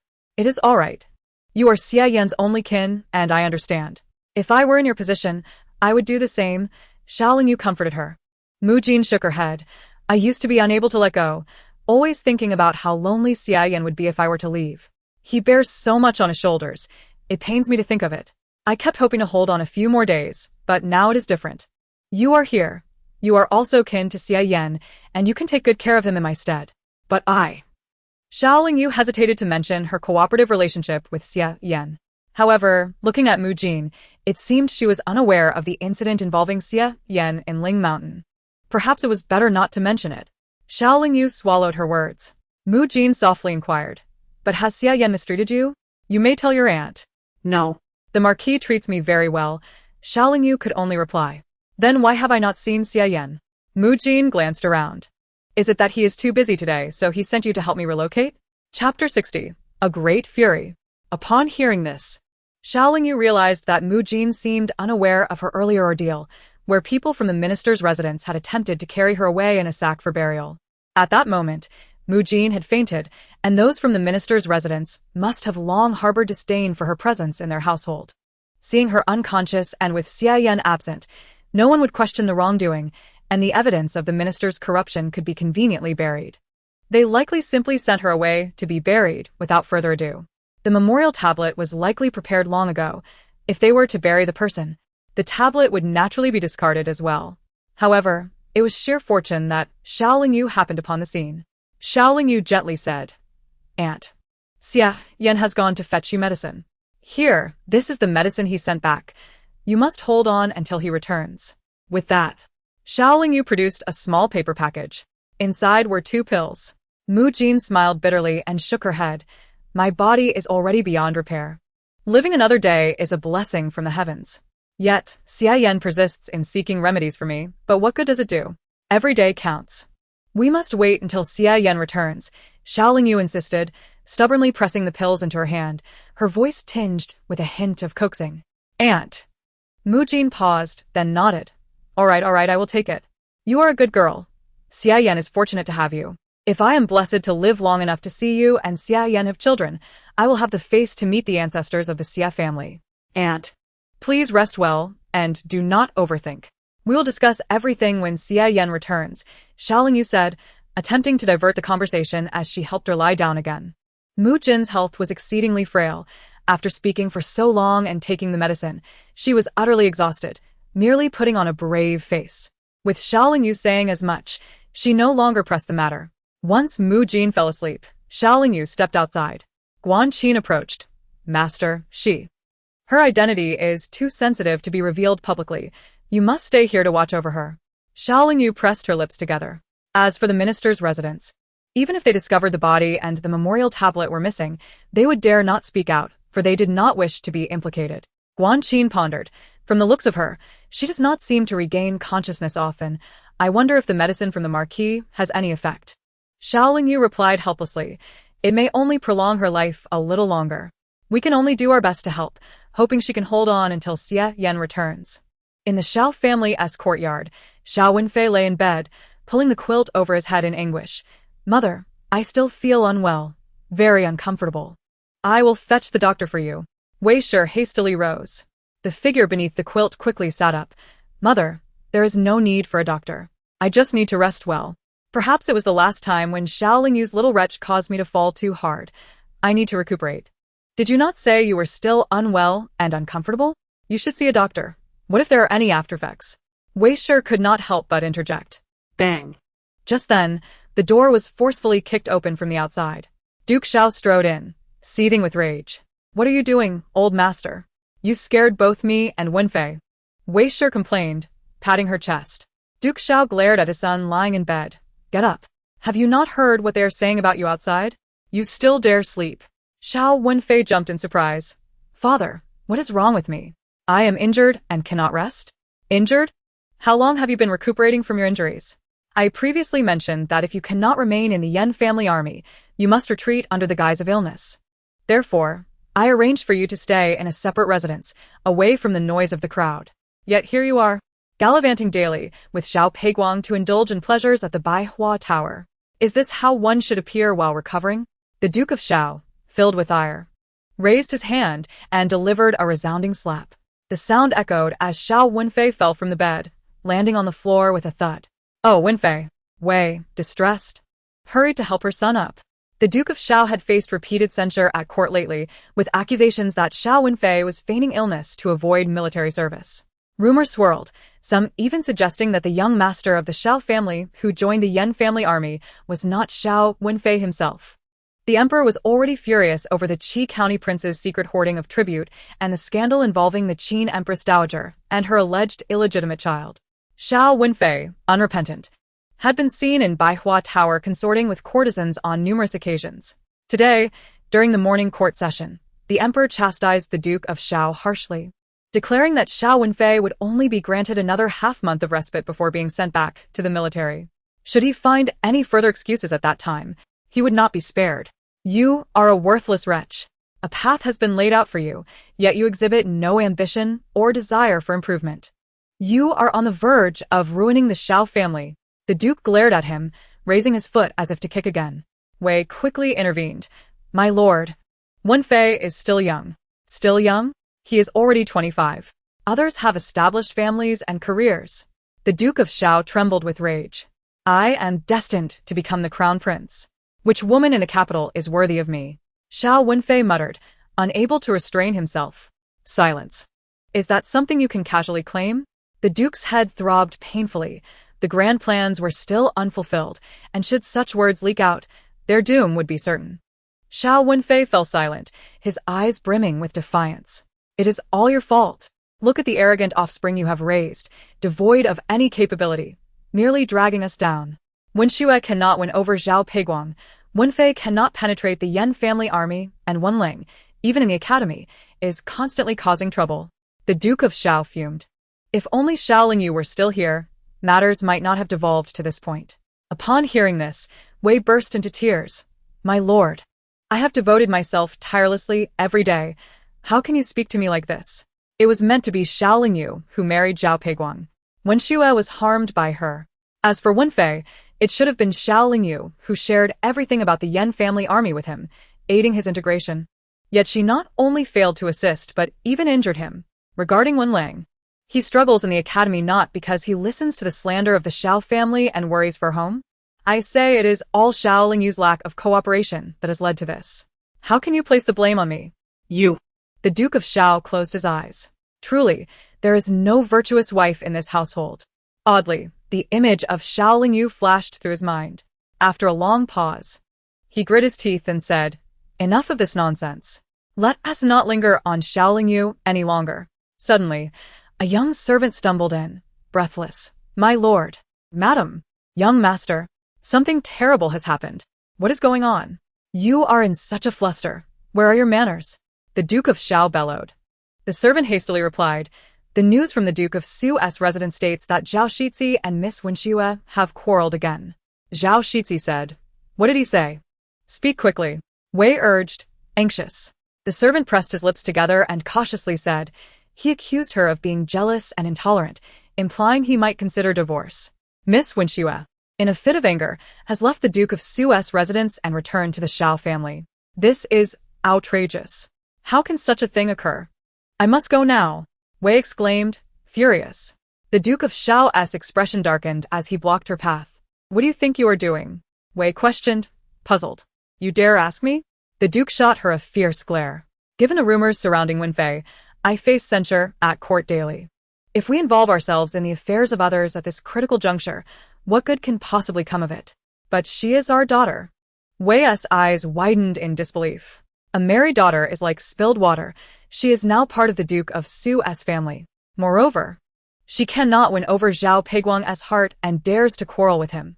What use is she to us now? The Duke of Xiao reprimanded coldly.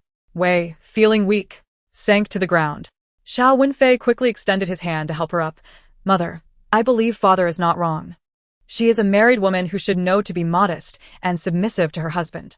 Now, having grown arrogant with her husband's favor, she is quarreling with him. If we continue to meddle and support her, she may truly end up divorced.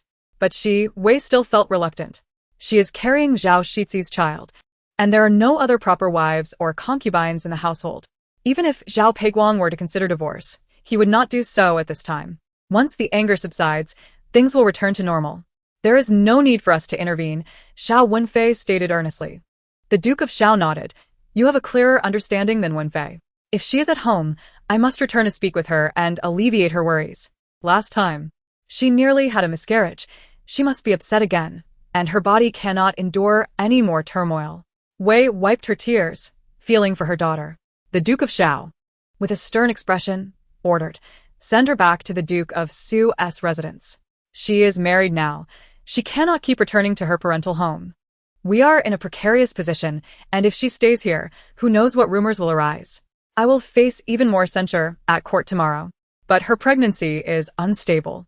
If she goes back and quarreled with Zhao Peiguang again," Wei was filled with anxiety. Xiao Wenfei's eyes flickered. And he suddenly spoke. "Why not send her to the Yong'an Marquis' residence? Outsiders are unaware of the details, but know that Xiao Lingyu and she are sisters. With the recent issues surrounding Xia Yan, Xiao Lingyu is half in mourning at home. Allowing Wen Xue to visit her sister under the pretext of concern and stay for a few days seems reasonable." Hearing this, both Wei and the Duke of Shao were taken aback. Wei frowned. The Empress Dowager is currently residing in a separate villa to avoid the rumors and is not at the Yong'an Marquis' residence. Given Xiao Lingyu's current disposition, would she even agree? A shadow flitted across the Duke's eyes. So be it. Someone, take Wen Xue to the Yong'an Marquis' residence. I want to see if Xiao Lingyu dares to refuse. Xiao Lingyu had settled the Empress Dowager and left Guanqin and Zishu behind to attend to her.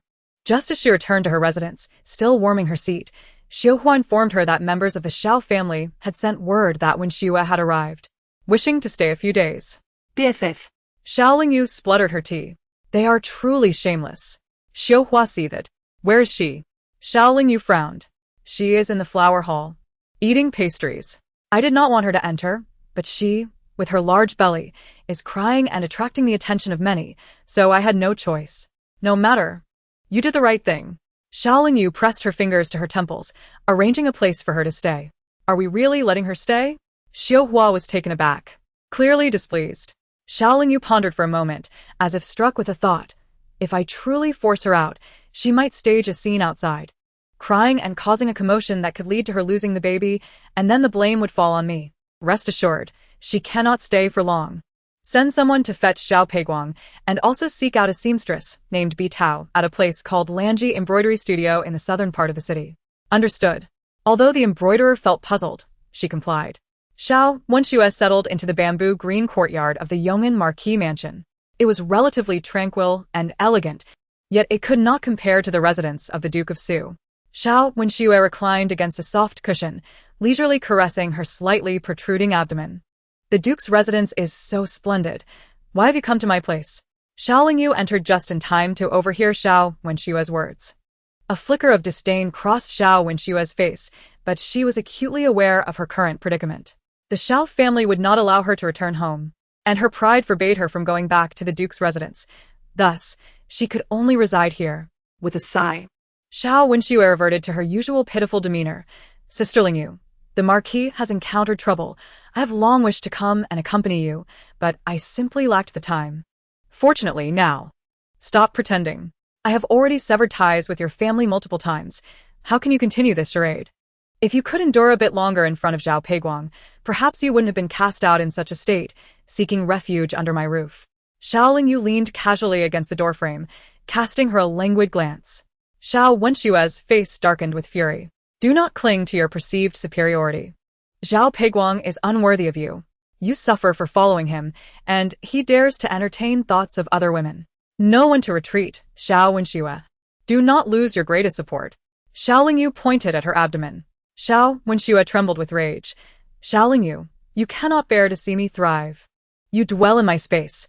It would be wise to behave, or I have my ways of dealing with you. Xiao Lingyu chuckled lightly. Xiao Wenxue's face turned ashen.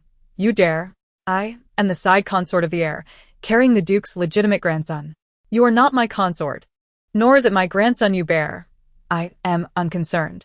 Should you cause trouble, I shall be ready to deal with you. Try me. As she spoke, Xiao Lingyu raised her hand as if to strike. Terrified, Xiao Wenxue hastily got up, clutching her belly, and screamed as she fled. Help me. At that moment, the embroiderer brought Zhao Peiguang. Initially reluctant to come, he was coerced by the embroiderer under Xiao Lingyu's instructions, threatening that if he did not come to retrieve her, Xiao Lingyu would take Xiao Wenxue to the palace to report him. Thus, Zhao Peiguang entered with a dark expression. Upon his arrival, he heard Xiao Wenxue's cries. Young master, help! Xiao Wenxue instinctively lunged into his embrace. Sister Lingyu wants to hit me. Zhao Peiguang, already seething with anger, was about to reprimand Xiao Lingyu. However, he froze upon seeing her. Xiao Lingyu, clad in a teal garment, possessed an enchanting figure, her dark hair casually pinned up, her fair face devoid of makeup. Yet she stood there quietly, exuding an inexplicable beauty that was breathtaking. In contrast, Xiao Wenxue, due to her pregnancy, had a changed physique and a volatile temperament. The thought of how she had recently harmed 7 of his concubines out of jealousy made Zhao Peiguang feel even more uncomfortable. He studied Xiao Wenxue, his impatience evident. What a disgrace. You've caused such a commotion at the Yong'an Marquis mansion. Xiao Wenxue was taken aback, her anger flaring. What do you mean? I am your wife, carrying the legitimate grandson of the Duke. How can you treat me this way? Is it that you've been flirting with some lowly woman again? I will not let them go. Men have multiple wives and concubines. This is common. You are merely my side consort. You do not have the authority to dictate my actions. If not for the child in your womb, I would have divorced you long ago. Zhao Peiguang shouted angrily.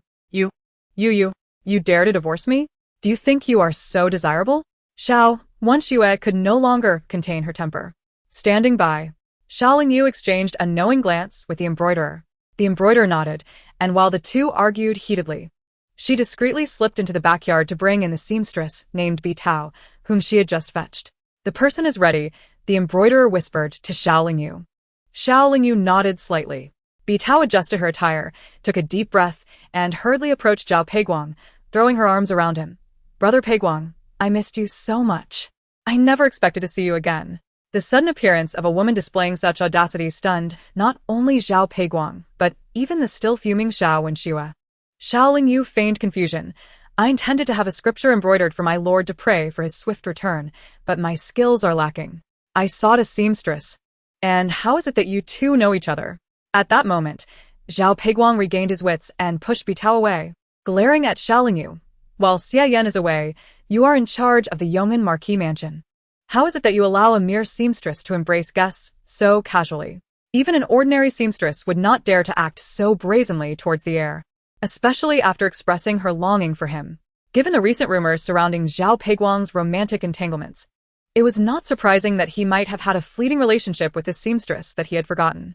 Zhao Peiguang frowned deeply, instinctively glancing at Bi Tao.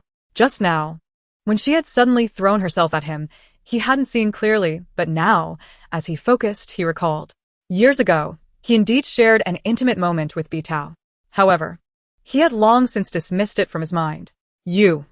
Zhao Peiguang was taken aback. After years apart, Bi Tao still resembled the charming girl he once knew. Brother Peiguang, I searched high and low for you. Our son, Qian, is already 7 years old and has yet to meet his father. Bi Tao's revelation struck hard. Xiao Wenxue's eyes widened in disbelief. Zhao Peiguang was equally shocked. Qian, you mean our child? After you left to inform your family in the capital, I discovered I was pregnant with your child, but I never expected to wait so long for your return. Bi Tao lowered her gaze, tears brimming in her eyes. Xiao Lingyu smirked derisively.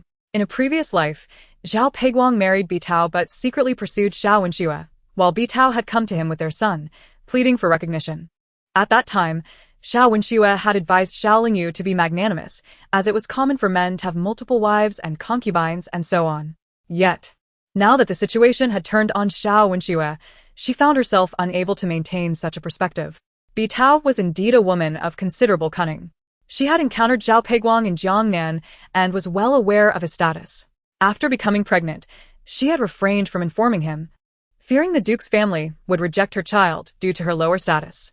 She had waited until Zhao Peiguang left before giving birth to their son and raising him alone. Now that their child was 7, it was nearing the time when she would stir up trouble at the Duke's residence, just as she had in her previous life. Xiao Lingyu had no intention of meddling in their chaotic affairs.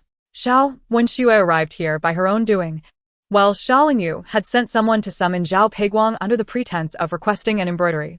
Well, trouble brewed ahead of time. If that is the case, your son must be the legitimate grandson of the Duke of Su, right? Xiao Lingyu added fuel to the fire with a hint of mockery. Absurd. What is she even? Who knows where that child of hers came from? A clandestine affair, and yet she has the audacity. Xiao Wenxue was infuriated. Bideo timidly shrank behind Zhao Peiguang, her tea skills surpassing those of Xiao Wenxue. Brother Peguang, since you do not acknowledge my relationship with Qiango, let us act as if we have never met today. I was unaware of your marriage and your wife's pregnancy. I will take Qiango far away, and you and your wife may live your lives in peace." As she spoke, Video turned to leave, but after taking just one step, she fainted and fell directly into Zhao Peguang's arms.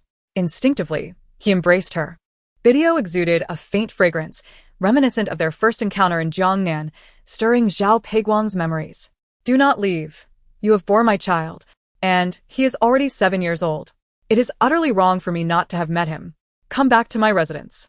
Zhao Peguang gently supported her waist and instructed his attendants to fetch the young master. "Yes," the servants responded. Xiao Wenxue's eyes nearly bulged out.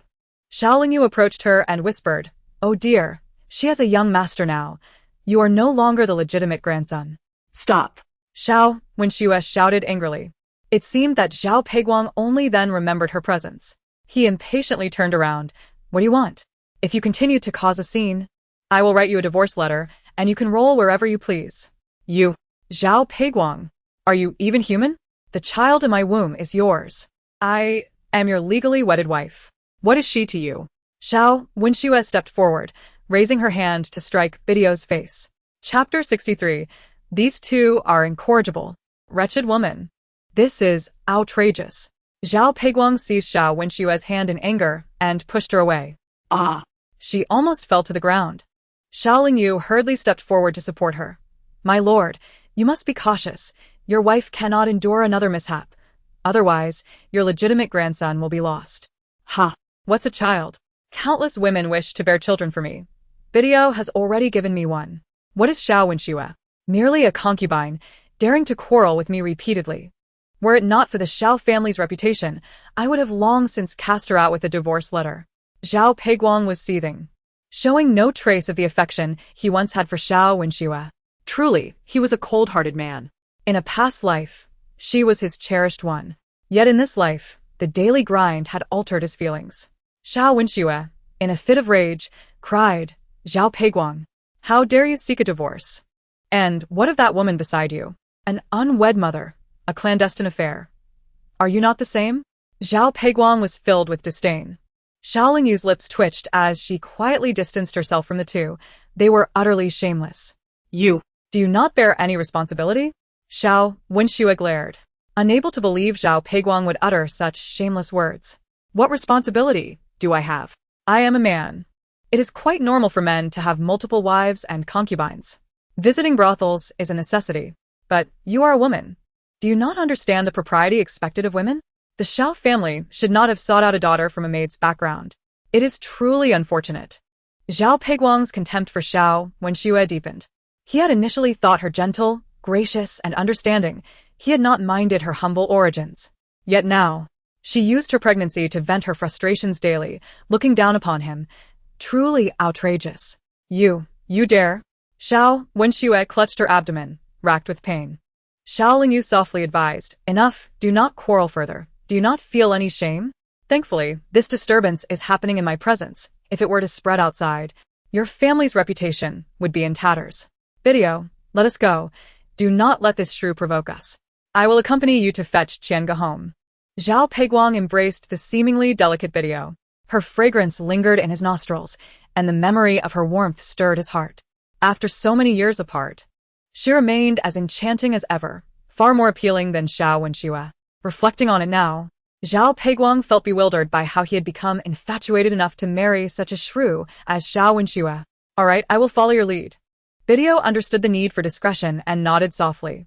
Zhao Peguang ignored Xiao Wenxue, turning to leave the yeoman marquis's residence with Video in his arms. You scandalous pair."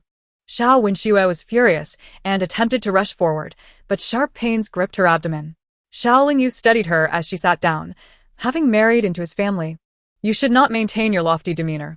Otherwise, with Zhao Peguang's temperament, how long can you expect him to endure you?" Suddenly, Xiao Wenxue looked up, locking eyes with her. "What do you mean by that?" Xiao Lingyu replied deliberately, the literal meaning. "In public, you often pretend to be gentle and kind, virtuous and demure. But I know you are quite proud within. You cannot maintain the facade for long. You have always looked down upon Zhao Peguang, this useless wastrel. In fact, There is hardly anyone in the capital who meets your standards. You were forced to marry him, and living with him daily has naturally shortened your ability to feign gentility. Once you can no longer maintain the act and place yourself on a pedestal, Zhao Peiguang will not tolerate your antics any longer. No matter how inept he may be, he is still the heir of the Duke of Su, the only son of the Duke, destined to inherit the title. Her words were blunt, piercing through Xiao Wenxue's disguise like a sharp blade. Xiao Wenxue's eyes widened in fury. Xiao Lingyu, this is all you're doing. What do you mean by that? What happened back then was clearly. Clearly what? In the end, it is you, Xiao Wenxue. Xiao Lingyu mockingly patted her cheek. I speak these truths now for your own good. You cannot win Zhao Peiguang's affection. If you are truly cast back to the Xiao family, you will be nothing but a burden. Do you think your father will accept you then? Hearing this, Xiao Wenxue trembled, while the Wei family cared for her. The Duke of Xiao always prioritized interests. Just like today, after her quarrel with Zhao Peiguang, she returned to the Xiao family, believing it to be her refuge. Yet, the Duke of Xiao sent her back to the yeoman marquis's residence, stating that the Xiao family was under scrutiny and could not afford any additional trouble, insisting that she, having married out, should not return to complicate matters. If you wish to stay here, I have no objections. but that video is far more capable than you. Xiao Lingyu reminded her. Xiao Wenxue regained her composure, took a deep breath, and stood up, glaring fiercely at Xiao Lingyu. Do not be too pleased. I will not be so easily defeated. Suit yourself. Xiao Lingyu casually stepped aside to let her pass. Xiao Wenxue's maid hurriedly supported her. Let us return. Once Xiao Wenxue and the others had departed, Xiuhua finally breathed a sigh of relief. They've finally left. A nest of serpents and rats. Causing a ruckus at the Duke of Su's residence. What did they come here for? But, Master, you truly are remarkable. How did you know that Bidyo and Zhao Peiguang had an affair? The knife and inkstone approached with curiosity. Xiao Lingyu blinked, saying, by chance I encountered Bitao. And from her words, I deduced certain things. Initially, I had no intention of getting involved, but they stirred trouble right in front of me, leaving me with no choice but to bring Bitao into the conversation. I certainly cannot disclose that I have encountered such a situation in my past life. However, in this lifetime, the situation has shifted towards Xiao Wenxue. Bitao has thus become a useful tool in my hands. The sect leader is magnificent. Daoyan gave a thumbs up. Xiao Lingyu stretched and yawned. Sect leader, would you like to take a rest? You seem tired today. Xiuhua looked at her with concern. It was outrageous how everyone came to trouble their own sect leader. Xiao Lingyu chuckled. Let's wait a bit longer. With Zhao Peiguang and Xiao Wenxue causing such a commotion, and having brought Bitao back along with a child over 7 years old, this matter does not require us to spread the word. It is likely that they have already left the yeoman marquis residence, and news of it has spread through the streets and alleys. Given this, do you think the Xiao family would remain unaware? And the Wei family, for that matter? Xiao Mu will not intervene. He is already overwhelmed with the troubles caused by Xiao Wenfei. Yet, the Wei family has always doted on Xiao Wenxue. She would not dare to confront Zhao Peiguang. But since Bitao was taken from me, she may very well come looking for me. No sooner had she spoken than a commotion was heard at the door of the marquis residence. Chapter 64. Truly unsavory characters. Mo Qi hurried over. Sect leader. The Wei family has arrived. Xiao Lingyu nodded nonchalantly. See, we cannot rest yet. They have indeed come. Step aside. Wei family, get out here. Xiao Lingyu, come out. The Wei family entered in a huff. Oh, dear. Madam Duke, what a rare visitor. Xiao Lingyu smirked, snapping her fingers. Xiuhua promptly arranged tea and snacks. Gnashing her teeth, the Wei family exclaimed, I did not come here for tea. I want to ask you, is this how you treat Wenxue? She is pregnant. And yet you push a woman and child onto Zhao Peiguang to seize her position. Xiao Lingyu replied coolly, Mother. You are unaware. Bitao is one of the young lord's past romantic entanglements. I invited her because she is a skilled embroiderer. Who would have thought that an embroiderer could have such a history with the young lord? Why do you not blame him for sowing wild oats instead of directing your ire at me? Moreover, that child is already 7 or 8 years old, the same age as when she was. Whether she can carry her own to term is another matter. The Wei family felt a pang in her heart. After all, Xiao Wenxue was her daughter, born after 10 months of pregnancy, and she naturally wished for her daughter to have a good life. That scoundrel Zhao Peiguang is truly no good. By your reasoning, how could Bitao possibly harm Wenxue? Even if she is the young lord's former lover and bore him a child, she has no status. At least when Wenxue is the young lord's consort. The Wei family's face darkened. Xiao Lingyu scoffed disdainfully. Mother, a consort is merely a concubine, and if he has several concubines, what does it matter? Since he has brought Bitao back, even if she has no official status, that child will still be recognized. Compared to Xiao Wenxue, who constantly bickers with Zhao Peiguang, it is likely she will not even need Bitao's interference. Zhao Peiguang himself could ruin her. The Wei family felt her heart plummet. Not to mention, last time Xiao Wenxue nearly miscarried due to Zhao Peiguang's actions. Xiao Lingyu's words rang true. What do you propose we do? The Wei family asked darkly. Isn't it simple? I already spoke to her about it. Whether she chooses to heed my words is her concern. Xiao Lingyu was succinct. I see you simply cannot bear to see her do well. The Wei family ground her teeth. Xiao Lingyu smiled. Naturally, I cannot stand to see her thrive. I am but a half-widow. If she lives smoothly, it would irk me. Wouldn't it be perfectly natural? Just as you cannot bear to see me well. Otherwise, why wouldn't you confront Zhao Peiguang at the Duke of Su's residence, instead of questioning me here? As if I had some past with Bitao and had a child with her? Silence. I warn you, if anything happens to Wenxue, I will not spare you. With that warning, the Wei family hurriedly left. Xiaohua, infuriated, kicked the air. What a person. Only knowing how to vent on the sect leader.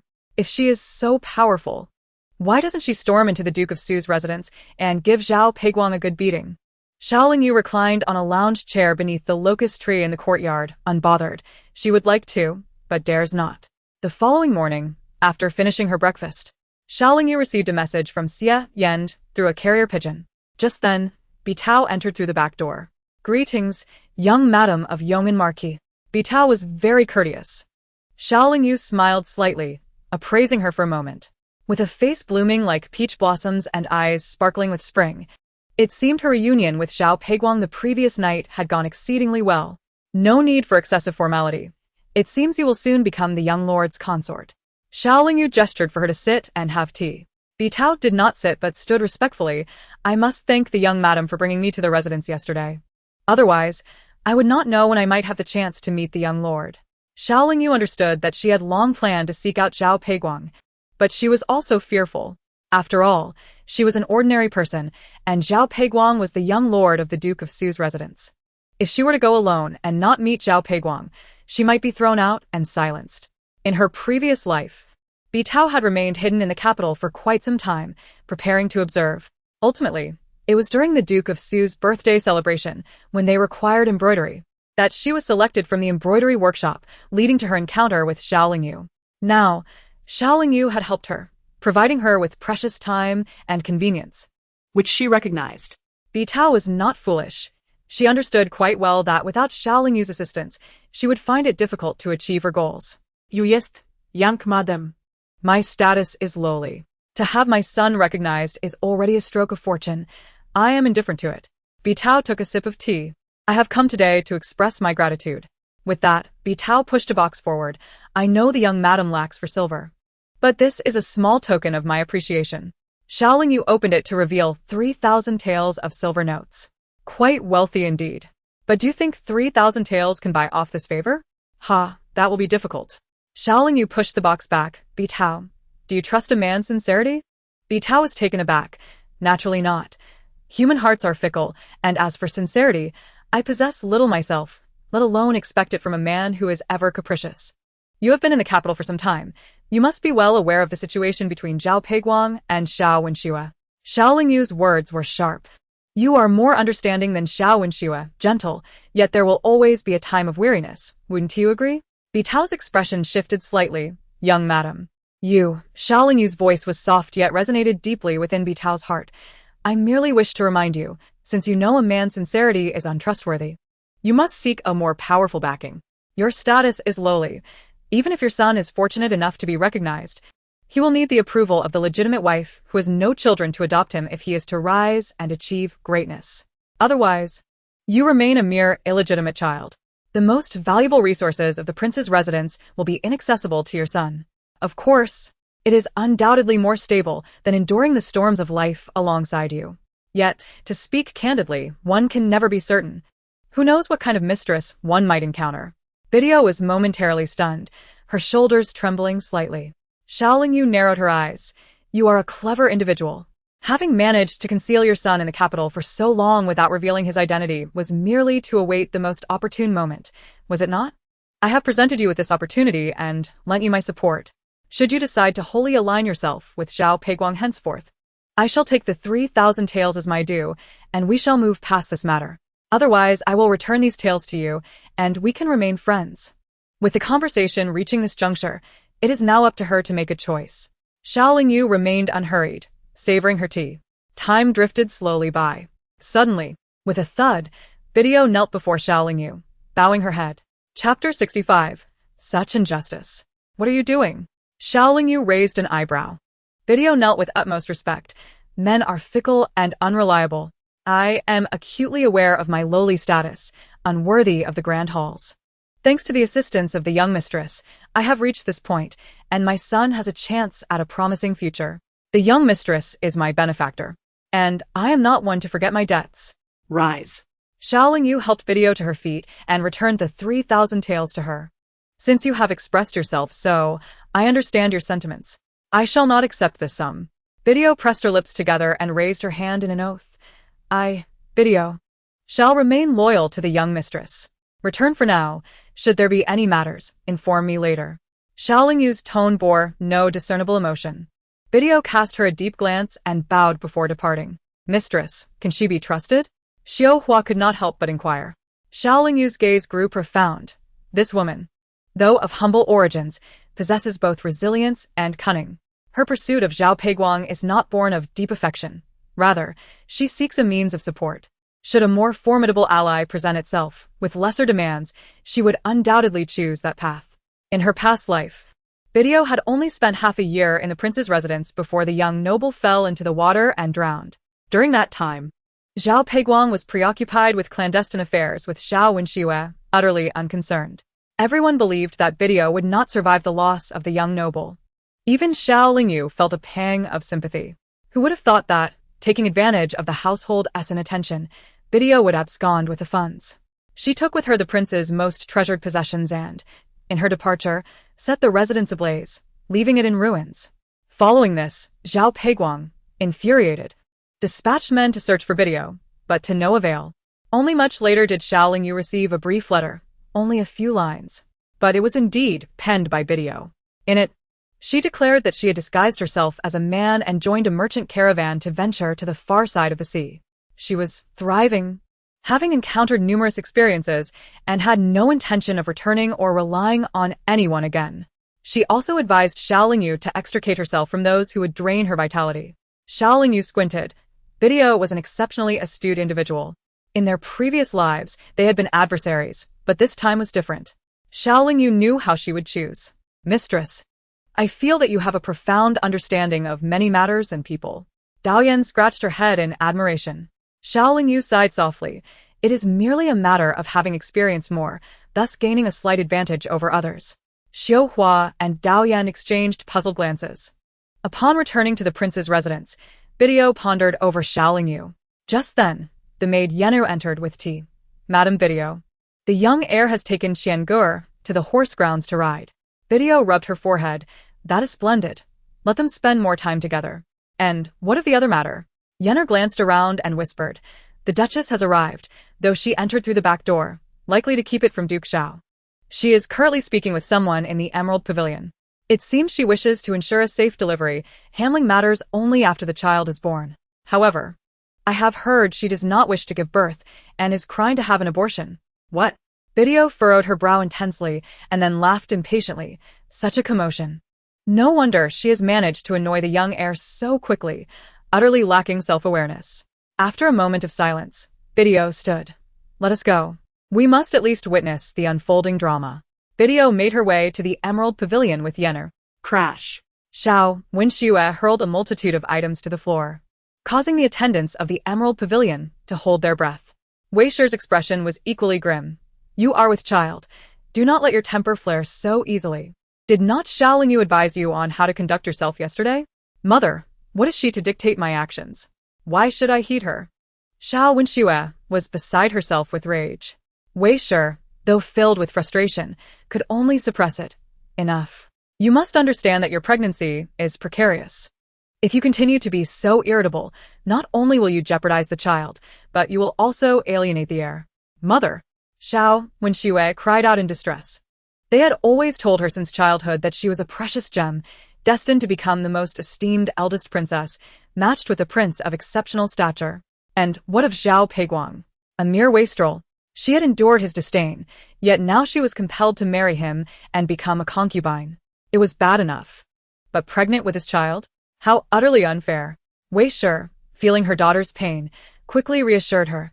Now that we have come this far, we must secure Zhao Peiguang firmly and seize control of the prince's residence. Once our plans succeed, you shall have the power to dictate the fates of others. Xiao Wenxue sobbed. But how long must I endure this? Mother, I have yet to give birth, and he already despises me. I shan't even mention his revolting interactions with those concubines. He visits brothels daily. Now he has even brought back an old flame. A child already 7 or 8 years old. How am I to endure this? What if I do not give birth to a son? How shall I cope? At this, Wei Shi's heart tightened. She had thought Zhao Peiguang a suitable match, only to discover he was a scoundrel. With the situation escalating, and Bideo now in the residence, winning back Zhao Peiguang's affections would indeed be a daunting task. If a son were born, Xiao Wenxue would have some leverage to contest. But if a daughter were born, would she not face even more disdain? Mother, I refuse to give birth. I cannot take such a gamble. I wish to return home. If you still seek to control the prince's residence, send Xiaoling over. After all, she is a widow now. Xiao Wenxue seethed with resentment. Absurd. Wei Shi chastised sternly. The betrothal of Xiao Lingyu and Xie Yan was a request made by your father and me to the emperor. Now she insists on waiting for Xie Yan's return. The emperor praises her loyalty and virtue. How could I send her to you? Xiao Wenxue wailed. So I must be the one to sacrifice.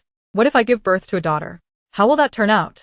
Wei Shi fell silent for a moment before quietly suggesting, Wenxue, I have heard of a remedy. If a pregnant woman takes it, the child in her womb will transform from a girl to a boy. If it's a boy, it will merely enhance health. Hearing this, Xiao Wenxue's eyes widened. What remedy is so miraculous? This I only heard about. There is a doctor, Lu Guohe, who possesses this remedy. Wei Shi whispered. Xiao Wenxue furrowed her brow, questioning, but didn't Lu Guanhai and Xie Yan perish at Ling Mountain? Wei's expression darkened slightly. Even if Lu Guanhai is indeed deceased, he possesses the medical manuscripts, which I believe are still housed within the Yong'an Marquis' residence. Xiao Lingyu undoubtedly knows their whereabouts. Before Xiao Wenxue could finish her sentence, a faint sound of footsteps echoed outside. Suddenly, Wei rose hastily to open the door, demanding, Who is it? Chapter 66, The Celestial Star of Misfortune. However, there was no one to be seen outside. Earlier, when Wei and Xiao Wenxue had been conversing, they had sent away all the servants inside and out. Who would dare eavesdrop? Wei furrowed her brow in concern. Xiao Wenxue, with a noticeable belly, stepped outside, inquiring, Mother, what is the matter? After confirming there was no one present, Wei gently assisted her back inside. I must be overthinking it. You are with child. Do not dwell on such matters. Just focus on nurturing the baby. What about the prescription? Xiao Wenxue couldn't help but ask.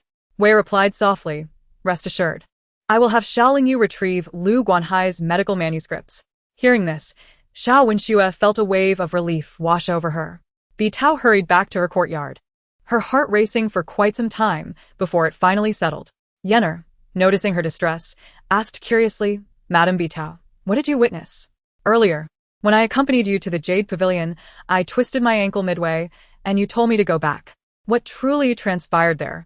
As for this matter, I hardly know how to explain it. I did not catch every detail. I only overheard Wei and Xiao Wenxue discussing finding. Bi Tao shook her head, quickly retrieving paper and pen to write a letter. Yenner, take this to the Yong'an Marquis' residence and deliver it to the young madam. Be cautious and do not disclose anything to anyone. Understood. Yenner nodded, clutching the message and swiftly departing. Bi Tao bit her lip. She was uncertain how significant this news might be for Xiao Lingyu. However, having heard it, she felt compelled to notify someone. Lu Guanhai possesses such skills? Xiao Lingyu, upon reading the letter, found herself bemused. Xiao Hua chuckled. I have heard of numerous prescriptions for bearing sons, yet whether they are effective remains uncertain.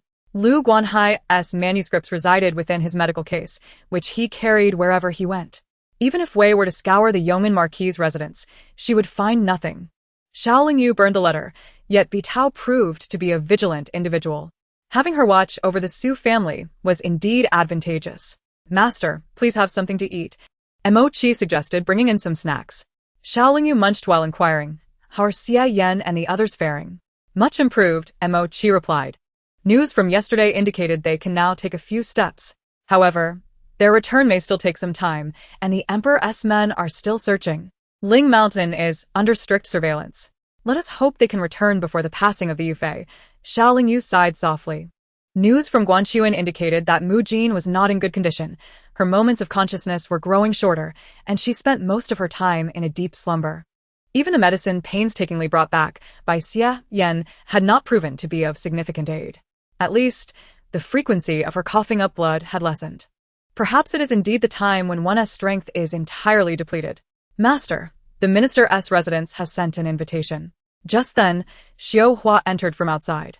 An invitation from the minister's residence? For what purpose? Xiao Lingyu frowned as she took it and unfolded it. A flower appreciation banquet. Such a tedious affair. Let us decline. In their eyes, I am but a widow, mourning my husband daily. How could I possibly attend such a gathering? Xiao Lingyu carelessly tossed aside the invitation. Xiao Hua's lips twitched, and she leaned closer. However, the young servant who delivered the invitation whispered that they implore the young madam to attend, as they have news regarding the Yong'an Marquis. Xiao Lingyu straightened her posture.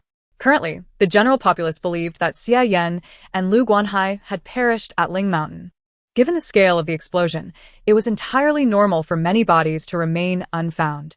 They were the first to be affected, and it was to be expected.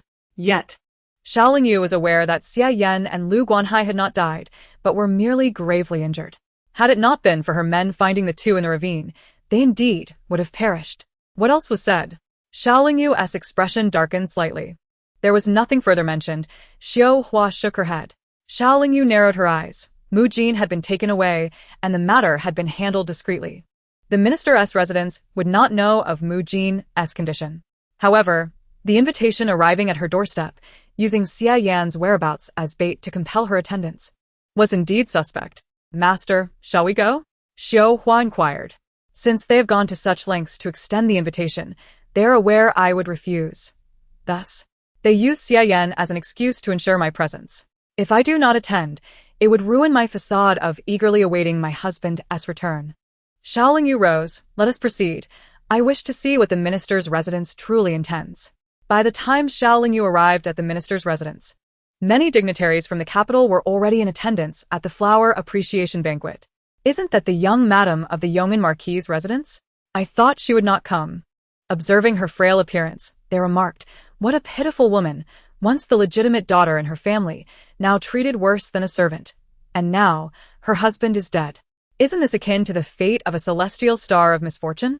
This remark caused a stir among the guests. The speaker was none other than Li Yanran. Xiao Hua and Mo Qi exchanged glances, their expressions darkening. Xiao Lingyu, however, remained unperturbed, confidently approaching the minister's wife to pay her respects. She did not engage in pleasantries, but directly asked, Madam, you mentioned having news about my husband. I have come. Can you share it with me? The minister's wife faltered, her expression turning slightly unfriendly. Li Yanran stepped forward. Xiao Lingyu, is this how you conduct yourself at a banquet hosted by your husband's family? Xiao Lingyu frowned, feigning confusion. Surely it was your servant who conveyed this to me. Is it wrong for me to be concerned for my husband? Did you deceive me into coming here merely to make a spectacle of my misfortune? You. Li Yanran's face darkened. The minister's wife interjected, smiling at Xiao Lingyu. My daughter is young and speaks thoughtlessly. I apologize on her behalf. No need for apologies. I simply wish to know about my husband. Xiao Lingyu insisted earnestly. The minister's wife cursed Xiao Lingyu inwardly multiple times. She had lured her here for another purpose, but she had not anticipated Xiao Lingyu to inquire so publicly. With so many eyes upon them, she could hardly refrain from answering. After a long pause, the minister's wife finally stated, This is information I also heard. Someone claimed to have seen a man resembling Xia Yan in Ling Mountain County, but it remains unverified. Xiao Lingyu interjected abruptly. Who did you hear this from? The emperor has dispatched men to search Ling Mountain County without a trace of information. How does the minister's wife possess such news? The minister's wife found herself momentarily speechless. Li Yanran's expression darkened, yet she was held back by the minister's wife, fearful of speaking out of turn. The crowd began to murmur among themselves. Just as the atmosphere grew tense, a cool voice rang out from behind. I am the one who saw the man resembling Xie Yan. I can provide testimony. Chapter 67. What of your assault? The loyal and valiant officer Zhang Yi has arrived. It is said that he is one of the suitors for Miss Li Yanran. Xiao Lingyu scrutinized him for a moment, delving into her memories of Zhang Yi, but could not retrieve anything of worth, leading her to conclude that he was not a person of great capability. Otherwise, he would not have remained obscure in her past life. I have met the madam of the minister, Miss Li, Zhang Yi said, cupping his fists in a gesture of respect. The madam of the minister let out a slight sigh of relief. Is what you just said true, Lord Zhang? Zhang Yi turned to Xiao Lingyu and replied earnestly, Indeed. I have reported this matter, but the person seen was merely a look-alike, not the Marquis of Yong'an. Who reported this, and when? Have we found anyone who resembles him? Xiao Lingyu pressed on with her questions. The onlookers perceived her deep concern for her deceased husband, interpreting her relentless pursuit of information as a testament to her profound affection. However, to the madam of the minister, she appeared to be quite a troublesome woman. Zhang Yi paused, taken aback. Could it be that the young madam suspects my words? Xiao Lingyu met his gaze with a calm demeanor. I do not mean to doubt you, Lord Zhang, but since my husband has been missing without a trace, I initially had no intention of attending today's flower banquet at the minister's residence. However, upon hearing from the servants that there might be news of him, I felt compelled to come. Thus, is it unreasonable for me to inquire in detail? Zhang Yi pressed his lips together before responding. Your feelings for the Marquis have moved us, but each person has their fate. I implore you to mourn and accept this change, and not to trouble others. How amusing. Xiao Lingyu thought. It was the minister's residence that summoned her under this pretext, and now she was not allowed to inquire? Seeing this, Li Yanran quickly chimed in. Indeed. We have shared all we know, and Lord Zhang has contributed as well. Why do you persist in your inquiries? Xiao Lingyu smiled wryly. Since the madam of the minister dared to use such an excuse to summon her, she surely had some ulterior motive. Yet, without any indication of their purpose, they sought to assert their authority over her. How absurd. She resolved to remain unperturbed. Since I am not permitted to inquire, then so be it. I shall assume you have no information, and that you have deliberately lured me here to witness my humiliation. I shall not partake in this banquet, she declared, turning to leave. The assembly was taken aback. The madam of the minister quickly shot an admonishing glance at Li Yanran and hurried forward to grasp Xiao Lingyu's arm. Speaking in a conciliatory tone, Young madam, do not be angry. Since you are here, why not enjoy a bowl of osmanthus soup before departing? Xiao Lingyu nodded and followed the maidservant. The madam of the minister whispered a warning to Li Yanran. Do not cause a disturbance. I had a significant reason to summon her. Speak with Lord Zhang. With that, she nodded to the guests and departed. Xiao Lingyu leisurely savored her osmanthus soup in the floral hall. The madam of the minister entered and gestured for the other servants to leave. Madam, this osmanthus soup is delightful, fragrant yet not cloying. It is quite refreshing, Xiao Lingyu remarked with a slight smile. The madam of the minister approached her side, seemingly hesitant. Xiao Lingyu set down her bowl. Madam, do you have something to discuss with me? The madam of the minister sat beside her and sighed. To be candid, I do have a matter I wish to inquire about. Please go ahead, Xiao Lingyu replied, her expression neutral. The madam of the minister said a few days ago, a servant in my household succumbed to a severe illness. Strangely, while the attendants were handling the body, they were inexplicably knocked unconscious. Upon waking, the corpse had vanished. Isn't that peculiar? What a convoluted way to bring her here under the pretense of seeking information about Xie Yan's whereabouts, only to inquire about the whereabouts of the imperial concubine. Xiao Lingyu feigned surprise. Such an incident occurred? It seems to me that those two servants sold the body for money and returned to fabricate this absurd tale. Can a corpse truly be sold? The madam of the minister was taken aback. Xiao Lingyu replied leisurely, I have heard that some people sell bodies for the purpose of necromancy or for medical experiments, which can fetch a substantial sum. That should not be the case. The madam of the minister chuckled awkwardly. In the past few days, has the young madam visited the vicinity of the Wei River? The Wei River is precisely where the hibiscus was discovered. Xiao Lingyu frowned. The Wei River? No. I have been at home during this time. Why do you ask? Oh, it's nothing, the madam of the minister said, momentarily at a loss for words. Xiaoling Yu leaned in, suddenly asking, You do not suspect that I stole a corpse from your household, do you? One that went missing near the Wei River? No, no. That is not what I meant. You misunderstood. The madam of the minister's expression turned pale. That is good to hear. So, is this what you wish to ask me? Xiaoling Yu raised an eyebrow in confusion. The madam of the minister could only say, it was just a casual remark. Young madam, do not take it to heart. I shall not dwell on such trivial matters. However, regarding the whereabouts of my husband, should you have any news, please do not hesitate to inform me. Xiaoling Yu spoke gently. Very well, the madam of the minister awkwardly nodded. I shall take my leave now. Xiaoling Yu stood and offered a respectful bow before preparing to exit. The madam of the minister could only nod slightly, raising a hand to support her aching forehead. At that moment, Li Yanran entered. Xiaoling Yu collided with her. As Li Yanran steadied herself, she pointed an accusatory finger at Xiaoling Yu and shouted, You dare bump into me. Xiaoling Yu's eyes flashed with impatience. She had no intention of engaging with her. Seeing that Xiaoling Yu would not even converse with her, Li Yanran grew more incensed and instinctively grabbed Xiaoling Yu's sleeve. What do you mean? Xiaoling Yu, what arrogance is this from a widow? Slap. Xiaoling Yu raised her hand and delivered a resounding slap. Not only Li Yanran, but also the guests who accompanied her gasped in shock. Hearing the commotion, the madam of the minister rushed out. What is happening? You wretched woman! How dare you strike me? Li Yanran exclaimed, covering her face in outrage. Xiaoling Yu replied coldly. What of your assault on me? Every day, people search the mountains for my husband, which proves what? It proves that the emperor believes my husband is still alive. Yet you dare to call me a widow, Li Yanran. Is this how those from the minister's residence defy the emperor? The stakes had risen considerably. Li Yanran panicked. I did not. Xiaoling Yu enunciated each word. You did not? Then why such disrespectful words? If the emperor had deemed my husband dead, an obituary would have been issued, and the searchers would have been called back. But none of this has occurred. This signifies that the emperor has not recognized my husband's death. What right do you have to label me a widow? Are you not opposing the emperor? Madam Minister, what say you? Chapter 68. Seeking some advantage. The madam of the minister was taken aback. That is certainly not the case. Yanran quickly apologized to the young madam of Yong'an. Li Yanran, still nursing her face, protested. Mother, she struck me. And what of that? You were the one who spoke disrespectfully. Hurry, apologize to the young madam of Yong'an. The madam of the minister pushed Li Yanran forward. Li Yanran, exasperated, declared, I will not apologize. She is clearly using fallacious arguments. Regardless, I do not desire an insincere apology. I seek justice.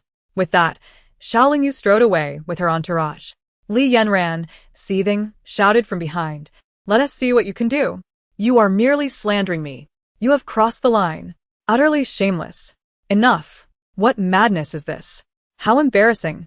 The minister's wife gestured angrily. Someone, quickly escort the young lady back to her room. And thus, Li Yanran was pulled away.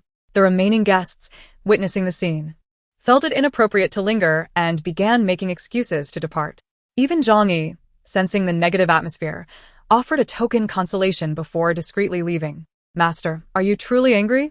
Xiao Hua gazed in astonishment at Xiaoling Yu in the carriage, feeling that her intentions were not as straightforward as they seemed. Xiaoling Yu slowly opened her eyes and smiled slightly. I did slap her. It was quite satisfying. Why should I be angry? Then, you were merely scaring them? Xiao Hua sighed in relief. Xiaoling Yu instructed the driver, to the palace. Ah.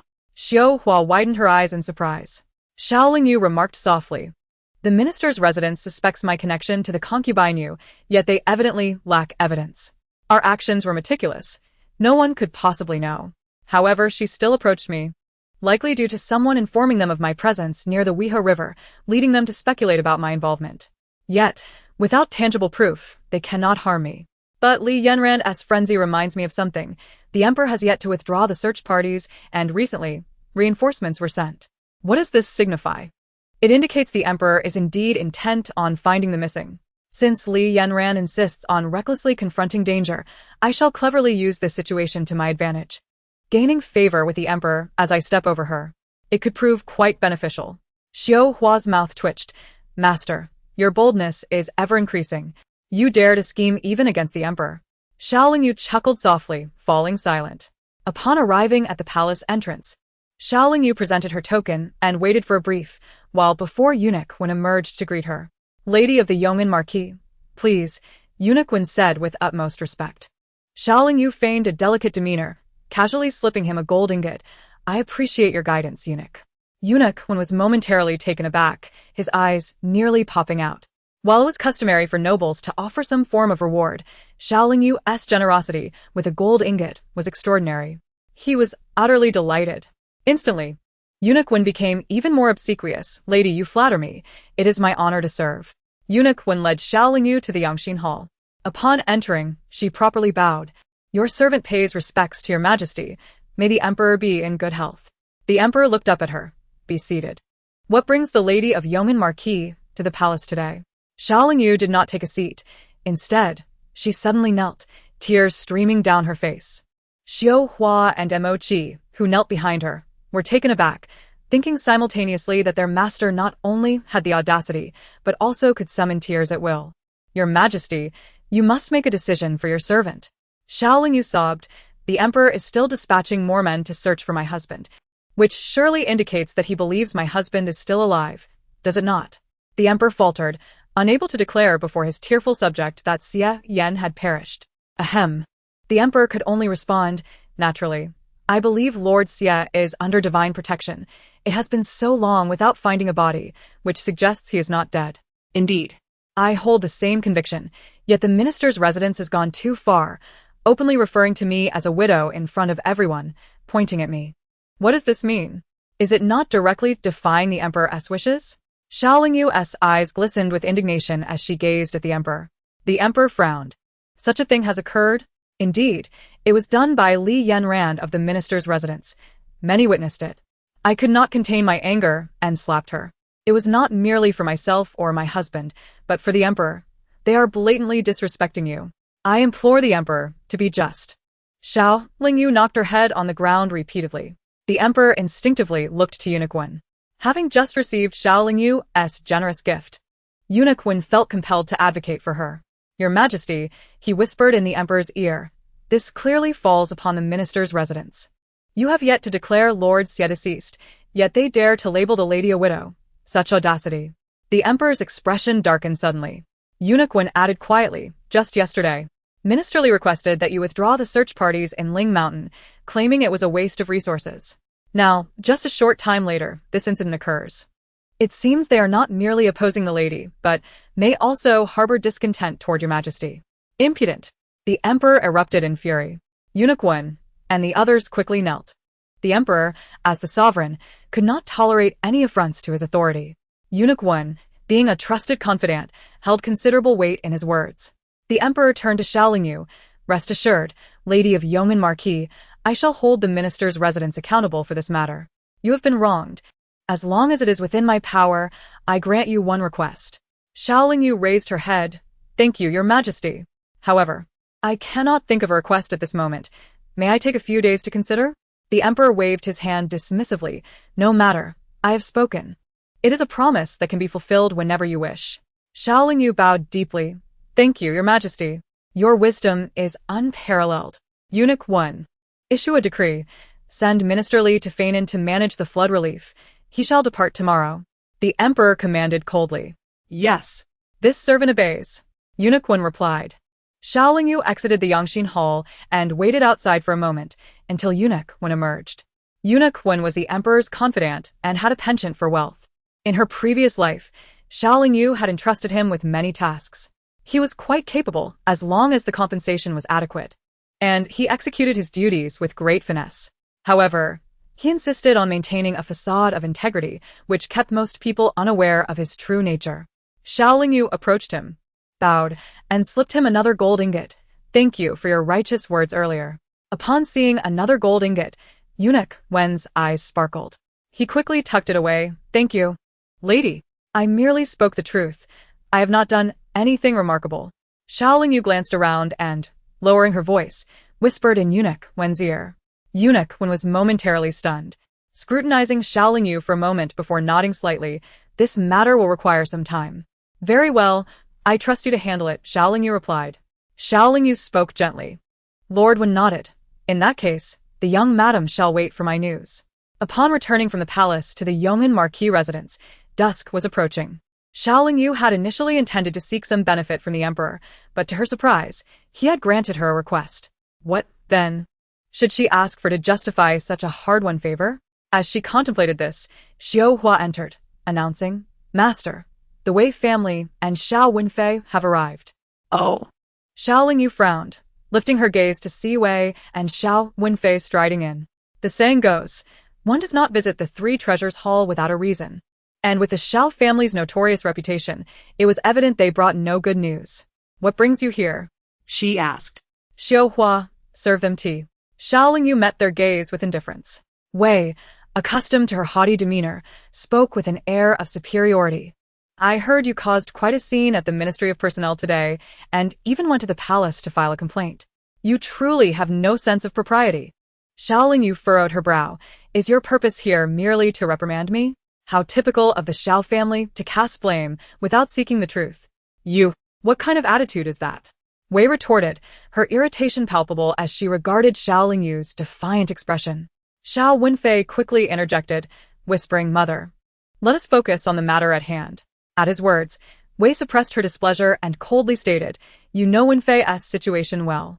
The affairs concerning the Yan family army are not something he can handle alone, and without your assistance in networking with the powerful, even the business with Lian Luocheng has faltered. I can overlook many things. But now rumors are spreading that the one who fought alongside the Yan family army was not Wenfei.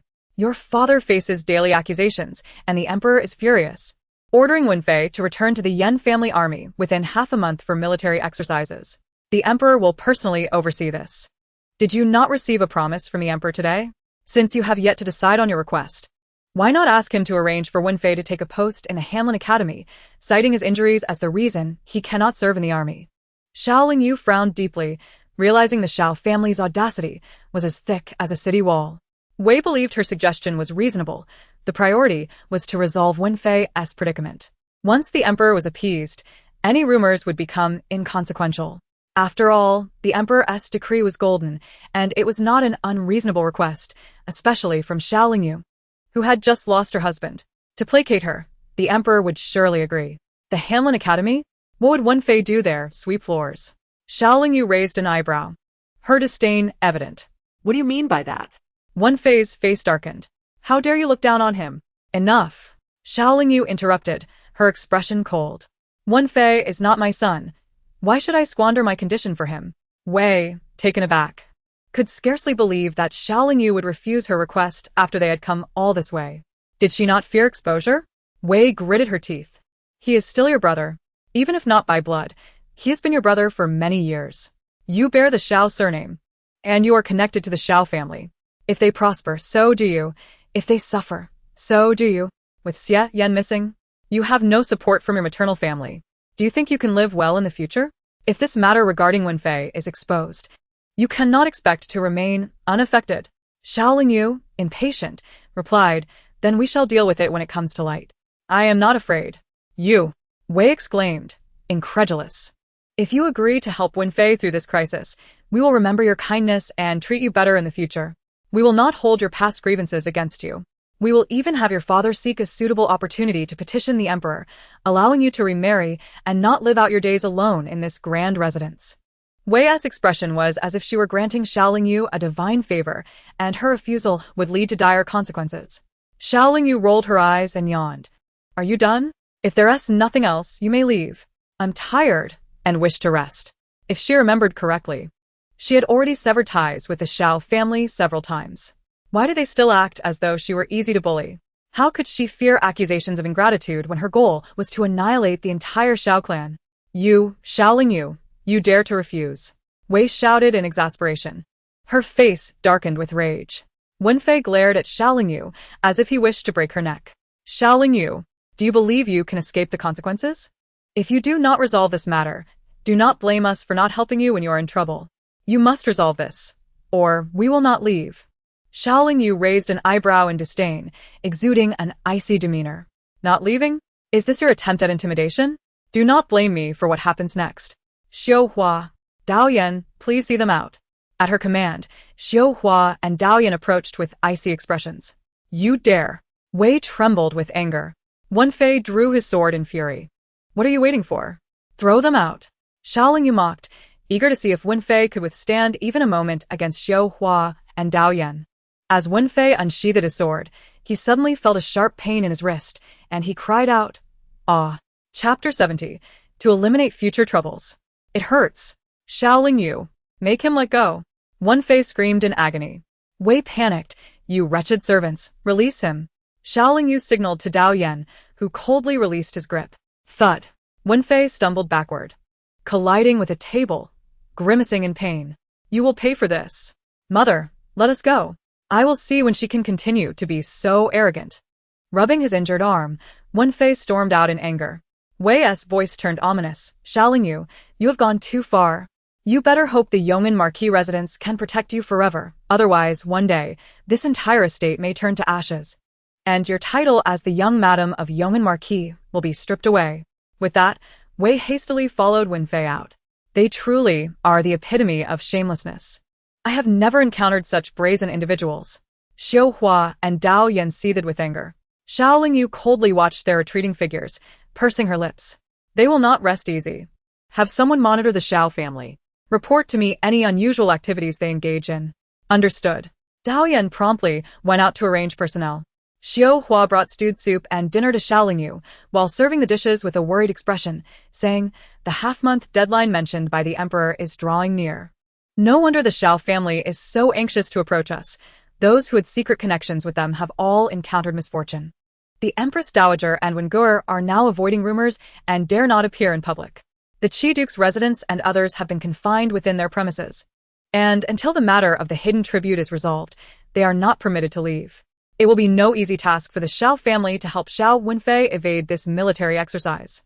They sought us out today, but did not obtain the results they desired. I fear they may resort to more insidious tactics to coerce you, Master.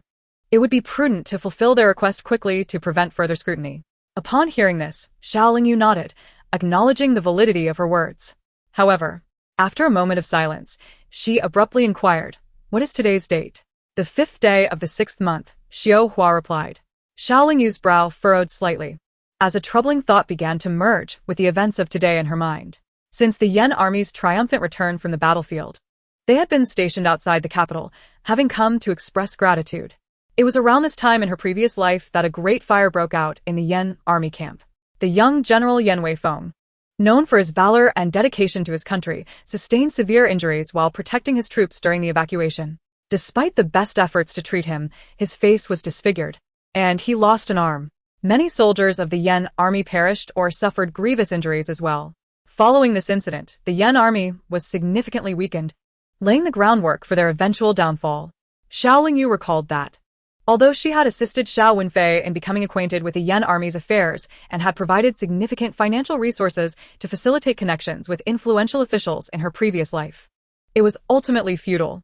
Xiao Wenfei remained an inept and frivolous individual, and despite her support, his performance in the military was subpar, resulting in the same rumors circulating as they were now, that he had someone else take his place on the battlefield.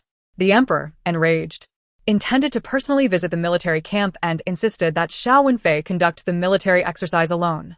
It was during this period that the catastrophic fire occurred. The subsequent investigation concluded that the fire was caused by a cook in the Yan army's kitchen who accidentally ignited some wood, resulting in his own demise in the flames. The case was deemed an accident, and the Ministry of Justice closed it without further inquiry. The Emperor, focused on comforting the wounded soldiers, completely overlooked Xiao Wenfei's situation, allowing him to evade responsibility and exit the Yan army under the pretext of being injured and unable to practice martial arts, subsequently entering the Hanlin Academy.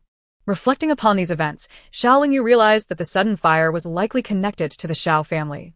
In this life, having gained an advantage, she altered many circumstances, prompting the Xiao family to seek her assistance in resolving this matter simply. However, her refusal meant that the fire in the Yan army camp could erupt at any moment. Xiao Weifeng's injuries weighed heavily on her. No, he was her true brother. The Yan family was her family. She could not allow this fire to occur. Master, what troubles you? Your complexion is so pallid. Xiao Hua exclaimed, her eyes widening in surprise at Xiao Lingyu's changing expression. Xiao Lingyu steadied her emotions and rose, declaring, I must go to the Yen army camp outside the city. What? You wish to go to the Yen army camp at this time? Xiao Hua was taken aback. The Yen army is notoriously strict. You know that, don't you? No one is permitted within 10 miles of the camp without a summons. Otherwise, they will be killed without mercy. Taking a deep breath, Xiao Lingyu's gaze turned icy. I have marched with the Yen army for 3 years. How could I be unaware? But there is no other choice. I must go. That arsonist cook must be apprehended to prevent future calamities. But Xiao Hua was alarmed. What has caused this sudden urgency? Xiao Lingyu said nothing further. She set down her bowl and utensils, moving behind a screen to change her attire. When she emerged, she was clad in men's attire. A soft sword she had previously used secured at her waist.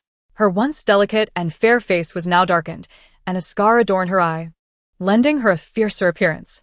Master, why not first enter the palace to obtain a decree before heading to the army camp? Xiao Hua did not understand Xiao Lingyu's sudden haste. Xiao Lingyu shook her head. There is no time. Initially, she had not connected the fire in her previous life to the Xiao family, but now that the thought had crossed her mind, she felt an overwhelming sense of urgency. Today, she had turned down the Xiao family's request, and with the Duke of Xiao facing daily impeachment and rumors in the city escalating, Xiao Wenfei had yet to prove his capabilities. His minimal skills could not be exposed in public. Under such circumstances, she had no choice but to take risks. Moreover, the Yen army was precisely what the Xiao family sought to control. If this fire did not break out due to Xiao Wenfei's affairs, it would surely be instigated another time. Having spent 3 years with the Yen army, she had not encountered any suspicious individuals. However, once Xiao Wenfei joined the Yen army, the cook must have been someone he had surreptitiously placed there. Therefore, Xiao Lingyu had to eliminate this threat. Time was of the essence. Under the cover of night, Xiao Lingyu swiftly mounted her horse and rode toward the Yen army camp from the northern city gate. Galloping furiously, she arrived at Shirley Slope as dawn began to break. The sentinels sounded their horns. Military camp. No one is allowed to approach without a summons. State your name, or be killed without mercy. In an instant, Xiao Lingyu found herself surrounded by 100 archers. Reporting to the general, I am here to seek General Yenmu. Xiao Lingyu dismounted and bowed. Who are you? Why do you wish to see my father? This is the Yen army camp, a place of military importance. Yen Wei Feng's brow furrowed as he fixed his gaze on her. The archers surrounding her drew their bows taut, ready to unleash a volley of arrows at the intruder.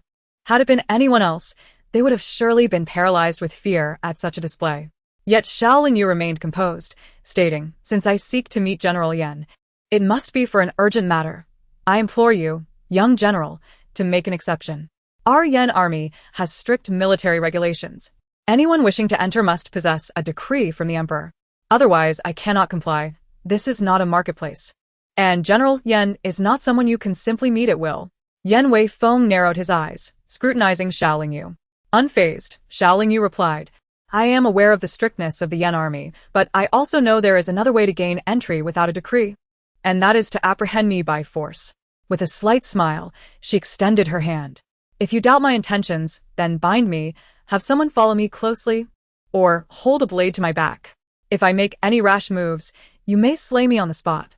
In an instant, Yen Wei Feng furrowed his brow. This individual indeed possessed remarkable audacity. Xiao Lingyu remained unperturbed, quietly and obediently standing in place, awaiting her fate. After a moment, Yen Wei Feng snapped his fingers. Shackle him. I shall accompany him personally. Yes. A soldier swiftly fetched the shackles, and Xiao Lingyu submissively donned them, her expression devoid of any dissatisfaction or resistance. Yen Wei Feng dismounted and closely followed her into the military camp. Upon re-entering the Yen family's military encampment, a wave of nostalgia washed over Xiao Lingyu, stirring a bittersweet sensation in her throat. Over there, Yen Wei Feng gestured towards the main tent ahead. Xiao Lingyu nodded slightly and stepped inside. The loyal and brave Marquis Yenmu, who was perusing military reports, slowly lifted his gaze. Wei Feng, what is the meaning of this? Father, this person claims to seek an audience with you, but without the emperor's summons, I could only bring him here in this manner. Yen Wei Feng replied. I pay my respects to the loyal and brave Marquis, Xiao Lingyu said, kneeling gracefully. A daughter kneeling before her father is a matter of course. Yenmu was taken aback, scrutinizing Xiao Lingyu for a moment before inquiring. Who are you? And why do you wish to meet me? Xiao Lingyu surveyed her surroundings, noting that only Yenmu and Yan Weifeng were present, with no outsiders around. Thus, she spoke plainly. I am merely an ordinary citizen, but I fortuitously overheard some news pertaining to the Yen family army, hence my boldness in coming here. There is a traitor within the ranks of the Yen family army. You speak nonsense. My Yen family army is comprised of brothers who have faced life and death together. It is utterly impossible for there to be a traitor. Yan Weifeng's expression turned icy. I believe you are the one who has schemed to infiltrate my Yen family army. With that, he unsheathed his sword, poised to strike at Xiao Lingyu. Xiao Lingyu's demeanor remained unchanged. Yan Weifeng, you are still as impulsive as ever. Weifeng. Yenmu reprimanded sharply. Yan Weifeng tightened his grip on the sword, halting just before it could strike Xiao Lingyu. He had heard that phrase many times before. Xiao Wenfei often admonished him similarly, claiming that if he did not temper his temperament, he would inevitably face dire consequences. Weifeng, step aside. I shall converse with him, Yenmu said, rising to approach. Yan Weifeng bit his lip. Father, this individual is an unknown entity. His words are bound to sow discord within the Yen family army.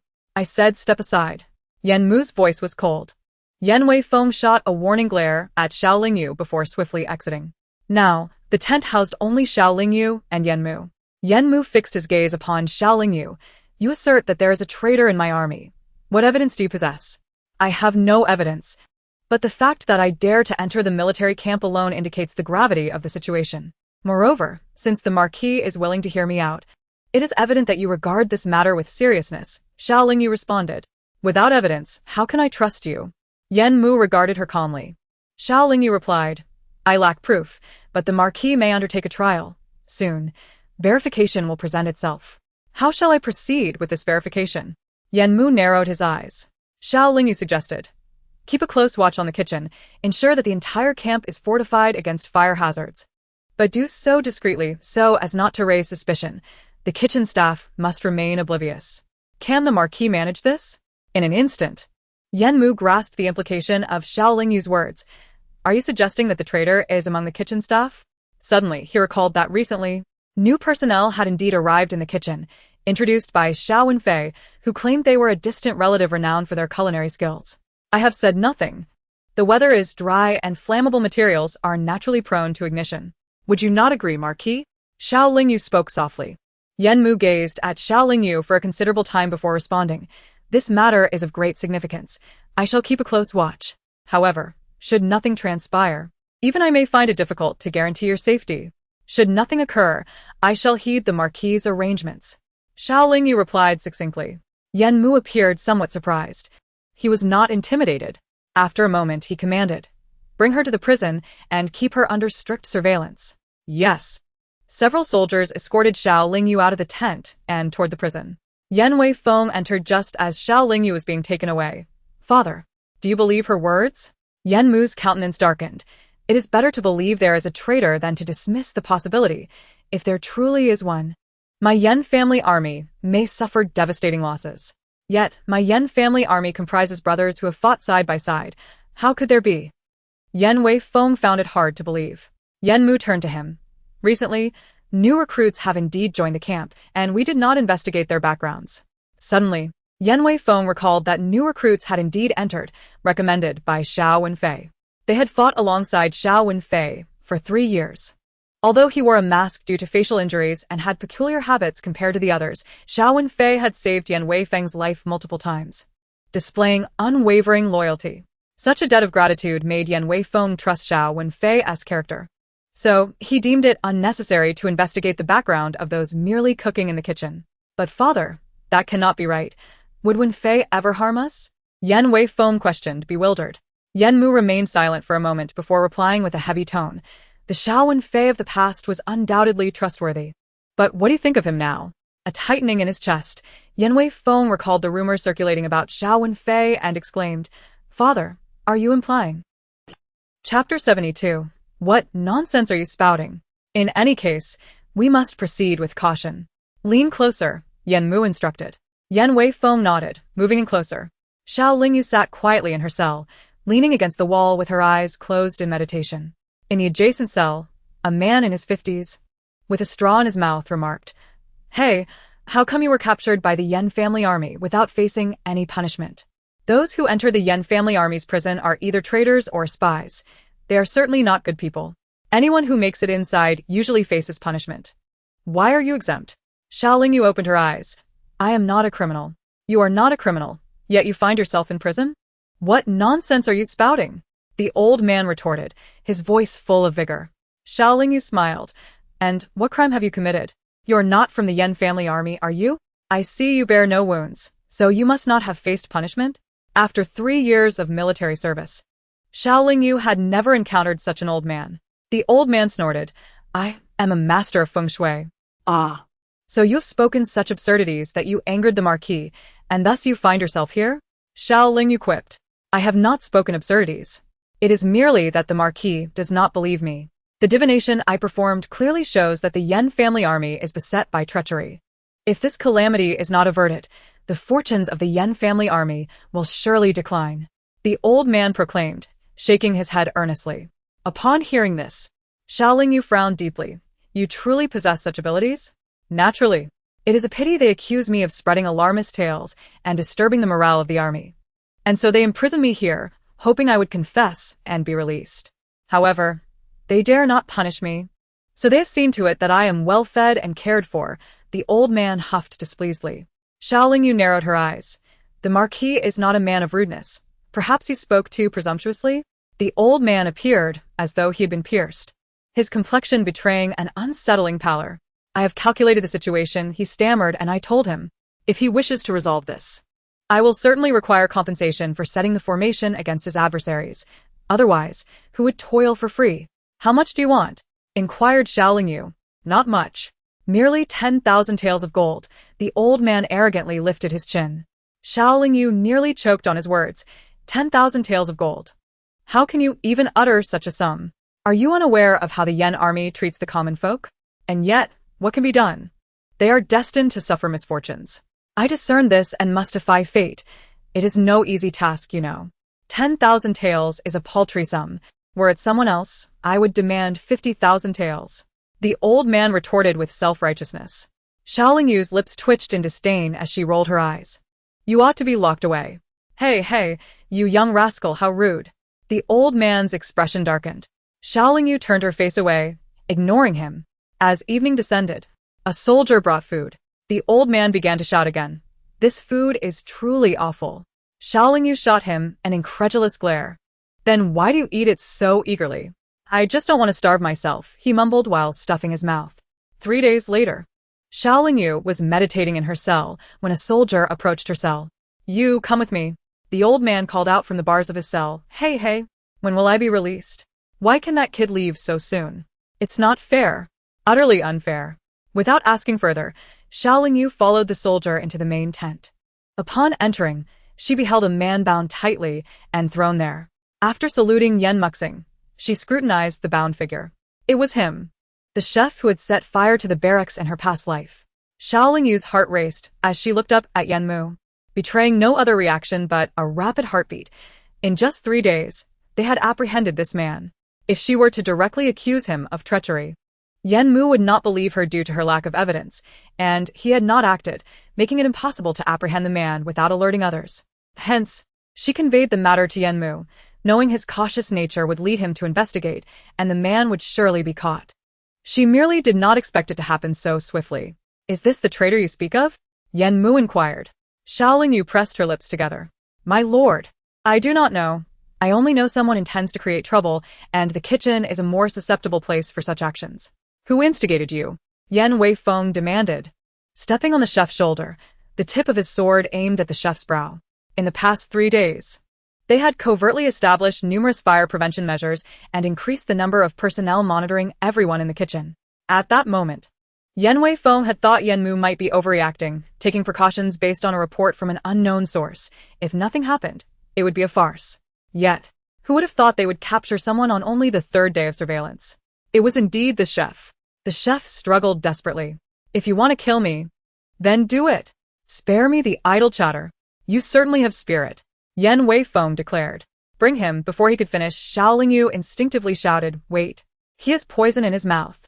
In the next instant, the chef bit down on the poison hidden in his teeth, spitting out a mouthful of blood. Yan Weifeng's expression turned cold as he checked for breath. He is dead. Yan Mu quickly approached and conducted a thorough examination. Indeed, he was deceased. It appeared this man was not merely a traitor, but also a death warrior. Dispose of him and ensure this matter remains confidential. However, all personnel in the army must be investigated discreetly to prevent any potential loose ends. Yan Mu commanded. Yan Weifeng nodded and swiftly exited the main tent, while a soldier dragged away the chef's corpse for disposal. Who are you? Yan Mu turned his gaze towards Xiao Lingyu. You took a risk to come to the military camp to inform me, so you must possess detailed knowledge. However, fearing that being overly detailed might cause me to distrust you, you allowed me to handle the defenses and uncover the culprits myself. This suggests not only do you have extensive information, but you also understand me well. Xiao Lingyu quietly regarded him, longing to reveal her identity as his biological daughter. Yet, she dared not. Not only did she lack any evidence to prove her connection to the Yan family, even if she had, she could not acknowledge it at this moment. With the Yan faction still intact, how could she claim her place in the Yan family? Lowering her gaze, she spoke softly. I only relay what I know, my lord. Your words I do not comprehend. Please, judge me fairly. You are quite tight-lipped. Are you not afraid of military law? Yan Mu spoke with an aura of authority rather than anger. He was a general of unyielding victories on the battlefield, a guardian of the nation, and moreover, her biological father. Xiao Lingyu felt a slight sting in her nose, suppressing her tears as she gently asked, if I were to perish within the Yan army, would you ensure I receive a proper burial? She did not wish to die again and be left in a nameless grave. Yan Mu hesitated. You, Lord Yan, I trust you will ensure my remains are treated with respect and that I receive a proper resting place, Xiao Lingyu asserted with earnestness. She was acutely aware of Yan Mu's character. He was an honest and upright man. Even if Yan Mu remained beset by doubts, questioning Xiao Lingyu's motives, he would not demand her life, for she had indeed assisted him in uncovering the spy, averting a potential disaster. After a moment, Yan Mu spoke. You have aided the Yan army in eliminating treachery, thus I shall not take your life. However, I must know your name. Otherwise, how can I express my gratitude? My name is Yuyi, Xiao Lingyu replied with calmness. Yuyi? Yan Mu paused, exclaiming, I had a daughter who passed away young named Yuyi. That name belongs to a girl, and you, Xiao Lingyu smiled slightly. A diviner foretold that I should bear a name befitting a girl to thrive. Hence I adopted this feminine name. The name signifies the hopes for a virtuous and talented daughter, which is quite fitting. Yan Mu scrutinized her for a moment before saying, Rise. I appreciate your warning today. However, I must remind you, should you harbor any ulterior motives against the Yan army, rest assured, my lord, I would never turn against the Yan army. Otherwise, may I be struck by lightning and perish. Xiao Lingyu swore, raising her hand. Yan Mu furrowed his brow slightly. Just as they were conversing, someone entered from outside. My lord, a gentle voice resounded. Xiao Lingyu turned abruptly, and her eyes fell upon Yan Mu's wife, her biological mother. My lady, why have you come? Upon seeing his wife, Yan Mu's expression softened considerably. I brought some soup for the soldiers, the lady smiled. Xiao Lingyu turned her face away, discreetly wiping away her tears.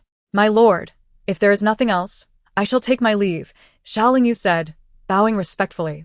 Yan Mu's wife regarded her for a moment, then asked, Is this the kind-hearted individual who alerted you to the presence of a spy in the army? Indeed. Yan Mu nodded.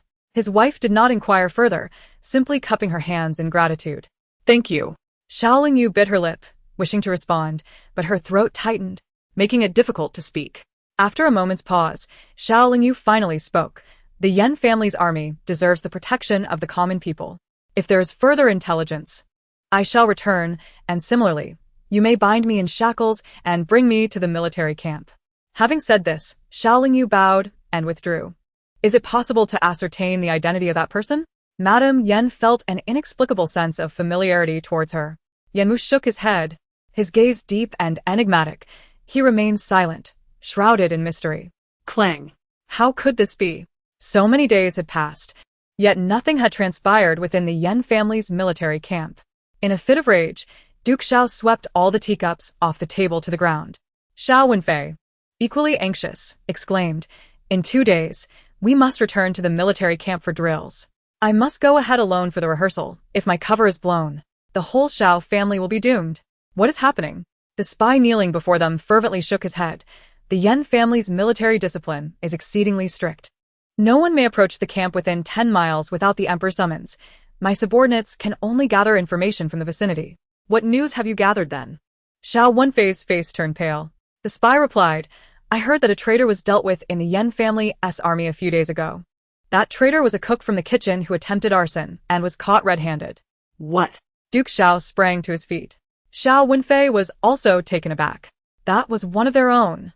Previously, Xiao Wenfei had taken advantage of Xiao Lingyu's 3-year tenure in the army to infiltrate one of their men.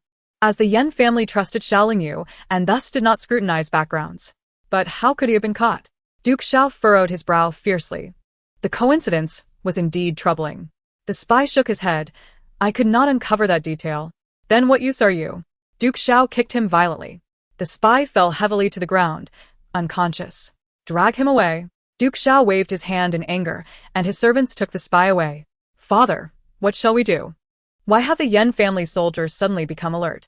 They had trusted Xiao Lingyu, so there was no need for background checks when I introduced our man. And he was merely a kitchen cook. How could he be exposed? Xiao Wenfei felt utterly incredulous. Duke Xiao maintained a stern expression. What is the use of saying this now? That person was introduced by you, and since the Yen family's army has eliminated him, they must suspect you as well, especially with the current rumors circulating. If you avoid going the day after tomorrow, or if you go and fail to perform, it would prove that your 3 years in the Yen army were not genuine. How shall we bear the crime of deceiving the emperor then? It's all Xiao Lingyu's fault. If something goes awry, we will cast her aside. Xiao Wenfei was beside himself with rage. Slap. Duke Xiao raised his hand and delivered a resounding slap across Xiao Wenfei's face. You fool. Xiao Lingyu is already married into the Yong'an Marquis. A married daughter is like spilled water. She belongs to Xie Yan now. Even if Xie Yan dies, she is no longer a member of our Xiao family. We cannot implicate her in our family's misfortune. Moreover, given her current disposition, she would certainly deny her 3 years in the Yen army, claiming she knew nothing. The crime of deceiving the emperor would still fall upon the Xiao family, and we could face confiscation of property and exile at best, or execution at worst. Our grand plans would be dashed, and we would become mere souls lost to the sword. How can we accept that? Xiao Wenfei felt a wave of despair wash over him, collapsing to the ground. He shook his head and clutched Duke Xiao's leg. Father, what shall we do? I do not wish to die. I do not wish to die. I still want to be the crown prince. Slap. Duke Xiao grit his teeth and slapped him again. Exasperated at having such a foolish son. Silence. If word of that spreads, you truly will be courting death. Duke Xiao was seething with rage. Xiao Wenfei could only quickly shut his mouth, yet he clung tightly to Duke Xiao's leg. At that moment, a servant entered. The young mistress of Yong'an Marquis has arrived. Duke Xiao trembled. Xiao Lingyu had come? Could it be that she knew Xiao Wenfei could not escape disaster, and thus still cared for the Xiao family? Willing to come to their aid? As he pondered this, he saw Xiao Lingyu gracefully enter. Upon entering, she immediately noticed Xiao Wenfei weeping at Duke Xiao's feet and blurted out, Oh, father, has mother passed away? Otherwise, why is brother kneeling on the ground in such sorrow? You vile creature. I will tear your mouth apart. Xiao Wenfei suddenly leapt up, his eyes filled with fury, and lunged towards Xiao Lingyu. Chapter 74. Wealth and honor are sought amidst danger.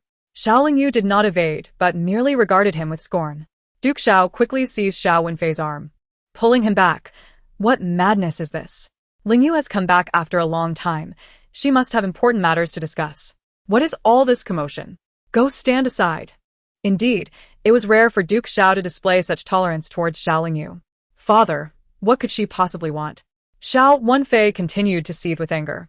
Duke Xiao signaled, and a servant came to forcibly remove the furious Xiao Wenfei. Lingyu, please sit. Your brother has been in a foul mood lately, do not take offense. Duke Xiao, suppressing his anger, offered a friendly smile. Xiao Lingyu took a seat nearby, leisurely sipping her tea. Where is mother? Why is she not here? She has gone to visit the Duke of Su's residence to see Wenxue.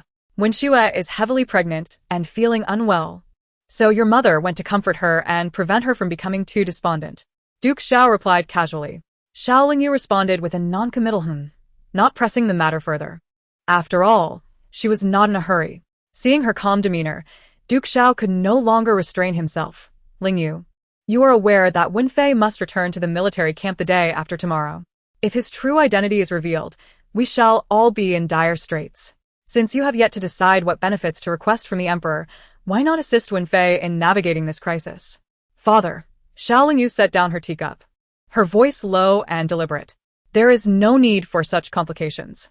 I have heard that banditry is rampant in Yunnan County, though not as severe as it once was in Lingshan County. The Emperor is set to issue an edict tomorrow to select someone to quell the bandits in Yunnan. You could readily accept this assignment and take Wenfei along to avoid the capital's troubles. Once the banditry is quelled and you return, your achievements will be monumental. Furthermore, with your son accompanying you to suppress the bandits, any allegations against him will naturally balance out, and he will have opportunities for future appointments. The current rumors will be easily dispelled. How do you know the Emperor will issue an edict tomorrow? Duke Xiao's expression shifted slightly. Yunnan, like Lingshan, was troubled by banditry. However, comparing the two, the banditry in Lingshan had been far more severe. After the mountain was blasted, Lingshan had nearly been reduced to rubble, with most of its inhabitants either dead or injured, effectively eliminating banditry, as the remaining bandits had fled. Thus, despite the heavy toll, the issue had been resolved. But Yunnan still faced significant dangers. The Emperor, after dealing with the situation in Lingshan, indeed had intentions to address Yunnan, yet it was impossible to trigger another mountain blast. Otherwise, the truth of Lingshan would surely be exposed. Hence, the Emperor likely intended to send someone to assess the situation in Yunnan first, hoping to quell the banditry if possible, or formulate subsequent plans if not. However, this matter had not been publicly announced. How did Xiao Lingyu know? Xiao Lingyu looked at him. I heard it from someone in the palace. She did not speak untruths. She had entrusted Master Wen to keep a vigilant eye on this matter. In her past life, pacifying the bandits in Yunnan was of monumental significance. The officials leading the expedition met with gruesome fates, their skins flayed and bones displayed at the gates of the government offices. This incident sent shockwaves throughout the realm, ultimately leading to Xia Yan uniting with the Yan family's forces to eradicate the banditry in Yunnan. However, Xia Yan returned to the capital gravely injured. Thus, Xiao Lingyu implored Master Wen to inform her whenever the Emperor expressed intent to dispatch someone to Yunnan. And now, the news had arrived. People from the palace? Lord Xiao was taken aback. This cunning girl had even managed to establish connections within the palace? Father, this is a splendid opportunity. Not only can we garner merit for the Xiao family, but we can also help Brother Wenfei evade this calamity. What else not to gain? Xiao Lingyu coaxed gently. Lord Xiao pondered deeply. Though you speak truthfully, pacifying the bandits in Yunnan is no simple task. It is indeed challenging, yet which banditry is easy to quell. Xiao Lingyu replied softly. If the Emperor issues a decree tomorrow, who would dare take the lead? But if you are willing, Father, the Emperor will surely remember your merits and assign men to assist you. Once you arrive in Yunnan, far removed from the Emperor's gaze, the course of action will be at your discretion. Lord Xiao furrowed his brow, momentarily speechless. Xiao Lingyu sighed lightly.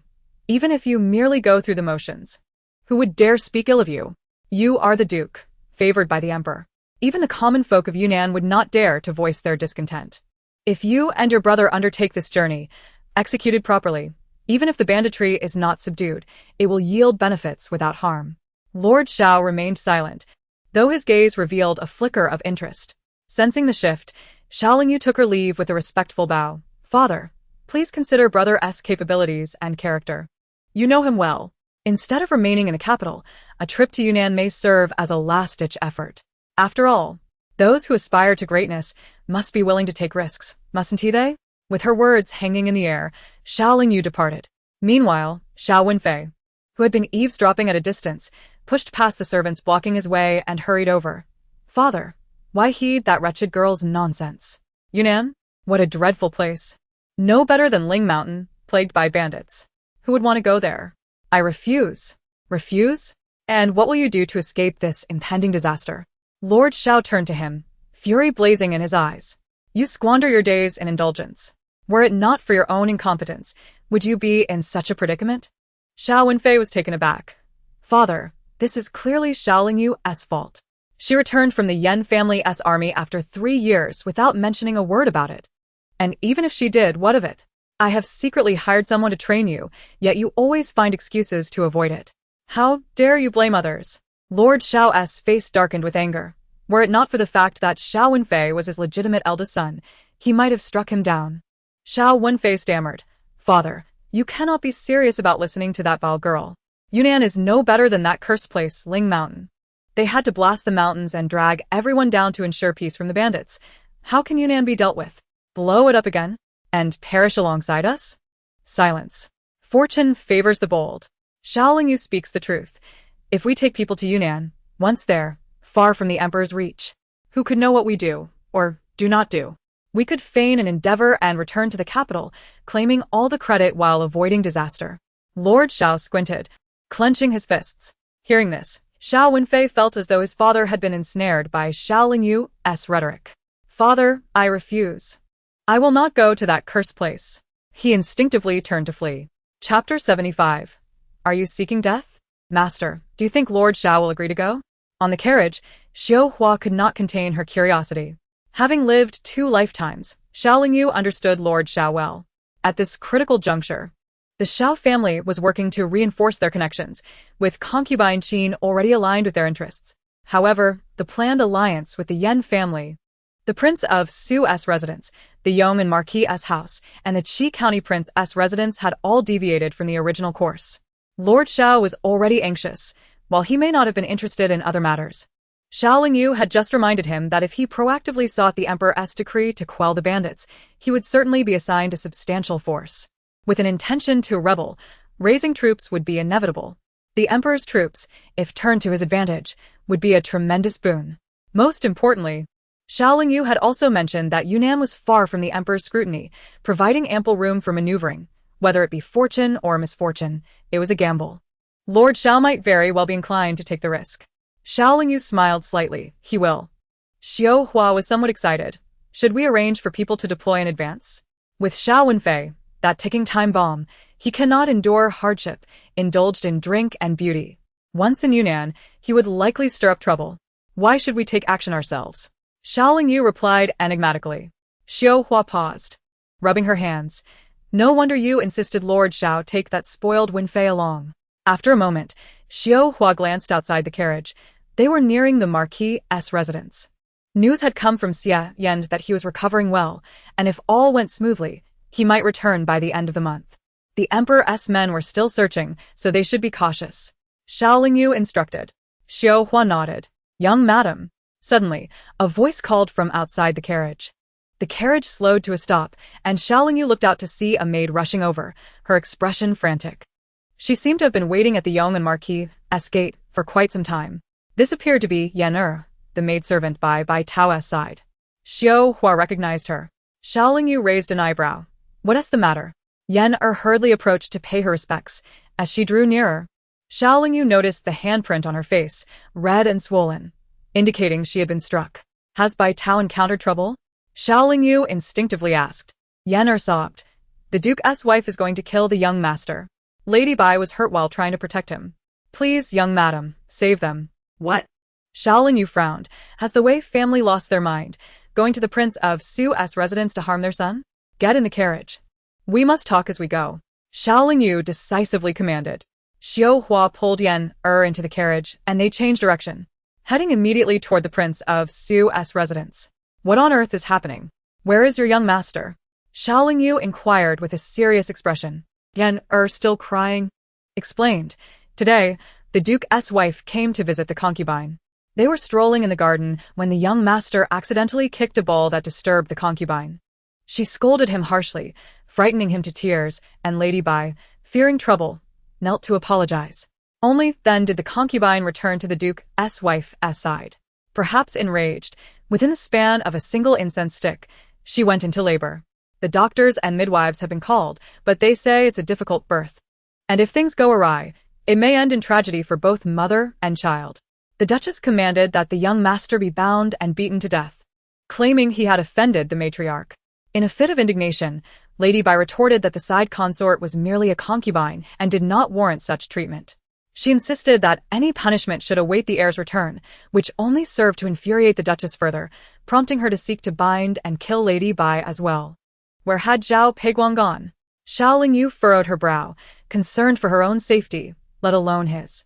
Yenu, with tears staining her cheeks, reported that he was still at the Baihua Tower. I went there to find the young master, but he was too drunk to heed my pleas. I was thrown out after a desperate attempt to reason with him. What a scoundrel! Embroidery could not hold back her frustration. Xiao Yu pressed her lips together, commanding the carriage to halt. Embroidery, you and Yenner go to the Duke of Su's residence and intercept the Wei family.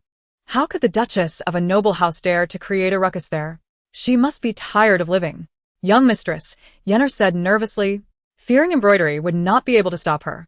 Xiao Yu replied coldly, I shall go to the Baihua Tower to fetch him. Fear not, when embroidery is fierce. She can take on 10 at once. With that, Xiao Yu nimbly dismounted from the carriage and swiftly made her way toward the Baihua Tower. Upon entering, she spotted the establishment's matron, who was taken aback to see a young lady rushing in. This is Baihua Tower, a place for men. Where is Zhao Peiguang? Xiao Yu seized the matron by her collar, her gaze icy. Hurry. Lives are at stake at his residence. Dead? Someone's dead? The matron trembled in fear, pointing shakily to the third room on the right. Releasing the matron, Xiao Yu dashed up the stairs. With a loud crash, she kicked the door open. The room was littered with empty wine bottles, and Zhao Peiguang lay sprawled on the bed, snoring, flanked by 2 scantily clad beauties. Who are you? The 2 women yelped in surprise. Ignoring them, Xiao Yu strode forward and yanked Zhao Peiguang by his hair, dragging him upright. Help! The 2 women screamed, clutching their blankets. With a swift motion, Xiao Yu thrust Zhao Peiguang's head into a nearby water basin. Gasping, Zhao Peiguang's eyes widened as he sputtered, his mouth and nose submerged. Before he could comprehend the situation, she pulled him up only to dunk him back in again. After several repetitions, he was utterly exhausted, though the effects of the alcohol were significantly diminished. As she released him, Zhao Peiguang collapsed to the ground like a heap of clay. Xiao Yu, are you trying to kill me? What madness is this? Awake now? She retorted coldly. If you do not hurry back, the Duke of Su's residence will be demolished, and when the Duke returns, he will surely punish you. With that, she turned to leave. A crowd had gathered at the door, but none dared to intervene. For the aura of menace surrounding Xiao Yu was as formidable as that of the King of Hell himself. Zhao Peiguang, momentarily stunned, quickly rose to pursue her.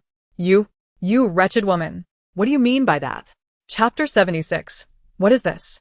By the time he chased after her, Xiao Yu had already disappeared into the distance. He could only curse in frustration and hurriedly climb into his carriage. At the Duke of Su's residence, embroidery had single-handedly subdued over a dozen servants, while Bai Tao cowered behind her, trembling with fear. You little wretch! Who permitted you to create chaos in the Duke of Su's residence? Wei, standing on the steps, pointed an accusatory finger at embroidery, recognizing her as Xiao Yu's attendant. Unfazed, embroidery replied, Duchess, I was unaware that you had remarried the Duke of Su. Why else would you come here to harm the heir? You, Wei seethed. I am the heir's mother-in-law, and with the heir absent and his wife in labor, I have every right to take matters into my own hands. What proof do you have that he is to blame? Xiao Yu's light laughter rang out. Bai Tao leaned closer to whisper, I suspect the side consort's labor was anticipated. The Duchess has been sending strange concoctions to her lately. Perhaps they are potions meant to ensure a male heir. Who knows what they contain? Young mistress, it isn't you who provided them, is it? After all, Bai Tao had overheard Wei seeking to obtain medical notes from Lu Guanhua. Xiao Yu shook her head. She did not come to me for those. She likely knows I would not comply and has sought out someone else to provide the prescriptions. But what kind of concoction could it be? Wei's expression darkened. Xiao Yu, you are truly. Just then, Zhao Peiguang arrived, breathless. Xiao Yu exchanged a knowing glance with Bai Tao, who rushed forward with Qian Gur in her arms. Young master, save us. The Duchess has gone mad. She wants to kill me and Qian Gur. You wretched woman. You and your son have plotted against the heir's wife. Wei shouted, advancing to strike Bai Tao. Zhao Peiguang quickly intervened, pulling Bai Tao aside. Duchess, this is my Duke of Su's residence, not your duke's, and you have no authority here. After his words, Zhao Peiguang's fury turned toward the surrounding servants, shouting, Are you all dead? Allowing outsiders to wreak havoc in our household. At his command, the servants of the Duke of Su's residence rushed forward to block Wei. They had hesitated before because Bai Tao held no official status. Even though she was referred to as the Duchess and the young master, she lacked formal recognition. While Xiao Wenxue was at least the side consort and pregnant, An Wei was the Duchess, which had rendered them reluctant to intervene. Now that Zhao Peiguang has spoken, they naturally know what to do. Young master, how can you indulge them? Wei Shi had not finished her words when a baby's cry echoed from within the room. Everyone paused. The child has been born. Wei Shi let out a sigh of relief, but soon another scream rang out, filled with terror, as if something horrifying had been seen. What is happening? Wei Shi, anxious and forgetting her quarrel with Zhao Peiguang, rushed towards the door, only to be stopped by the servants outside. After all, Zhao Peiguang had returned, and he must enter first. Xiao Lingyu turned to Zhao Peiguang and said, "Young master, the concubine has given birth. Aren't you going to take a look?" Zhao Peiguang pressed his lips together, feeling an inexplicable sense of unease. But with so many eyes upon him, he took a deep breath, calming both Bai Tao and Qian Guder before finally pushing the door open. The room was spacious, shrouded with screens and heavy curtains, obscuring the scene within. However, the midwife's face was pale. "Is it a son or a daughter?" Zhao Peiguang asked urgently. The midwife trembled, pointing to a swaddled infant on a small bed. I truly cannot tell whether it is a son or a daughter." What? Zhao Peiguang hurriedly approached and unwrapped the swaddling. Upon seeing the child, his eyes widened in shock, and he stumbled back a few paces.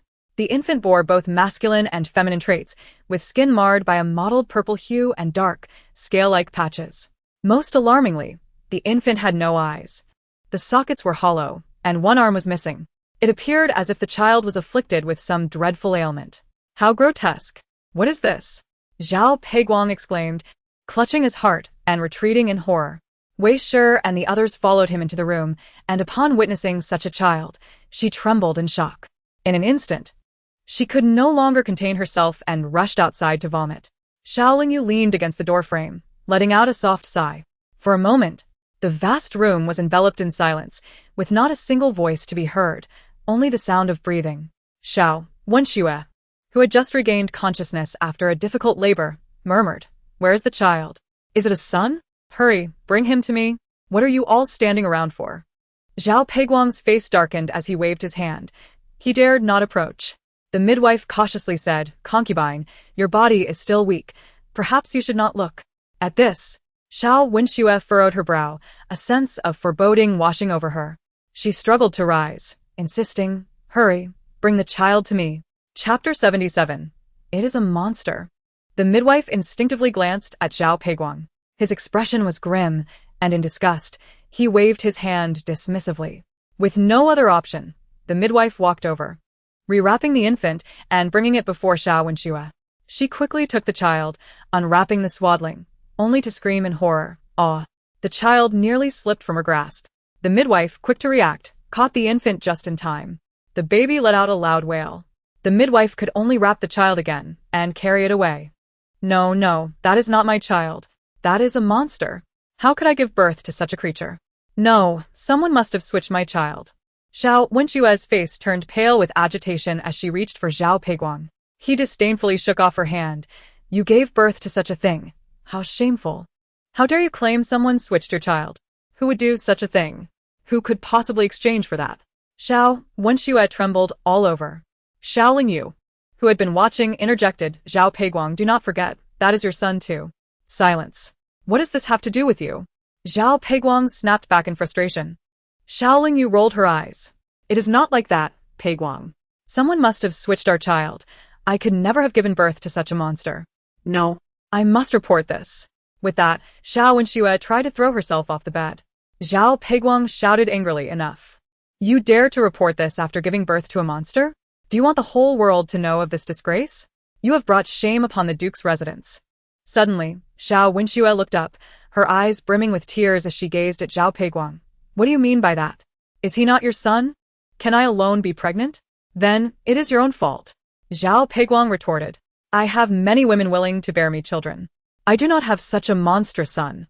You dare to act so arrogantly after giving birth to such a thing.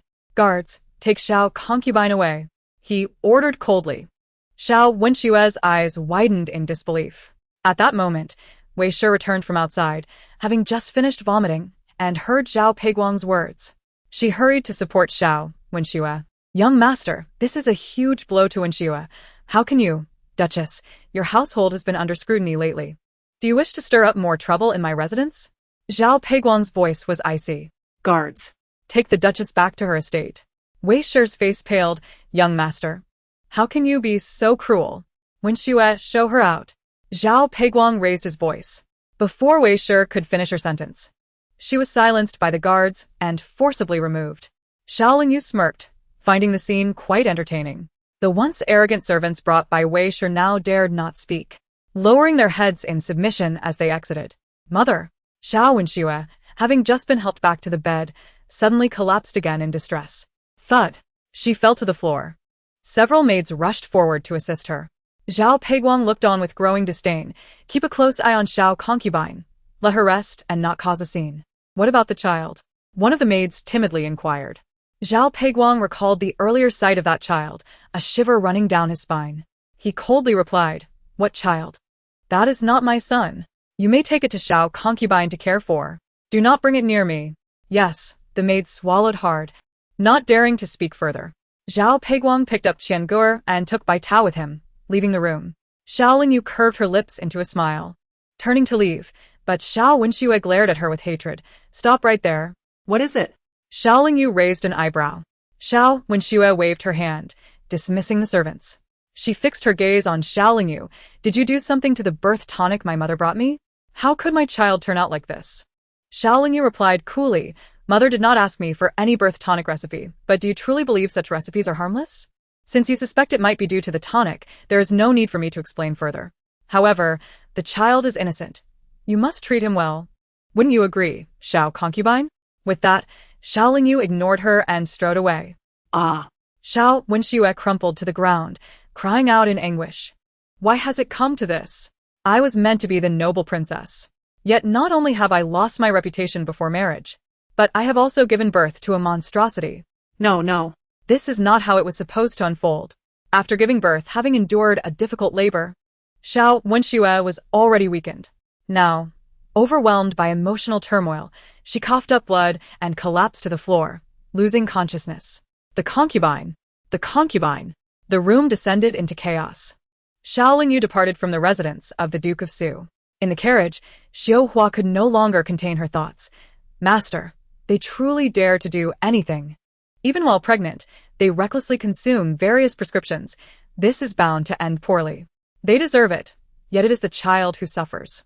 That child appears to be ill. I fear their lifespan will be short. Xiao Lingyu sighed softly, pondering where Wei Shi and Xiao Wenxue sourced such prescriptions that led to such a dire outcome for the child.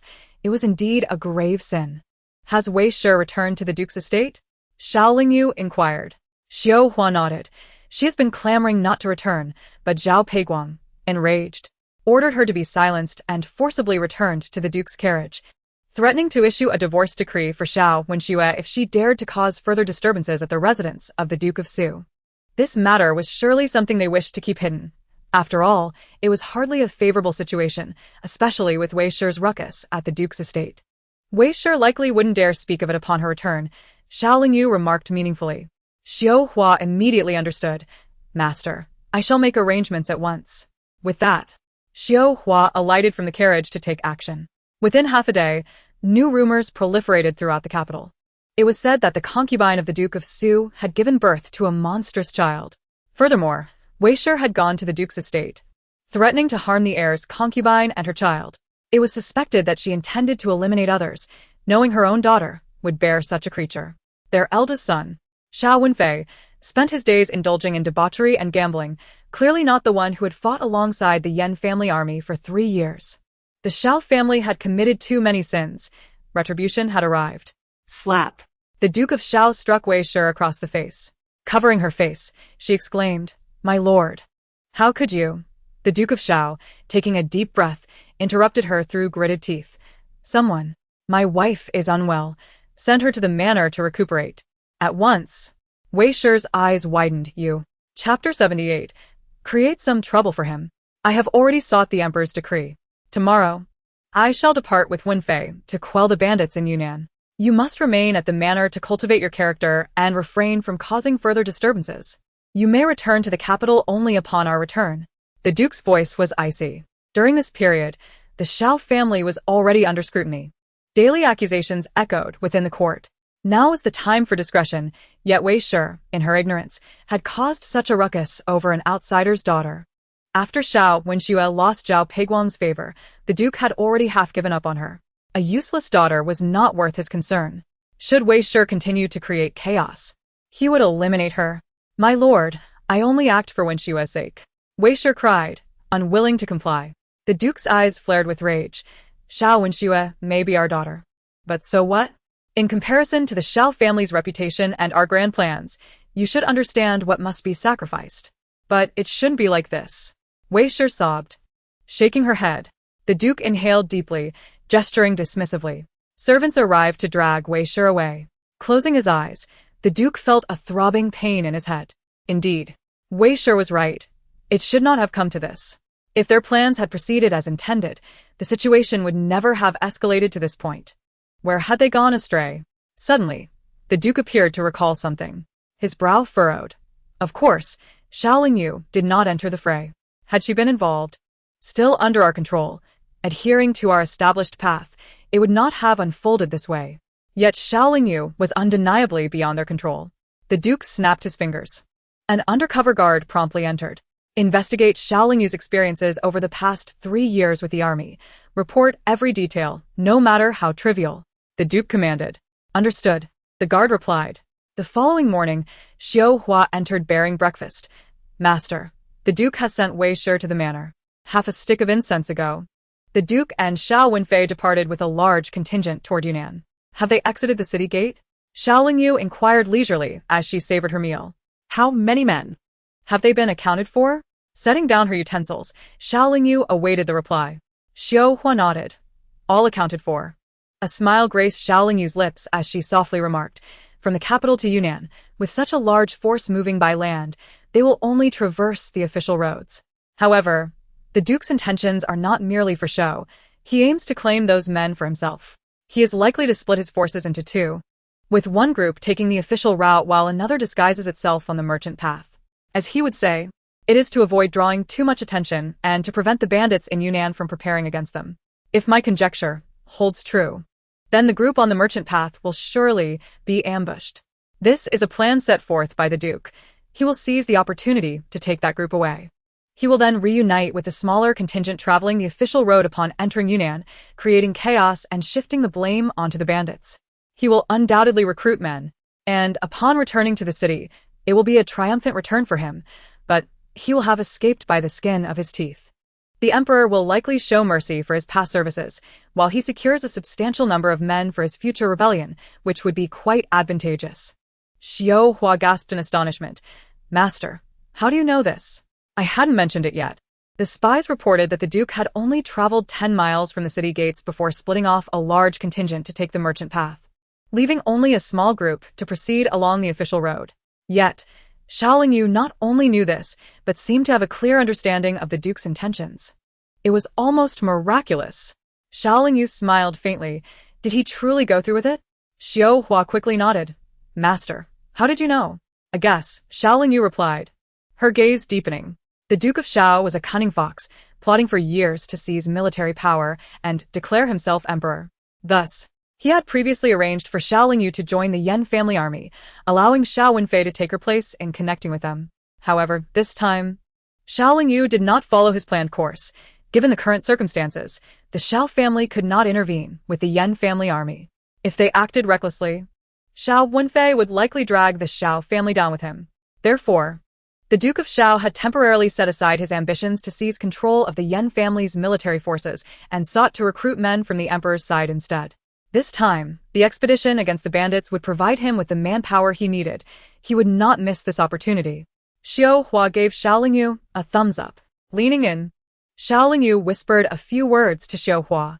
Understood, Xiao Hua said excitedly, rubbing her hands together. By evening, Xiao Yu was engrossed in her reading when Xiao Hua burst in. What news? Xiao Yu squinted. Xiao Hua began. Just as you predicted. The Duke arranged for Xiao Wenfei to lead another substantial contingent along the merchant path. Our people took a shorter route and arrived ahead of them, capturing those the Duke had positioned for an ambush. However, A wounded beauty had been molested by a few men, and upon seeing her, Xiao Wenfei was utterly captivated, halting the main force to personally rescue both the beauty and her brother.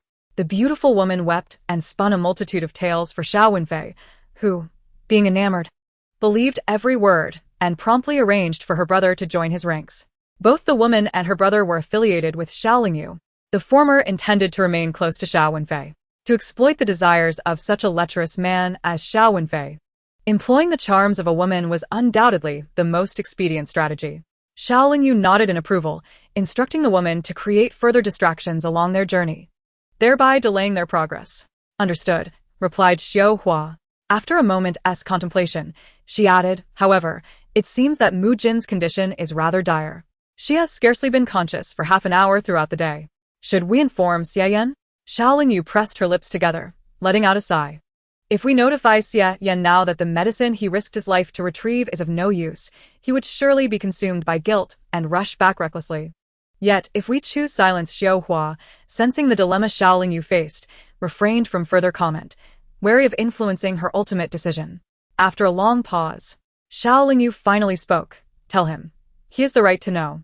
However, remind him that life is singular, and should he disregard its value, I may rescue him once, but not a second time. If he chooses to return to the capital unprepared, he risks falling into the clutches of the Emperor's men. In such a case, I will not jeopardize my safety to avenge him. He must rely on his own means to attain what he desires. Xiao Hua was taken aback, but nodded in understanding. Just then, Dao Yan burst in with urgency. Furrowing her brow, Xiao Lingyu accepted the letter he presented. What news arrives at this moment? As she opened the letter, her expression shifted dramatically. It was a missive from Bai Tao. Xiao Wenxue had tragically lost her child and had also stabbed Zhao Peiguang. Currently, Zhao Peiguang was under the care of physicians, while Xiao Wenxue had been imprisoned in the Yingtian prefecture. As a concubine of the Duke of Su, her actions of filicide and patricide constituted a grave offense. Only Xiao Wenxue's personal maid had sought refuge at the Xiao residence. However, with the absence of support, as the Duke and Xiao Wenfei were away in the south combating bandits, and the Wei family had been sent back to their estate, there was no one to assist Xiao Wenxue. Her audacity was astounding to commit such actions. Xiao Hua incinerated the letter. Xiao Lingyu remarked coolly, the Xiao family has always held themselves in high regard.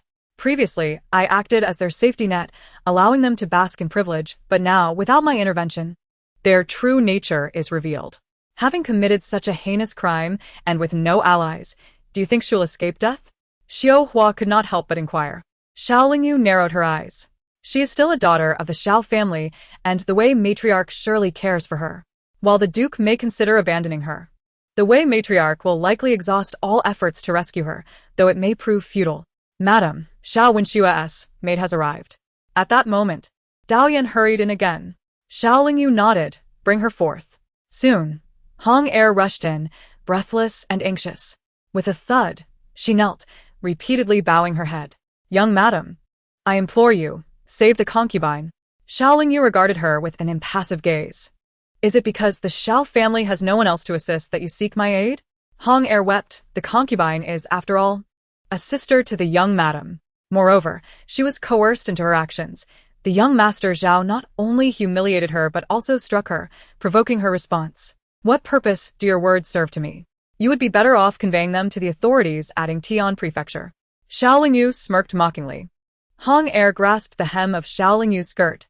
Young madam, I beseech you. The young master Zhao despises the concubine, so, should he awaken, he will not spare her. She is surely doomed. What can I do? Xiao Lingyu replied, somewhat irritated. The demise of the Xiao family held no sorrow for her.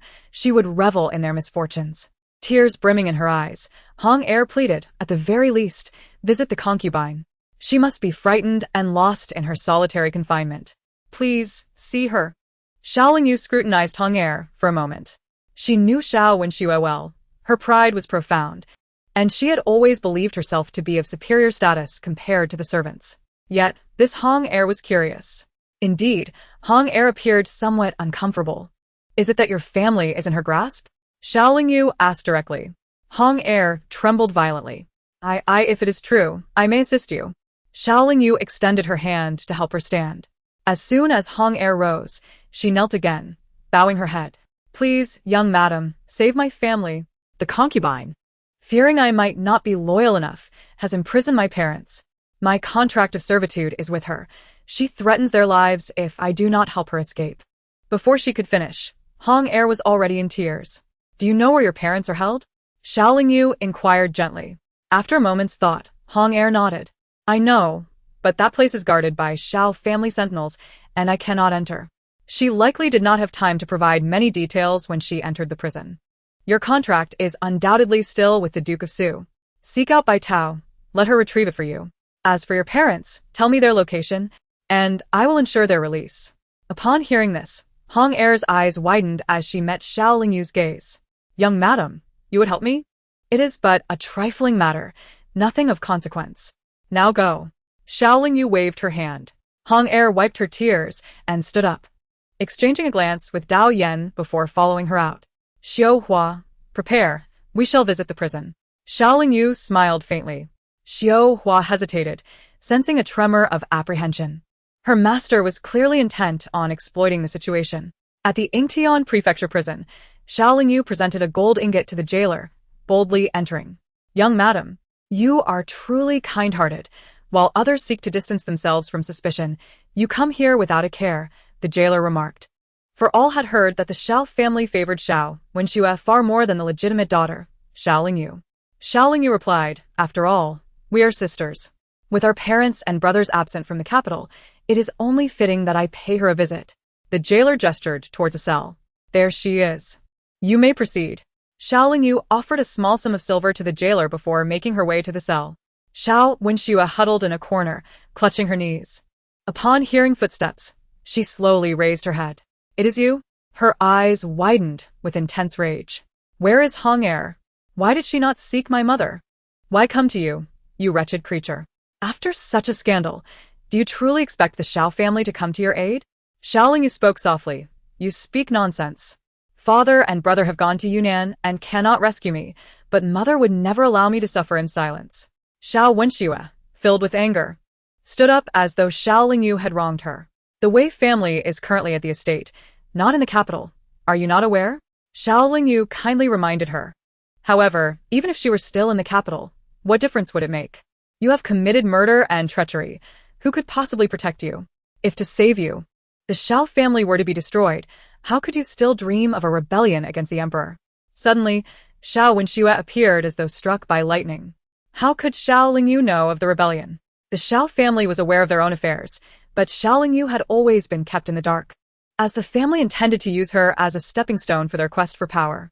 But why did Xiao Lingyu know? What else did she know? Xiao Lingyu looked at her calmly. Are you wondering how I came to know? I possess knowledge of many things, including your fate. Would you like to hear it? Chapter 80. It has just begun. Xiao Wenxue fixed her gaze on Xiao Lingyu, momentarily at a loss for words. You always aspire to be the illustrious princess, believing no man in the capital deserves you, yet have you ever reflected on what you truly are? Without me as your stepping stone, what could you possibly achieve? Xiao Lingyu's voice was gentle yet piercing. Xiao Wenxue's face turned pale, a wave of fear spreading from within her. She truly knew everything. All of you from the Xiao family deserve to die. Even the punishment of being silenced in the depths of hell would be too lenient. Xiao Lingyu smiled coldly, her gaze dark and terrifying like a vengeful spirit. Suddenly, Xiao Wenxue stumbled back in a panic, falling to the ground, her eyes wide with terror as she stared at Xiao Lingyu. What is happening? The jailer and guards, alerted by the commotion, rushed over. Madam, what is wrong? The jailer, casting a respectful glance at Xiao Lingyu, inquired. Xiao Lingyu had already regained her composure, appearing dignified and graceful as before. She innocently shook her head. I do not know. I merely offered her a few comforting words, and she began to scream, perhaps having been stimulated and lost her mind. I see she has indeed lost her mind. After all, she has not only lost her son but also attempted to harm her husband. Is she not a madwoman? The jailer could not help but cast a disdainful glance at the cornered Xiao Wenxue. What a disgrace. When the young master awakens, you must inform him. It would be a scandal if word spread that the Princess Consort has gone mad. Xiao Lingyu cautioned. Yes, I will remember, the jailer nodded. Take care of things here. I shall take my leave. With one last glance at the seemingly frightened Xiao Wenxue, Xiao Lingyu departed.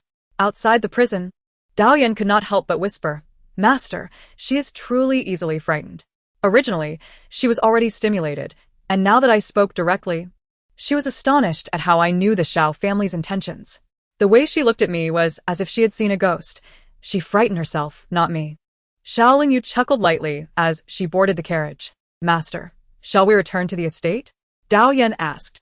Xiao Lingyu pondered for a moment. "Let us go to the estate and send a message to the Wei family." The carriage changed direction and headed towards the estate outside the city. The Wei family had been at the estate for some time, ensuring that no one would allow her to roam freely. With both Duke Xiao and Xiao Wenfei absent from the city, they feared that the Wei family might create trouble, potentially implicating the entire Xiao family. Wei's agitation led her to smash the teacup in her hand, pressing her fingers against her throbbing temples. I wonder how Wenxue is faring. She has given birth to an abnormal child, and Zhao Peiguang is not a reliable person. She is bound to suffer greatly. The more she thought about it, the more distressed she became. Madam, the young lady is clever. She will not cause any trouble at this critical time. She has not even finished her confinement. How could she possibly have the energy to create a scene? Her confidant, old Madame Zhang, advised. Wei shook her head. You know how spoiled Wenxue has been since childhood. She cannot endure the slightest grievance. At this moment, Madam, something terrible has happened. Just then, a servant rushed in. Wei furrowed her brow. What is going on? Why are you being so reckless? The young servant knelt and repeatedly bowed his head. News has arrived from the city. They say, an ominous premonition surged within her. Wei's expression darkened. Speak clearly. The servant took a moment to gather himself. The young master's consort has dropped her son and injured the young master. She is now imprisoned in the estate's jail, awaiting her fate. Clatter. The teacup in Wei's hand fell to the ground. Old Madame Zhang's eyes widened in shock. Is this news reliable? Absolutely true. It is said that the young mistress of the yeoman marquis has already visited her in jail. The servant explained hurriedly. No. I must bring Wenxue out. She is of noble birth and should not be in such a place. Wei immediately stood up. Mother, where are you going?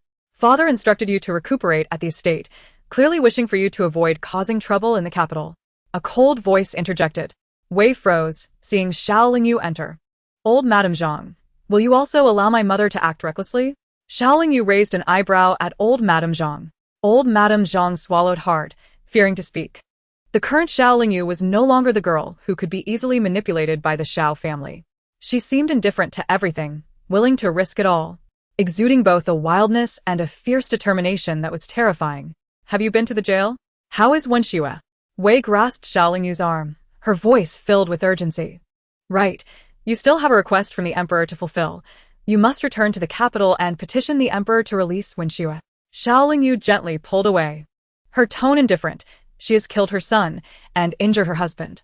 If I were to plead with the emperor for her release, would that not be an open defiance against the prince's household? My lord's life is uncertain. I do not wish to create enemies. You, Wei gritted her teeth. Do not give me such excuses. Wenxue is your sister. You must save her. Xiao Lingyu raised an eyebrow with disdain. What makes her my sister? Others may not know my situation, but you should be aware, mother. Xiao Lingyu. Wei, in a fit of rage, raised her hand to slap her. Xiao Lingyu seized her wrist, her voice icy. You think you can strike me? Save your strength. With a shove, Xiao Lingyu pushed her away. Wei stumbled and fell to the ground with a thud. Madam. Old Madame Zhang rushed forward to help Wei. Wei, furious, shouted, Xiao Lingyu. You will not die a good death for this. How could you? You do not know who will perish first. How long do you think Xiao Wenxue can survive in jail? Xiao Lingyu smiled faintly. Wei felt a chill run down her spine. What do you mean? A madwoman who has killed her son and harmed her husband. Do you believe Zhao Peiguang will let her go? Xiao Lingyu spoke succinctly. Wei was frantic. No. I must return to the capital. Return to the capital. Quickly, prepare the carriage. Zhang Pozi, in a moment of distress, grasped Wei's arm and urged. But the master has commanded that without his permission, you cannot return to the residence. Perhaps we should send a pigeon to inform him of the situation before making a decision? At this critical juncture, Wei's heart raced. Knowing that Zhao Peiguang was no virtuous man, what if he truly?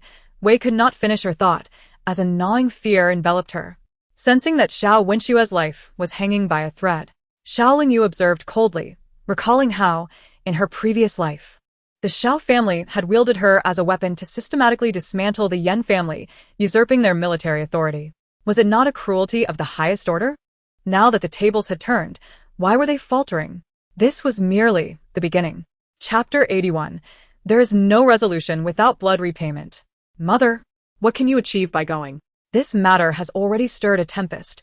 Even the emperor is aware of it. Otherwise, how could Xiao Wenxue, the noble consort, find herself imprisoned? Xiao Lingyu's words fell like a heavy hammer upon Wei's heart.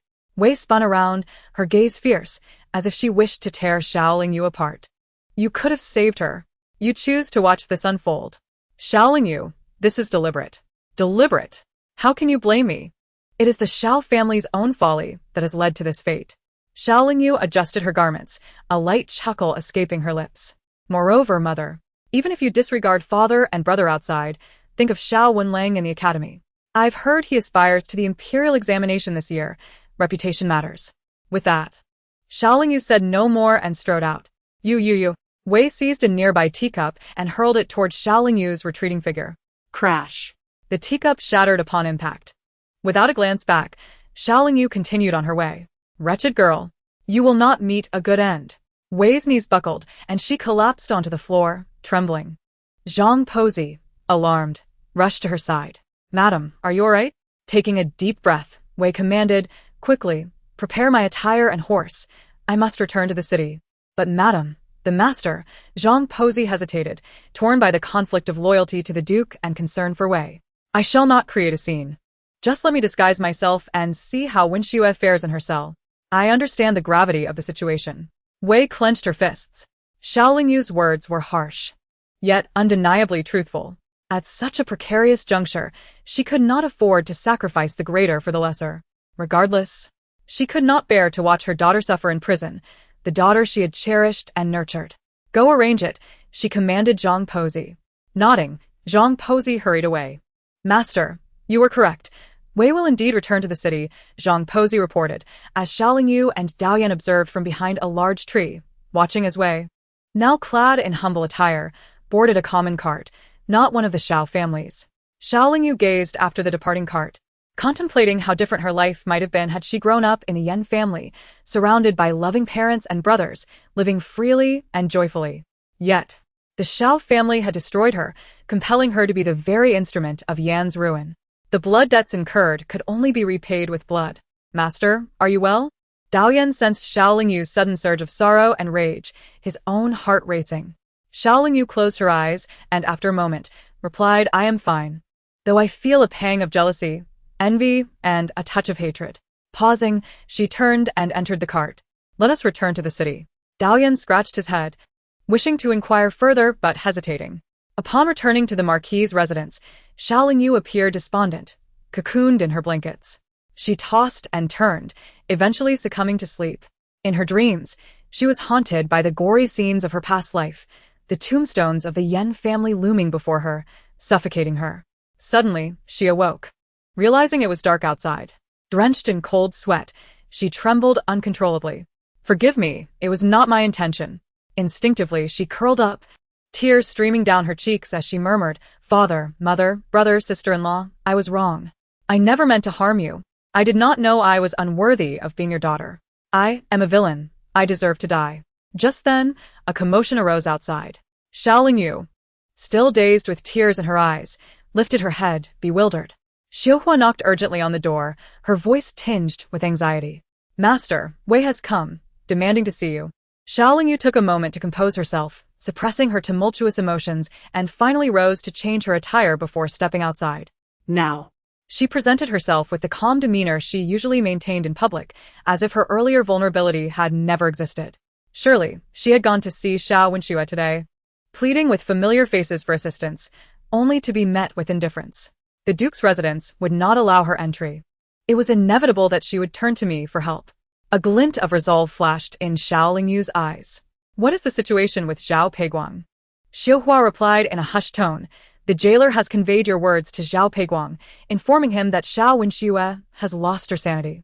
Zhao, already in a foul mood, is now even more repulsed, claiming she should die in prison rather than return to tarnish the duke's name. Have Bitao speak a few words to Zhao Peiguang. Xiao Lingyu whispered to Xiuhua. Xiuhua nodded in agreement. In the front hall, Wei, disguised as a peasant woman, was pacing in agitation. Xiao Lingyu approached with measured steps. Mother, why do you come here at such a late hour? Is there something you need? Seeing Xiao Lingyu's delayed arrival, Wei almost reprimanded her but refrained. Knowing that only Xiao Lingyu could save Xiao Wenxue, she gritted her teeth, tempering her voice. Lingyu, I brought you some snacks. Snacks at this hour? Xiao Lingyu replied, a smirk playing on her lips. Wei presented the delicacies. Look, these are from Bazhen Tower. It's not too late. You loved them as a child, so I bought some. Mother, you must be mistaken.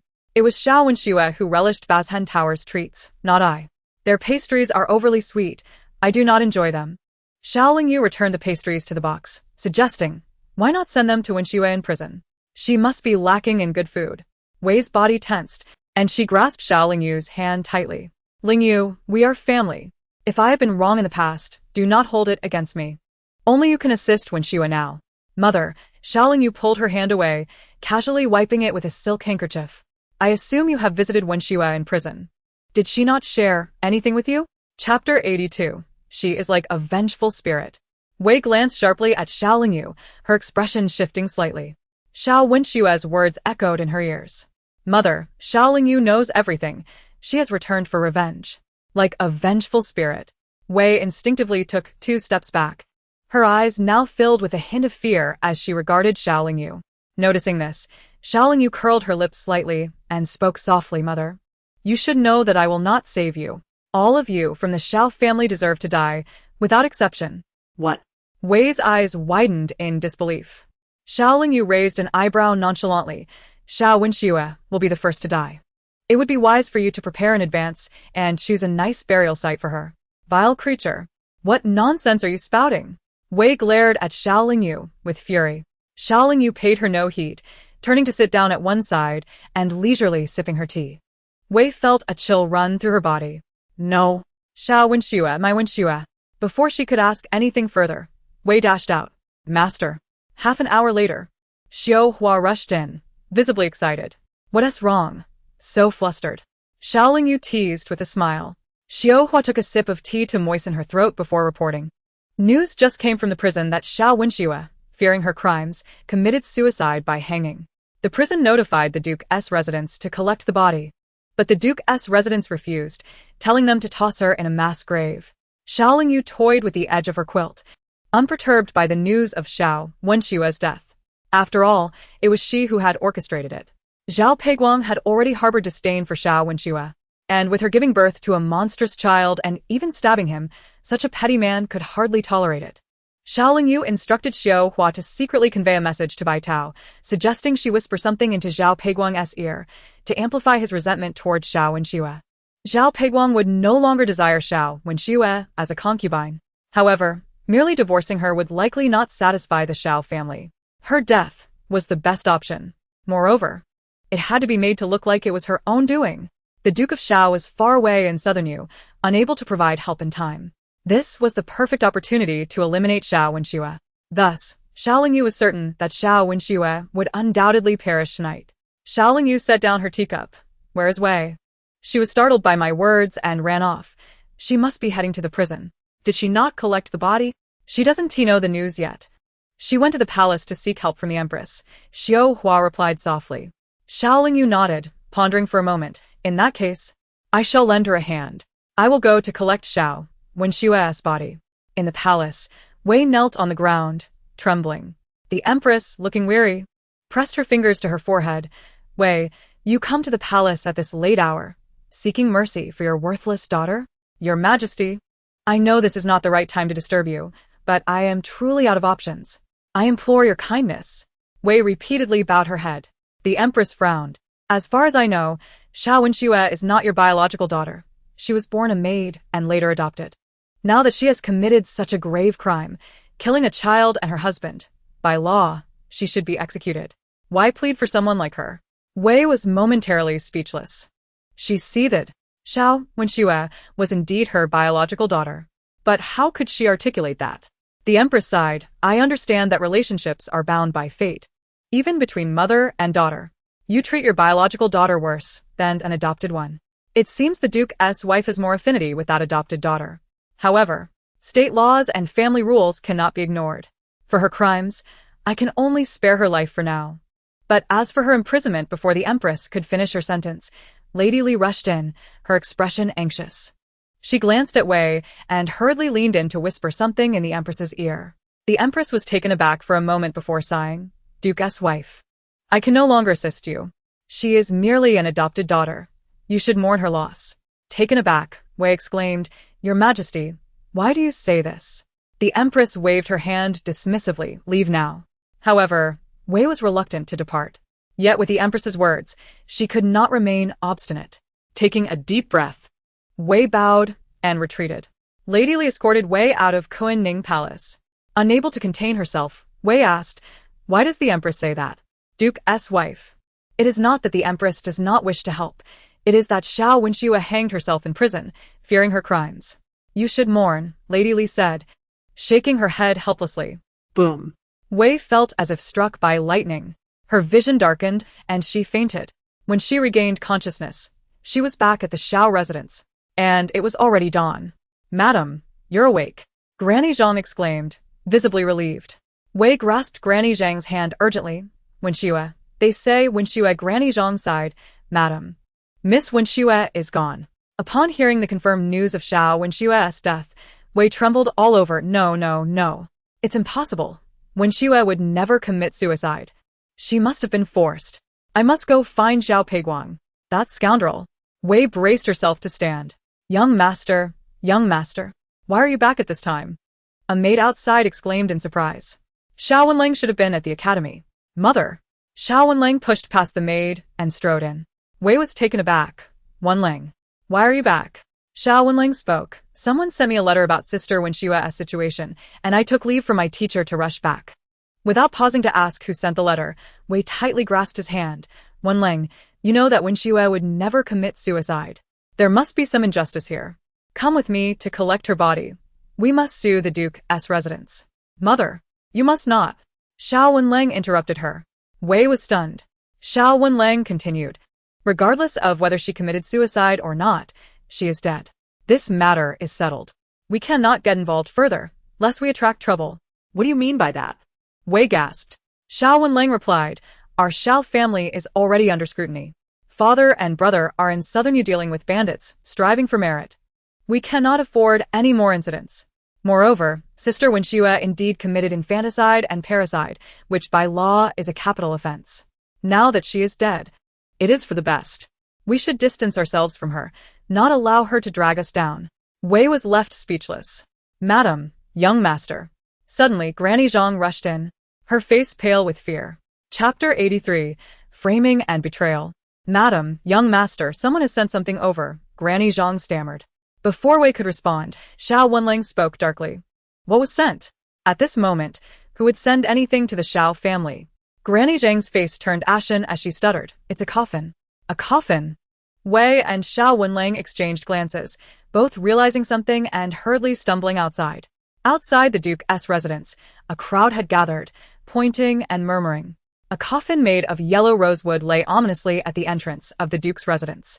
The servants of the household viewed it as an ill omen, and none dared to approach it. Who dares to place a coffin at the entrance of our Duke's residence? Have they no regard for their life? Xiao Wenlang halted abruptly, his complexion ashen. Wei Shi soon arrived, trembling as she fixed her gaze upon the coffin. Quickly, remove the coffin. Xiao Wenlang barked in anger. Despite their distaste, the servants hesitated to defy their master's command, reluctantly moving toward the coffin. As they lifted it, two of the servants faltered, causing the coffin to slip from their grasp and crash to the ground. Its lid jolted ajar. A brave soul dared to peer inside, only to be repulsed by the sight within, promptly retching. What is it? Xiao Wenlang instinctively inquired, his voice laced with dread. Wei Shi's anxiety was palpable. It's the side consort. One servant managed to discern. What? Wei Shi exclaimed, rushing forward. A mere glance transformed her countenance, and she clutched her chest, struggling against waves of nausea. Xiao Wenlang steadied her, battling his own revulsion as he too glanced inside. Wenxue, how could this be? He murmured, a sense of dread enveloping him. Suddenly, a voice echoed softly, Xiao Wenxue committed suicide in prison out of guilt. They notified the prince's residence for her body. But young Master Zhao decreed that such a murderer, who killed her child and husband, is unworthy of a place in their ancestral grave. Thus no one went to retrieve her. What? Wei Shi's eyes widened in disbelief. Xiao Lingyu sighed softly.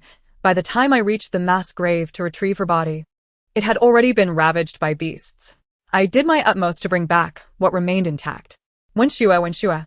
Wei Shi seemed overwhelmed, her vision darkening as she fainted once more. Mother! Someone! Xiao Wenlang cried out desperately. The scene outside the Duke's residence erupted into chaos. Master, shall we assist? Daoyan whispered to Xiao Lingyu. Xiao Lingyu stepped back, responding quietly. It suffices that I retrieve the body. I wish to concern myself no further. It is simply too inauspicious. Daoyan nodded in agreement, slipping away behind Xiao Lingyu as the turmoil continued. After a struggle, Xiao Wenlang managed to have Wei Shi carried back to the Duke's residence. Yet, his thoughts returned to the coffin at the entrance. Has the coffin been dealt with? He asked, furrowing his brow. Not yet, the old servant replied. It remains at the gate? Xiao Wenlang's frustration boiled over. Isn't it Xiao Lingyu's responsibility to handle the body she brought to our doorstep? The old servant could only reply. Xiao Lingyu has left. She stated that retrieving the body was commendable, but the arrangements for burial must be decided by you and Madam, as she cannot dictate that. Xiao Wenlang felt a throbbing headache. Hurry, and take care of it. It cannot remain at the entrance indefinitely. Should we wait for Madam to awaken before discussing this? The old servant hesitated. Xiao Wenlang waved his hand impatiently. She remains a member of the prince's household and has committed such a disgraceful act. Naturally, she cannot be interred in our ancestral grave. Even if Mother agrees, I will not, nor will Father and elder brother. Enough. It is ill-fated to leave it at the Duke's entrance. Do as I instruct and find a random burial site. Let this be the last act of duty I can perform as her brother. Yes, I will take care of it immediately, the old servant sighed helplessly before departing swiftly. Xiao Wenlang pondered for a moment, penning a letter detailing the circumstances and arranging for a swift courier to Yunnan. Half an hour later, Wei Shi slowly regained consciousness. Wenlang. Xiao Wenlang offered her a sip of warm water. Wei Shi, having fainted twice in one day, appeared pallid, as if 2 decades had been stripped from her visage. Wenxue, she grasped Xiao Wenlang's hand. I have made arrangements for her burial in a suitable location, Xiao Wenlang stated. Given the circumstances, as an exiled daughter, she cannot be laid to rest in the Xiao family grave. Upon hearing this, Wei Shi's expression fell further, as if she wished to speak but found herself unable to articulate her thoughts. After a long pause, she finally said, You know Wenshue's character. She would never take her own life. And what of it? Xiao Wenlang's impatience surfaced. Mother, Xiao Wenxue is your daughter, and I, along with elder brother, am your son. You must prioritize us. Xiao Wenxue is already dead and of no use to the Xiao family. How many more must you offend for the sake of this deceased one? What will become of our family? Wei Shi stared at him, momentarily rendered speechless. Xiao Wenlang, filled with anger, rose abruptly. Enough, mother, please rest. With that, he swiftly exited. At the Yong'an Marquette, Xiao Lingyu appeared in high spirits, tending to the flowers in the garden. Xiuhua approached quietly, stating, Someone has been dispatched from the Duke's residence to handle the coffin, and I hear it was buried in a random location. Good, Xiao Lingyu replied. From tonight, send someone to the Duke's residence to intimidate Wei Shi. She placed the flowers she had gathered into a basket and inquired, What news from Yunnan? Xiuhua reported. The Duke's previous strategy failed, and now he plans to have both teams rendezvous in Yunnan. However, the beauty we sent has been incessantly enamored with Xiao Wenfei, leading him astray into leisure pursuits. Such as Xiao Wenfei, nothing surpasses the allure of a beauty in his embrace. Xiao Lingyu smirked. Xiuhua continued. The Duke has been waiting for Xiao Wenfei and his troop for 2 days without a word. Soon, he will likely learn the truth. After a moment's contemplation, Xiao Lingyu remarked meaningfully, It seems the time has come for our beauty to take decisive action to frame someone. Chapter 84. Better to kill wrongly than to let go. Several hundred miles from Yunnan, the Duke's forces remained camped, awaiting Xiao Wenfei and his contingent. After 4 days of waiting, there was still no sign of him. What could have gone awry? According to the plan, they should have arrived the previous day. The Duke's expression darkened, as all messengers and letters sent had yet to return. This expedition to Yunnan was driven by the Duke's ulterior motives, but thwarted by fate, he could only hope to regroup both teams before making further decisions. Otherwise, delays might prompt the Emperor to summon them back before they could enter Yunnan. But where was Xiao Wenfei? What's happening? The Duke felt an unsettling premonition. Duke. A scout rushed in at that moment. I have news. Quickly report. The Duke urged anxiously. The scout hesitated. The eldest young master has deviated from the route. What? The Duke's heart raced, fearing another ambush. The scout's demeanor shifted. He has not been attacked, but what has happened? Speak. The Duke glared, demanding clarity. The spy swallowed hard and hurriedly said, the young master has rescued a beauty and claims he will return her to her hometown. Once she is safe, he will reunite with the Duke. Along the way, he is also indulging in leisure activities with her. What nonsense! Clang. The Duke of Xiao, furious, slammed his teacup onto the ground. A group of people immediately knelt in fear, not daring to breathe. At this moment, he finds time to play the hero, truly unable to discern priorities. The Duke's face turned ashen.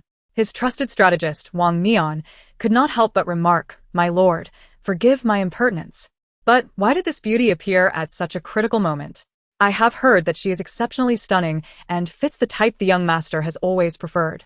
The Duke was taken aback, quickly grasping the implication. Are you suggesting this is intentional? Wang Mian quickly lowered his head. I cannot be certain, but coincidences like this are not always mere chance. It is better to be cautious. How absurd. You must take a portion of men and investigate immediately. The Duke's words were cut short as he shook his head. If that brat Wenfei refuses to listen, bring him back to me by force. That woman must be eliminated. Better to mistakenly kill than to let her escape. I will continue toward Yunnan. We must not delay on the road, or it will be difficult to explain to His Majesty. Wang Mian nodded repeatedly. Half an hour later, the Duke of Xiao spurred his horse toward Yunnan. When passing through a relay station, he stopped to rest and await the arrival of Xiao Wenfei and his party. Meanwhile, Wang Mian, with a small group, hurried to Lianxiang. Lianxiang was small and sparsely populated. After inquiring around, it did not take long for him to learn that Xiao Wenfei and the beauty were boating on the lake. As Xiao Wenfei was sent by the court to suppress bandits and had a sizable entourage, it was impossible for anyone to overlook them. Wang Mian rushed to the Moon Lake in Lianxiang. Xiao Wenfei was holding a beauty in a small boat. The beauty nestled in his arms, occasionally whispering something that made Xiao Wenfei laugh heartily. Wang Mian quickly summoned a small boat and paddled over. Young master, the eldest young master.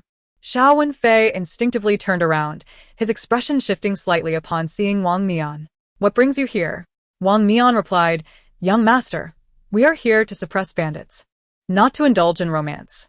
The Duke has been waiting for you for several days without seeing you return, and he is already angry. At these words, fear flickered in Xiao Wenfei's eyes.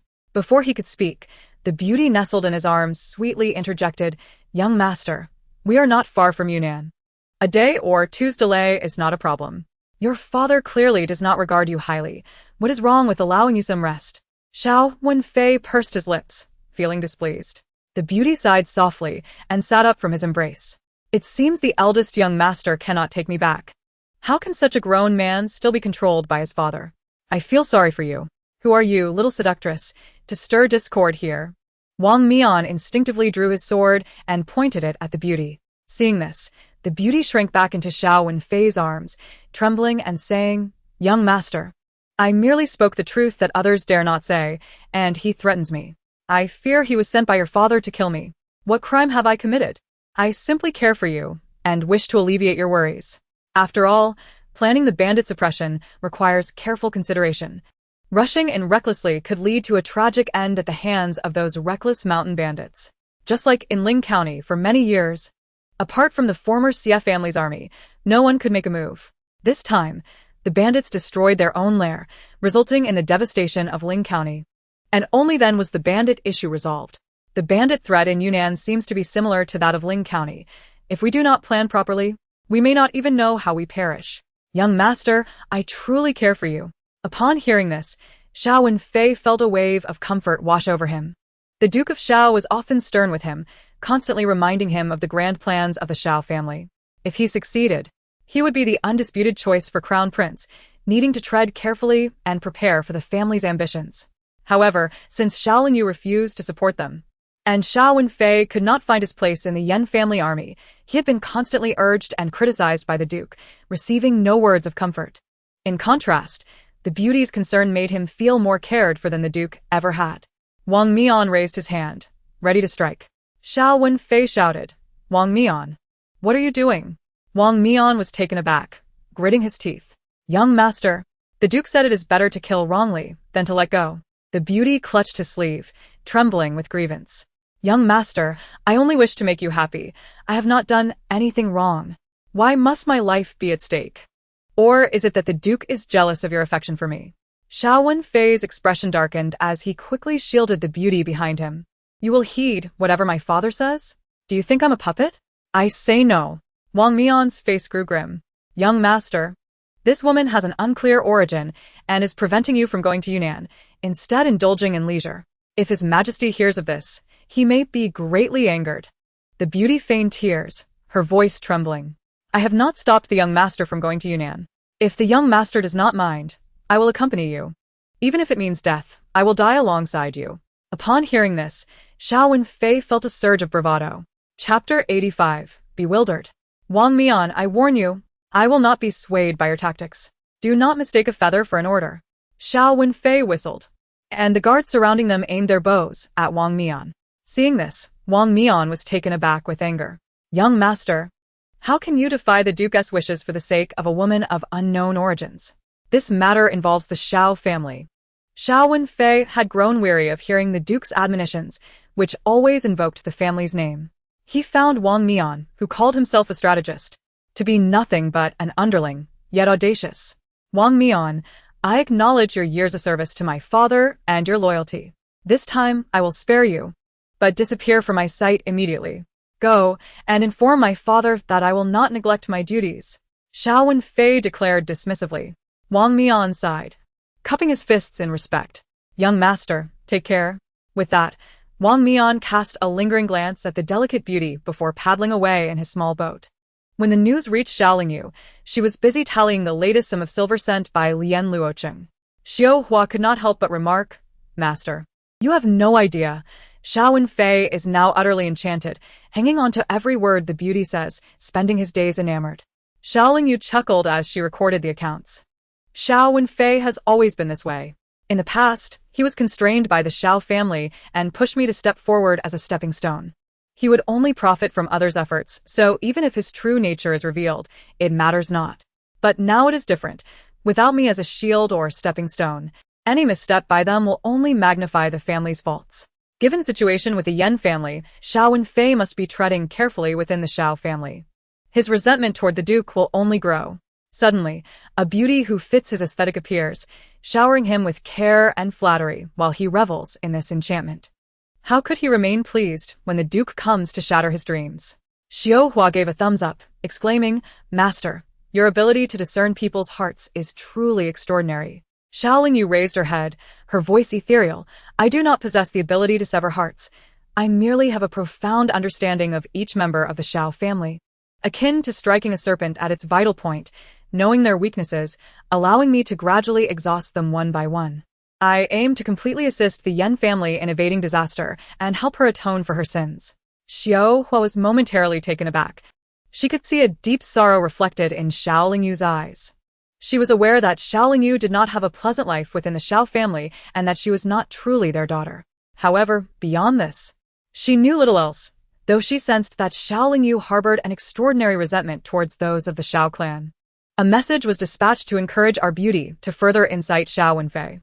Xiaolingyu rose and slowly walked to the window, quietly observing the sky outside, hoping he could take a shortcut and first lead the men to eradicate the bandits deep within their lair. Xiao Hua's eyes brightened as she nodded rapidly. Bang! Duke Xiao, Upon hearing Wang Mian's report, furiously smashed the inkstone beside him. Everyone knelt in unison, afraid to utter a word. This ungrateful son. He was utterly useless. How could an outsider enchant him so? Duke Xiao's face darkened with rage. Wang Mian said, "My lord, we are about to enter Yunnan." Shall we first make arrangements and deploy our forces? The eldest son will arrive shortly, and if he does not, our forces are already split into two groups, with most still under the eldest son's command. If we recklessly advance into Yunnan, we may fall directly into the clutches of the mountain bandits. Another aide, Zhu Chong, could not resist interjecting. Wang Mian grew anxious, but we have already delayed on the road for so long. Even if the emperor is far away and unaware, news will inevitably reach him. What shall we do then? Zhu Chong countered. The eldest son is not an unreasonable person. This matter is of great significance. Perhaps he is hesitating, but he will surely arrive in a couple of days. You have not seen how the eldest son is currently enchanted by that enchantress. That does not matter. Our current forces are insufficient. We must wait for the eldest son's men to regroup before entering Yunnan. Duke Xiao reprimanded angrily. Enough. Be silent. The noise is giving me a headache. They were on the verge of entering Yunnan, yet now they were stuck at the relay station, forced to wait. Duke Xiao maintained a stern expression. His original intention was not to eradicate bandits, but the plans had gone awry from the outset, and now they could not act recklessly. A comprehensive strategy was required. With a grim expression, Duke Xiao took out his token, instructing, "You shall immediately take my token to find Wenfei. If he does not come here at once, bring the troops to me." Wang Mian and Zhu Chong exchanged glances, about to respond, when a young soldier rushed in, kneeling abruptly. "Not good. My lord, a grave matter has arisen." What is it? Duke Xiao's eyelids twitched violently. The young soldier, on the verge of tears, replied, "The eldest son has, for some unknown reason, taken a shortcut and entered Yunnan overnight, even daring to ascend the mountain to confront the bandits." What? Duke Xiao's eyes widened as he seized the young soldier by the collar, demanding clarity. The soldier, trembling, shook his head. "I too have just received the news and am unaware of the specifics." "Damn it." Duke Xiao was so enraged that he staggered, nearly collapsing. Zhu Chong and Wang Mian hurriedly supported him. "Watch out, my lord. An assassin." An arrow suddenly shot in. The relay station erupted into chaos. The arrow struck a nearby pillar, a note attached to its head. Zhu Chong swiftly retrieved the note and handed it over. Duke Xiao glanced at it. His face instantly contorted with fury. It was a message from the mountain bandits in Yunnan, claiming that young Master Wenfei had been captured. They demanded a ransom of 50,000 taels of gold. Wang Mian gasped sharply. Duke Xiao's head throbbed with pain. Immediately investigate the veracity of this matter. What if those mountain bandits are playing tricks on us? Although Xiao Wenfei was unreliable, he should not be so naive in matters of great importance, especially regarding the Xiao family's plans. Just as Duke Xiao issued the order, another young soldier hurriedly entered. "My lord, this was just delivered for you." Seeing this, Zhu Chong took it, opened it, and gasped, stepping back in shock as the box slipped from his hands and fell to the ground. The contents spilled out, an amputated finger, adorned with a jade ring engraved with the character Xiao. It was unmistakably the ring that Xiao Wenfei wore daily. Chapter 86. Growing tall but lacking wisdom. Duke Xiao trembled all over. Zhu Chong swallowed hard and rushed over to wrap the severed finger in a cloth, his complexion drastically changing. "My lord, this is indeed a human finger." A chilling sensation spread from the top of Duke Xiao's head. He steadied himself, moving forward swiftly. That severed finger belonged to Xiao Wenfei, without a doubt. Apart from the ring, there was an inconspicuous scar on the finger, a remnant from Xiao Wenfei's childhood when he had climbed over the wall to escape the confines of the estate, sustaining an injury. "It is Wenfei." Duke Xiao tightly shut his eyes. Zhu Chong hastily ordered the finger to be taken away, and he and Wang Mian approached Duke Xiao. "My lord, the eldest son has been captured by the mountain bandits. However, he has a considerable number of men at his side. If he truly had been captured, how could it have occurred so silently?" Wang Mian frowned. "It must be that enchantress's doing. When I went to find the eldest son, he was completely entranced by her. It is likely that she is in league with the bandits sent to mislead the eldest son. Otherwise, why would he have suddenly taken a shortcut and rashly entered Yunnan to confront the bandits? The eldest son would have been captured without a sound, yet the bandits boldly sent us a message. If I am not mistaken, the eldest son must have been seduced by that woman's deceit, infiltrating Yunnan alone to ambush the bandits, resulting in his quiet capture." Upon hearing this, Duke Xiao felt a fierce urge to drag his reckless son back and chastise him severely. How could he commit such a thoughtless act? He truly questioned whether this foolishness could stem from his own blood. "My lord, We must hasten to rescue the eldest son. Zhu Chong sighed, with the severed finger delivered. If we delay any longer, his life may be in jeopardy. Wang Mian immediately countered, the eldest son has been captured. And the bandits audaciously sent the severed finger as a warning, clearly attempting to manipulate us. If we attempt a rescue now, we may fall into their trap. They have been entrenched in Yunnan for so long that they are more familiar with the terrain than we are, making us easy prey. We come bearing the emperor's orders. And while we may lead the charge, if the news reaches the emperor and incites his fury, it could spell disaster for our families. Then what should we do? Shall we abandon the eldest son? Zhu Chong was at a loss. Wang Mian looked to Duke Xiao, my lord. The bandits know we bear the emperor's mandate to eradicate them. Logically, they would execute our captured men to serve as a warning. However, they have not done so, and instead sent the severed finger of the eldest son. This could either be a threat to persuade us to retreat, or they have ulterior motives. Duke Xiao furrowed his brows. Continue. Wang Mian remarked, even the most dull-witted mountain bandits must realize that threatening us with the young master's life to compel our departure is utterly impossible. After all, we have come bearing the emperor's decree. To return to the capital now would surely jeopardize our own safety. I suspect they have ulterior motives. Why do mountain bandits create chaos? It is simply to seize territory and plunder silver, all for the sake of survival on the edge of a blade. Are you suggesting they want money to ransom him? Duke Xiao instinctively inquired. Wang Mian pressed his lips together. That is indeed my conjecture, but before he could finish, a young soldier rushed in. Report. A letter has arrived. Zhu Chong quickly extended his hand to retrieve it. Who delivered it? A child, the soldier replied. He said someone gave him 5 coins to deliver the message. The person wore a straw hat, and the child couldn't recognize him. I couldn't extract any more information. Duke Xiao opened the letter and was instantly filled with fury.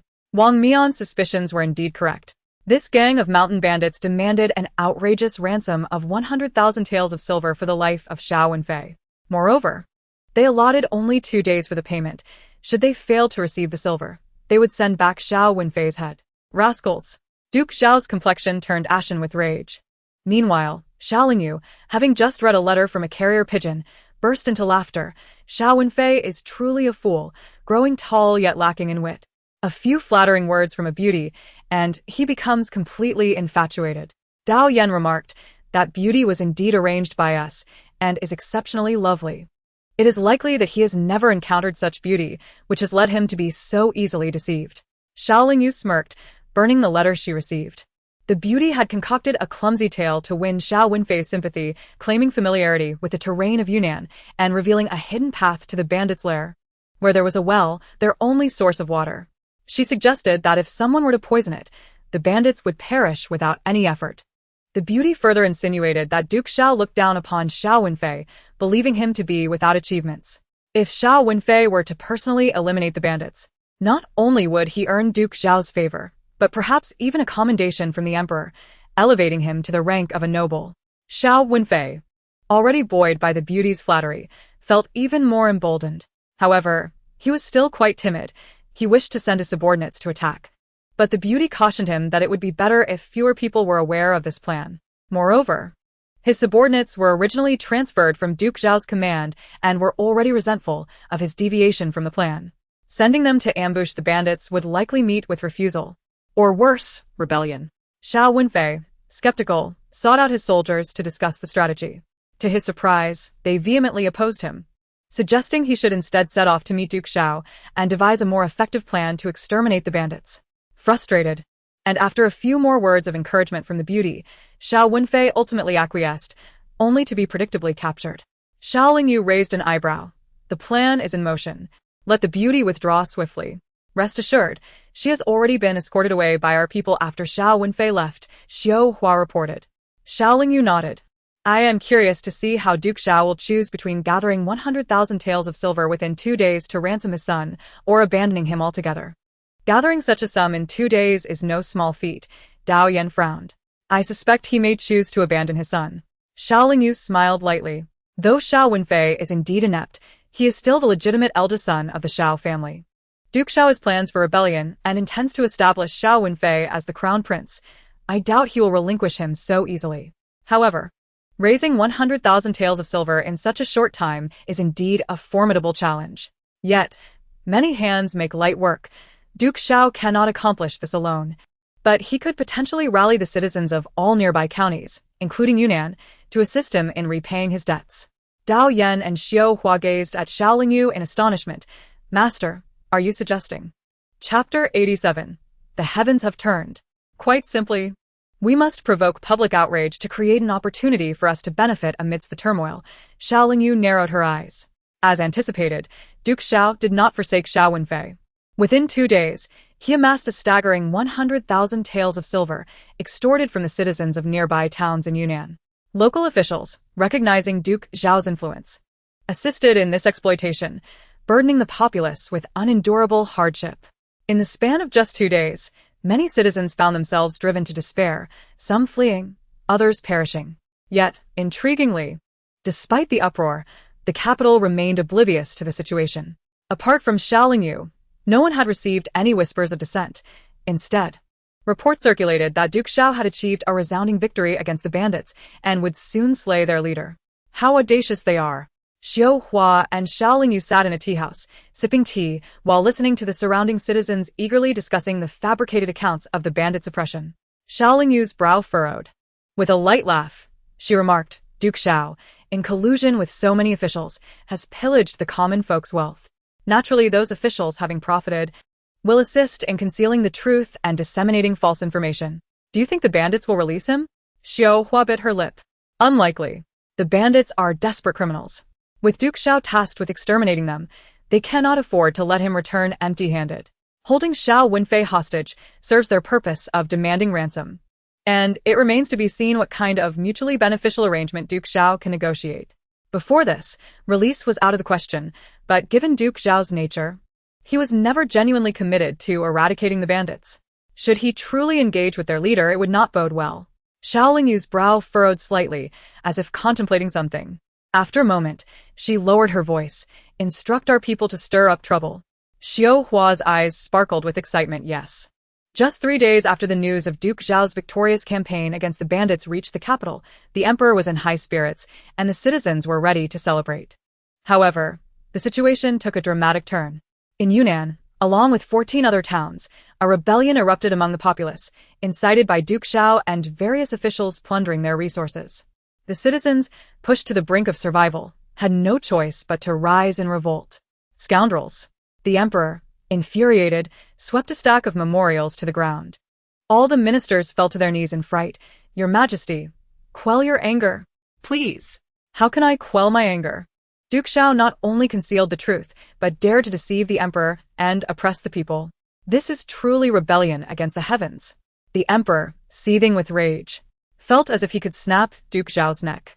The Minister of Personnel quickly interjected, Your Majesty, Yunnan is far from the capital. It is possible that the news has been misreported. Do you still dare to defend Duke Xiao? The emperor's head throbbed with anger.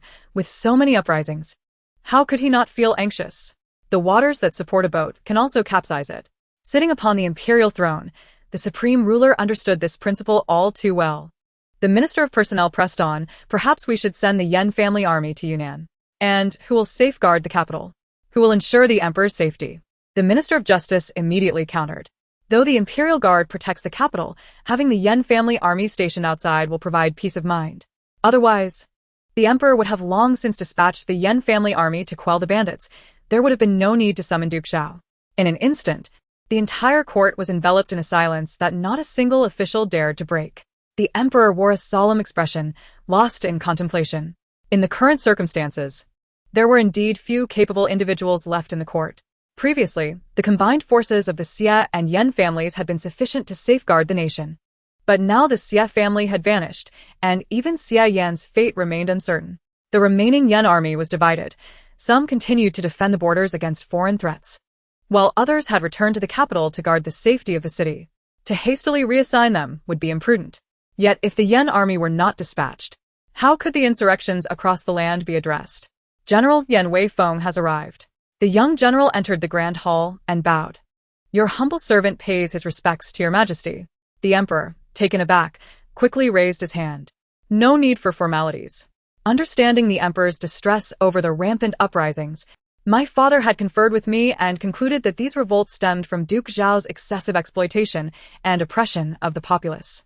If someone were willing to go forth to pacify the situation and deliver the emperor's decree, it would surely demonstrate the emperor's benevolence and bring about a peaceful resolution without conflict. Yan Weifeng clasped his hands in salute. The emperor responded immediately, "Indeed. You speak wisely, Yan Qing. Is there anyone willing to undertake this task?" At this, the court remained silent. Yan Weifeng declared, "I am willing to go. A mere 50 men will suffice." The emperor's spirits lifted instantly. "Excellent. A tiger's son does not produce a dog. You are indeed a true Yan. I grant you my permission. Your servant shall not fail in this duty." Yan Weifeng accepted the command and exited the hall. The emperor felt a measure of relief and waved his hand to dismiss the court. As numerous officials filed out, they could not help but discuss the audacity of the Yan family. With so many uprisings and their considerable scale, the emperor's reluctance to allocate troops to quell them hinted at his fears for the capital's safety. Yet, Yan Weifeng dared to proceed with merely 50 men. The effectiveness of mere pacification remained uncertain, a point that weighed on Yan Weifeng's mind as well. However, he trusted his father's reassurances. Yet, what gave his father such conviction? Perhaps it was due to a visit from a mysterious figure named Yu Yi, who had come to the Yan army camp under the cover of night, delivering a letter to his father. The letter stated that the uprisings could be resolved through pacification and entrusted Yan Weifeng to handle the matter. Yan Weifeng was well aware of his father's cautious nature. They had deliberated through the night with several military strategists. Initially, he believed his father would dismiss the notion. But to his surprise, his father had urged him to enter the palace early the next morning to accept the task. Mounting his horse, Yan Weifeng suppressed any lingering doubts and raised his hand. "Let us depart." Behind him, 50 carefully chosen soldiers followed him out of the capital. In the shadows, a veiled figure, Xiao Lingyu, emerged. She watched Yan Weifeng's departing silhouette and softly instructed, "Dao Yan, send someone to follow him. Remind the insurgents to withdraw while the situation is favorable and not to harm the common people. However, they must remember to voice their demands." Dao Yan acknowledged her command and departed.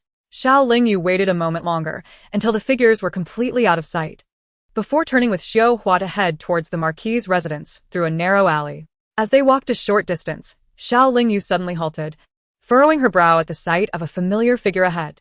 It was Qi Yuan, whom she had not seen in quite some time. Since the incident involving the Duke of Qi being investigated for hoarding tribute, the Duke's residence had been under house arrest, with no news of its release. Yet, here stood Qi Yuan, his eyes, like a serpent's, fixated on Xiao Lingyu. As she glanced in his direction, he smirked, his gaze wicked and audacious. Instinctively, a shiver ran down Xiao Lingyu's spine. How had the Duke's residence been released from confinement? There had been no word of it. Xiao Hua was momentarily stunned, uncertain of the history between Xiao Lingyu and Qi Yuan. However, upon seeing Qi Yuan, Xiao Lingyu's eyes were alight with fierce hatred and palpable fear. Qi Yuan descended the steps, seemingly approaching her. Xiao Hua quickly moved in front of Xiao Lingyu, hand resting on her dagger. Qi Yuan narrowed his eyes, as if struck by a thought, and with a light chuckle, diverted his gaze, entering a nearby blacksmith shop. "Master, are you alright?" Xiao Hua turned to Xiao Lingyu. Xiao Lingyu gently shook her head. "I am fine. I will investigate the news regarding the Duke of Qi." As she spoke, she intended to move in another direction. Xiao Lingyu stopped her. "There is no need. The Duke of Qi has not been released. The matter of hoarding tribute is significant, and Qi Yuan had sustained severe injuries during the incident, which was widely known. If the Duke's residence had truly been freed, there would be no way for such news to remain uncirculated. The only reason Qi Yuan can move freely now is that he is aiding the emperor. Should he accomplish this task well, it could lead to a lighter sentence regarding the hoarding incident. But what task could it be? Xiao Lingyu glanced at the unremarkable blacksmith shop, noting nothing particularly unusual about it. Wang's blacksmith.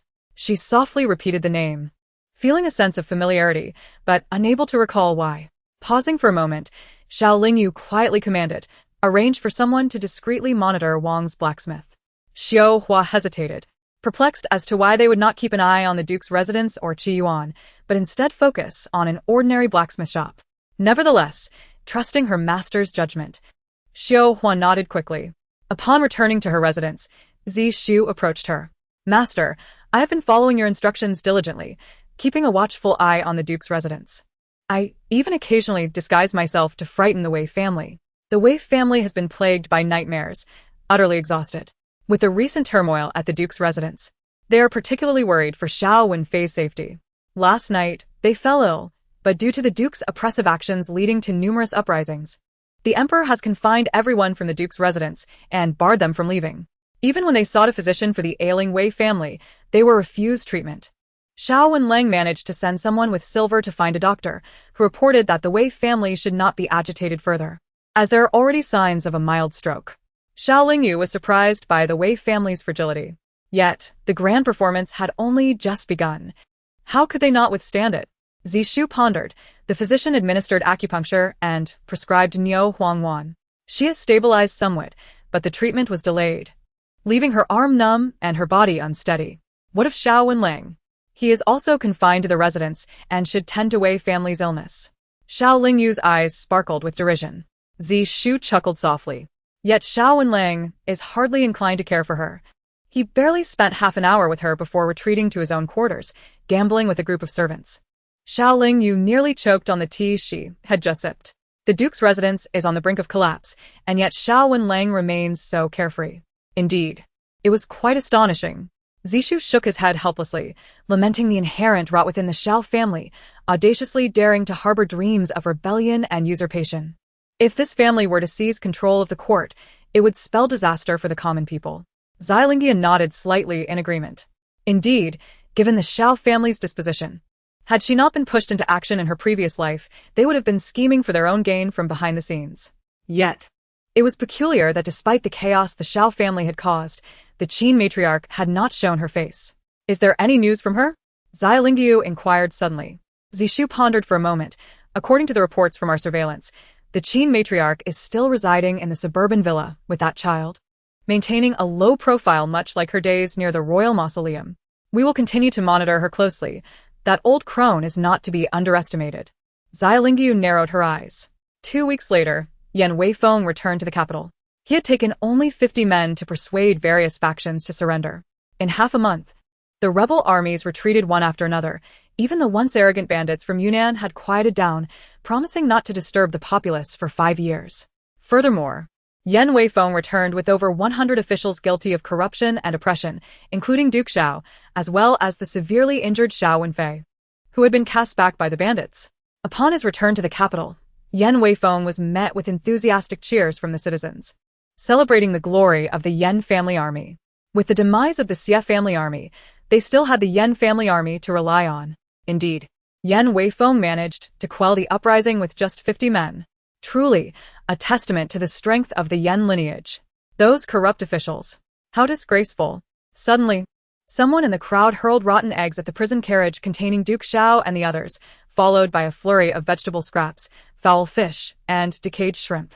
The Duke and his companions huddled in the carriage, utterly disheveled. The Emperor, in high spirits, rewarded the troops with a grand 3-day feast alongside the people, while Duke Xiao and his associates were imprisoned in the dungeon, awaiting their fate. In the dead of night, Xiaolingyu, clad in a hooded cloak, entered the dungeon. Standing before Duke Xiao's cell, her tone was gentle. Father. Duke Xiao, clearly having endured torture, lifted his head weakly upon hearing her voice. Upon recognizing Xiaolingyu, his emotions surged, and he rushed toward the cell door, grasping it tightly. Lingyu, you've come. You're here to save me, aren't you? Father. How could you have made such a grave error? How can a widow like me possibly rescue you? Xiaolingyu feigned a sigh, shaking her head disapprovingly.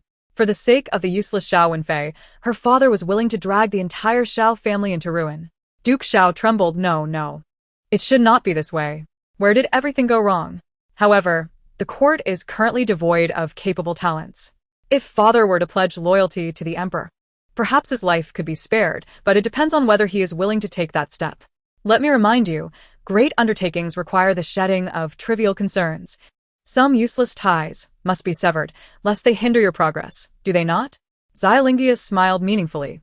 You. Duke Zhao's complexion shifted. Xiaolingyu adjusted her hood once more. Father must make a decision swiftly. The Emperor's celebratory feast is concluding. Tomorrow, the accounts will be settled. With that, she turned and departed. Duke Xiao gazed at her retreating figure, lost in thought for a moment, a murderous intent flickering in his eyes. The following day, the capital witnessed a transformation.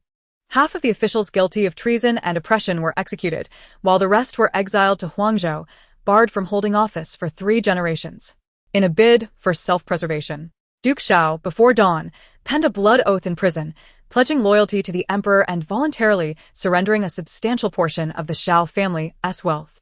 He also vowed to personally assist the emperor in the search for the elixir of immortality.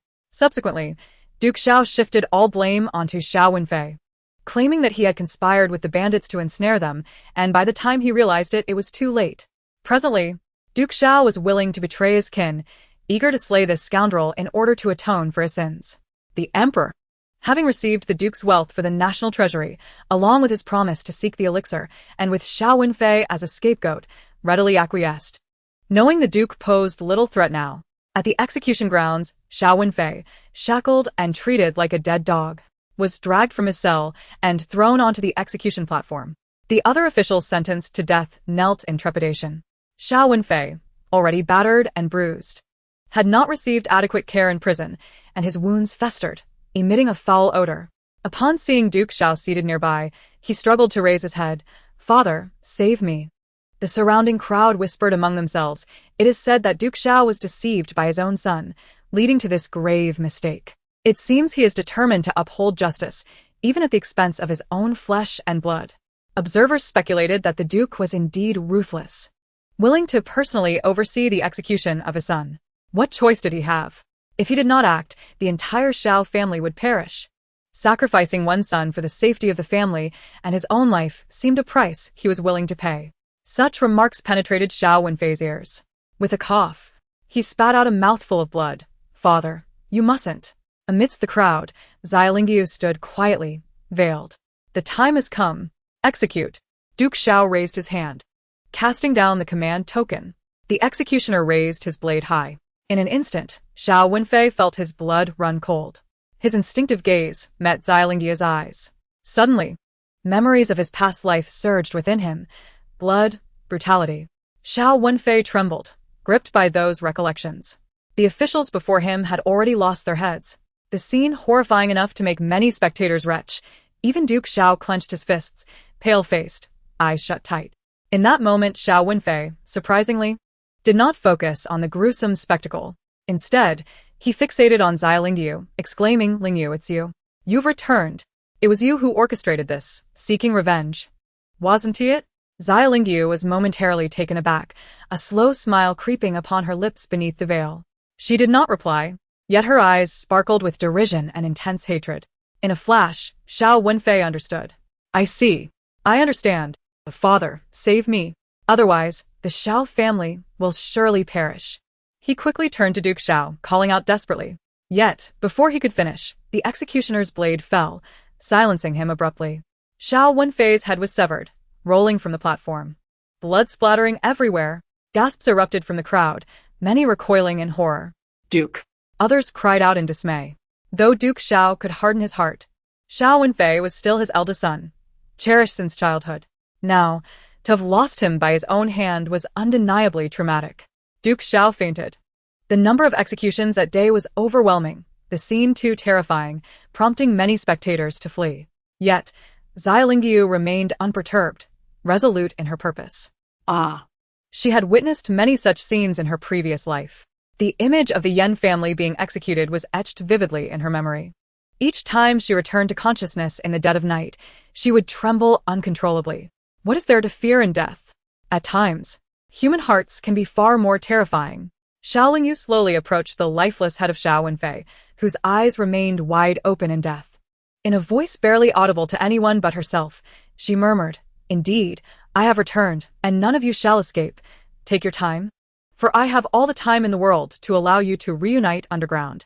With a gentle motion, she closed Xiao Wenfei's unblinking eyes.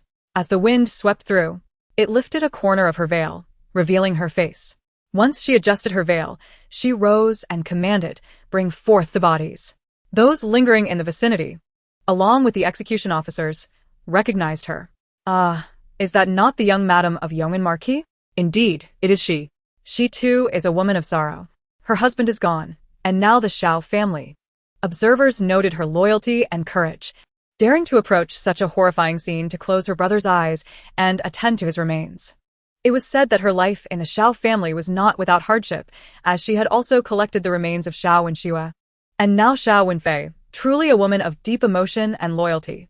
Many sighed deeply, expressing admiration.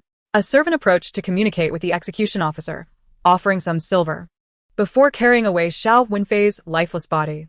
Under the gaze of the crowd, Xiao Lingyu climbed into the carriage. Once they reached a secluded area, Xiao Hua inquired, "Master, where shall we bury the body?"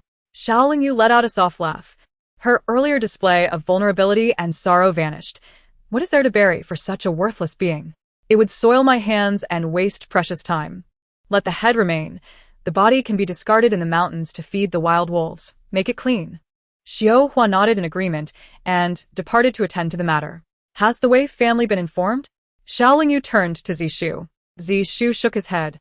"Not yet. The Duke's residence remains sealed. They cannot leave, nor can outsiders enter. The Wei family is recuperating, while Xiao Wenlang is hiding in the courtyard, gambling with the servants, unaware of the turmoil outside." Xiao Lingyu replied nonchalantly, "Then let us send Xiao Wenfei's head to them." At the Duke's residence, the guard stationed outside halted Zishu and his companions, asserting that outsiders were not permitted entry as their residence had yet to be unsealed. Zishu replied earnestly, "We do not seek entry. We have come to deliver something to the Duchess." "What is it?" The guard furrowed his brow. Zishu spoke softly. "The head of young Master Xiao." What? The guard's eyes widened in shock, as they were well aware of Xiao Wenfei's demise. However, they never anticipated that someone would deliver the severed head directly. What manner of operation is this? A carriage rolled up and came to a halt nearby. Xiao Lingyu descended from the carriage. Several guards recognized her identity. Even in the absence of Xia Yan, Xiao Lingyu, as the young madam of Yong'an Marquis, commanded the formalities due to her status. They promptly bowed. Xiao Lingyu nodded. "I have just returned from collecting my brother's remains. Regrettably, my father was so overwhelmed with emotion that he fainted. He is currently being treated at the Thai hospital. I cannot arbitrarily decide to bury my brother without consulting my mother and brother. I hope you will allow me some leniency. Otherwise, in this sweltering heat, my brother's body will begin to decay, and that would be quite unsightly, wouldn't it?" Several guards felt a wave of nausea, unable to look at the tightly wrapped box that Zishu was carrying. The sight unnerved even the strongest men in broad daylight, yet Xiao Lingyu, a mere woman, remained composed. They were at a loss for words. "Then, young madam, please proceed." The guards hastily made way. Xiao Lingyu bestowed a gold bean upon each guard before entering the Duke's residence. Inside, Wei Shi languished in bed, looking frail. "Madam, please take your medicine," Granny Zhang urged. "You must not become too agitated. Another stroke could." Her words were interrupted as Xiao Lingyu entered. Young miss?" Granny Zhang was taken aback. The Duke's residence remained sealed, preventing anyone from leaving or entering. How had Xiao Lingyu? "You wretched girl. How did you get in here?" Wei Shi's ire flared upon seeing Xiao Lingyu, though her frail condition rendered her unable to act on her anger. The remnants of her previous stroke left her arm numb, and she struggled to maintain her composure, her mouth twisting slightly, making standing difficult. "I have come to deliver a gift for Mother," Xiao Lingyu replied coolly, smiling faintly as she snapped her fingers. Zishu, expressionless, placed the wrapped package on Wei Shi's bed with a thud. Wei Shi froze, trembling involuntarily. What is this?" "Your beloved son." Xiao Lingyu raised an eyebrow. Suddenly, Wei Shi's face turned pale. "What do you mean?" Xiao Lingyu regarded her calmly, saying nothing. Wei Shi reached out to unveil the cloth covering the box. A wave of rancid odor assaulted her senses. Even those closest to her, including Granny Zhang and the attending servants, instinctively recoiled. Wei Shi's heart raced, nearly choking her. "Are you not going to open it, Mother? What is there to fear?" Xiao Lingyu's voice echoed hauntingly. Struggling to suppress her horror, Wei Shi trembled as she opened the lid of the box. The bloodied face of Xiao Wenfei emerged before her eyes. "Ah!" Wei Shi shrieked, flinging the box away. Crash. The head rolled out onto the floor. "Ah! Ah!" The room erupted in screams, with everyone except Xiao Lingyu and her entourage recoiling in terror. Father personally oversaw Wenfei's execution. Now the Xiao family is free from death. And father's life is preserved. I have brought back Wenfei's head for you. Do remember to bury him properly. Xiao Lingyu spoke calmly. She would not forget how they had compelled her to destroy her own kin in her previous life. No, no, no. How could this be? How could this happen? Wei Shi's anguished cries echoed through the room. Xiao Lingyu averted her gaze, leading Zishu outside. At that moment, Xiao Wenlang arrived, momentarily stunned at the sight of Xiao Lingyu. She cast him a cold glance, disdainfully silent, and walked away. Xiao Wenlang, who had been gambling, had come to inquire if the residence had been unsealed and whether the Xiao family was safe. However, he was greeted by the shocking sight of Xiao Wenfei's severed head on the ground.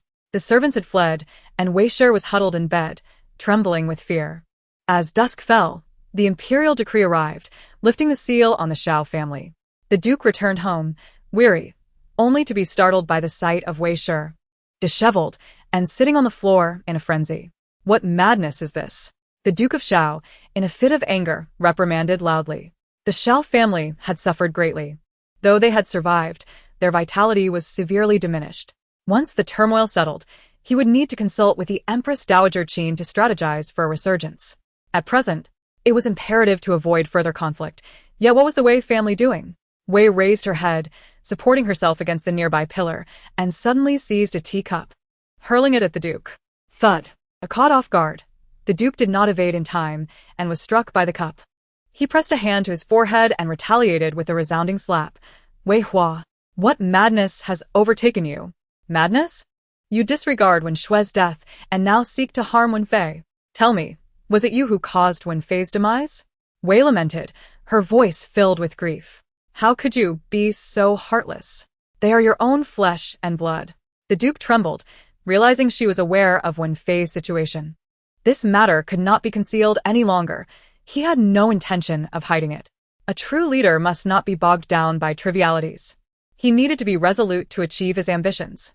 Taking a deep breath, he coldly replied, "And if I did? Had it not been for your useless guidance, Wen Fei would not have been so easily swayed by an outsider and captured by bandits threatening me. I risked gathering 100,000 taels of silver to save him, and instead, it incited uprisings everywhere. In such dire times, if I do not shift the blame onto him, our entire Xiao family will face annihilation.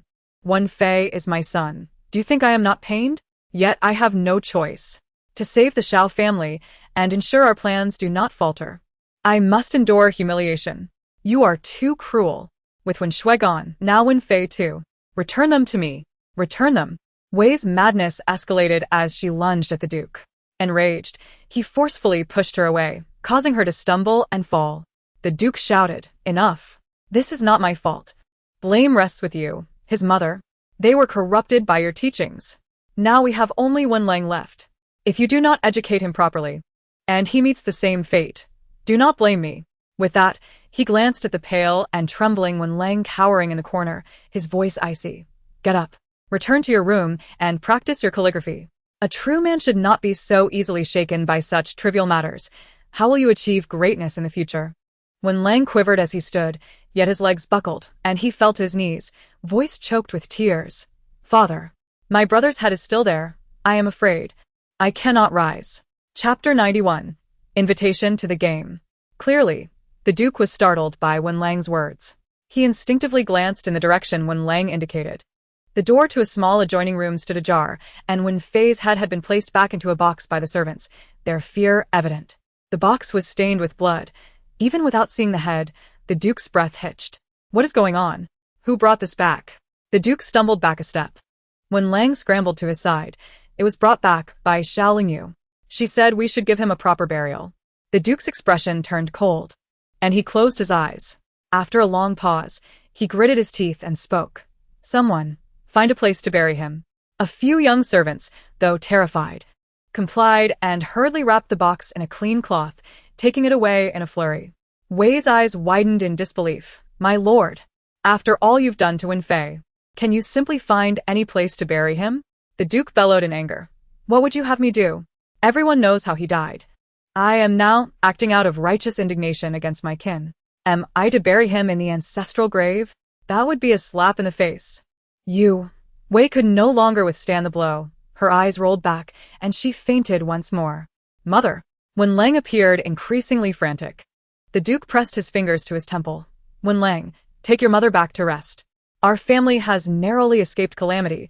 We must remain low-key for a long while. Do not let her cause any more trouble. Yes, when Lang nodded repeatedly. The Duke swept away in a huff. In Shuimen Alley. This place was relatively quiet in the capital. Were it not for a moderately sized tea house, the area would likely have seen even fewer visitors. Xiaoling Yu leisurely sat on the second floor of the tea house, sipping by Luo Chun tea. Master, we have already consumed 3 pots of tea here. I am quite full. Xiao Hua lamented, rubbing her round belly. Xiaoling Yu chuckled. Are you not simply overindulging? You did not eat all these snacks by yourself. Zishu nodded in agreement. Indeed. You ate the most. Xiao Hua's face flushed slightly. I only had a little bit. Master, who are we waiting for here? Zishu could not help but ask. Xiaoling Yu leaned against a nearby window, delicately pointing toward a courtyard across the street. We are waiting for the woman from there. Both Zishu and Xiao Hua were momentarily taken aback.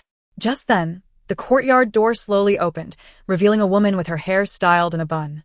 She was pushing a small wooden cart, accompanied by a 10-year-old child assisting her. They were tofu makers. The woman was exceptionally beautiful. Xiaoling Yu smiled slightly, evidently pleased by her sight. Zishu cleared her throat and tentatively asked, Master, have you been waiting all this time for this mother and son who make tofu? The mother and child had already set up their tofu stall not far from their home. Their movements were swift and practiced, indicating they were accustomed to this trade. In the quiet area, they primarily conducted business with familiar faces. Not long after setting up, a few people approached to purchase tofu. Xiaoling Yu focused on the woman. Her voice soft. 12 years ago, the Duke of Xiao briefly favored a maid of the Wei family, but due to Wei's jealousy, she fabricated a crime against the maid and brutally killed her, discarding her body in a mass grave. Yet, no one anticipated that the maid had survived. Not only did she live, but she also carried a child for over a month without losing it, a true twist of fate. Zishu and Xiao Hua were left speechless, quickly turning their gazes outside the window. Xiaoling Yu's lips curled into a smile. In her previous life, this woman had eventually fought against Wei with her son, causing chaos in the Duke's household.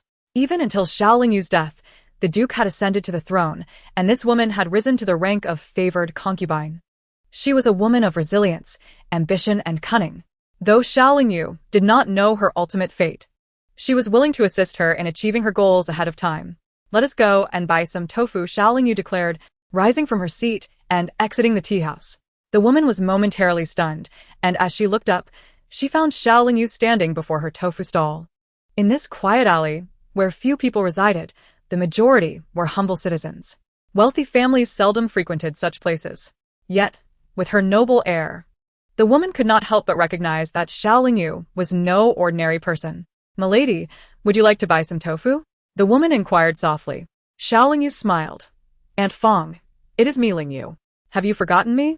The woman was momentarily taken aback, disbelief washing over her features. Are you the eldest daughter of the Xiao family? Indeed. Xiaoling Yu pointed at the tofu on her stall. I will take all of it.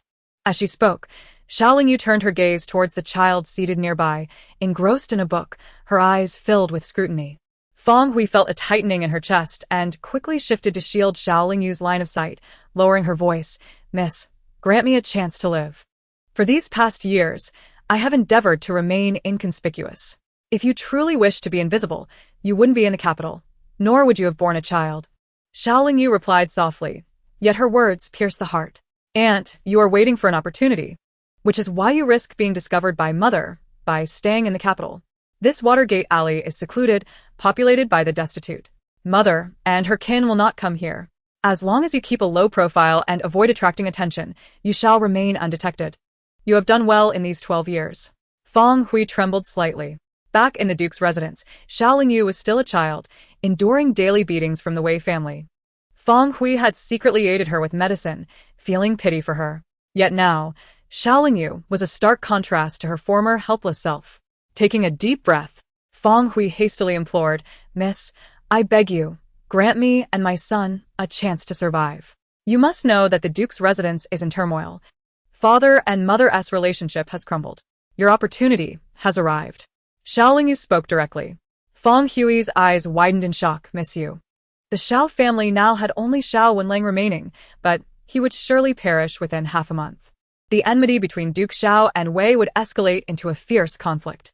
Would you be willing to return and assume the role of mistress of the duke's residence at such a time? Xiao Lingyu regarded her in silence. Feng Hui was startled. Why would Master Wenling? That is not for you to know. You need only tell me if you dare to wade into this murky water ahead of time. Xiao Lingyu interrupted her. For a moment, Feng Hui was at a loss for words. Xiao Lingyu remained patient, calling for the child to bring her 2 bowls of tofu pudding. Zishu leisurely enjoyed his meal beside her. Xiuhua desired to partake as well, but felt too full to eat. After a while, Feng Hui approached and suddenly knelt before Xiao Lingyu, startling her son. Mother, what has happened to you? Xiao Lingyu raised an eyebrow. Feng Hui bowed her head. A common woman, at the mercy of the young lady's arrangements. Then you shall consume this. Xiao Lingyu handed over a box containing a pill. Feng Hui froze. Miss, this is poison. Xiao Lingyu did not conceal her intent. I fear that you may betray me. Feng Hui hurriedly reassured her. Miss, I would never. Should I give it to your son? Xiao Lingyu shook the box in her hand. Feng Hui swallowed hard, as if weighing her options, then took the pill and swallowed it. Miss, rest assured, if you grant me this chance, I will know to whom my loyalty must lie. If not for my son, why would I return to that den of tigers? Fear not, as long as you manage well, the Wei family is not to be feared. Once you have gained control of the Duke, everything in the residence will belong to you and your son. Xiao Lingyu smiled slightly, helping her to her feet. Unable to restrain her curiosity, Feng Hui asked, Miss, your relationship with the Xiao family. You are aware of the life I led as the so-called legitimate daughter in the Xiao family, so why question further? Xiao Lingyu patted her hand. Very well. Return now and await news. Once Xiao Wenling is dead, how you proceed will be your concern. Feng Hui's heart trembled involuntarily. The current Xiao Lingyu was truly transformed, her aura and cunning instilling fear. Yes, I understand, Feng Hui replied.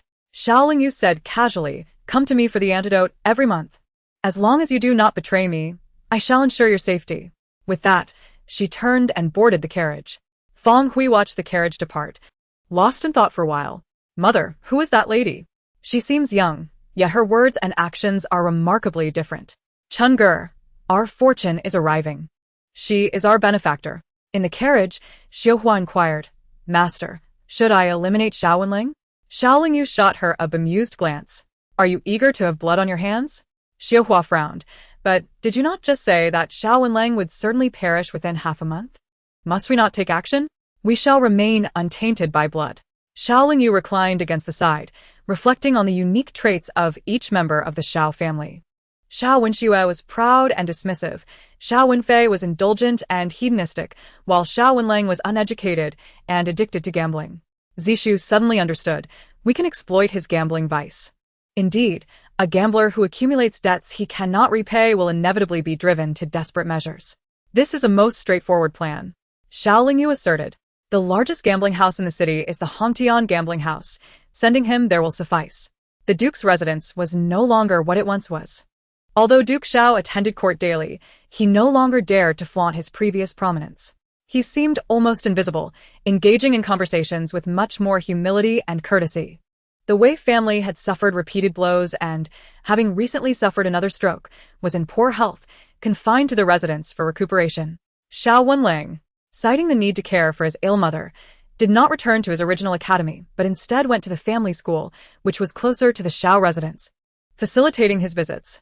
However, Xiao Wenling was hardly a filial son. He merely put on a facade for a few days before being lured to the gambling house. In no time, Xiao Wenling had lost everything. Unable to repay his debts, he resorted to stealing valuable items from the Xiao family treasury. Yet this could not last long. In a bid for survival, the Xiao family had sacrificed a son and surrendered a significant portion of their assets to the emperor. Now, As Xiao Wenling stealthily searched the treasury, he was shocked to find it completely empty. Unable to repay his debts, with the Duke's residence now in decline, the debt collectors came knocking. Wei, infuriated, suffered another stroke. Duke Xiao, furious, beat Xiao Wenling, the unworthy son, and expelled him from the family, declaring their relationship severed. Yet this was merely a superficial pretense. After all, he had only Xiao Wenling left as a son. Duke Xiao's expulsion of Wenling was actually a plan to secretly send him out of the capital to avoid the storm. Little did he know that Wenlong's whereabouts had somehow been leaked, and the debt collectors blocked his path. In a moment of panic, Xiao Wenlang struck first. Amidst the ensuing chaos, it was uncertain who dealt the fatal blow, but Wenlang fell into a pool of blood, lifeless. Wenlang! My son! Wei cried, cradling Xiao Wenlang's rigid body, her wails echoing with heart-wrenching despair. Duke Xiao appeared to age a decade in an instant, standing frozen in shock, trembling. 3 children. Now all gone. His countenance darkened, shoulders shaking with grief. At that moment, Feng Hui arrived with Chang'e in tow. Servants pay their respects to the lord and lady. Feng Hui and Chang'e approached to bow. Duke Xiao was taken aback, feeling an eerie familiarity with the woman before him. Yet he could not recall why. But the boy beside her bore a striking resemblance to him, particularly in those eyes, almost identical. Due to the turmoil surrounding Xiao Wenlang, the clan members of the Xiao family were gathered today, including Xiao Lingyu. Xiao Lingyu's lips curled slightly, and she suddenly spoke. This child bears a striking resemblance to his father. Is he truly the offspring of his father? The crowd was momentarily taken aback. Directing their gazes towards Chang'e, Feng Hui promptly knelt and bowed her head. My lord, my lady, I am Hong Xiao. Hong Xiao? In an instant, Duke Xiao recalled that over a decade ago, he had favored a maid from the Wei family. However, shortly thereafter, the Wei family claimed that the maid had eloped with someone. This was an exceedingly shameful affair, which Duke Xiao had refrained from discussing. But now, My lord, you must take responsibility for me and Chang'e. Feng Hui continued to bow her head. Xiao Lingyu spoke softly. Are you that concubine Feng? Back then, my mother said you had eloped. Why do you return now with a child who looks so much like his father? Feng Hui cried out. I have always admired my lord. How could I have eloped? It was the lady who, out of jealousy for my lord's affection towards me, struck me down when my lord was away, leaving me for dead in a mass grave. Yet, by some miracle, I survived, and so did Chang'e in my womb, as he was saved. Then why did you not return all these years? An elder from the clan could not contain his curiosity, questioning how she could allow Chang'e to remain lost. Feng Hui cast a furtive glance at Xiao Lingyu before tearfully replying, I was gravely injured, nearly losing my life, and suffered a blow to my head that caused me amnesia for many years. Only recently did my memories return. Thus, I hurried back to seek my lord. Even if my lord does not believe me or wishes to cast me aside, Chang'e is your flesh and blood, a son of the Ho residence. I must ensure that he returns to acknowledge his lineage. Chapter 93. The Yellow Sparrow Lurks Behind. You, how could it be you? Wretched woman. Wei Shi screamed, her eyes ablaze with fury.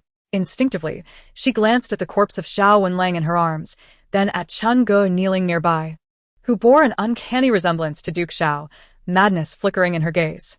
Her 3 children had perished. The Xiao family was on the brink of collapse. And Feng Hui had returned with a son. What nonsense about amnesia! She believed not a word of it.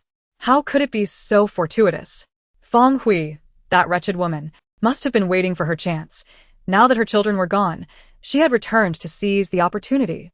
Duke Xiao's favored concubines had all met their demise at her hands under various pretexts, leaving no room for her to bear children. Moreover, Duke Xiao had never cared for those women. They were merely playthings. Wei Shi had not anticipated that Feng Hui was not only alive, but had also given birth to a child who had grown so much. And a son, no less. Now, she was undoubtedly back to vie for the Duke's favor. With a fierce determination, Wei Shi dropped Xiao Wenlang's corpse and lunged at Chang'e, brandishing the hairpin from her head. Xiao Lingyu was startled and prepared to intervene. However, in the next moment, Duke Xiao delivered a swift kick to Wei Shi's abdomen, sending her sprawling away. Coughing up blood, Wei Shi collapsed to the ground, her complexion pale. Duke Xiao cast her a cold glance before approaching to assist Feng Hui and Chang'e. Without further ado, it was evident that Chang'e was indeed Duke Xiao's son. Their striking resemblance was undeniable. If they were not biological kin, how could they look so alike? There was no need for blood tests to confirm their bond. Now that Duke Xiao had lost 2 sons and a daughter, who could fathom the sudden appearance of Chang'e? Most importantly, he bore a composed and dignified demeanor unlike that of Xiao Wenfei and Xiao Wenling. It was clear that this son could aid him in achieving great things. Duke Xiao gently patted Feng Hui and Chang'e's hands. You have endured much suffering over the years. Now that you have returned, all is well. with that, Duke Xiao commanded, have the lady and young master escorted to rest. yes. A servant stepped forward. Feng Hui instinctively glanced at Xiao Lingyu, who nodded slightly. Feng Hui and Chen Gur followed the servant away. The onlookers soon realized that Duke Xiao was granting Feng Hui and Chen Gur an official status. The titles of lady and young master were unmistakable. Feng Hui was now the legitimate wife. Wei Shi's eyes widened in disbelief. Xiao Mu, how could you do this to me? Do you intend to brazenly favor a concubine over your wife? A wife should be virtuous, yet look at what your 3 children have become. Now, they face such a fate. You remain oblivious to your mistakes, even attempting to act violently before everyone. Out of consideration for our years as husband and wife, I have not insisted on your removal from the family tree, nor have I cast you out of the Duke's residence to live out your days in obscurity. How dare you still call yourself the Duke's lady? Guards, take this madwoman to the woodshed. Duke Xiao's voice rang out in anger. You will not have a good end. How dare you treat me this way?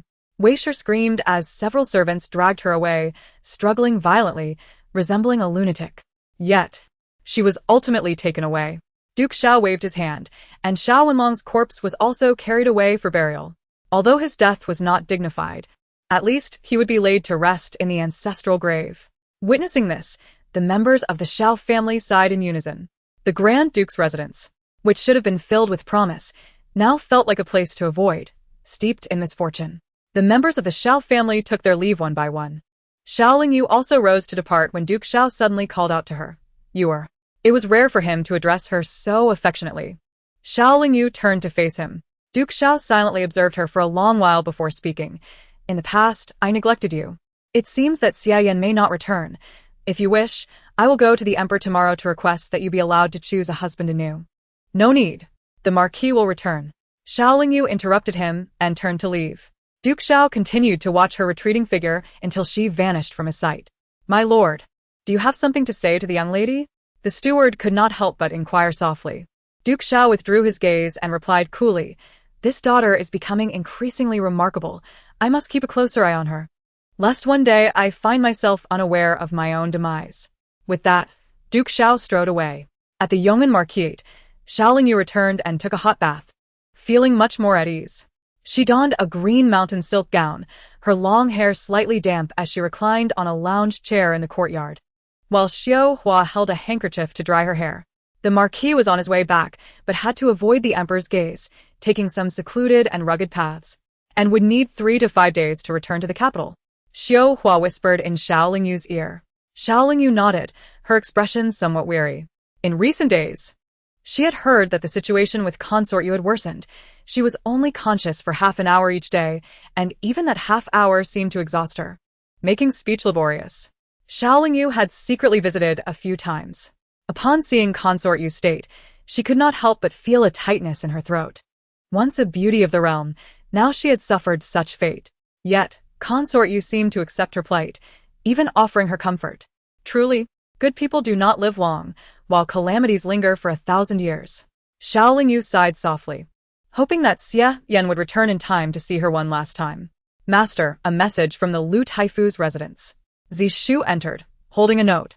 Xiao Lingyu lazily accepted it and opened it, her brow furrowing slightly. 100-day banquet for Lu Taifu's grandson? Now, people outside regard me as a widow, and the Xiao family has faced a series of misfortunes lately. The noble families in the capital will surely think I am also unlucky and avoid me. How dare Lu Taifu still invite me? Xiao Hua also took a glance. Lu Taifu rarely interacted with the Yong'an Marquis' residence. Could there be some hidden scheme at play? Lu Taifu had always maintained a neutral stance in court, refraining from forming factions or indulging in corruption, earning a reputation as an honest official. Xiao Lingyu pursed her lips, lost in thought. In her previous life, Lu Taifu had been the first to disregard his own safety during the chaos following the rebellion led by Xia Yan and the Xiao family, personally organizing the resettlement of citizens when the nobility fled in panic. He even perished at the hands of Xiao Wenfei while attempting to rescue a 5-year-old child from the streets. Such a principled man surely received invitations from all corners for this banquet. Perhaps I am overthinking it. Xiao Lingyu shook her head. Xiao Hua pondered. So, should we go or not? Xiao Lingyu rose. There are few honest officials left in this world. And during the previous life, when the Yan family was wrongfully accused of treason and imprisoned, only Lu Taifu, an elder who never took sides, took the lead in petitioning for the Yan family, even enduring 20 lashes from the emperor. This kindness must be repaid. Let's pay a visit. Xiao Yu instructed Xiao Hua to select a congratulatory gift from the storeroom, meticulously wrapping it before finally heading out. The carriage of the Yongin Marquis' residence made its way toward the Taifu residence. At the same time, a figure concealed in the shadows, wearing a wide-brimmed hat, emerged. He fixated on the carriage, narrowing his eyes. Chapter 94. Her Love Letter. At the Taifu residence, today was bustling with activity. Although Lu Taifu was low-key and did not seek the limelight, he was a senior figure respected across 3 reigns, known for his integrity and righteousness. Today marked the 100-day celebration of Lu Taifu's grandson, attracting many nobles from the capital. Xiao Yu descended from the carriage, and Xiao Hua presented the invitation to a servant at the gate. The servant glanced at it, frowning. "You cannot enter. This invitation is a forgery." His voice was loud enough for many to hear. Xiao Hua was taken aback. How could it be fake? It was personally delivered to Our Lady by your household servant. What is the meaning of this? Are you intentionally humiliating Our Lady? Xiao Yu stood quietly beside her, saying nothing. Upon hearing Xiao Hua's words, the servant grew displeased. He unfolded the invitation and retrieved a guest list, pointing, "Today is our young master's 100-day celebration, and all invitations were personally written by our eldest young master. There is no mention of the Yongin Marquis' residence, and all our invitations bear the Taifu residence's seal, while yours does not. Isn't that a forgery?" As this was said, several guests gathered to observe. Indeed, there was no seal. Last time, the minister's residence invited the Yongin Marquis' wife to admire the flowers, and she happily accepted, only to find it was all a ruse. Were they trying to curry favor with Lu Taifu? Xiao Hua, anxious to argue again, found that Xiao Yu had already spoken. "Since your household does not recognize the invitation, let it be that I came in vain. It is not a significant matter." With that, Xiao Yu turned to leave. Wait. Suddenly, a voice rang out. Xiao Yu looked up to see a young gentleman striding toward her. It was Lu Taifu's second son, Lu Wenshu. "Second young master, this invitation is indeed a forgery," the servant quickly offered. Lu Wenshu glanced at it dismissively and addressed Xiao Yu. "All who come are guests, since Lord Xia is not present. We assumed the young lady did not wish to attend, thus we did not extend an invitation. However, since you are here, it would be unreasonable to turn you away." Xiao Yu had the distinct impression that Lu Wenshu's gaze held a hint of disdain and aversion. She chuckled lightly. "I had no desire to leave my home. Such banquets are not to my liking. Yet, since an invitation was sent, and it is the 100-day celebration of Lu Taifu's grandson, I intended to present a gift and depart. However, since you claim it is a forgery, it seems someone has acted with ill intent, perhaps to see me embarrass myself. In that case, I shall not intrude upon your gathering, but I must still present the gift." Xiao Hua handed over the neatly wrapped gift box. Xiao Yu remained composed and unruffled. Lu Wenshu instinctively remarked, "Who would engage in such a trivial act to send you a fake invitation? It seems the young lady has her own motives for coming." The crowd turned their inquisitive eyes toward Xiao Yu. "Young Master Lu, what do you mean by that? Does the Taifu residence have something my lady seeks?" Xiao Hua was furious, almost ready to strike him. Lu Wenshu pressed his lips together, snorting. "Your lady knows exactly what shameless acts she has committed." Gasps echoed among the crowd. Xiao Yu shot him a cold glance. With a loud thud, she slammed the invitation onto the ground, her voice icy. "It is said that Lu Taifu is an upright man, yet one cannot believe his son would speak so recklessly. If you, Lu Ergongzi, do not clarify this matter properly today, I shall ensure your banquet cannot proceed." "You." Lu Wenshu was taken aback by Xiao Yu's audacity. Most women would have been reduced to tears by such insults, yet she dared to pursue the matter. Lu Wenshu bit his lip, feeling uneasy. After all, it was his nephew's 100-day celebration, and if this escalated, the Taifu residence would not benefit either. With this in mind, Lu Wenshu sought to defuse the situation. "Young lady, today is my nephew's celebration. I do not wish for a scene at the entrance, drawing ridicule upon us. Would you please enter and sort this out? Otherwise, I shall go to the government office to report this, and your 100-day celebration will still not take place." Xiao Yu scoffed, pushing past the servant blocking her path and striding into the Taifu residence. "You." Lu Wenshu's face drained of color. She was truly testing his patience. With irritation, he followed her inside. The onlookers whispered among themselves, their eyes gleaming with curiosity. What is happening? Upon hearing that his son had caused a disturbance at the entrance with a guest, Lu Taifu quickly brought his family out. Xiao Lingyu stepped forward and greeted. I pay my respects to you, Lord Taifu. Today, someone sent me a fake invitation, which I believe to be genuine, and came to congratulate you. However, your second son insulted me. If he does not clarify this matter today, I cannot swallow this grievance. Lu Taifu glared at Lu Wenshu. What are you causing trouble for? Lu Taifu's eldest son, Lu Zhang, also wore a stern expression. What is going on, Wenshu? Explain yourself. Seeing the situation, Lu Wenshu, in a fit of anger, declared, Father, brother. This woman is the one who has been sending me lewd love letters for the past few days, the content of which is extremely explicit. What? The Lu family members widened their eyes in shock. Just days prior, Lu Wenshu had mentioned receiving letters from an unknown sender, but he had claimed ignorance of their origin. Lu Wenshu continued in anger. This morning, I received another letter, identical to the previous ones, clearly identifying herself as Xiao Lingyu, the young lady of the Yong'an Marquis' residence. At this revelation, several men among the guests also stood up. I received such letters too. Indeed, I received one as well. I thought it was just a prank. I have received no less than 5 letters, and one even suggested I have children with her. So it turns out to be the young lady of the Yong'an Marquis. The crowd collectively inhaled sharply, their gazes toward Xiao Lingyu now tinged with disdain. In public, Xiao Lingyu consistently professed her unwavering affection for Xia Yan, refusing to entertain any suggestion of his permanent absence, insisting instead that he would undoubtedly return. While many admired her loyalty, none could have anticipated the depths of her private restlessness. Lu Wenshu was taken aback to discover that not only had he received such brazen correspondence, but that numerous others had as well. This revelation bolstered his confidence. Madam of the Yong'an Marquis, I initially intended to spare you some dignity. Yet you have brought this upon yourself. Thus, I cannot be blamed. Bring forth those shameless letters and return them to the madam. Chapter 95. A Poisonous Scheme. Soon enough, Lu Wenshu summoned his servants to present the letters, unfolding each one before the assembly. Minister Lu furrowed his brow. Wenshu, let us discuss this matter privately. How can you? It matters not. When the intent to accuse arises, one need not fear the absence of justification. I, too, wish to uncover who seeks to harm me. Xiao Lingyu remained unfazed, even stepping forward to peruse the letters with meticulous attention. After a brief moment, she set the letters down, languidly remarking, among so many letters, only one bears my name. I presume it is a response from the second young master, hence the identification. Lu Wenshu blinked, discomfort evident on his countenance. I responded. What of it? Naturally, I wish to ascertain the identity of the sender. There is nothing amiss in that. Indeed, there is nothing inherently wrong. Yet, how do you ascertain the destination of the letters? Xiao Lingyu turned her attention to the gentleman who had previously claimed to have received similar correspondence. Gentlemen, did any of your letters bear my signature? The men exchanged glances, shaking their heads in unison.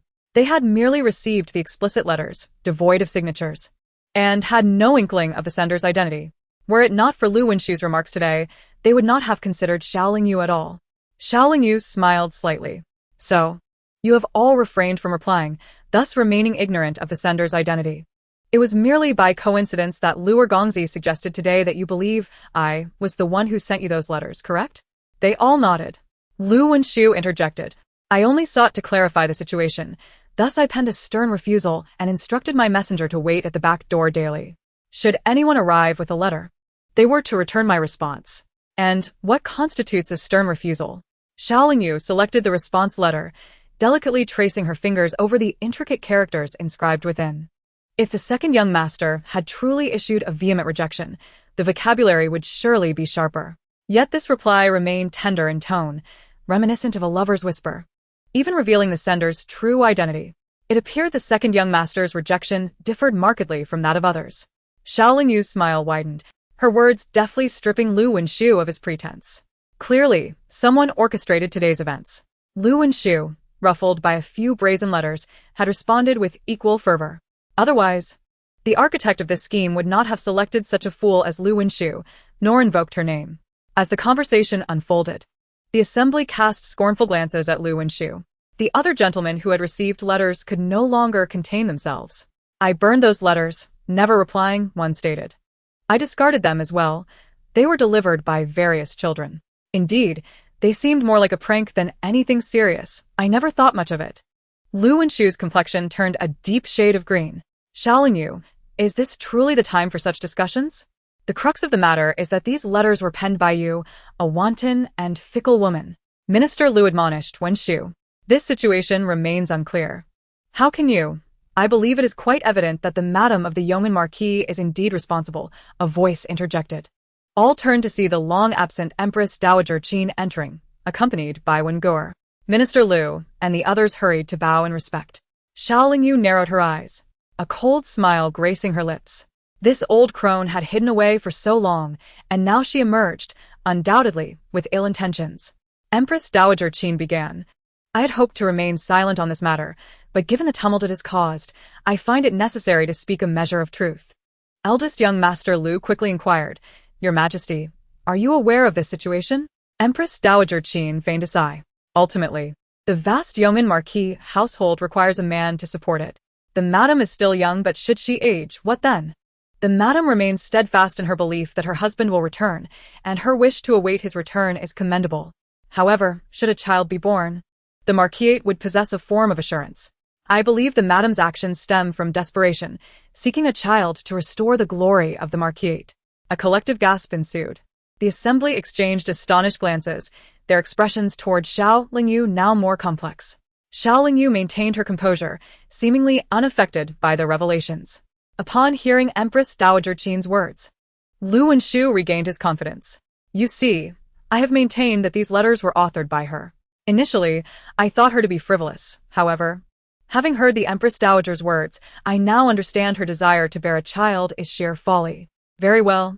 Since you harbor such grievances and seek to preserve the marquisate, I shall not hold it against you. Let us consider this matter as if it had never occurred. Those present today shall keep this to themselves, without spreading rumors. I urge the madam to conduct herself with propriety. Empress Dowager Qin nodded, nudging Wengur forward. Lingyu, I know you possess a good heart, willing to sacrifice everything for Xiaoyan. Yet this approach is misguided. If word of this circulates, your reputation will be irreparably tarnished. As I advise, consider adopting Wengur. He is a fine child, and you need not degrade yourself or the marquisate. Upon hearing Empress Dowager Qin's proposal, many began to murmur in agreement. Indeed, this is the first time I have heard of such a notion.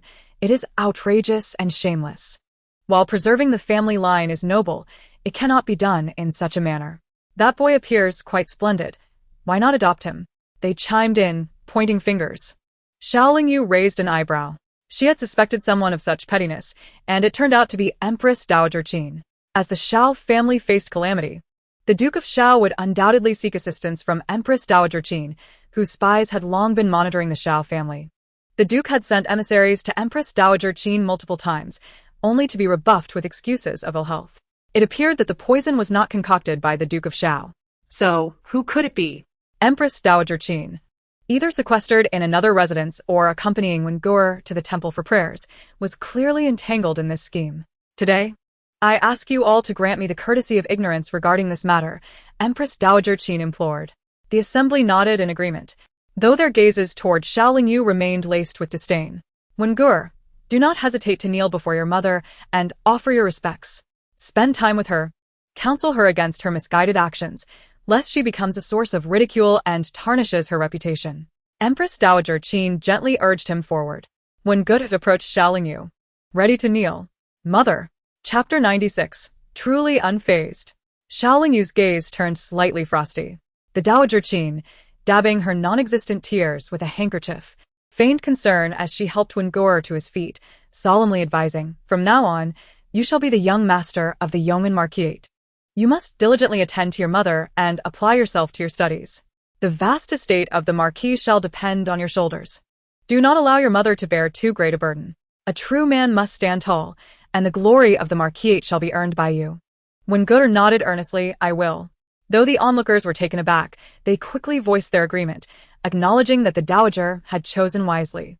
The marquisate indeed required an heir for its legacy. Otherwise, the young mistress might descend into madness, leading to disgraceful actions. The young mistress had her struggles, newly widowed, with no hope in sight, so it was best to refrain from further comment, as a gesture of respect towards the Xie family. now that a son was born. The young mistress need not dwell in despair. The dowager sighed when Gur, do assist your mother back to rest. Just as when Gur reached out, Xiao Yu clapped her hands, chuckling. What a splendid performance. Are you attempting to take advantage of my husband's absence to place a burden upon me, compelling me to accept a son at random? The gravity of her words shifted the atmosphere. The dowager's expression changed subtly, with so many present. They aimed to force Xiao Yu into recognizing when Gur. The Xiao family had recently encountered a series of misfortunes, and their allies were struggling to survive. If she failed to maintain control over the yeoman marquise, funds for recruiting troops would soon dwindle. Who has placed a burden upon you? These letters were clearly sent by you. Since you are so desperate for a son, the dowager kindly brought you one. Do you refuse? Lu Wenshu rebuked sharply. Lu Taifu attempted to speak, but his wife restrained him. Observing the unfolding situation, even those with a semblance of intellect could discern its complexity. However, the Taifu's household had never taken sides. Now that Lu Wenshu had inexplicably involved himself, they must adopt a cautious approach to avoid deepening the turmoil. Lu's wife signaled to her eldest son, who seized Lu Wenshu's arm, whispering a warning, be silent. Reluctantly, Lu Wenshu stepped back, resentment brewing within him. The dowager urged, Ling Yu, I know you are willing to sacrifice for the marquise, but while you may disregard your own reputation, what of the Xie family's honor? If you desire a son, I have provided one. Simply acknowledge him. Your Grace, these letters are not my doing. Just because my name appears does not mean I authored them. If that were the case, could anyone simply forge a treasonous document with your names attached, and you would all be deemed traitors? Xiao Yu remained composed. Yet, her words struck like a spark igniting a powder keg. That is impossible. I would never engage in such treachery. I am of this land in life and death. The young mistress protested vehemently. One after another, they clamored in indignation. Xiao Yu smirked. One does not feel pain until pricked by a needle. These two matters are fundamentally the same, merely differing by the name affixed. How does it become the doing of that individual? She then cast her gaze over the crowd and slowly continued. Gentlemen Chen and Zhou from the Hanlin Academy, since you are present, would you assist in verifying the handwriting? The two gentlemen exchanged glances before stepping forward. They were esteemed officials of the court, known for their integrity and scholarly acumen. Xiao Yu graciously made way for them. The dowager frowned. There is no need for such trouble. This matter will not be disclosed. Everyone understands your plight and will forgive you, provided you accept Wen Gur. Why do you think I am someone who would willingly take the blame? If that is the case, why not have your grace acknowledge him? After all, these letters are your own words. I haven't forgotten the recent rumors circulating that Wen Gur is the child of your grace's old pearl, Xiao Yu retorted bluntly, showing no regard for niceties. This is utter nonsense. The dowager trembled with rage. You see, your grace, you are unwilling to bear the blame. So, why assume I would be? Investigate. Uncover the truth, or I shall raise a ruckus in the Golden Throne Hall. Xiao Yu's voice turned icy. You are utterly shameless. The dowager ground her teeth in fury. Xiao Yu raised an eyebrow in disdain. It is I who am shameless for acknowledging it. The two gentlemen approached to compare the letter's handwriting. Xiao Yu scoffed softly and took up a brush to write a sample for comparison. Soon, the gentleman reached a conclusion. These letters were penned by the same individual, Mr. Chen stated. Though they bear a resemblance to the young mistress's handwriting, they are not identical. Indeed, Mr. Zhou concurred. While several characters may appear similar, a skilled calligrapher can discern the differences in strength and style. I declare with certainty these scandalous letters were not written by the young mistress. The crowd erupted in astonishment. Thus, the young mistress had been wronged. I quand assure you. The young mistress would never engage in such behavior. Who would stoop so low? They all clamored in agreement. One by one, they revealed their true colors. Xiaohua rolled her eyes in disdain. It was a straightforward matter. Simply comparing handwriting would yield the truth. Yet, these people were more interested in the spectacle than the reality. After all, if an ordinary woman found herself in such a predicament, she would have been thrown into chaos. The dowager would have easily thrust Wen Gur upon her, and she would have accepted it to avoid the scandal. Who could have anticipated they had kicked a metal plate? Xiao Yu bowed slightly to the two gentlemen. Thank you for clearing my name. The two gentlemen felt a twinge of embarrassment, having not intended to come to Xiao Yu's defense initially. Xiao Yu stepped forward and handed the letters to Lu Wenshu. Given the circumstances, do you still wish to slander me? If you remain unconvinced, we can seek clarification at the magistrate's office, or if you prefer, we can raise this matter in the Golden Throne Hall. Lu Wenshu was left speechless, overwhelmed. How could a woman be so audacious? She genuinely did not care. Lu Taifu hurriedly stepped forward to offer an apology.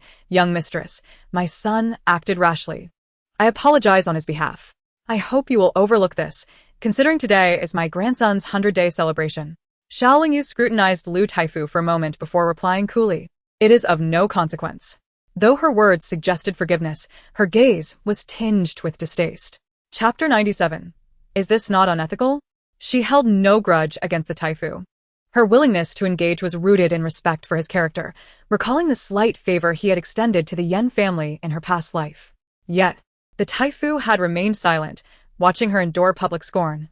In truth, it was likely because he deemed Xiao Lingyu, as a woman, incapable of stirring up much trouble. Frankly, some individuals, despite possessing admirable qualities, do not necessarily embody true goodness. Lu Taifu had anticipated Xiao Lingyu would seize the opportunity to mock him.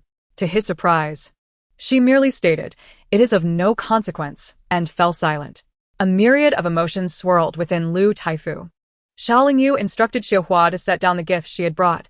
Today marks the 100-day banquet for the young master of the Lu family. Since the matter regarding my grievances has been clarified, I shall no longer linger here and disrupt the festivities. With that, Xiao Lingyu turned to leave, accompanied by Xiuhua. Unable to contain herself, the Dowager Qin exclaimed, "Wenj, go back to the marquis residence with your mother." Xiao Lingyu abruptly turned around, her voice icy. "Your Highness, I have not acknowledged this child as mine. Please do not exert yourself in attempting to place her in my household. I have made it clear that I do not recognize her. If you insist on this, then wait for the marquis to return and discuss it with him." The Dowager Qin was taken aback by Xiao Lingyu's forthrightness, her face flushed with embarrassment. However, given the gravity of the situation, she could not afford to hesitate. Before she could devise a counter-strategy, Xiao Lingyu interjected, "Moreover, Your Highness, this child is parents. How could I possibly separate her from them?" A collective gasp echoed through the room.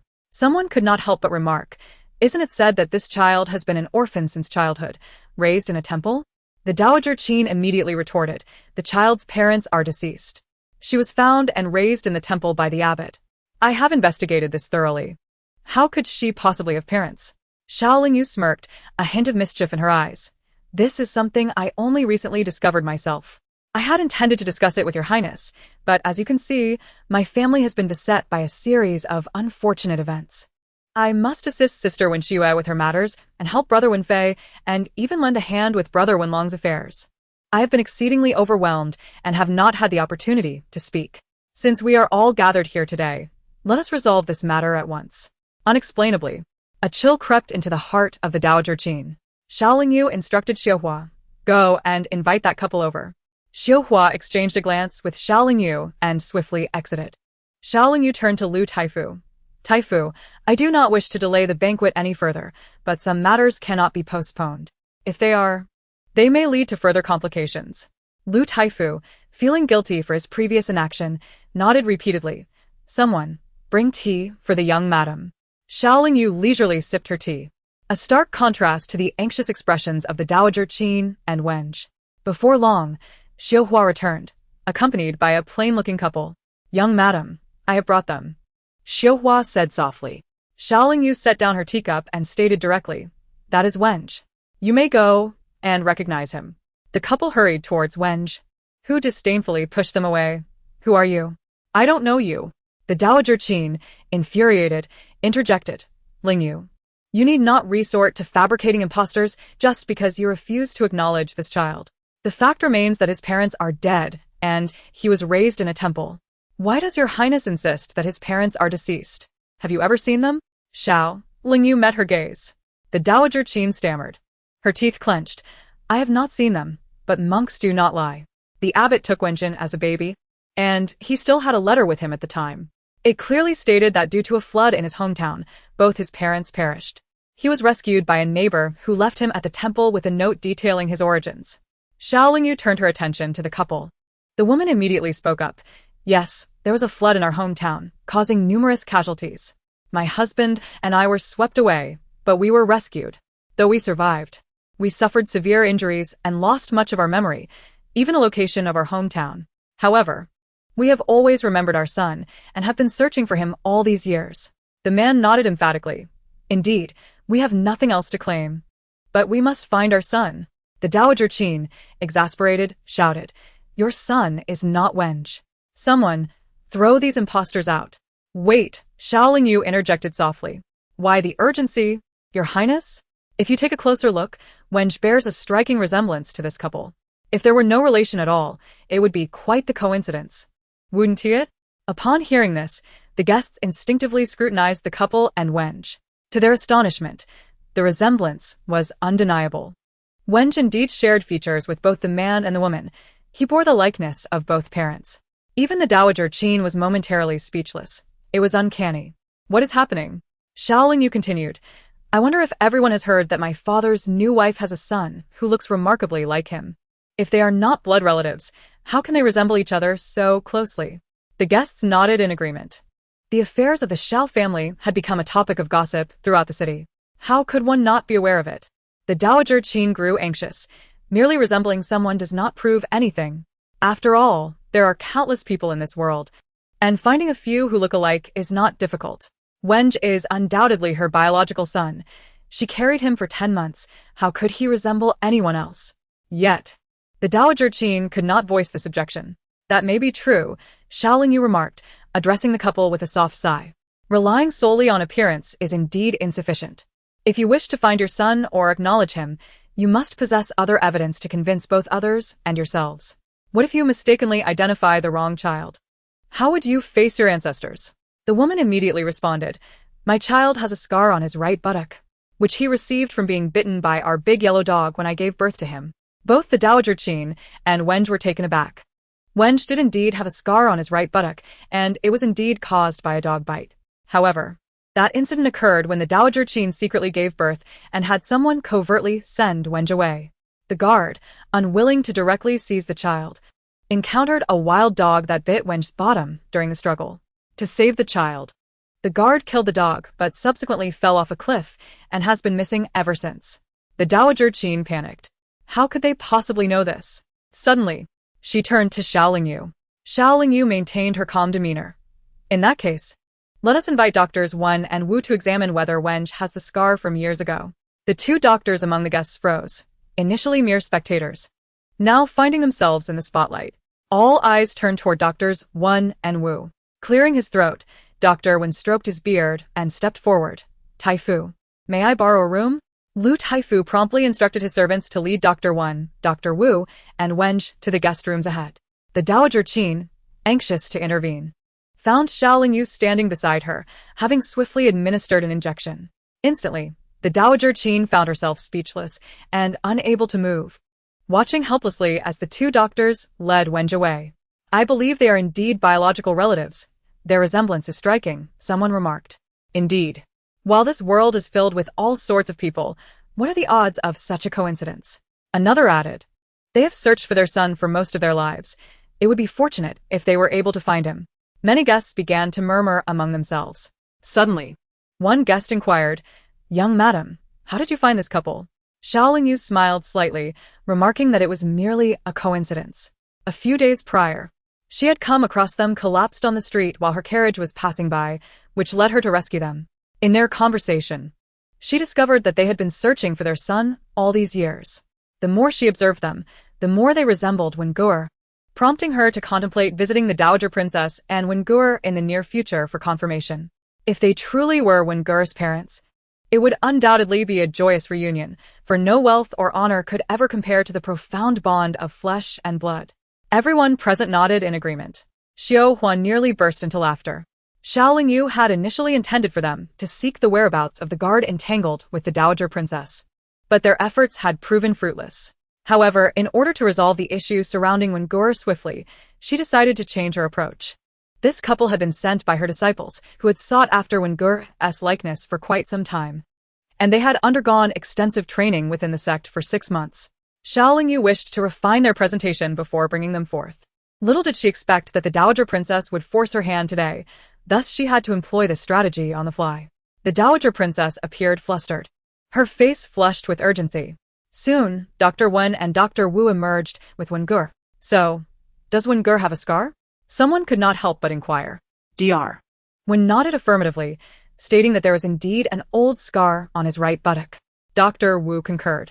The couple immediately rushed towards Wengur, wailing and hugging him tightly despite his struggles. Everyone turned their gaze toward the Dowager Princess. What she was thinking slipped from her lips. Impossible. He is my child. How could he be? Realizing mid-sentence, she became aware that she could speak and move again. Quickly, she rephrased, what I meant is, all these years, I have treated him as my own child. Xiao Lingyu lazily interjected, Your Highness, the evidence is right before our eyes. Are you truly attempting to prevent Wengur from reuniting with his biological parents? That seems rather unethical, does it not? Chapter 98. Enough flattery but this. This must be mere coincidence. How can one so swiftly conclude that they are Wengur's biological parents? The Dowager Princess nearly revealed Wengur's true origins. Xiao Lingyu shook her head in apparent exasperation. The striking resemblance among the three of them is exceptionally rare. And coupled with the scar on Wengur's body, such a private area, who but his biological parents would know of it?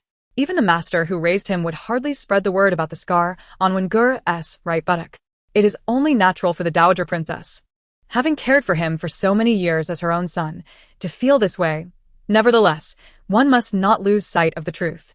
The evidence is compelling, and if the Dowager Princess continues to obstruct this, it could invite public scrutiny. The Dowager Princess was visibly agitated, her complexion shifting dramatically. After a lengthy silence, she grudgingly suppressed her anger and gritted her teeth. It is indeed a good thing for Wengur to find his biological parents, and I am happy for him. If that is the case, you may take him away. Xiao Lingyu spoke softly. The crowd echoed her sentiments. It is a rare opportunity for a family reunion.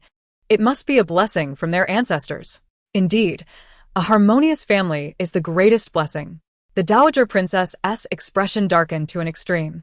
Thank you, esteemed lords. We are immensely grateful. The couple bowed, pulling Wengur along as they prepared to leave. Wengur, agitated, forcibly pulled away from their grasp, exclaiming, No. I will not go with you. I am not your son. Where do you lowly peasants come from to dare impersonate my parents? I have no need for such impoverished parents. Xiao Lingyu's demeanor hardened. Wengur, what words are these? A child does not scorn his humble origins. Although you have grown up in a temple, the Dowager Princess has taught you many noble texts over the years. How can you say such things? Wengur screamed repeatedly. I will not go with them. I am of royal blood. I was born to privilege and am destined for wealth. I would only consider being your son because you are a widow with the name of the young master of Yeoman Marquis' residence. I could live a life of luxury. Otherwise, do you think I would willingly choose this? Despite his cunning, he remained merely a half-grown child, clearly frightened and blurting out all manner of things. The Dowager Princess, infuriated, raised her hand and struck Wengur across the face. What nonsense are you talking? Be quiet. In response, the Dowager Princess attempted to smooth things over. He is merely overwhelmed and speaking without thought. What thoughtless words. This is precisely what you, your highness, implied, that if I acknowledged this widow, Xiao Lingyu, as my mother and pleased her, then I could secure my position in the Marquis' residence, especially since Xie Yan is dead, and everything in the Yeoman Marquis' estate would belong to me. Wengur shouted passionately. A collective gasp echoed through the crowd, their expressions peculiar. Xiao Lingyu let out a mocking laugh. Now I understand why the Dowager Princess has persistently pressured me to acknowledge Wengur. It seems you believe my lord has perished on Ling Mountain and will never return, so you wish to seize my Yeoman Marquis' residence through Wengur? Your Highness, you are quite the strategist. No. That is not the case. The Dowager Princess, enraged, raised her hand again to strike Wengur. Xiao Lingyu quickly signaled to the couple. The woman rushed forward, pulling Wengur behind her. Your Highness, Wengur is still young and speaking without thinking. Please overlook his words and forgive him. The man joined her. Your Highness, I implore you not to hold this against Wengur. He has been separated from us since childhood and naturally has not learned well. Now that we have found him, we will take him back and raise him properly. I will not go back with you two poor wretches. I am going to Yeoman Marquis' residence. It is mine. Wengur became agitated once more. You. The Dowager Princess was left breathless by his words. Suddenly, Her eyes rolled back, and she fainted. Hurry! Help the Dowager Princess inside to rest. Dr. Wen, Dr. Wu. Please assist in diagnosing her. Lu Taifu spoke urgently. The two physicians followed those supporting the Dowager Princess into a side room, their expressions grim. What a predicament this is. Go with your parents, the woman gently urged him. In a moment of rage, when Gur seized a stone from the ground, aiming to strike the woman. Be careful. Seeing this, Lu Dazhong swiftly stepped forward and struck Wen Gur on the back of his head. Wen Gur let out a muffled sound, his eyes rolling back as he fainted. The stone clattered to the ground. A collective sigh of relief swept through the crowd. Today marked the 100th day celebration of Lu Taifu's grandson, and trouble had already arisen. If blood were shed again, it would surely be an ominous sign. Please take Wen Gur away and raise him properly, Lu Dazhong said impatiently, waving his hand. The man hoisted Wen Gur onto his back, and the woman expressed her gratitude once more before they hurriedly departed. Apologies for the disturbance. Xiao Lingyu bowed slightly, leading Xiao Hua and the others away from the Taifu residence. In the carriage, Xiao Hua could not contain her laughter. Master, I truly admire you. In such a tense situation, you remained composed and even turned the tables, advancing the plan ahead of schedule. Truly remarkable. Xiao Lingyu lightly flicked her finger against the embroidered painting at her brow, saying, Enough of your flattery. Instruct Ada and Ayu to escort Wenj out of the city immediately. He must not reappear in the capital without my command. Understood, the embroiderer nodded. Furthermore, should Wenj prove to be ungrateful and trespass upon taboos, let him meet his demise. A fierce glint flashed in Xiao Lingyu's eyes. The embroiderer paused momentarily before responding. Once the carriage reached a deserted area, she released a small, palm-sized messenger sparrow. The Empress Dowager has awakened. She had been overcome by anger, and with her advancing years, she fainted momentarily. At present, the Empress Dowager leaned against the bedside, a maidservant feeding her medicinal soup. Minister Liu had dismissed everyone before saying, Your Majesty, I have already briefed everyone on today's events. They have all pledged to remain tight-lipped. The Empress Dowager pressed her hand against her brow, inquiring, What of Wenj? Minister Liu sighed. An hour ago, he left with his biological parents. There is no need for your Majesty to worry. It is best for the child to be raised by his own family. His words nearly implied that the Empress Dowager had corrupted Wenj. The Empress Dowager closed her eyes, suppressing her anger, and replied, Thank you for your trouble today, Minister. Minister Liu opened his mouth as if to say more, but a young servant knocked and entered. Greetings, Your Majesty, and greetings, Minister. The servant appeared somewhat flustered. Casting a furtive glance at the Empress Dowager, Minister Liu furrowed his brow. What is the matter? Chapter 99. The Curse. The rumors circulating outside were quite unflattering, alleging that the Empress Dowager, who presented herself as demure in public, was secretly pushing a child to bully a widow and attempting to seize the estate of the Marquis. The servant hesitated before nervously relaying this information. What? Minister Liu's eyes widened in disbelief. Everyone had agreed not to spread such news. The servant dared not speak further. Crash. The Empress Dowager was once again overwhelmed by anger, collapsing. Your Majesty, quickly, summon the two esteemed physicians back. Minister Liu called out. Xiao Lingyu had been residing comfortably at the residence of the Marquis of Yong'an for several days. News arrived from the forge that Xia Yan and Lu Guohe would likely return to the capital tomorrow. It was a relief. The Marquis's estate had been under constant scrutiny, and I had grown weary of safeguarding it. Xiao Lingyu shook her head lightly. The embroiderer added, Wenj has already been taken away by our people. The Empress Dowager's reputation is now quite poor, causing dissatisfaction at the Emperor's court. I heard she fainted twice at the minister's residence the other day and is now hiding in a suburban estate. Has she sent anyone to look for Wenj? Xiao Lingyu set down her fan. The embroiderer replied, She has sent people discreetly, but how could we allow her to find him? Her efforts have proven fruitless, as she does not dare to search openly. What of the forge? Is there anything unusual? Xiao Lingyu recalled Qi Yuan and felt a sense of unease. Dao Yan shook his head. We have been monitoring the forge closely, but no abnormalities have been observed. Have we arranged anyone to investigate? What do they typically do? Xiao Lingyu furrowed her brow. Dao Yan pondered. The shop is quite large, filled with various knives and iron tools. The forge is located in the backyard, and we have infiltrated it.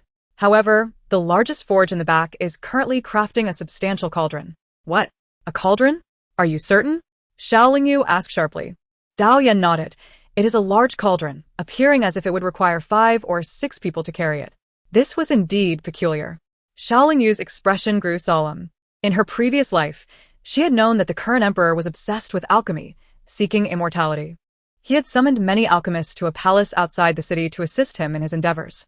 Qi Yuan of the Qi County Prince's residence had also angered the emperor by withholding tribute. However, the emperor merely confined them to the prince's residence, without prosecution. A few days ago, Xiaolingyu had indeed seen Qi Yuan appear discreetly at the forge. He was able to come and go freely even before the prince's residence was unsealed, indicating that he was assisting the emperor in atonement. The forge was in the process of crafting a cauldron. It seemed that Qi Yuan was aiding the emperor in concocting an elixir of immortality. He is helping the emperor brew potions, Xiaolingyu sighed. In this world, there are no such potions. The emperor is not particularly old. Consuming these chaotic concoctions may hasten his demise. The embroiderer could not help but murmur. Xiaolingyu shot her a glare. Do not speak such words outside, lest you lose your head. The embroiderer stuck out her tongue and hurriedly made a gesture to seal her lips. The matter of alchemy, while ostensibly unrelated to Xiaolingyu, inexplicably filled her with unease. She shook her head, choosing not to dwell on it. After all, Xia Yan and the others would return tomorrow. She had, at least, safeguarded the Marquis's estate and rescued the Empress. Surely, he would remember her kindness and reciprocate. There should be no issue. In the dead of night, while Xiaolingyu was deeply asleep, she was suddenly awakened by the sounds of commotion outside. Quickly donning her clothes, she pushed open the door and stepped outside, asking, "What has happened?" The embroiderer's expression was grim. "Master, the Jinhui have arrived." "Really?" Xiaolingyu lifted her gaze. Commander Song Ming, accompanied by a large entourage of Jinhui, entered. Their feathered attire stood out conspicuously in the night. "Lord Song, what brings you here at such an hour?" Xiaolingyu inquired. Song Ming held a royal edict, stating coolly, "Madam, I come bearing an imperial command. The emperor has been plagued by nightmares of late, and a celestial master claims that the imperial star is obscured by curses that must be dispelled. Thus, I am to address these curses. Am I the curse? Are you here to take my head?" Xiaolingyu narrowed her eyes. Song Ming shook his head. "Madam, you misunderstand my meaning. The curses refer to all the widows in town and women of ill repute. These individuals have become the source of curses. Hence the emperor's edict to relocate them to the Lioli Pavilion for the celestial master to exorcise the curses from them. You are included among them." Upon hearing this, Xiaolingyu let out a light laugh. "So, widows and women of ill repute are curses? Therefore, the emperor's nightmares are the fault of women?" Song Ming pressed his lips together and remained silent. However, a middle-aged man beside Song Ming, who appeared ethereal and otherworldly, spoke up. "I am Li Yuan from the Bureau of Astronomy, responsible for assisting the Celestial Master with divinations. I advise you, madam, to speak cautiously.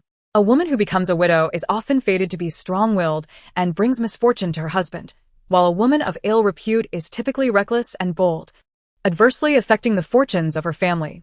Their curses are indeed substantial, and should they coalesce, they could obstruct the heavenly will." "How intriguing.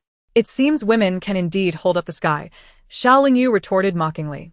Li Yuan's expression turned icy. "Are you intending to defy the edict? It is merely a matter of going to the Lioli Pavilion to dispel curses. There is no loss in it. If you insist on resisting, those present here today might suffer due to your actions." "You." The embroiderer and others were enraged, ready to draw their weapons. Xiaolingyu raised her hand. Realizing that opposing the imperial command at this moment could endanger the embroiderer and the others. One step at a time, Xiaolingyu replied coolly, "I merely wish to clarify. Why must you use the imperial edict to pressure me, Lord Li? All right, weren't we supposed to head to the Lioli Pavilion? Let us proceed." Li Yuan was momentarily taken aback, seemingly unprepared for Xiaolingyu's swift change of heart. He let out a grunt and stepped back. Song Ming turned to Xiaolingyu and said, "Young madam, let us go." Xiaolingyu nodded and followed the guards forward. "Xiao Hua, a bit anxious," remarked young madam. "Do not worry. You all should rest well. We shall discuss matters tomorrow." Xiaolingyu spoke meaningfully, and Xiao Hua and the others were momentarily stunned. Realizing that tomorrow Xia Yan and the others would return to the Lioli Pavilion, Xiaolingyu stood quietly outside the pavilion, observing it for a moment. This Lioli Pavilion had been personally ordered by the emperor and took 3 years to complete. Initially, It served as a place for the emperor to gaze upon the distant scenery and to commune closely with celestial beings. Later, it became a repository for the rare treasures presented to the emperor from various regions. However, in her past life, the pavilion had been consumed by a great fire, leaving nothing but ashes. At that time, the celestial master claimed that it was a heavenly fire descending to eradicate malevolent spirits, a sign of good fortune. Malevolent spirits? Xiao Lingyu felt a tightening in her heart. In a flash of realization, something flickered through Xiao Lingyu's mind. Chapter 100. Once bored, you shall meet your end. After the pavilion was burned down in her previous life, a total of 15 charred corpses were recovered. Rumors circulated that all those individuals had their hearts extracted by demons and their blood drained, thus the heavenly fire had eliminated the evil spirits. Yet, rumors are merely whispers that fade away with time, and no one pursued the matter further. It was quickly swept under the rug. The identities of those 15 corpses, whether male or female, remained unknown. Now, as Xiao Lingyu pondered, she understood. This world was exceedingly harsh on women. A woman's reputation must remain unsullied. And even if the fault lay with men, it would ultimately tarnish the woman's honor. According to the emperor's decree today, the malevolent spirits affecting the imperial star were attributed to the widows and women of questionable repute in the city, necessitating their entry into the Lioli pavilion for purification. Thus, even though their families were aware that they would meet their demise, there would be no sense of loss. For such women brought shame upon their families and were deemed the source of calamity. Keeping them at home or in the company of candles and scriptures would only invite scorn. It was better to send them away by royal command, whether calamity struck or not. It would not bring harm to their kin. If Xiao Lingyu's judgment was correct, it was indeed 15 women who were to enter the Lioli pavilion. Xiao Lingyu turned to Song Ming beside her and asked, "Commander Song, is it true that, apart from myself, there are a total of 15 women entering the Lioli pavilion?" In her past life, there were indeed 15, for Xiao Lingyu had not been a widow then. Thus, in this life, with her added, there would be 16. Song Ming was taken aback, exclaiming, "Young madam, how did you know?" Although the decree had been issued, it was based on a list proclaimed to each household and not made public. How could Xiao Lingyu possibly know? Indeed, it seemed she was well aware. Xiao Lingyu understood that they were all destined for death. She ceased to speak and stepped into the Lioli pavilion. Song Ming couldn't shake the feeling that Xiao Lingyu knew something. Yet, upon reflection, what did it matter? Once they entered, there was no way out. With Xia Yan dead, the vast estate of the Duke of Yong'an would likely cease to exist. Unconsciously, Song Ming's gaze toward Xiao Lingyu grew tinged with sympathy. "Young madam, this will be your room. Please rest for now." Song Ming opened the door to a room on the second floor of the Lioli pavilion. Xiao Lingyu entered. The room was elegantly arranged, with a corner incense burner emitting a delicate purple smoke. Had she entered such a room on a typical day, Xiao Lingyu would have felt quite at ease. "Commander Song, what about the other ladies?" Xiao Lingyu inquired softly. She had followed Song Ming all the way in and had heard no other sounds upon reaching the second floor. Song Ming instinctively averted his gaze. "Tomorrow, we have the purification ceremony to attend. It is already the dead of night. They must be tired from the journey and resting in their respective rooms. Young madam, you should also rest. Tomorrow will be quite busy. If you need anything, just call out. There are people waiting outside." All right. Xiao Lingyu nodded. Song Ming departed, leaving 4 guards at her door. After contemplating, she closed the door. She quietly surveyed the room. The more she looked, the more familiar the arrangement felt. Xiao Lingyu pursed her lips. In her previous life, when Qi Yuan had imprisoned her, that room bore a striking resemblance to this one. Qi Yuan was a man of superficial elegance, and indeed, he possessed a handsome visage, which, combined with his status, drew the attention of many young women. However, Xiao Lingyu knew Qi Yuan was a beast, a pervert. The elixir of life, the alchemical cauldron, the Lioli pavilion, the descending celestial fire, the 15 corpses. Xiao Lingyu paced back and forth in the room. Suddenly, she connected the dots.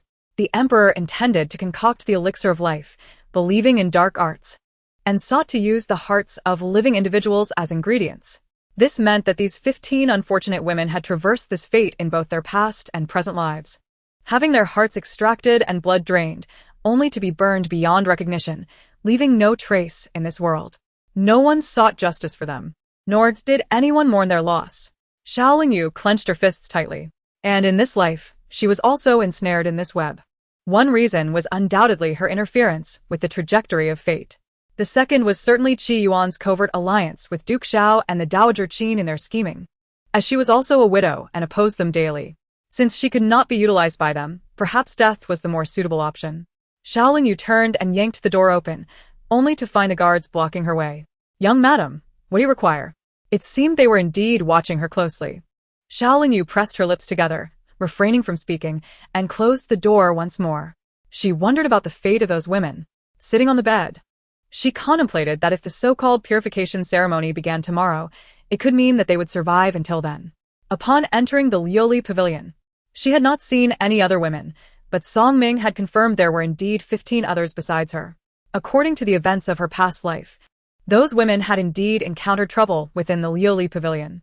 The pavilion had 2 floors. She was on the second, and when she passed through the first, she hadn't noticed anyone. Except for the guards at her door, the other rooms appeared unguarded, suggesting they were vacant. This indicated the existence of a hidden chamber within the Liuli pavilion. Xiao Lingyu was deliberating how to escape, while also rescuing those women. This was undoubtedly a challenging task, for the imperial decree had been issued, and to rush out would be to defy it.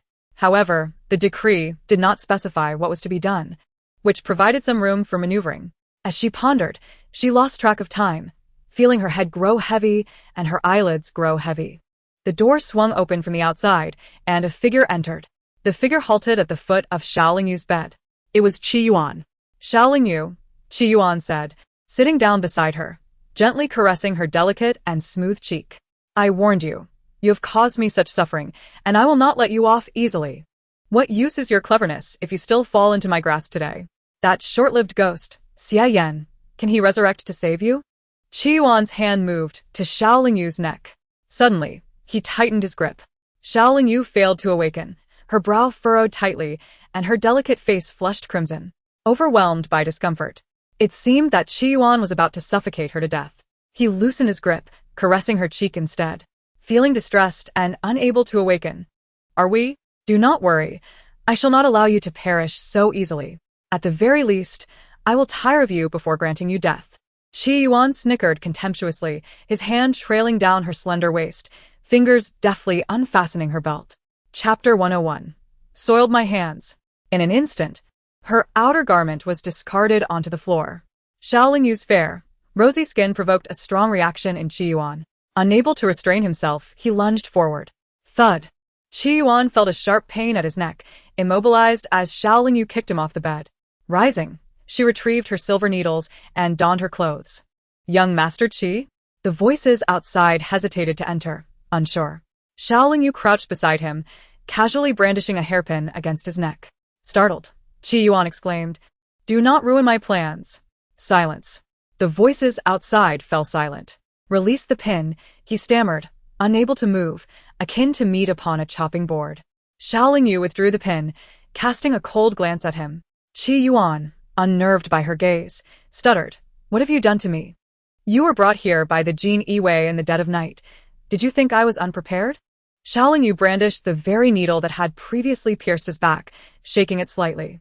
"This needle is laced with poison. A mere prick on the skin will cause the toxin to spread immediately." But you just... Qi Yuan clenched his teeth tightly. Xiao Lingyu smirked mockingly, gesturing towards the incense burner nearby.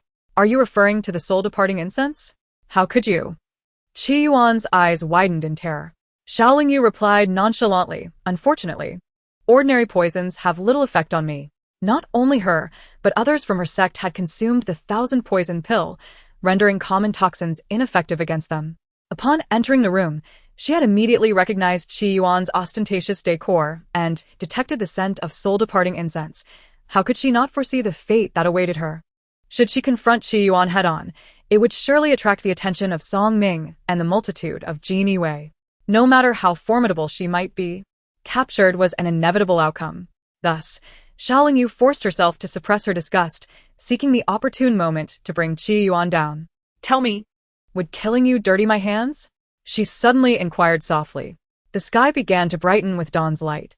Qi Yuan gritted his teeth. "You dare. If you kill me, you shall not survive either. I was already considered dead upon entering here, was I not? The Emperor desires to dissect living hearts for alchemy. selecting widows and women of ill repute, knowing their families would readily exchange their lives for the family's honor. My father agreed, did he not? Xiao Lingyu narrowed her eyes dangerously. Qi Yuan gulped nervously. Actually. It appeared she had guessed correctly. What a tyrant. He is unworthy of life. And those insane relatives of mine are no better. Since you all desire my death, and I cannot escape alone, why not accompany me to death?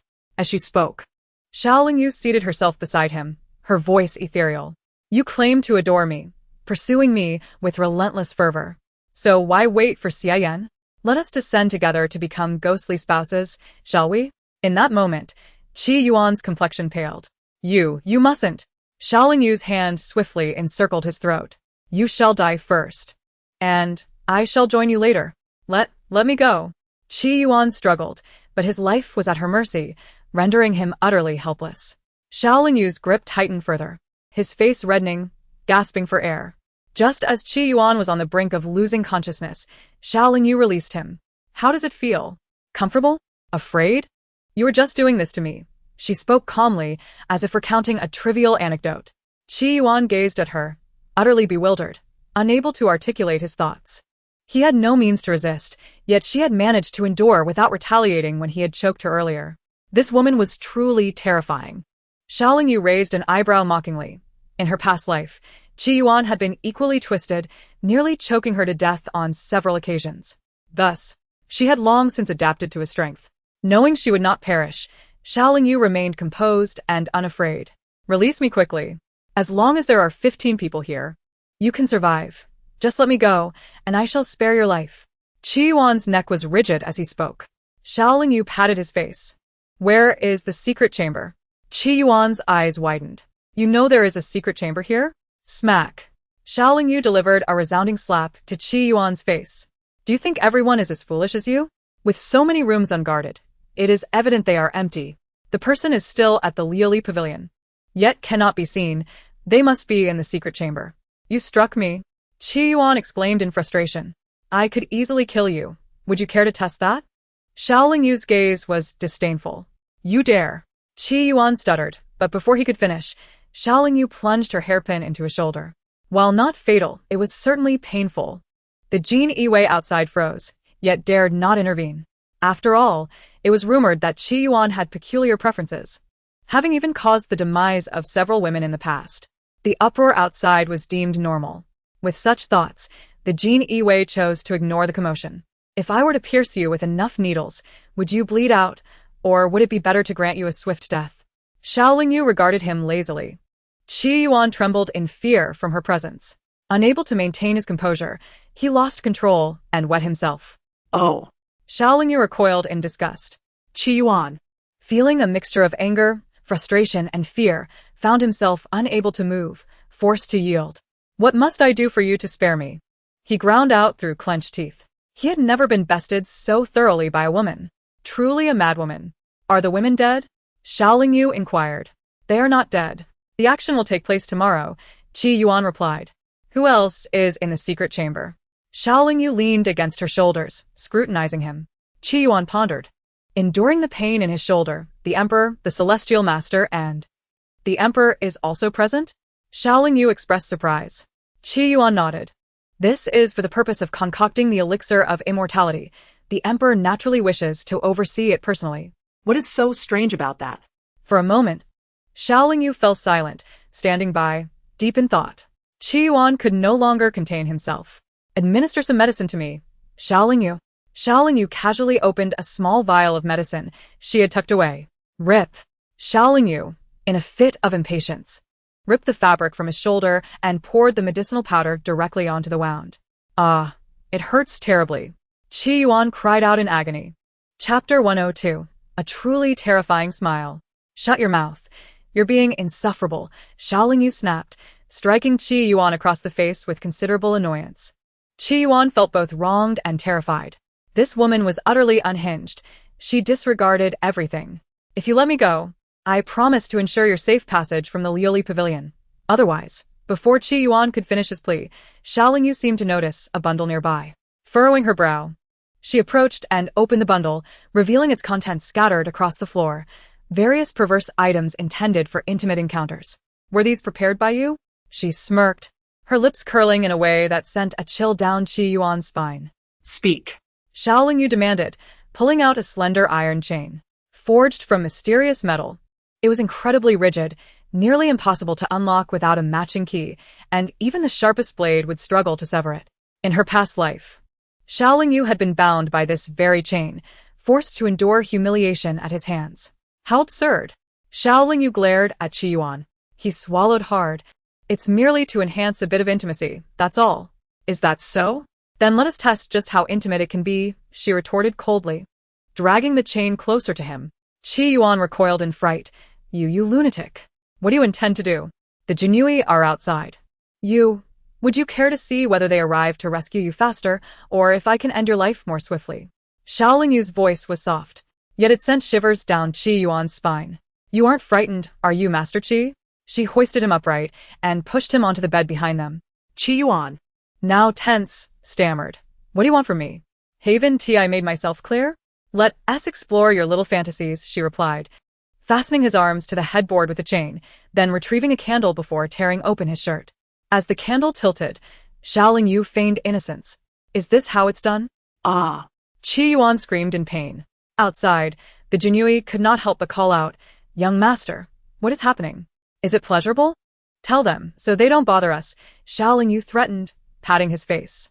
Qi Yuan, infuriated yet immobilized by poison, realized with dread that Xiao Lingyu was indeed mad. He swore that one day he would repay this humiliation to that foul woman. Speak. Xiao Lingyu pressed the candle directly onto his shoulder wound. Ah, it feels so good. Qi Yuan bellowed. The Jinui exchanged glances, stepping back in distaste. What a game this is.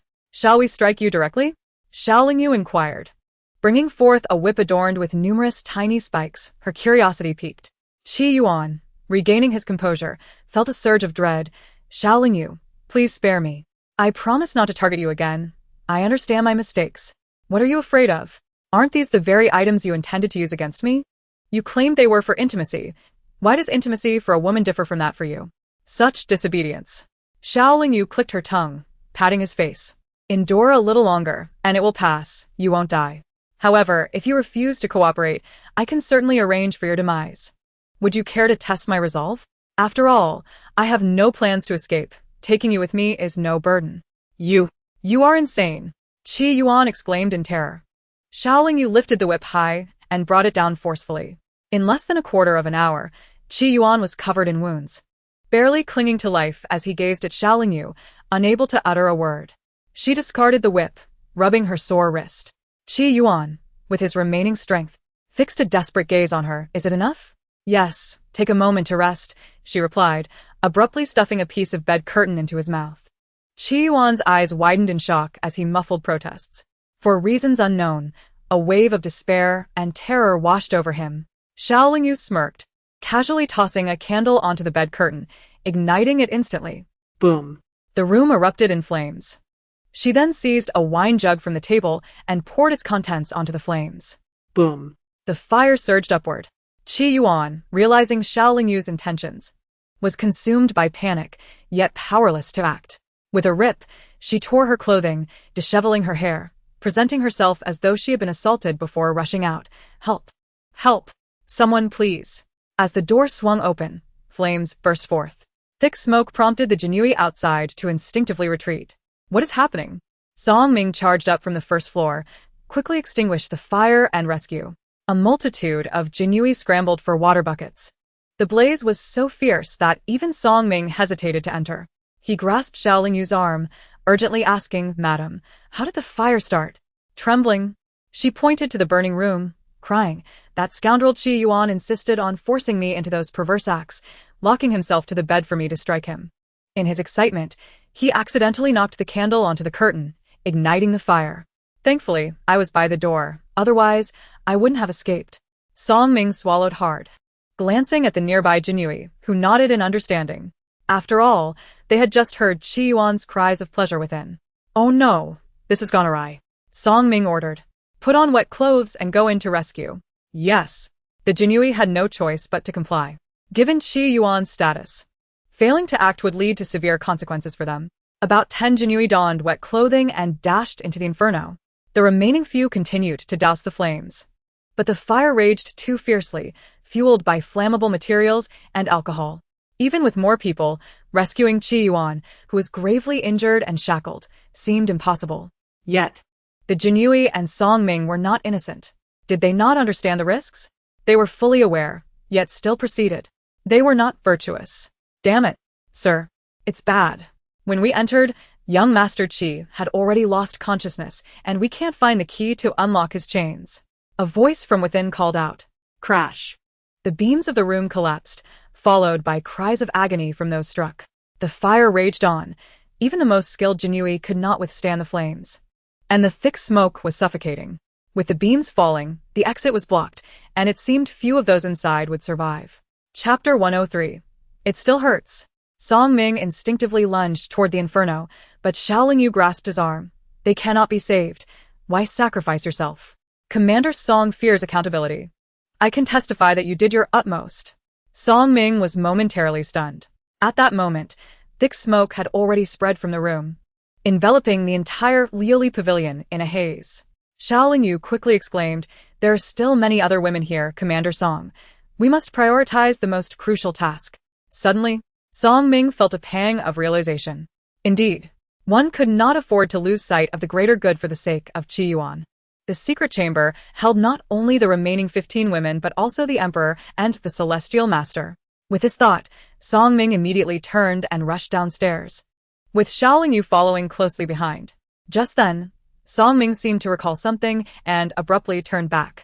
At that moment, Xiaoling Yu appeared to lose her footing, slipping and tumbling down the stairs. Thud! She collided with the wall on the side, and before she could utter a sound, she lost consciousness. Song Ming was taken aback. He had just contemplated how to prevent Xiaoling Yu from discovering his entrance to the secret chamber, even considering eliminating her if necessary, as she was destined to perish anyway. Yet, by sheer coincidence, she had knocked herself unconscious. Song Ming approached her and checked for signs of life. She still breathed. He pressed his lips together, murmuring, "My apologies. Young mistress, if you survive, it shall be a testament to your fate."